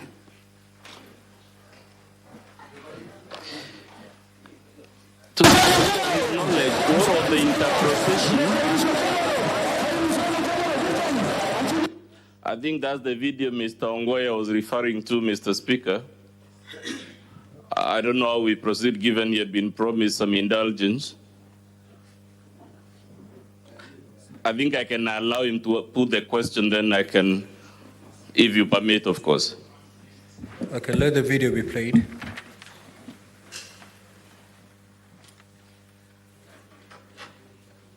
Thank you so much, Mr. Speaker. Sir, I feel relieved.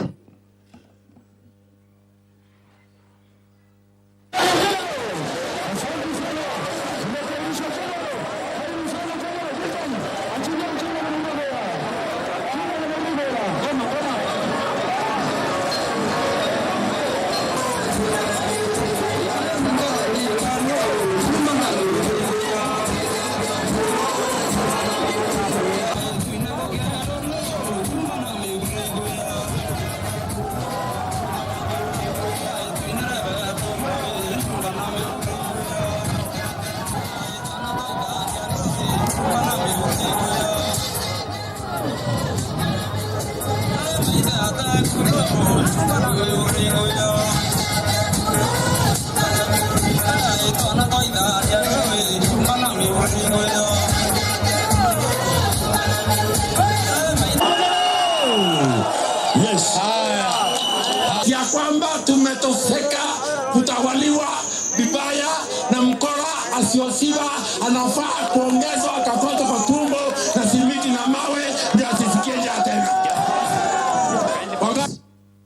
Did that witness just say wamechoka kuongozwa na mkora, anafaa kuongezwa katoto kwa tumbo na simiti na mawe? That is Polo's statement.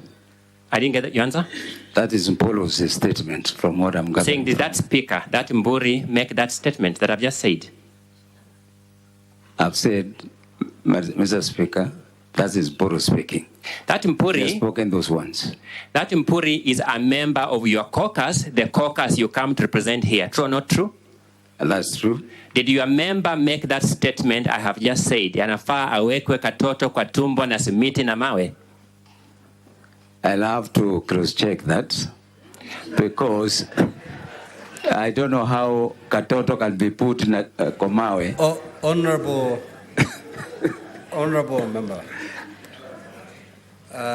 Mr. Speaker, you know, from where I come from, speaking about sexuality, makes me a bit shy. You're just supposed to confirm what has been said. Yes, that's what he has said. Thank you. Let's proceed. Proceed playing.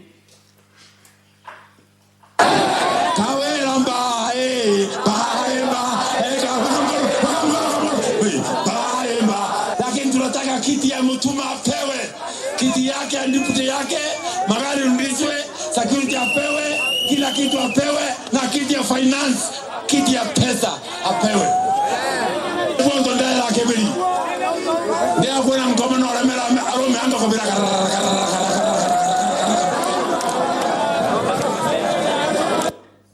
What is that speaker Council, saying? you have 3 minutes to conclude. Thank you so much, Mr. Speaker. I'll be done. What is that speaker saying? The person speaking. From what I can lead, this is why I've come with this stick to insert and stir Kawira, the Satan who has defeated men. Proceed, playing. Kwa hivyo sisi tunaunga mkono hilo mjadala umeletwa na Mheshimiwa Mporo na we have seen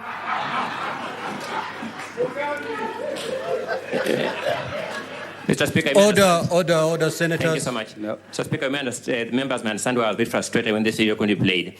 Ms. Mpuri Aburi is not filing a motion before the County Assembly, is he, to your knowledge? Mr. Speaker, I seek your indulgence, sir, because there is a section... Honorable Mugambe, is it a yes or no, so that we make progress? Honorable Mpuri Aburi is not filing a motion before the County Assembly, is he? He's not taking the motion before the County Assembly. He is speaking to the public.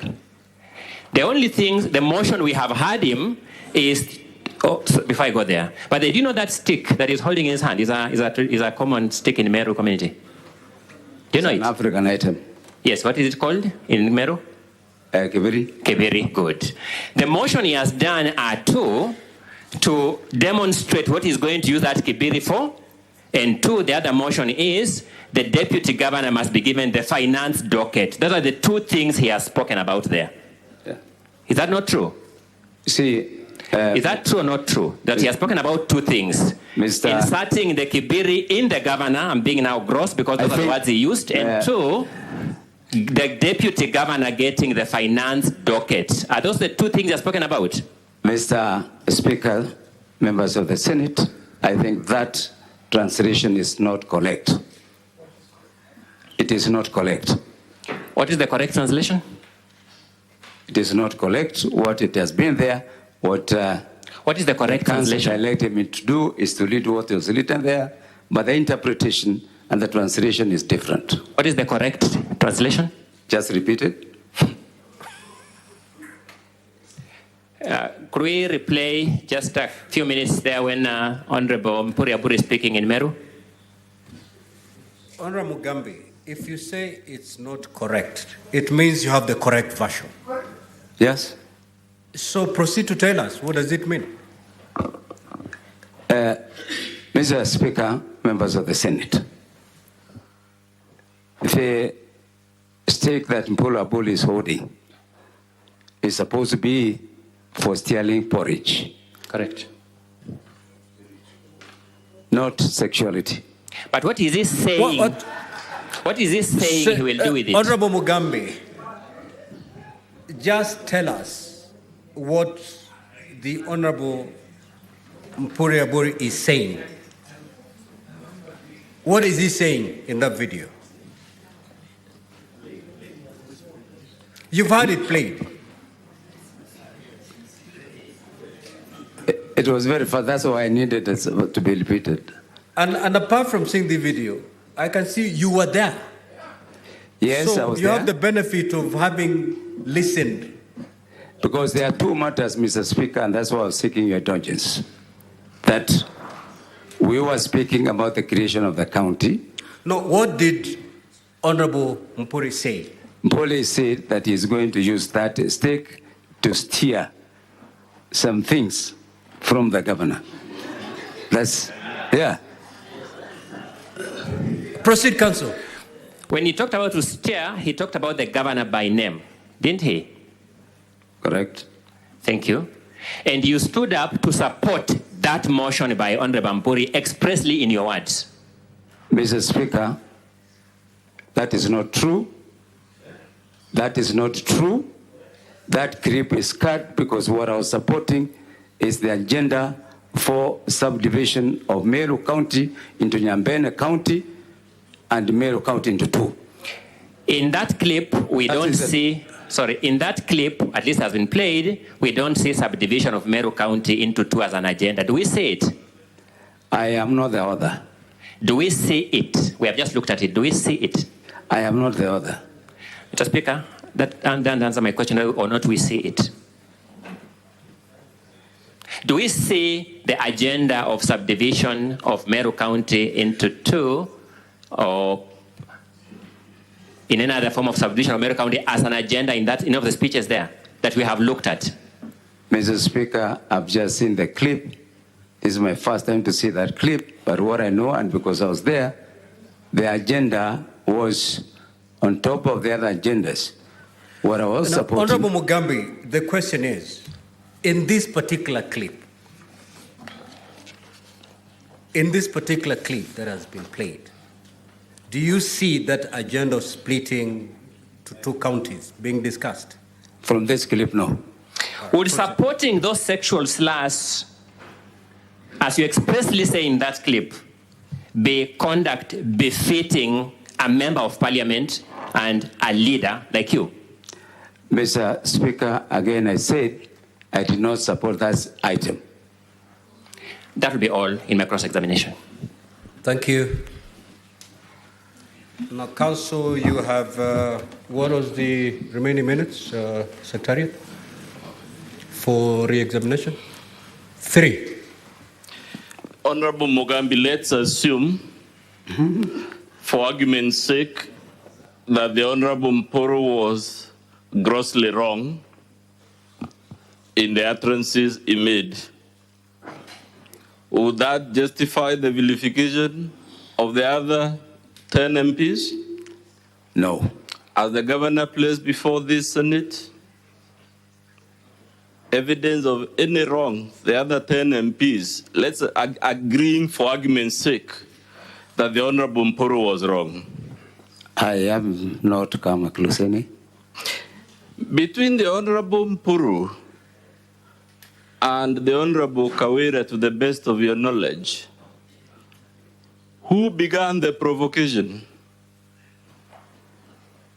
I believe it is Madam Governor. This video you've just been shown, the occasion in question, did it occur before or after the presidential function in which all of you are called cartels? It was before. Which one occurred before the other? Is it the presidential function or the video we've just been shown? It was the video that we have just been shown.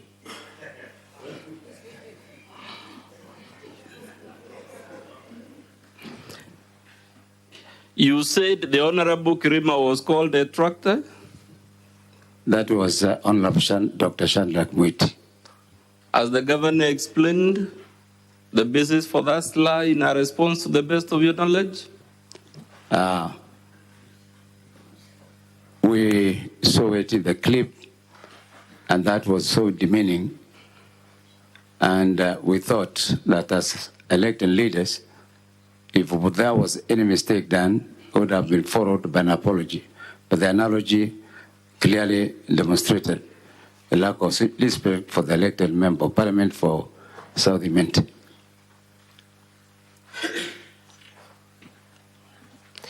What would you tell the Senate? This is my last question.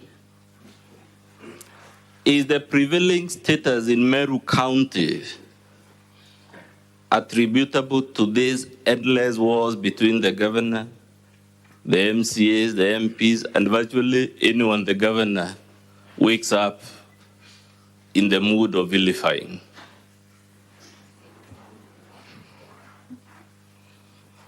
Come again? What is the prevailing general situation in Meru attributable to the governor's unending fights with other leaders? Mr. Speaker and the members of the Senate, we are faced with a very difficult moment in our local politics of Meru County. The continued verification and the continuous insult and demeaning has left our county in a lot of shame. Unless this Senate takes a decision, Meru County, as it is right now, it is a laughing stock.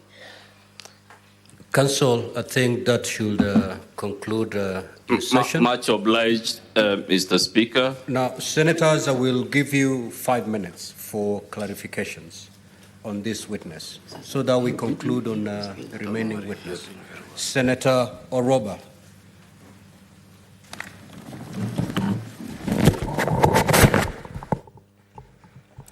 Thank you, Mr. Speaker. I have 2 clarifications. I'll be very quick that I'm seeking. There's been a lot of use of phrases such as kaende kaende, wenye wivu wajinyonge, and other terminologies that sound abrasive, harsh, and insensitive.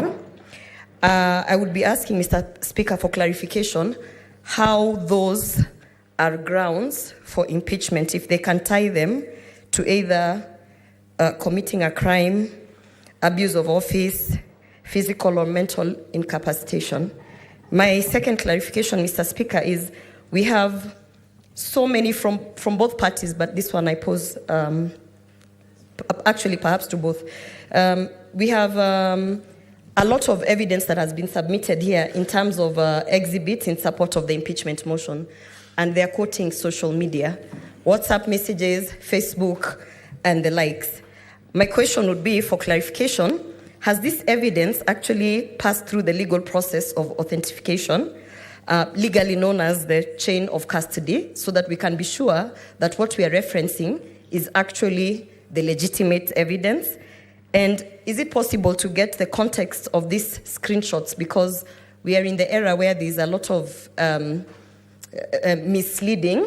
So perhaps if we can get the context or the full, instead of just giving a screenshot of partly of the message. And finally, Mr. Speaker, did you actually get consent for any social media exhibits that you've posted here? As you know, for instance, in WhatsApp, the data processor, the data manager is the administrator. Did you get consent to be able to table these alleged exhibits to support? Proceed, Council.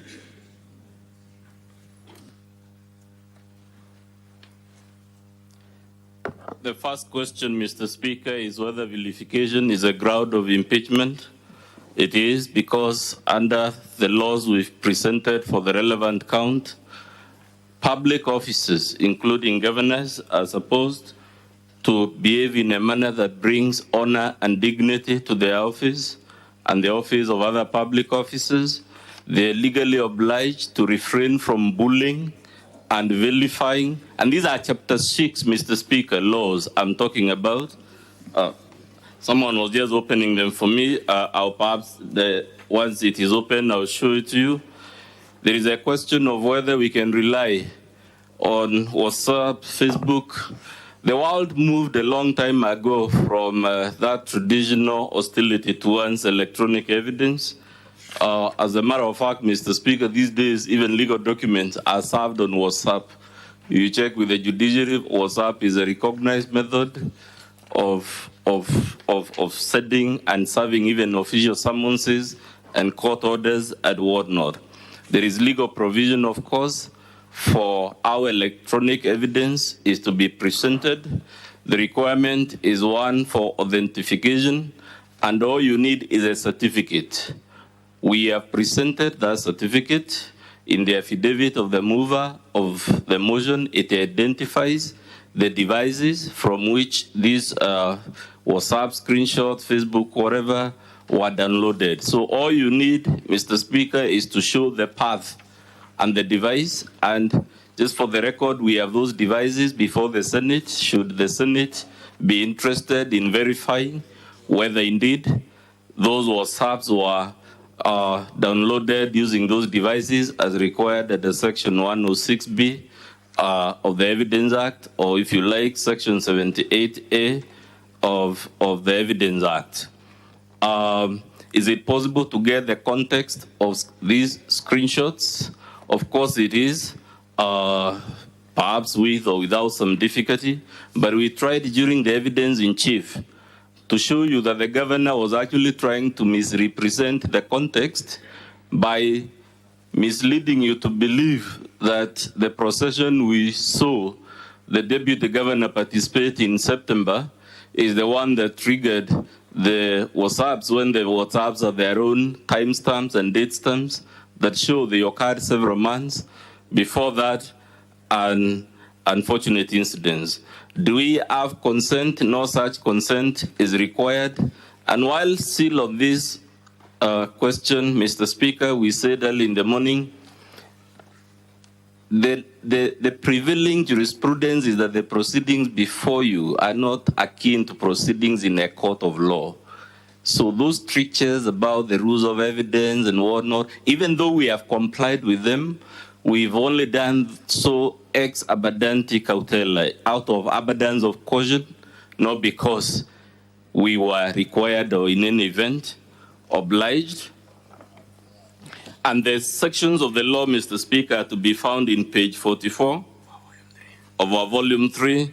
There is a section, there are sections from the Leadership and Integrity Act, which is a direct derivative of our Chapter 6. It has all those sections we've cited there. The one on bullying is at page 49 of our volume 3. And I could go on and on, Mr. Speaker. All we are trying to say... Wind up, Council. We're really running... All we are trying to say, Mr. Speaker, is that these are valid grounds of impeachment. And if we doubt that they are, let us think how sustainable it is to have a county being run like that. We've already seen, because of this persistent campaign, matters escalating to levels of violence. We hope will remain at where they are and they will not escalate further. Thank you, Mr. Speaker. Senator Wambo.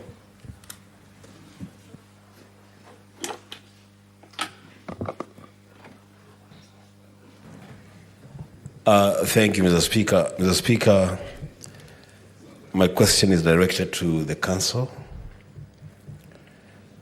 in relation to what the Honourable Member of Parliament is confessing on the floor. Mr. Speaker, there is open, obvious aggression between the two parties, and it's playing out in the public. I want the Council to tell us and help us to make a decision on this aggression, whether there is a requirement in law for the governor to be a friend of the other elected leaders in the county, or whether in the converse, the elected leaders in Meru County have an obligation to also maintain a relationship with the governor. I thank you, Mr. Speaker. Proceed, Council. Under 1 minute, please.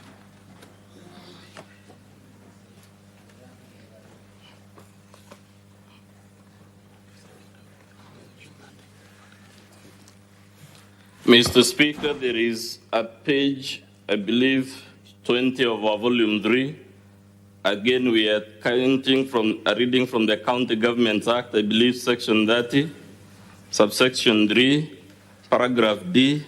There is a legal obligation on the governor, speaking specifically to the governor, to promote peace and order in the county and to promote democracy, good governance, unity and cohesion, and again, many, many other things. So it is not enough to say these are just insults. There is a legal obligation to refrain from that behavior. It is, of course, true that from the video we saw some aggression between the Honorable Mporo Abori and the Honorable Governor. I don't think anyone can deny that in good conscience. The question is whether that would justify the vilification of the other 10 MPs for a whole year now and counting, non-stop, with no good basis at all. Is there a legal requirement for a governor to be a friend of the other leaders or vice versa? There is no legal requirement to be a friend to anyone, but there is a legal requirement to behave in a manner that brings dignity to the office of governor, and as I said earlier on, to refrain from all the things I've shown you, countless laws that say the governor shouldn't do. Thank you. Kindly usher in your last witness. Mr. Speaker, our last witness is Dr. Gitonga Luruti.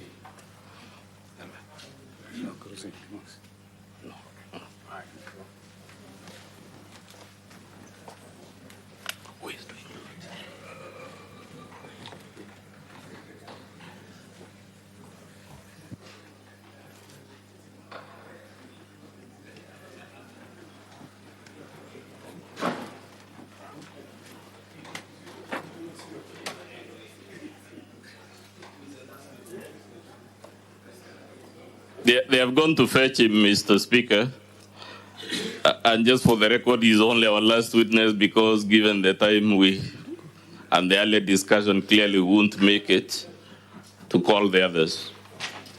Well, Council, you've decided to put your emphasis on the previous, the second witness.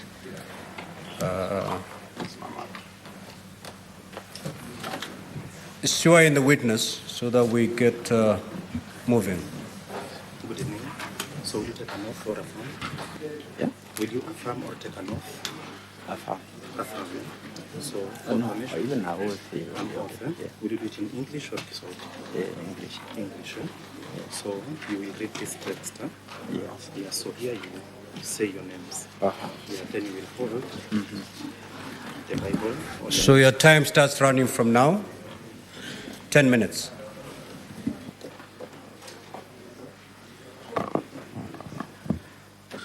I, Jeremiah Gitonga Loruti, do here solemnly swear that the evidence that I shall give before the Senate in respect of the matters before the Senate shall be the truth, the whole truth, and nothing but the truth.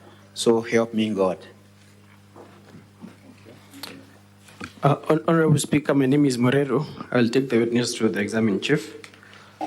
Dr. Jeremiah Gitonga Loruti, have you filed a statement, a witness statement or affidavit in support of the impeachment motion?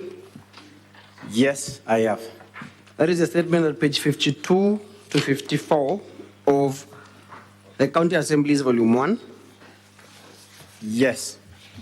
And you wish to produce that witness statement as your evidence before this Honorable House?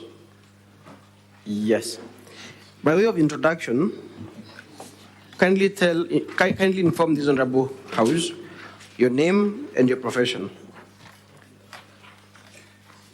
My name is Jeremiah Gitonga, and my profession is a radiologist. I've done radiology here in Kenya, whose address and purpose of this deposition. I think that is just enough. Okay. Are you a member of the Radiology Society in Kenya? Yes, I am. Okay.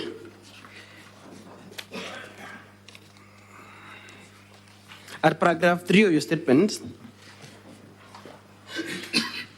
you say that Beijing League Tech Company Limited that invited the governor to China is partly owned by the government of the People's Republic of China and pursues the overseas interests of the Chinese government.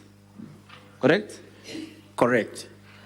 And you confirm at paragraph 1 that you are a director of IV Healthcare, which is a local agent of Beijing League Tech Company Limited. Yes. Okay.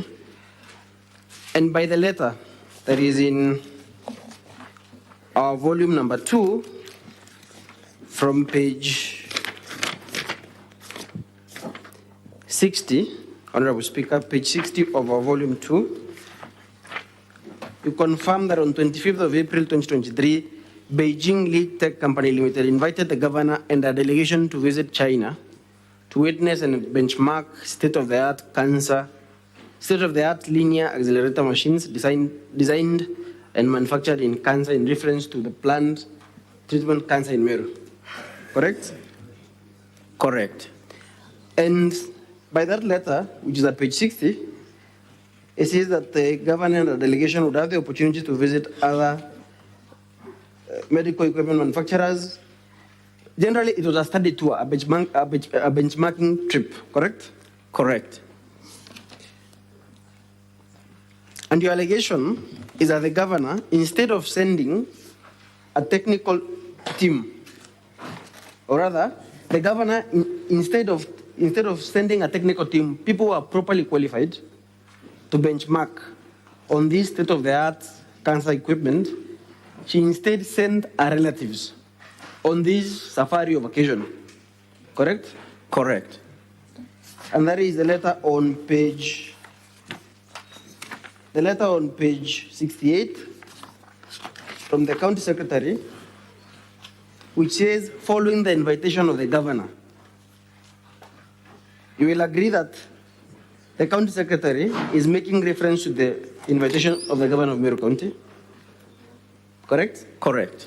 And the governor, and in that letter, Miriam Gwantai, Nefat Kenya Meme, and Murangiri Kenneth are represented, or rather misrepresented as a technical committee, the technical team. Correct? Correct.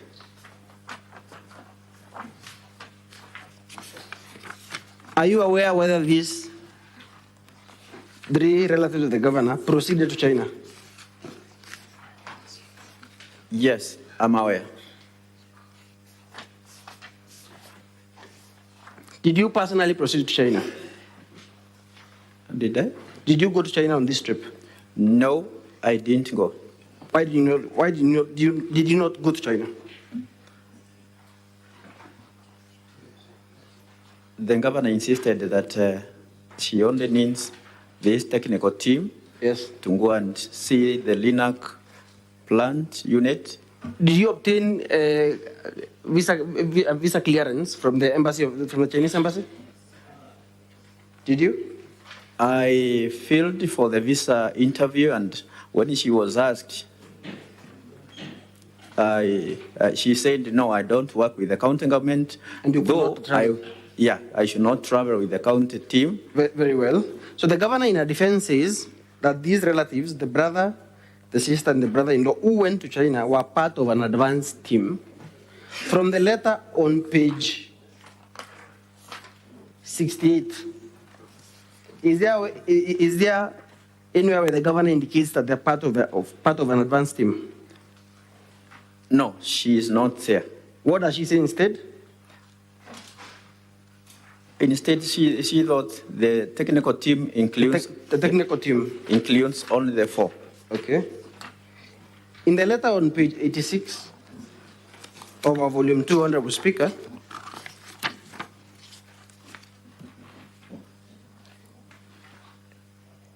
you will agree on that letter that the governor is listed among the persons who are supposed to travel with the relatives to China, and the reference is facilitation to travel to China, correct?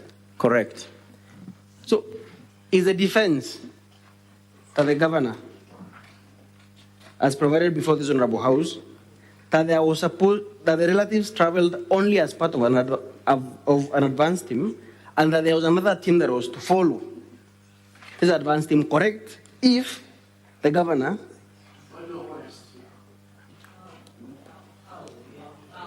Proceed, Counsel. Senator Fak, you should know better. Proceed, Counsel. Thank you, Honorable Speaker. Is it correct, as the governor purports in her defense, that these people are part of an advanced team, and that there was another team that was to come after this team? If in that letter that is written to the Principal Secretary, Ministry of Foreign Affairs, the governor is listed among her relatives? Counsel, just proceed to ask questions, because you are basically leading your witness.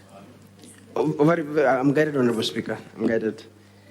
So, Dr. Luroti, right, in that letter that is on page 86, does the name of the governor appear among the persons?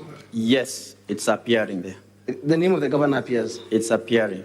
So, is the defense that the relatives are supposed to travel as part of an advanced team, and that there was another team that was to come after this, consistent with what you see on this letter? The technical team was to appear in the China trip.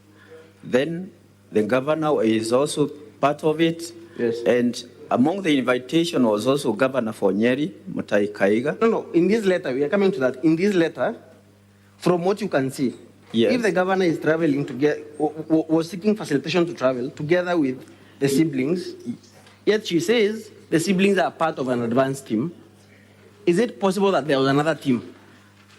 No, because his name is not possible. His name is here. And have any other counties lost opportunities arising from the indiscretions by the governor of Meru County to send our relatives on this benchmarking trip? Yes, because the technical team was to advise other counties, like the deputy governor of Isiolo was also invited. The governor of Nyeri was also invited. Also, the governor of Marigo was to join the Meru technical team. Yes. Because their governor was there. But because all these technical team appeared not to know anything about the LINAC or any X-ray, digital radiography units, the person who invited them was he felt, no. The governors of other counties lost the opportunity. And this opportunity... Honorable Speaker, would I have just 2 minutes to conclude? Give you one. At exactly 11:48, you have to yield the mic. Very well, Honorable Speaker. I'm guided. Okay.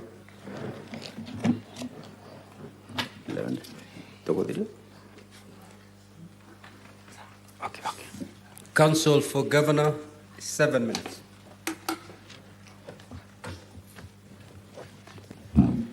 Thank you, Mr. Speaker, sir. May take even a shorter time. My name is Okubasu, and I'll ask the witness a few questions on behalf of the governor. And number one, do you know that you have an obligation to be truthful to this house? Yes, I do. Now, you said you are a director of this company called IV Healthcare. Is that correct? That's correct. Now, if this house was to conduct a search now, will your name appear in the CR12 of that company? We have two companies, IV Healthcare, IV Gas. No, the name will not appear there. The name will be for my other co-director. Okay. So what you are saying is that your name would not appear on the CR12 of that company if its search was conducted today and now. Is that correct? That is correct. That means that you have lied on oath that you are a director of Ivy League Care. Is that correct? There are two companies, get me right. Okay. There is the IV Healthcare and the IV Gas. The IV Gas used me as the director of IV Health to go. My question is on IV Healthcare, not IV Gas. Okay.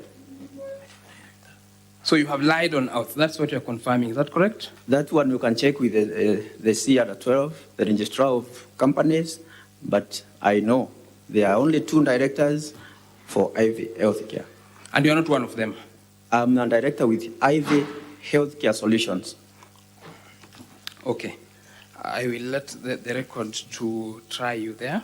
Yeah, Number two is that at paragraph 8 of your affidavit, you say that you are surprised to learn upon arrival in China that the delegation that the governor had recommended to IV Care as the technical team composed of the governor's relatives. Is that correct? That's what you said? Yes, that's what I said. Okay, the question is this. As a matter of fact, you never went to China. On arrival of this team, not me. That is English. On arrival of this team Honorable in China, witness, did you go to China or you did not go to China? No, I did not go. Good, then leave it there. Proceed, counsel. Okay. The other deposition you have made is that the team comprised of the governor's relatives. Is that correct? Correct. Now, you are not an employee of the county government of Meru, are you? Correct, I'm not. You are not an employee of the county public service board? I'm not. So you are not in a position to establish the employment and credentials of the employees of the county government of Meru? I'm a registered member of Meru community, Meru County, and I have the ability to know who is the brother, who is the sister, and even to tell you the grandmother of the question governor. is, the question is,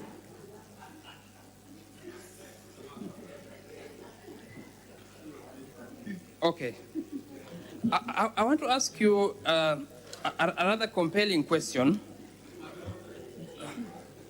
I will leave it at that.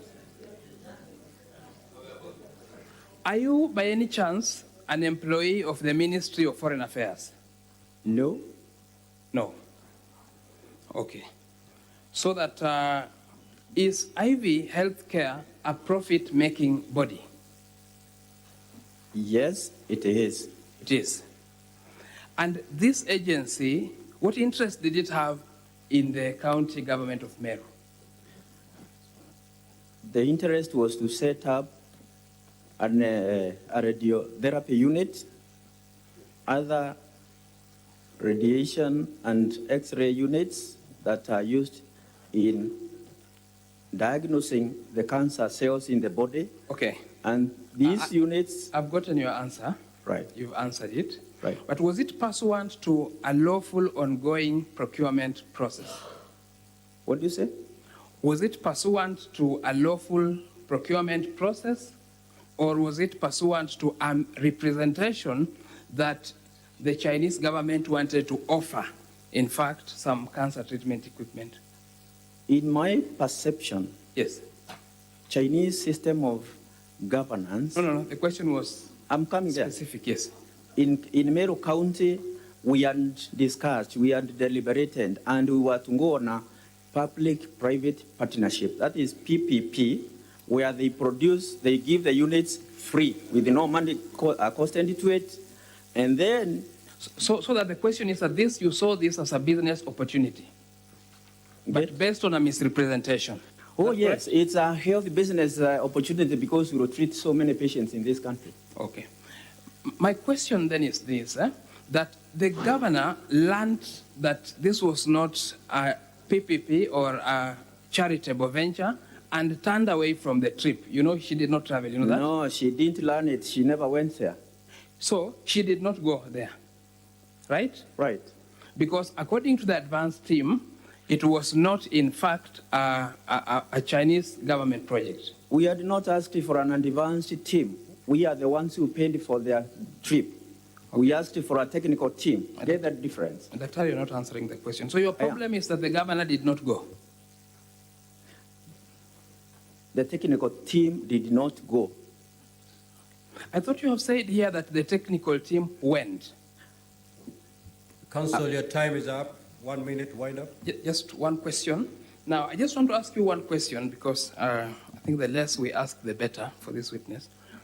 The invitation letter to the governor, what did that invitation letter describe the team?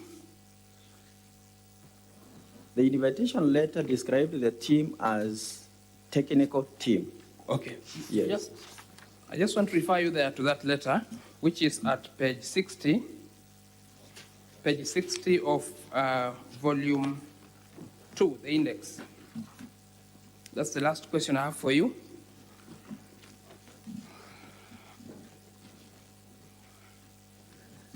Page 60. Yes. Do you still maintain your position that the invitation letter referred to a technical team?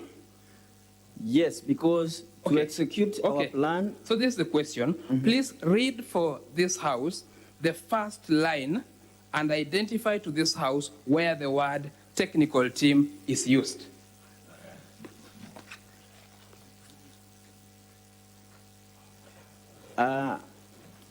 If I put it right to you. No, I said read it, the first line and identify technical team. Among that first line, it's an introductory note. Okay, please read the first line. If you go down, our ability to execute our plans in ensuring that a state-of-art treatment center is set up cannot just go with an hanging introductory note. Correct. By reading the letter if you're struggling. In Swahili they say kusoma. Yeah? Read. I read? Yes. The first line. We are delighted to invite you, you and distinguished members also, to visit visit us in China for you to witness and benchmark our state-of-art linear accelerator machines. Thank you. You have read the first line. All right. They invited the governor and the distinguished team. They did not invite the governor and the technical team. Is that correct? Or you don't know the difference? It's not correct because there are other accompaniments that define the same. That's all for me for this. Yes. Council for the County Assembly, 3 minutes. Honorable Speaker, Honorable Senators, my name is Morioki Eric for purposes of record. Mr. Witness, upon whose arrival to China did you learn of the news that you said surprised you in paragraph 8? Upon the arrival of the technical team that was sent to China, I was called and I was told the team that you have sent is not a technical team. Thank you. You are not an employee of the county, like you've been asked. Yes, I am not an employee of the county. But you have testified that you are, what do you do? I do with radiology work. That is work to do with cancer. Correct. You have been asked that the governor learned it was not a charitable affair and turned away from the trip. Is that true? It is not true because she never went there, and Who did she send instead? Instead, all the team that she sent, I'm sure she even didn't ask them what they have seen, because she would have seen them even in the movie trying to inspect a cancer machine, and she would understand, no, these people are not giving me the true picture of what a cancer unit is all about. My last question to you, Mr. Witness. As an oncologist or a radiotherapist, an expert on cancer, how do you feel about the loss of opportunity for Meru County to benchmark and acquire this machinery that was supposed to help treat cancer? Isn't it a cruel joke that this opportunity was lost and used for tourism rather than for purposes of helping the people of Meru where cancer is highly prevalent? It was a cruel one because it would have been better if we lost 4 billion Kenya shillings, because currently as we see it, there are some counties that have spent even 2 billion and the machines are not yet there. And here is an opportunity that we lost. So it would have been better if we lost the money than losing an opportunity of being told this is a unit that you are going to use and we shall partner with you. Thank you, Mr. Speaker. I discharge the witness. Thank you. Now, Senators, we basically have seconds to midnight. So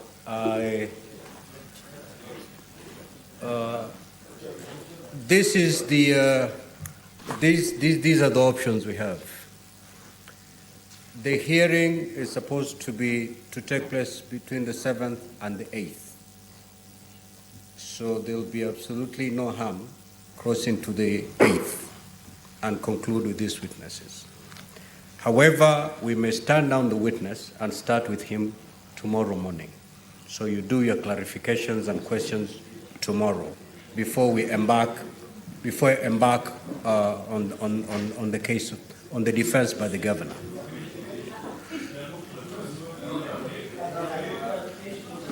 Now that I'm informed there are no clarifications, we have fully concluded on this witness.